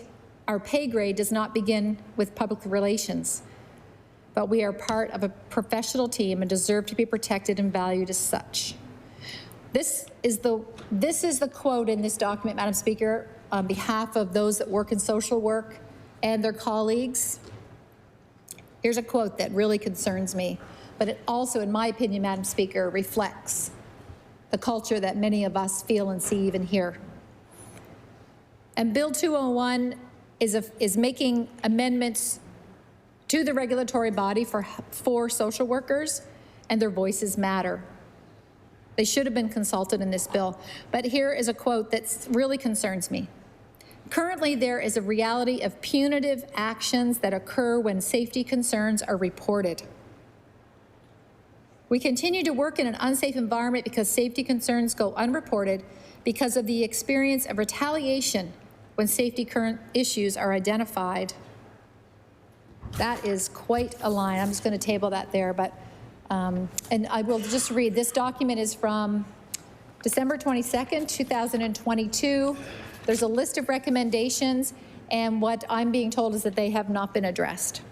So I table that on behalf of those that work in social work here in the province of Nova Scotia. So, Madam Speaker, those are my comments on Bill 201, and I will echo my opening comments that I've really enjoyed having some breathing time as I've listened to my colleagues in opposition debate this bill and talk about this bill. The negative impacts of omnibus bills that we have seen here in this House over the last couple of sessions, there's a definite pattern.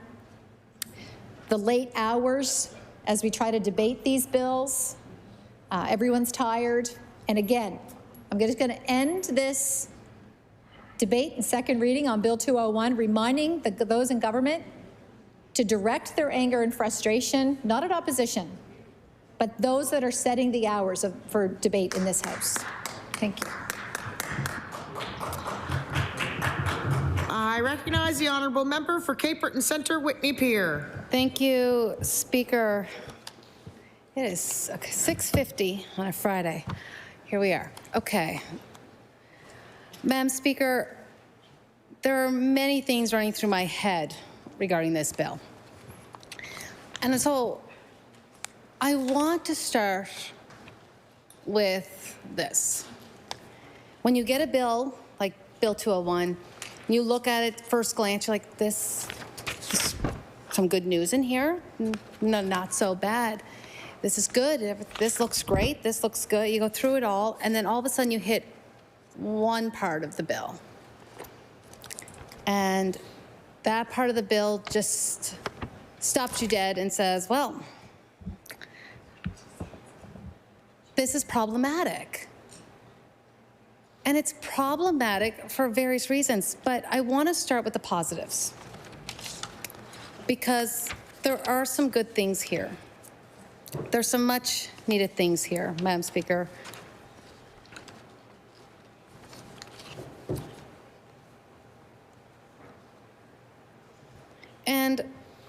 when you look at, I'm just looking for clause 5, amends the Children and Family Services Act to allow the Minister of Community Services to provide services to a person between 19 and 25 years of age who was a child in care or was a party to a services agreement or a placement agreement. Madam Speaker, I believe that clause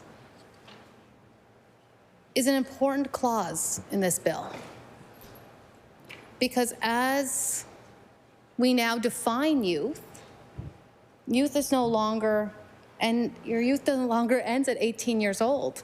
We've realized that actually youth within their 20s still need more supports. And to support children in care and to continue to provide services as opposed to what used to be. Now, I grew up with a mother who has worked in child protection off and on for years, been doing various jobs in there. And so I learned a lot about the system, how the system works. And becoming an MLA, I learned even more about the system. And the one thing that I found insane about the system was that a child that was put in care was taken care of, whether they were adopted out or fostered. But then at the age of 18, it was the supports closed up. The supports all closed up and there was nothing left. They were considered an adult and out on their own. And that is scary. I mean, think about that. If you did not have the strong family foundations that others had,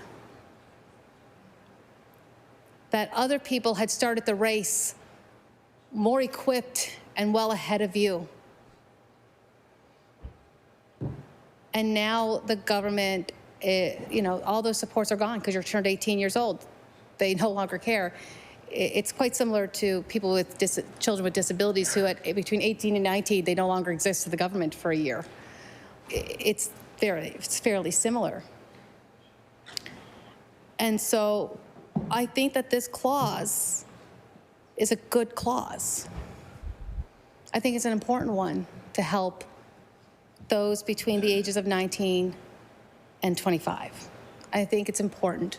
And so I commend the government for this change.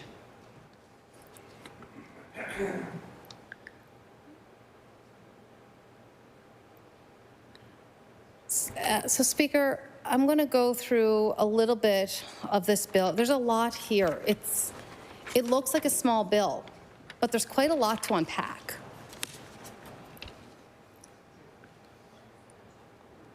This bill also makes changes to the Children and Family Service Act and emergency protection orders. And they extend the protection orders that families and survivors of gender-based violence 100% deserve. But I do believe that the impact of the changes could have been larger. We could have seen greater prevention measures added to the Children and Family Service Act. We could have seen greater education for judges and peace officers around emergency protection orders. So this, in the past about a month in January, I went and I spoke to a lot of community organizations. And there was several stories that stood out. And one was under the emergency protection orders. And I was told a number of times that when a woman with children was trying to get an emergency protection order, Speaker, they could get them for themselves. but they couldn't get one for their children. Because if the children were not what the people considered in harm's way, they were not the ones being abused by the perpetrator, they weren't considered in their protection order. Imagine that. You are trying, you're as a parent, you're responsible for your children. And you're at risk. How can someone not think that your children are also at risk of abuse, of harm? So you're trying to do the right thing, and yet, no, it doesn't extend to you. And that is what many survivors and victims of intimate partner violence are being told when they go get emergency protection orders to protect their children. They might have one for themselves, but now they have to extend to their children. And oftentimes what they're finding is that they're not extending. And even further, when someone does have an emergency protection order, what we find is that they're not always, when someone violates that order, they're not often being protected. Nobody's enforcing it. And so I've heard those stories across several different lines of organizations telling me this is what their clients are facing every day, and that it is their job to find maneuvers around to try to help these families. So how do you enforce the order? Who's enforcing it? How can they enforce it? Who gets an emergency protection order and who doesn't? Because the one thing I can tell you, Speaker, is that perpetrators of intimate partner violence will often use several measures. There's financial, to control you. We all know about those people who suffer abuse sometimes don't leave because they can't take their pets with them, because but they don't want to leave their pets because they're afraid of what the perpetrator will do to their pet. And their children. Their children are used against them out of fear. And here's the other, this is the other sad part of this story, Speaker, is that if someone stays in domestic violence situation, they risk losing their children. They risk the Department of Opportunities and Social Development, formerly known as Community Services, coming in and apprehending their children. Meanwhile, they can't find housing to leave. Forget priority housing for domestic violence. I've got a list in my office of priority, and they're still waiting, not just domestic violence, but others. They can't be homeless, because if they're homeless, their children are apprehended. The shelters are no place for families. And emergency protection orders sometimes don't be granted to children. All of that, and then OSD, which all of these are our systems. They're all government systems. And then OSD can apprehend children. And then we get children in care.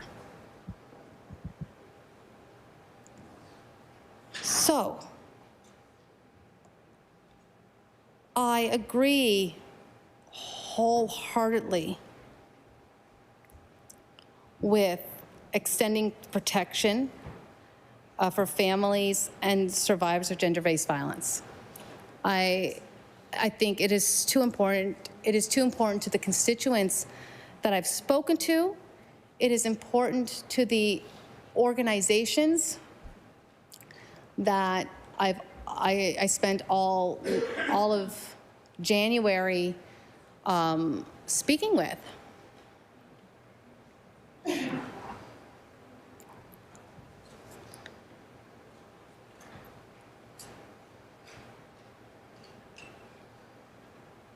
And these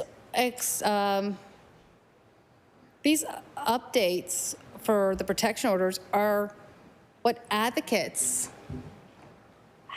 in Nova Scotia have been asking for many years. And so it's not something we disagree with, Speaker. In fact, there's only one part of this bill that you will find that we 100% do disagree with. And it was one of the advocates for these protections was the Nova Scotia College of Social Workers. Because, Speaker, here's the other crux of this. The Nova Scotia College of Social Workers advocates on behalf of their members. Members of the civil service, so your case aides or transportation, it used to be called parent aid. I forget the new name of it now. And your social workers who work in government departments are not allowed to speak up. They're technically not even allowed to contact the minister. They're discouraged from it because it's going over the chain of command. It's hard for them to get the advocacy. The most advocacy they get is through labor management committees. But the social workers, and through their union, of course, the NSGEU, for the most part, for what we're talking about here today. But the biggest advocacy for all those who work within the child welfare system, in particular, are members of the college, who does so much advocacy, who has a lot of their advocacy has strengthened a lot of our laws. A lot of their advocacy has changed the way people see social work.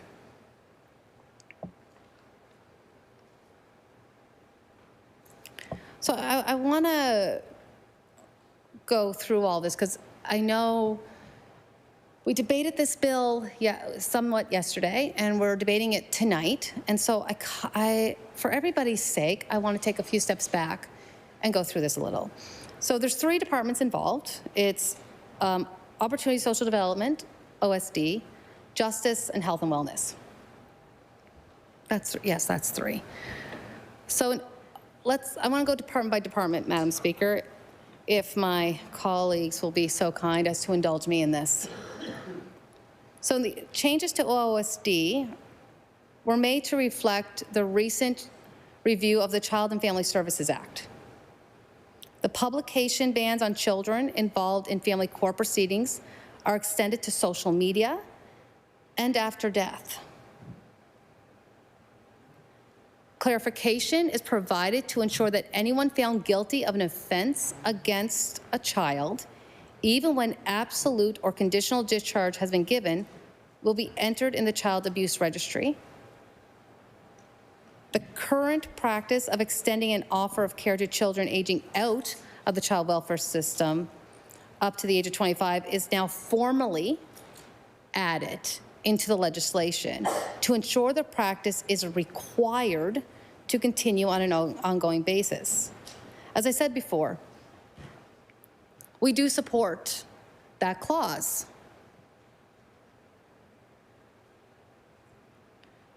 And we also support the practice of offering the care up to the age of 26 to youth transitioning out of the child welfare system. Will become official policy moving forward. And so this gives youth the opportunity to get themselves established.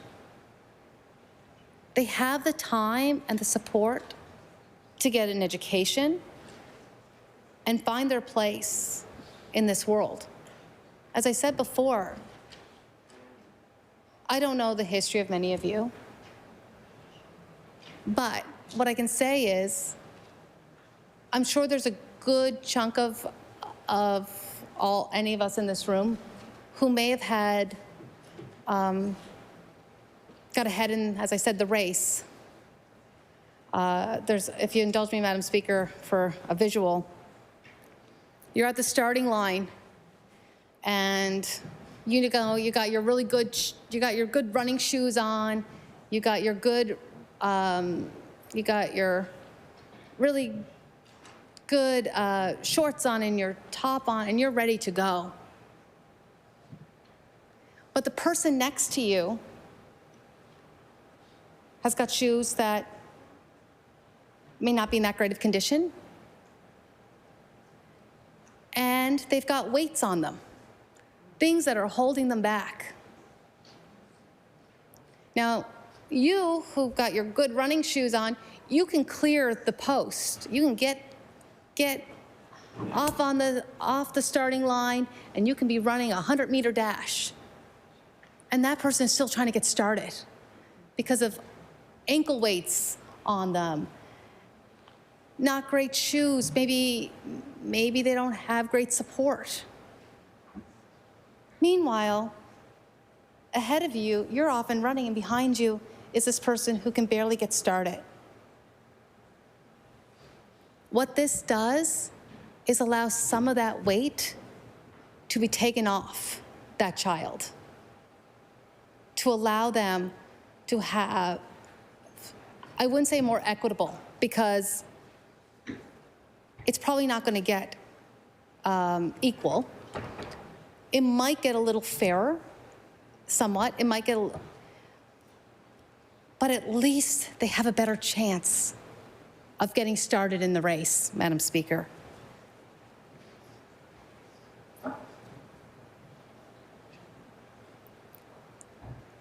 Madam Speaker, I also believe this bill could have done more. I think I say that a lot in this chamber.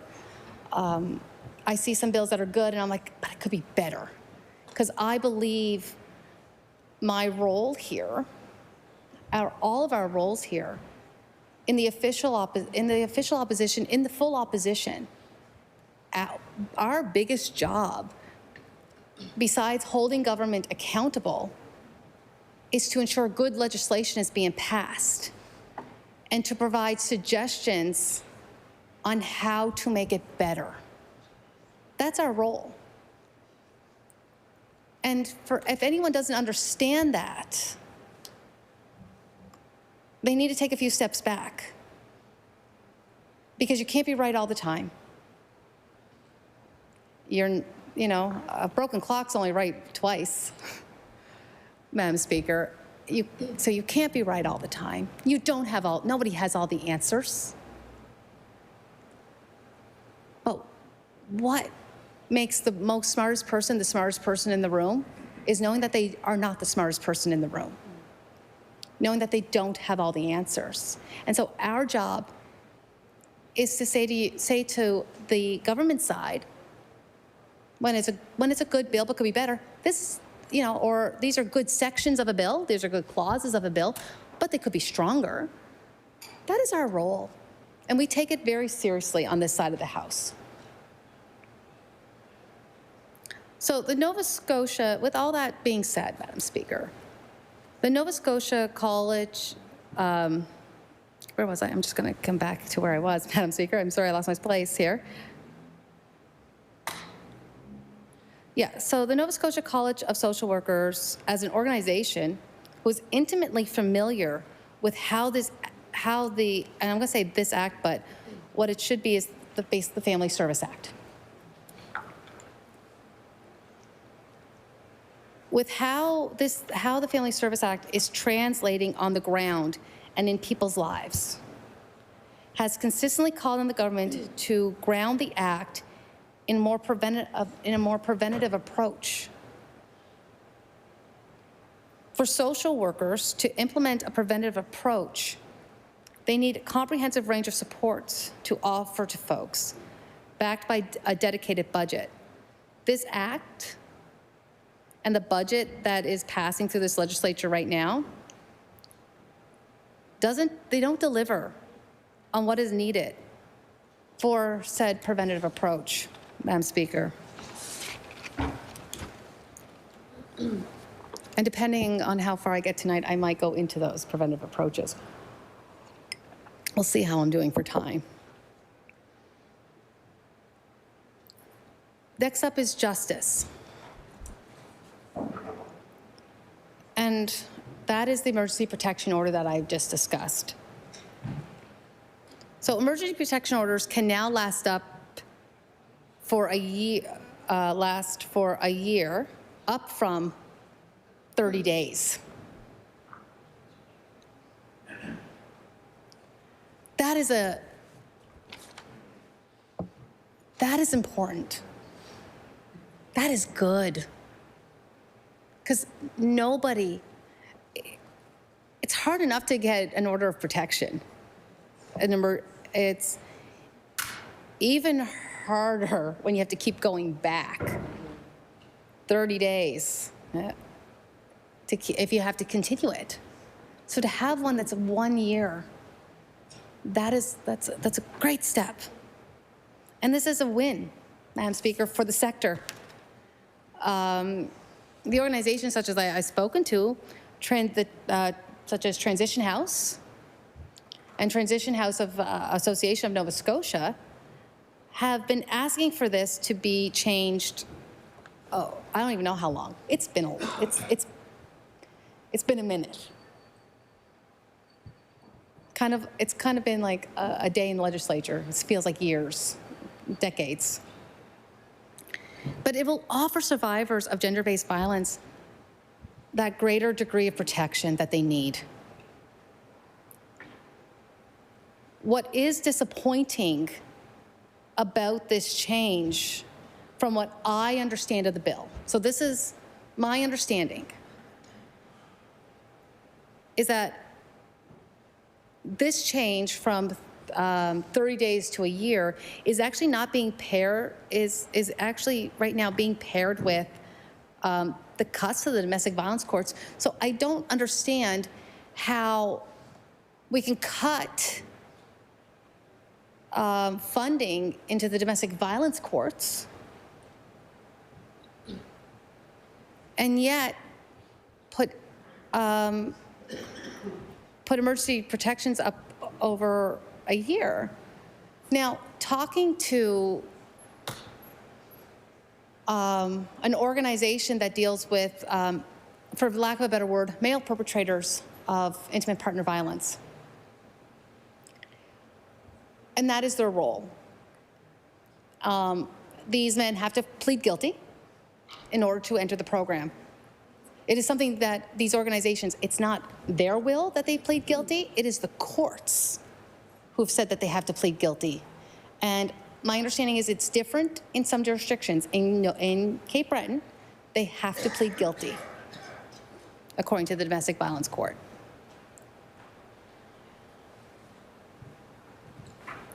And so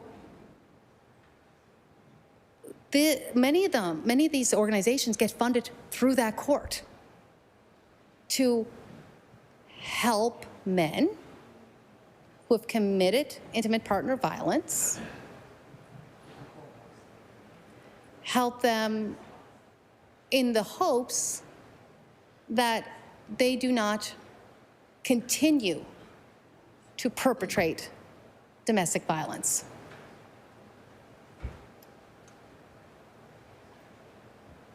There are the same thing, there's organizations who do the same thing for women. And again, women have to plead guilty, and that's a whole other set of problems, because if a woman pleads guilty and she has children, she runs the risk of losing said children. Now, there's a story of one woman, I think she was being abused, and she threw a bun of bread at her partner. She got charged with domestic violence. She threw a bun of bread at a man who was beating her, and she got charged with domestic violence and was at risk of losing her children. This is why it's so important that we do not cut to the domestic violence courts. These programs are important. And yet, on one hand, with this legislation, we're saying we're going to do more to help people who are victims and survivors of intimate partner violence. We're going to do more in this bill. But meanwhile, the funding that is needed is being taken away.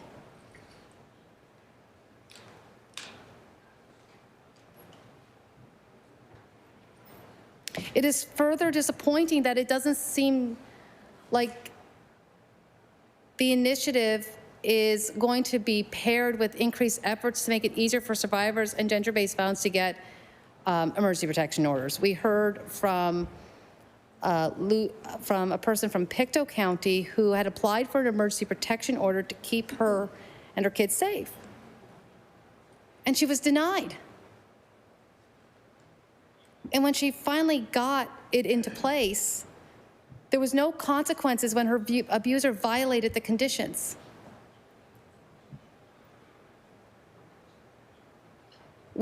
As I said, I've heard these stories. I spent a month listening to them. I mean, I've spent more than that. I've been in MLA for now 6 years. March 10th will be my 6th year. And I've heard these stories time and time again. But last month, I spent 2 weeks solely talking to these organizations. And this is not an isolated story. This is the norm. This is what we need to keep doing. We need to go further with these acts. We need to make sure those responsible for emergency protection orders, including judges and peace officers, have the education and the tools they need to keep survivors safe. The Department of Health and Wellness is the other department involved in this legislation.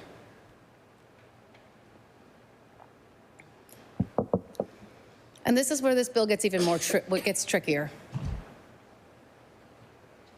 This bill eliminates the Social Workers Act and moves the regulation of the profession over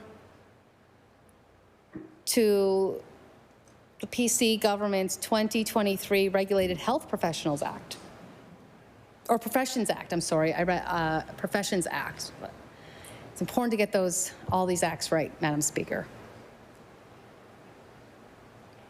Now, we have been told that this aligns with the Mass Casualty Commission's findings that all caring professions should have standard regulations across professions. However, Madam Speaker, the Nova Scotia College of Social Workers were not consulted in advance, and they are worried that this change will have a negative impact on the advocacy role they play in this province.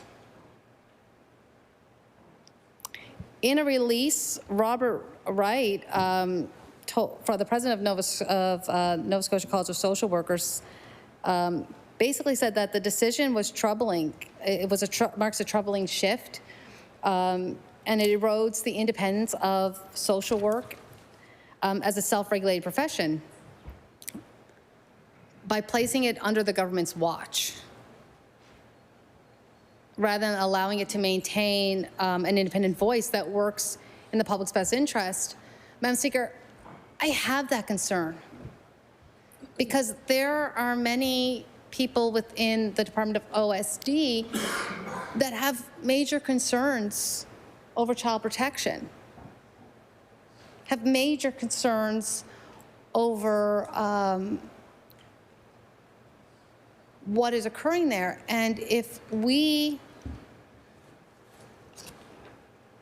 lose the College of Social Workers, we lose the best advocacy voice we have in the province on social reform and on family and child well-being reform, Madam Speaker.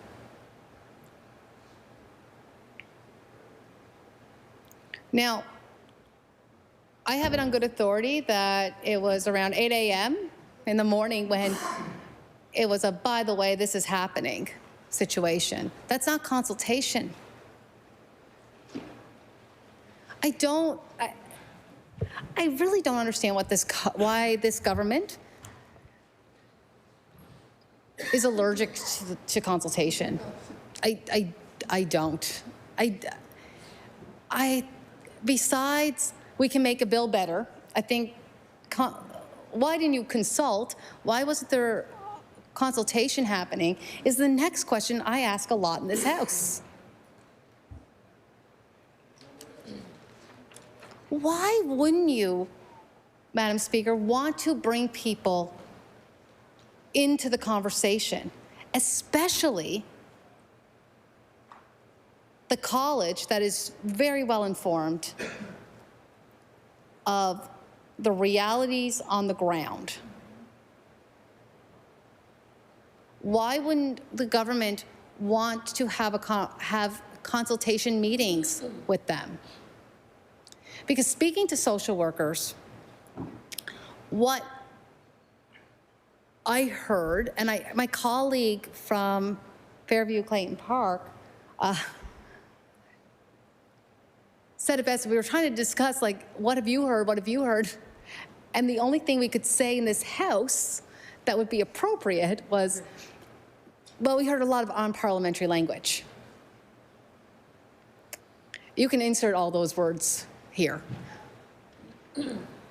But it showed the frustration, the anger, and the absolute disrespect these social workers are feeling today. They do a lot of hard work. It is not easy, particularly in the Department of, it used to be child welfare. It has another name for it now, and I'm still trying to learn them all. No, opportunity social development, that's the head of it. I'm talking about the sub-department of, I think it's families, child and family well-being. There it is. Child and family well-being. It took me years to stop saying children's aid, so. But child and family well-being, that is not easy work. It's really not. I don't know if any of you ever worked in that field. But I know quite a lot of people who do. Well, you know what would have been great if you're going to bring social workers into this bill? Presumptive coverage for PTSD. That would have been kind. That's something that they've been asking for years. But they didn't get it. No, what they got was disrespect for the job that they do. Their college that they support got disrespected in this bill. And not just the bill, but the way the government went about the bill. And when you're doing the kind of work that they're doing, you're talking about potentially intimate partner and family violence situations. You're talking about the most extreme abuse you'll ever see. The violence, They deal with that. But you know what else they deal with? They also try and help families. Because many of the reasons for what people will categorize as neglect is because of poverty. A majority of parents don't want to neglect their children's needs. It happens because of extreme poverty. And by the way, let's bring it back here to the fact that children are living in extreme poverty, and the children who are mostly living in that extreme poverty are children on income assistance. Something that this government can do something about. Children are often apprehended when parents can't keep a roof over their head. You know what? We have a department for that too. It's called Department of Housing. And yet, the wait list is forever.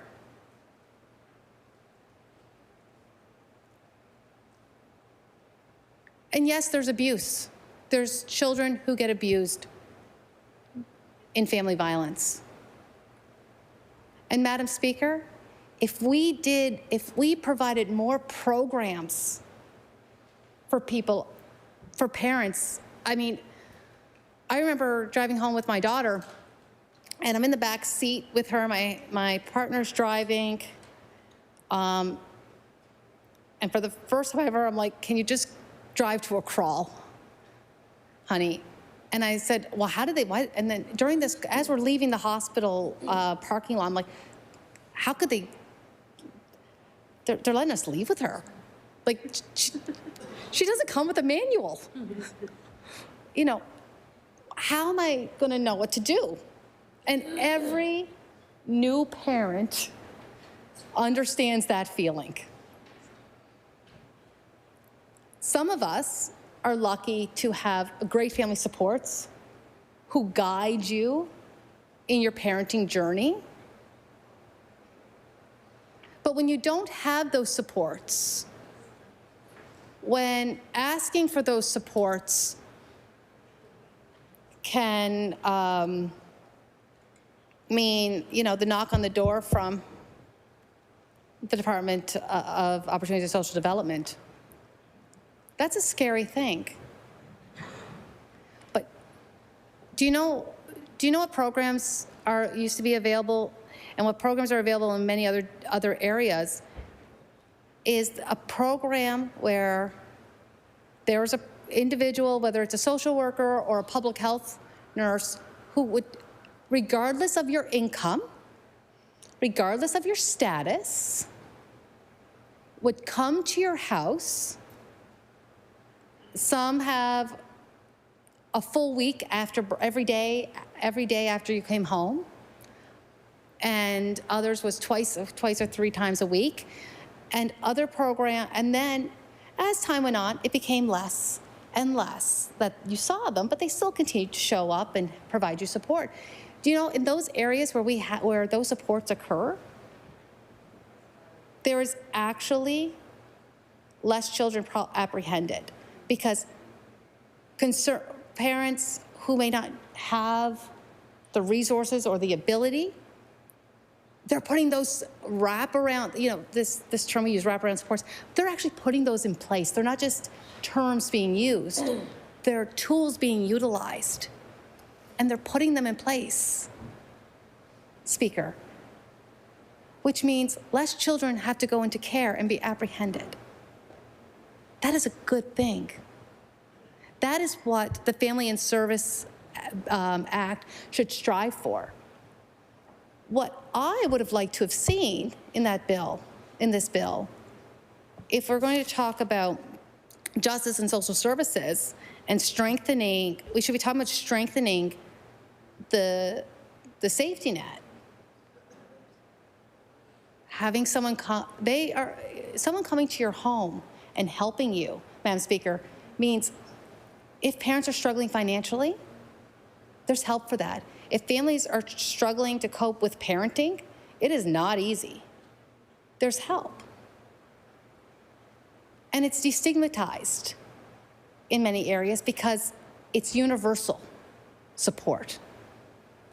It's not, oh, well, you know, you're not redlined. You're not, there used to be you're not redlined. You're not being told, you know, only this sort of, this income set is going to receive it. It's universal, so that means the stigma is lifted. That's what should have been here. Those are the great supports that are really going to help families thrive. I believe my colleague for Halifax, Sable Island, it's very similar to the track that they were on when they were talking about the need for comprehensive supports. Taking it down to bare bones means if we put those supports in place from the start,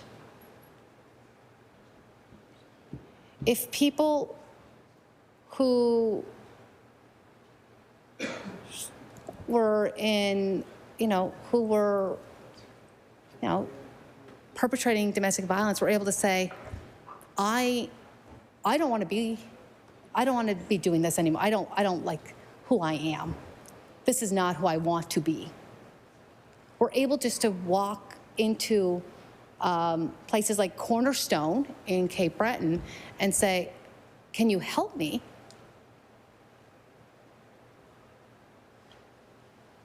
It would mean less domestic violence. It means families, it could mean families are seeing a less intimate partner violence.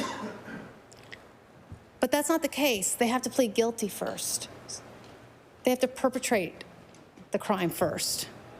That's not preventative. We need more preventative approaches. Preventative approach to ensuring children's health and wellness and family health and wellness is creating preventative approaches. That's what this bill just missed. Transformative change.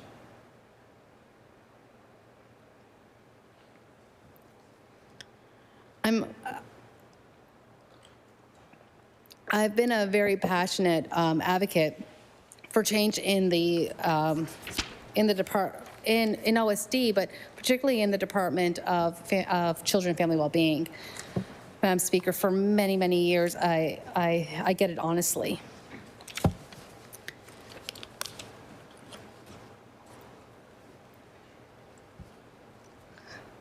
And I really do wish that the government had, as much as I said, I'm going to go back to it. There are clauses in here I do support. I think they could be stronger. But I support them. The problem is, once again, we get an omnibus bill that has really, has some good stuff in it, things that I can support. And yet, they put, I don't know what to call it, the Trojan horse, maybe, is that the correct term for this? Part of the problematic bill. Like this, it could be good. It could be a good thing, but if we lose the independence of the College of Social Workers, if we lose that advocacy, I can tell you for certain it's not going to be good for families and children in Cape Breton or Nova Scotia in general. Because we need more of the college's advocacy, not less. There are many things, and I want to talk about some of those advocacy. I was brainstorming what I know of the Nova Scotia College of Social Workers and what they do. So here are some of the things that they have advocated for over the years. Increase for mental health care and health care reform increased funding, minimum of 10% of provincial health budget dedicated to mental health and addiction services. Madam Speaker, when children are apprehended, there are times when mental health and substance abuse is a part of those reasons. But if we gave people proper mental health care, and in my area in Cape Breton, we don't even have a detox center open right now. It was supposed to be closed for a month or so. It's now been closed. I believe it's still closed as of January. It was February now. I know in areas like in Inverness, we're seeing addiction on the rise. And we need real places where people can go and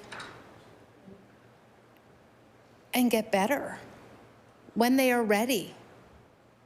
The problem is when somebody who's in addiction wants to get sober, for lack of a better term, right now,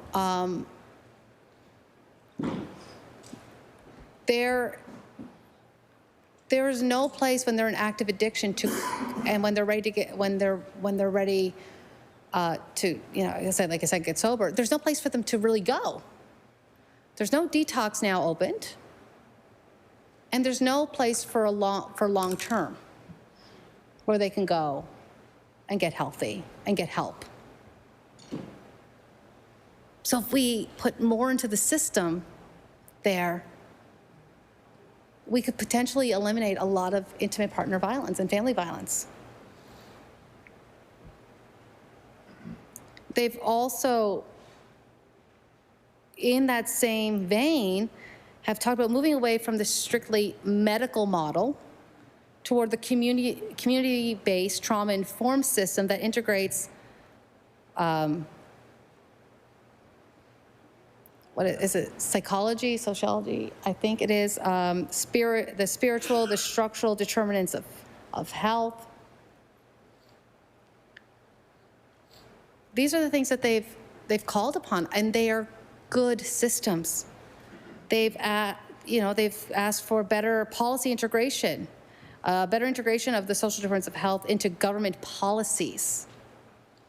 Accessible care, ensuring mental health services are universally funded, accessible, and focused on prevention rather than just crisis management. They talk about decolonization, actively working to decolonize the healthcare system and the social work profession. Because the one thing that the college does is an introspective of what their role is. And they talk about, and they are concerned with ensuring reconciliation and implementing the Truth and Reconciliation Commission's calls to action that address their profession and the historical harms that were caused to Indigenous communities. They have advocated for ending oppression, challenging racism, discrimination, and systemic barriers that affect marginalized groups. In child welfare reform, substantial reform of the Children and Family Service Act to focus on prevention and family support rather than punishment and surveillance. And they talk about youth advocacy. As we've stated time and time again, the Nova Scotia College of Social Workers have consistently, I know it was prior to my time, but when I became the MLA for Cape Breton Centre at the time, and then Cape Breton Centre Whitney Pier, and then I became the critic for, at the time, Community Services, one of the first documents I got was the office, I think it was at the time Youth Advocate Office or something to that effect. But they've asked for an office for child and youth, for advocacy, because they know children and youth need that. Madam Speaker, they are trying to always ensure that their social workers are safe and healthy in the workplace. They play that role. In fact, they did part of some of their studies have been focused, and I believe my colleagues have already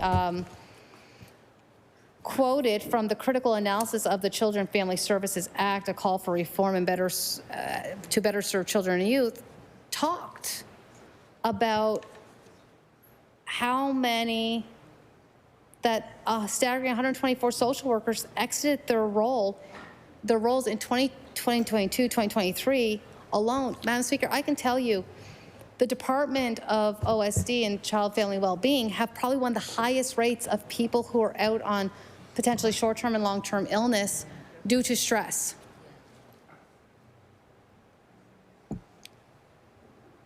And it doesn't end just with social workers. There's other workers in there too that are part of the family and child well-being that make up this whole support system and network. And Madam Speaker, the role the college plays in ensuring that they are safe is fantastic. If the government really were looking at engaging and helping with the social work profession and with the college, it could have been to help implement some of the things that they've been asking for the safety and protection of their children. You know, they could have taken the Labor Management Committee's recommendations to keep some of them safe in the LMC. The government could have accepted those recommendations and put them into legislation. These are the things that I feel are missing from this.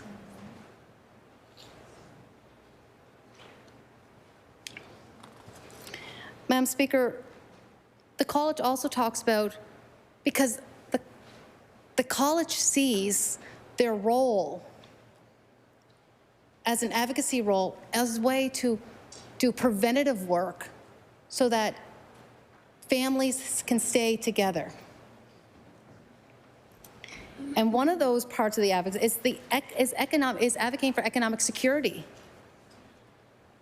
Advocacy for a guaranteed livable wage. Because if you have a livable wage and you're not living in poverty, it can help make things a lot less stressful at home. And it makes it sure that children have what they need to thrive and survive.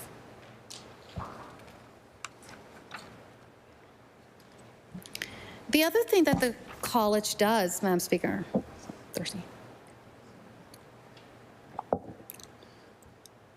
is that they are dedicated to professional practices and ethics. Standardized care, ensuring high, consistent standards of social work practice, Madam Speaker. And allied advocacy, partnering with organizations like the Canadian Mental Health Association and the Legal Information Society of Nova Scotia to amplify the voices, voices for social change. And interprofessional collaboration, promoting team-based, community-focused care for the care, Madam Speaker. And imagine that one day you have a college that is there to not just advocate for your profession that you're a part of, but they're advocating for the children and the families that you yourself are advocating for every day, trying to make their lives better, trying to make their lives easier, trying to help them navigate multiple systems of government, trying to help them understand the child welfare system, helping them trying to understand the justice system, helping families get connected to mental health services, helping families get get connected with places like the Family Resource Centers, which are now also getting their funding cut. Helping people get connected with organizations like Ephraim Transition House. Helping families get connected with Family Services, the organization, not the act, Madam Speaker.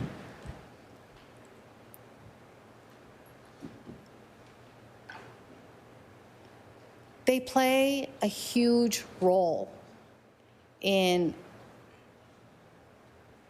trying to develop comprehensive approaches so that they can protect their most vulnerable, but they can also try and do all the work they possibly can do to keep families together. And while they're doing that hard work, their college is doing the hard work and hard advocacy of providing the various approaches, Madam Speaker, providing the various approaches that can work toward strengthening families, can work towards keeping families together and putting in the wraparound supports for all families earlier than when they occur. Because also within the system, within the child welfare system, Madam Speaker, is children are not usually apprehended the first time, or the second, or the third, or the fourth. Sometimes a lot of calls are made before children are apprehended. Not because people don't care what's going on, they do. There's just sometimes no space for these for the kids. They don't have foster parents. So, Madam Speaker, when that is the system that they are working in, their college is saying, we need wraparound supports immediately. When families first show signs of needing help, before we apprehend the kids, let's put all the systems in place for everybody. Everybody gets equal ground when those calls are made that need the help. Sometimes a parent has children with a disability, and they just need more help. That's all they need. They don't need their child apprehended. They need more supports. To take the social workers out of the college that advocates every day, not only on their behalf, but on the families and the children that they are working with, I think might do a great disservice to Nova Scotians. So, Madam Speaker, I look forward to hearing from Nova Scotians across this province at public bills. I hope to hear from as many, and I hope to get the emails in my inbox. With that, I take my seat. Thank you. Is the host ready for the question? All those in favor of the motion?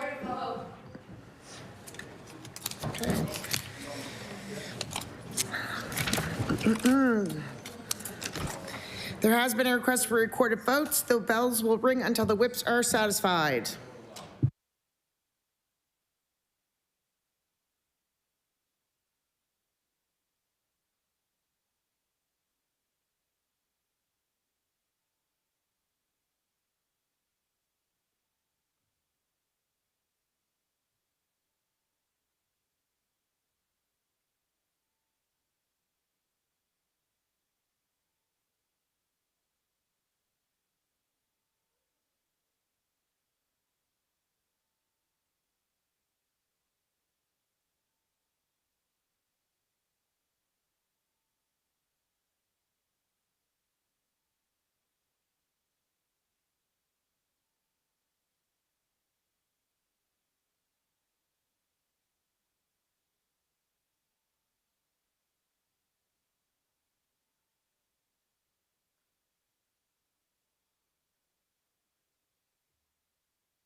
Order. Order. The clerk will now conduct a recorded vote. Please remain completely silent while the clerks record your vote. I recognize the clerk. Brian Comer. Nolan Young. Yes. Kim Maslin. John Lohr. Yes. Brendan McGuire. Tim Houston. Barbara Adams. Michelle Thompson. Yes. Fred Tilley. Dave Ritzie. Twyla Gross. Yes. Tom Taggart. Brad Johns. Yes. Marco McLeod. Yes. Adegoke Fadare. Yes. Susan Corkum Greek. Leah Martin. Chris Palmer. Melissa Sheehy Richard. Yes. John A. McDonald. Yes. Brian Wong. Trevor Boudreau. Brad McGowan. Yes. Kyle McQuarrie. Yes. Tim Outfit. Yes. Rick Burns. Yes. Julie Van Exen. Diane Timmons. David Bowlby. Yes. Nick Hilton. John White. Tim Hallman. Yes. Scott Armstrong. Yes. Jill Balzer. Yes. Colton LeBlanc. Claudia Chender. Yes. Lisa Lachance. Yes. Susan LeBlanc. Yes. Ian Rankin. Derek Mombercat. Elizabeth Smith McCrossan. Yes. Paul Wozni. Susie Hansen. Yes. Kendra Coombs. Yes. Kent Smith. Yes. Greg Moreau. Tori Rushton. Ryan Robichaud. Becky Druin. Yes. Damian Stoylov. Yes. Danny McGilvery. Krista Gallagher. Rod Wilson. Lena Hamid. Yes.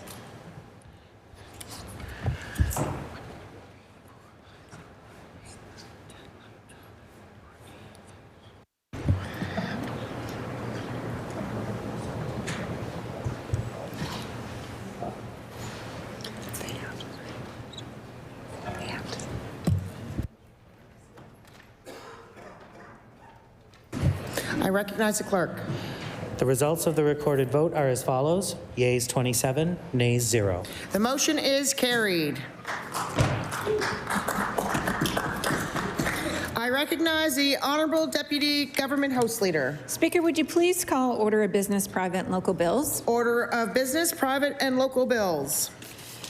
Speaker, I would recognize the Honorable Deputy Government House Leader.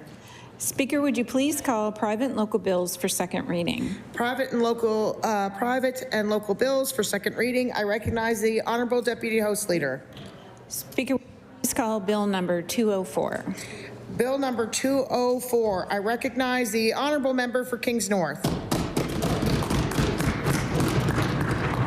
Madam Speaker, I move that Bill number 204, an act to amend Chapter 76 of the Acts of 1983, an act relating to taxation by the Town of Kentville of the industrial commercial properties in Annapolis Valley Regional Industrial Park, be now read a second time. Madam Speaker, this bill is at the request of the Mayor and Council of the Town of Kentville and is an amendment to a 1983 Act which created the Kentville, the Annapolis Valley Regional Industrial Park and relates to certain definitions related to taxation. I look forward to hearing the comments of my colleagues. I recognize the Honorable Member for Halifax Citadel Sable Island. Thank you very much, Madam Speaker. We think this bill is great. I've been looking for more food processing in this province since 2021. And so if this will encourage more food processing in the heart of the Annapolis Valley, then we think this is great. I recognize the Honorable Member for Sydney Member 2. Thank you, Madam Speaker. Happy to support. If I am to recognize the honourable member for Kings North, it will be to close debate on Bill number 204. I recognize the honourable member for Kings North. Thank you to my colleagues on the other side. I move that Bill 204 now pass. The motion is for second reading of Bill number 204, an act relating to taxation by the town of Kemptville of industrial and commercial properties in the Annapolis Valley Regional Industrial Park. Would all those in favor of the motion please say aye? Aye. Contrary-minded, nay. The bill will be referred to the motion is carried. The bill will be yeah, I recognize the clerk. Bill 204, an act to amend Chapter 76 of the Acts of 1983, an act relating to taxation by the town of Kemptville of industrial and commercial properties in the Annapolis Valley Regional Industrial Park. Ordered that the bill be referred to, slow it down a bit, referred to private and local public bills.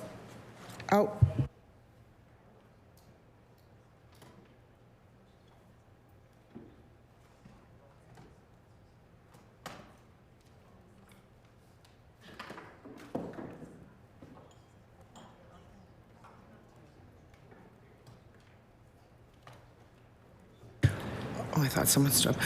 Ordered that the bill be referred to private and local bills.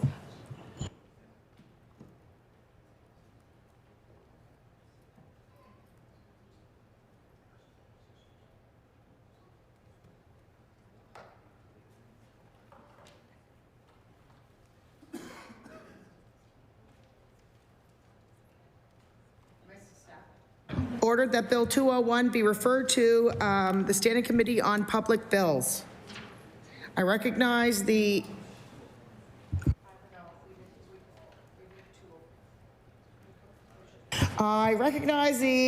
Honourable Deputy Government House Leader.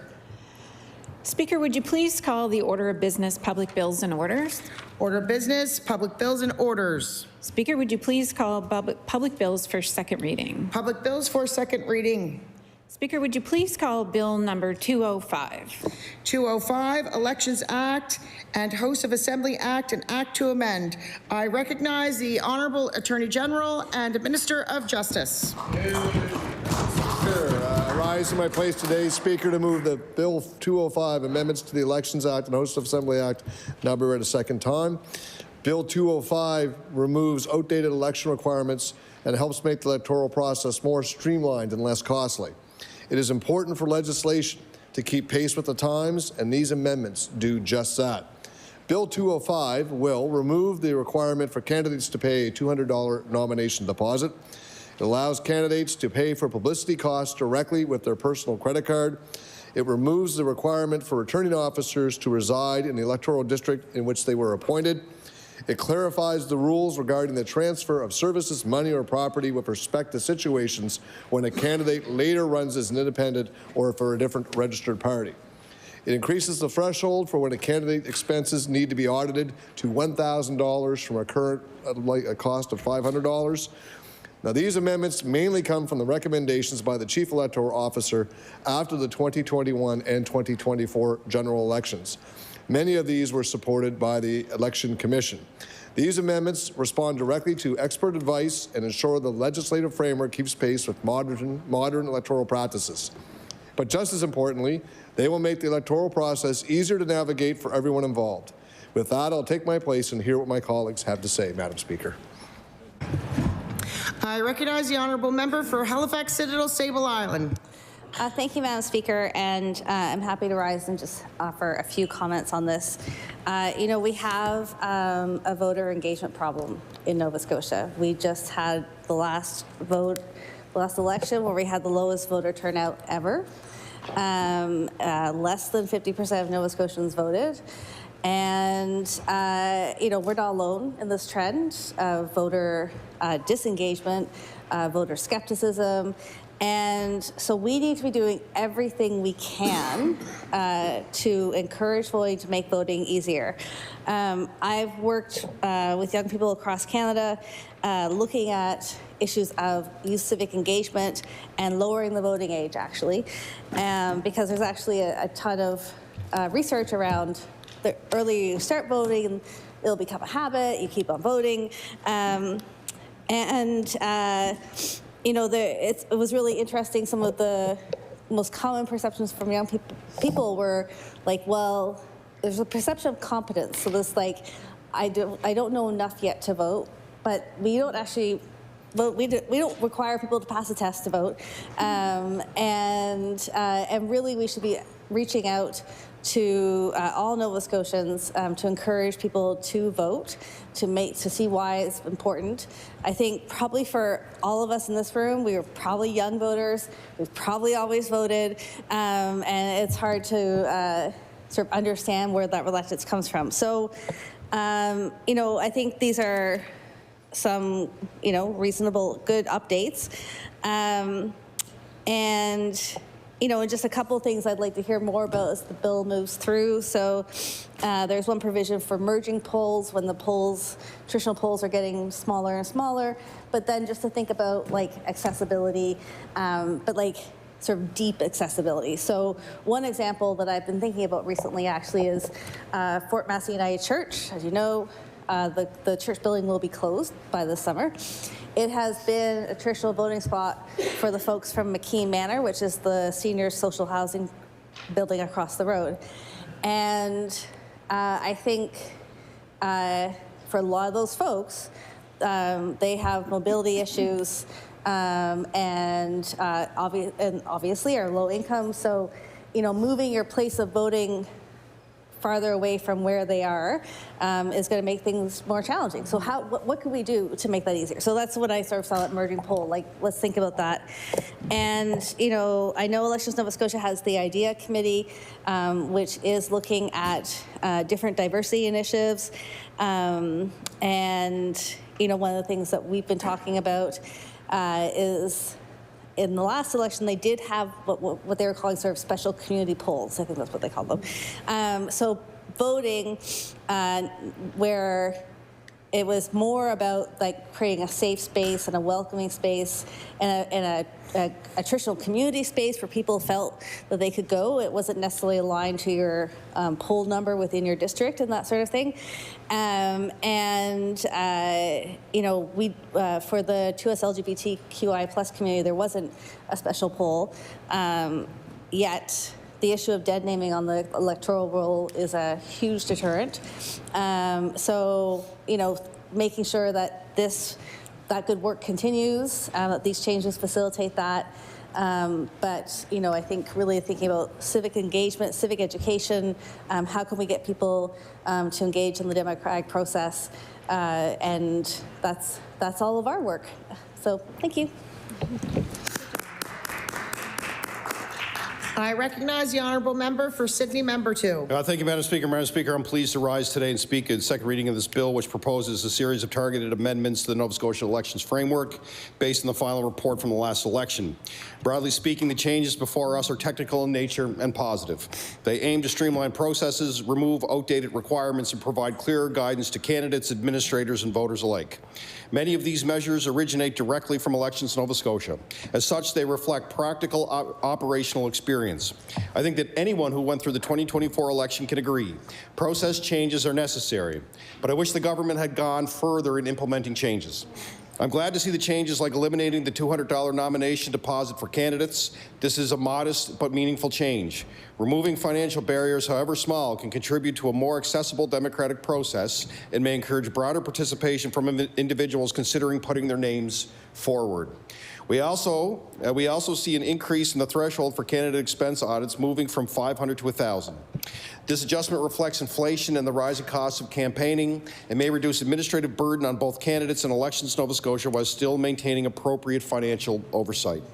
Another important integrity measure is the prohibition of of an individual serving as an official agent for more than one candidate in a given electoral riding. This change strengthens accountability and reduces the risk of conflicts of interest within the financial administration of campaigns.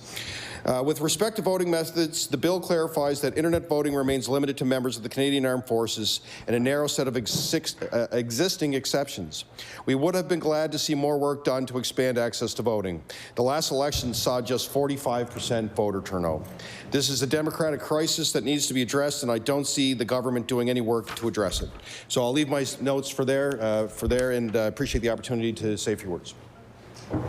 I recognize the honourable member for Lunenburg West. Thank you, Madam Speaker, and I'm pleased to rise at second reading on Bill 205 regarding changes to the Elections Act. I'll be very brief. I echo the comments of some of my colleagues around the positivity of some modernizations and streamlining measures that that appear in this bill, but there are a few things that I am curious about and may have some concerns about. Start first, I think, with one of the positives that I see, and that's the removal of the $200 deposit. I think we need to reduce barriers to participation in democracy, and that includes reducing barriers for people who want to run in elections and also for voters. And so the reduction or the removal of the deposit, I think, is a positive step. Similarly, I think the opportunity under Clause 5 to have a polling division in a residential centre, even when fewer than 10 electors reside there, is good if it has the effect of equally expanding access to polling. The concerns that I have around that are unless they're in a position, or unless we are in a position to see that applied equally, it could result in inconsistencies across districts, which I think wouldn't be equitable. Wanted to mention Clause 15 as well, which relates to how electors mark in write-in ballot polls. And my observation around that, anytime you have something that's not more automated or pre-entered, you do introduce possibilities for error, and that will require strong poll worker guidance and clear written instructions. We know that the availability of poll workers and the ability and time to train them was something that I think was an issue, so I think that's just something we need to be mindful of. I wanted to speak as well on Clause 27, and I know one of my colleagues, I think, spoke with support about that, and this is the clause that restricts the official agent limited to one candidate per electoral district. And the thing I'm wondering about with that is in areas with limited experienced agents, this may make it difficult for smaller parties or independents to access the services of an agent, which would create barriers for access to public office. So I'm really uncertain about that. I would like to hear more from government about how that may impact folks. Certainly my experience on that front is brand new. Or at least this lens of it. So I would be interested to learn more about whether it was considered whether the impact on small parties or independents was considered, and what the result of that was. I think that the last clause I wanted to speak to was Clause 29, and that was the no prospective candidate registration application after writ issued. Again, with that clause, it adds a timing bar, and I wonder if that might not also disadvantage late deciding candidates and independents. So I'll be very interested to hear government speak more about the impact of that.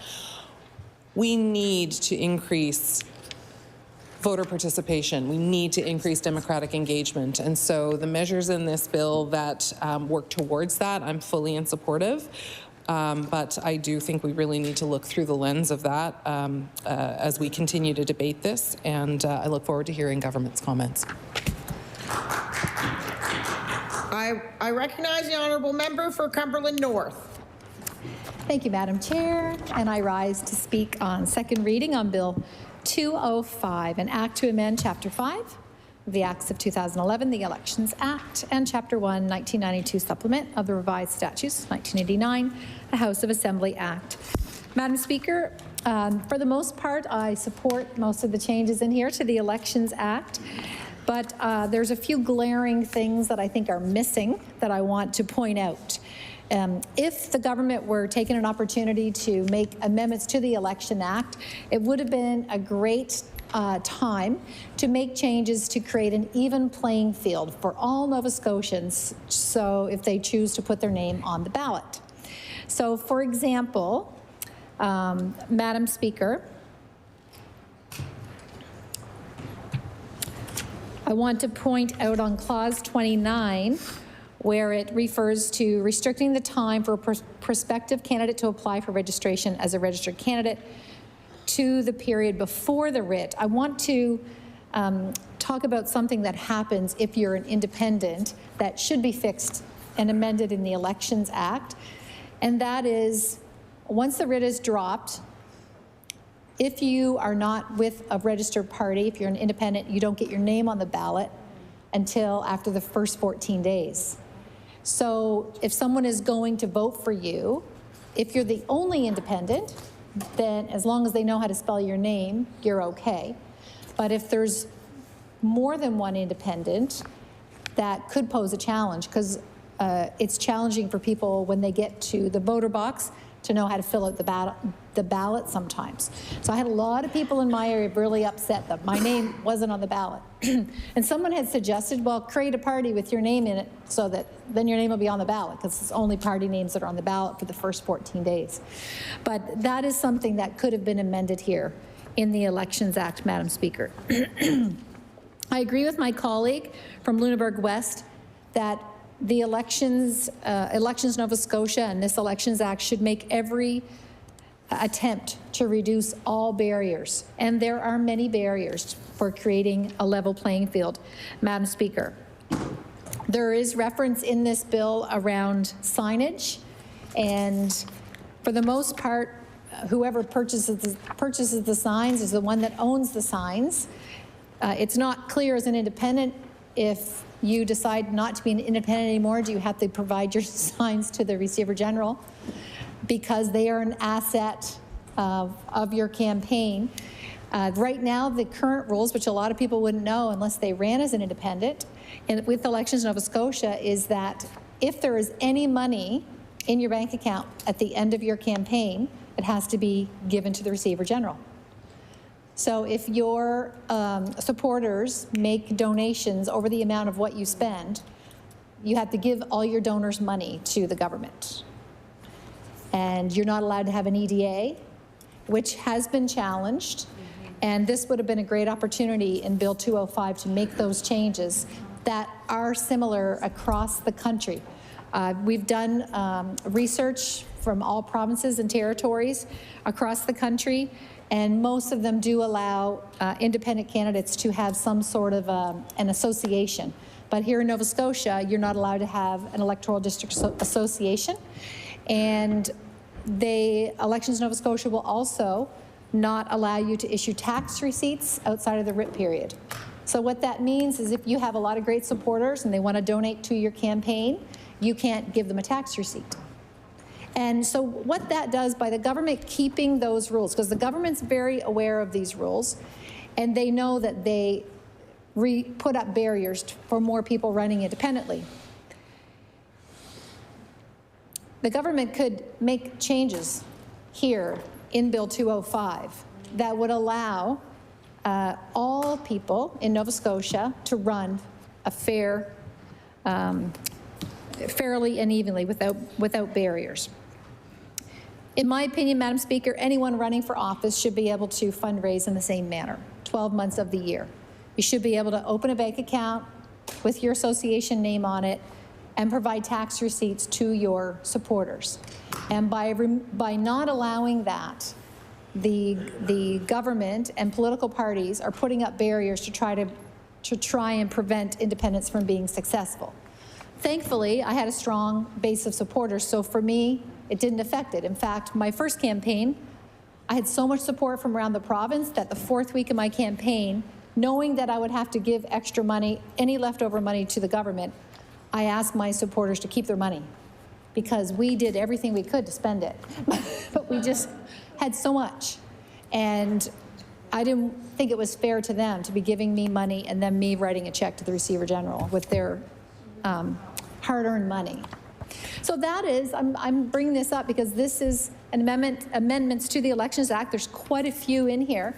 So it would be a really great opportunity to make changes to make it a level playing field. So, Madam Speaker, we do need to reduce barriers, and I really echo the comments of my colleague who spoke first around in trying to do everything we can to improve voter engagement and voter turnout, and doing everything we can there. Now, there is one clause in here, kind of all over the place with this bill, but there's a lot in here. There's one clause in here that I wanted to just make mention. It's clause 37, and it's around making it an offense to organize or participate in certain activities within 50 meters of a building in which a polling station is located or where voting is taking place. And I want to just say, one of my beefs and with Elections Nova Scotia, and they know it because I've talked to them about it, is we have rules and laws that often aren't enforced during elections. And there should be an ability for Elections Nova Scotia to actually enforce the legislation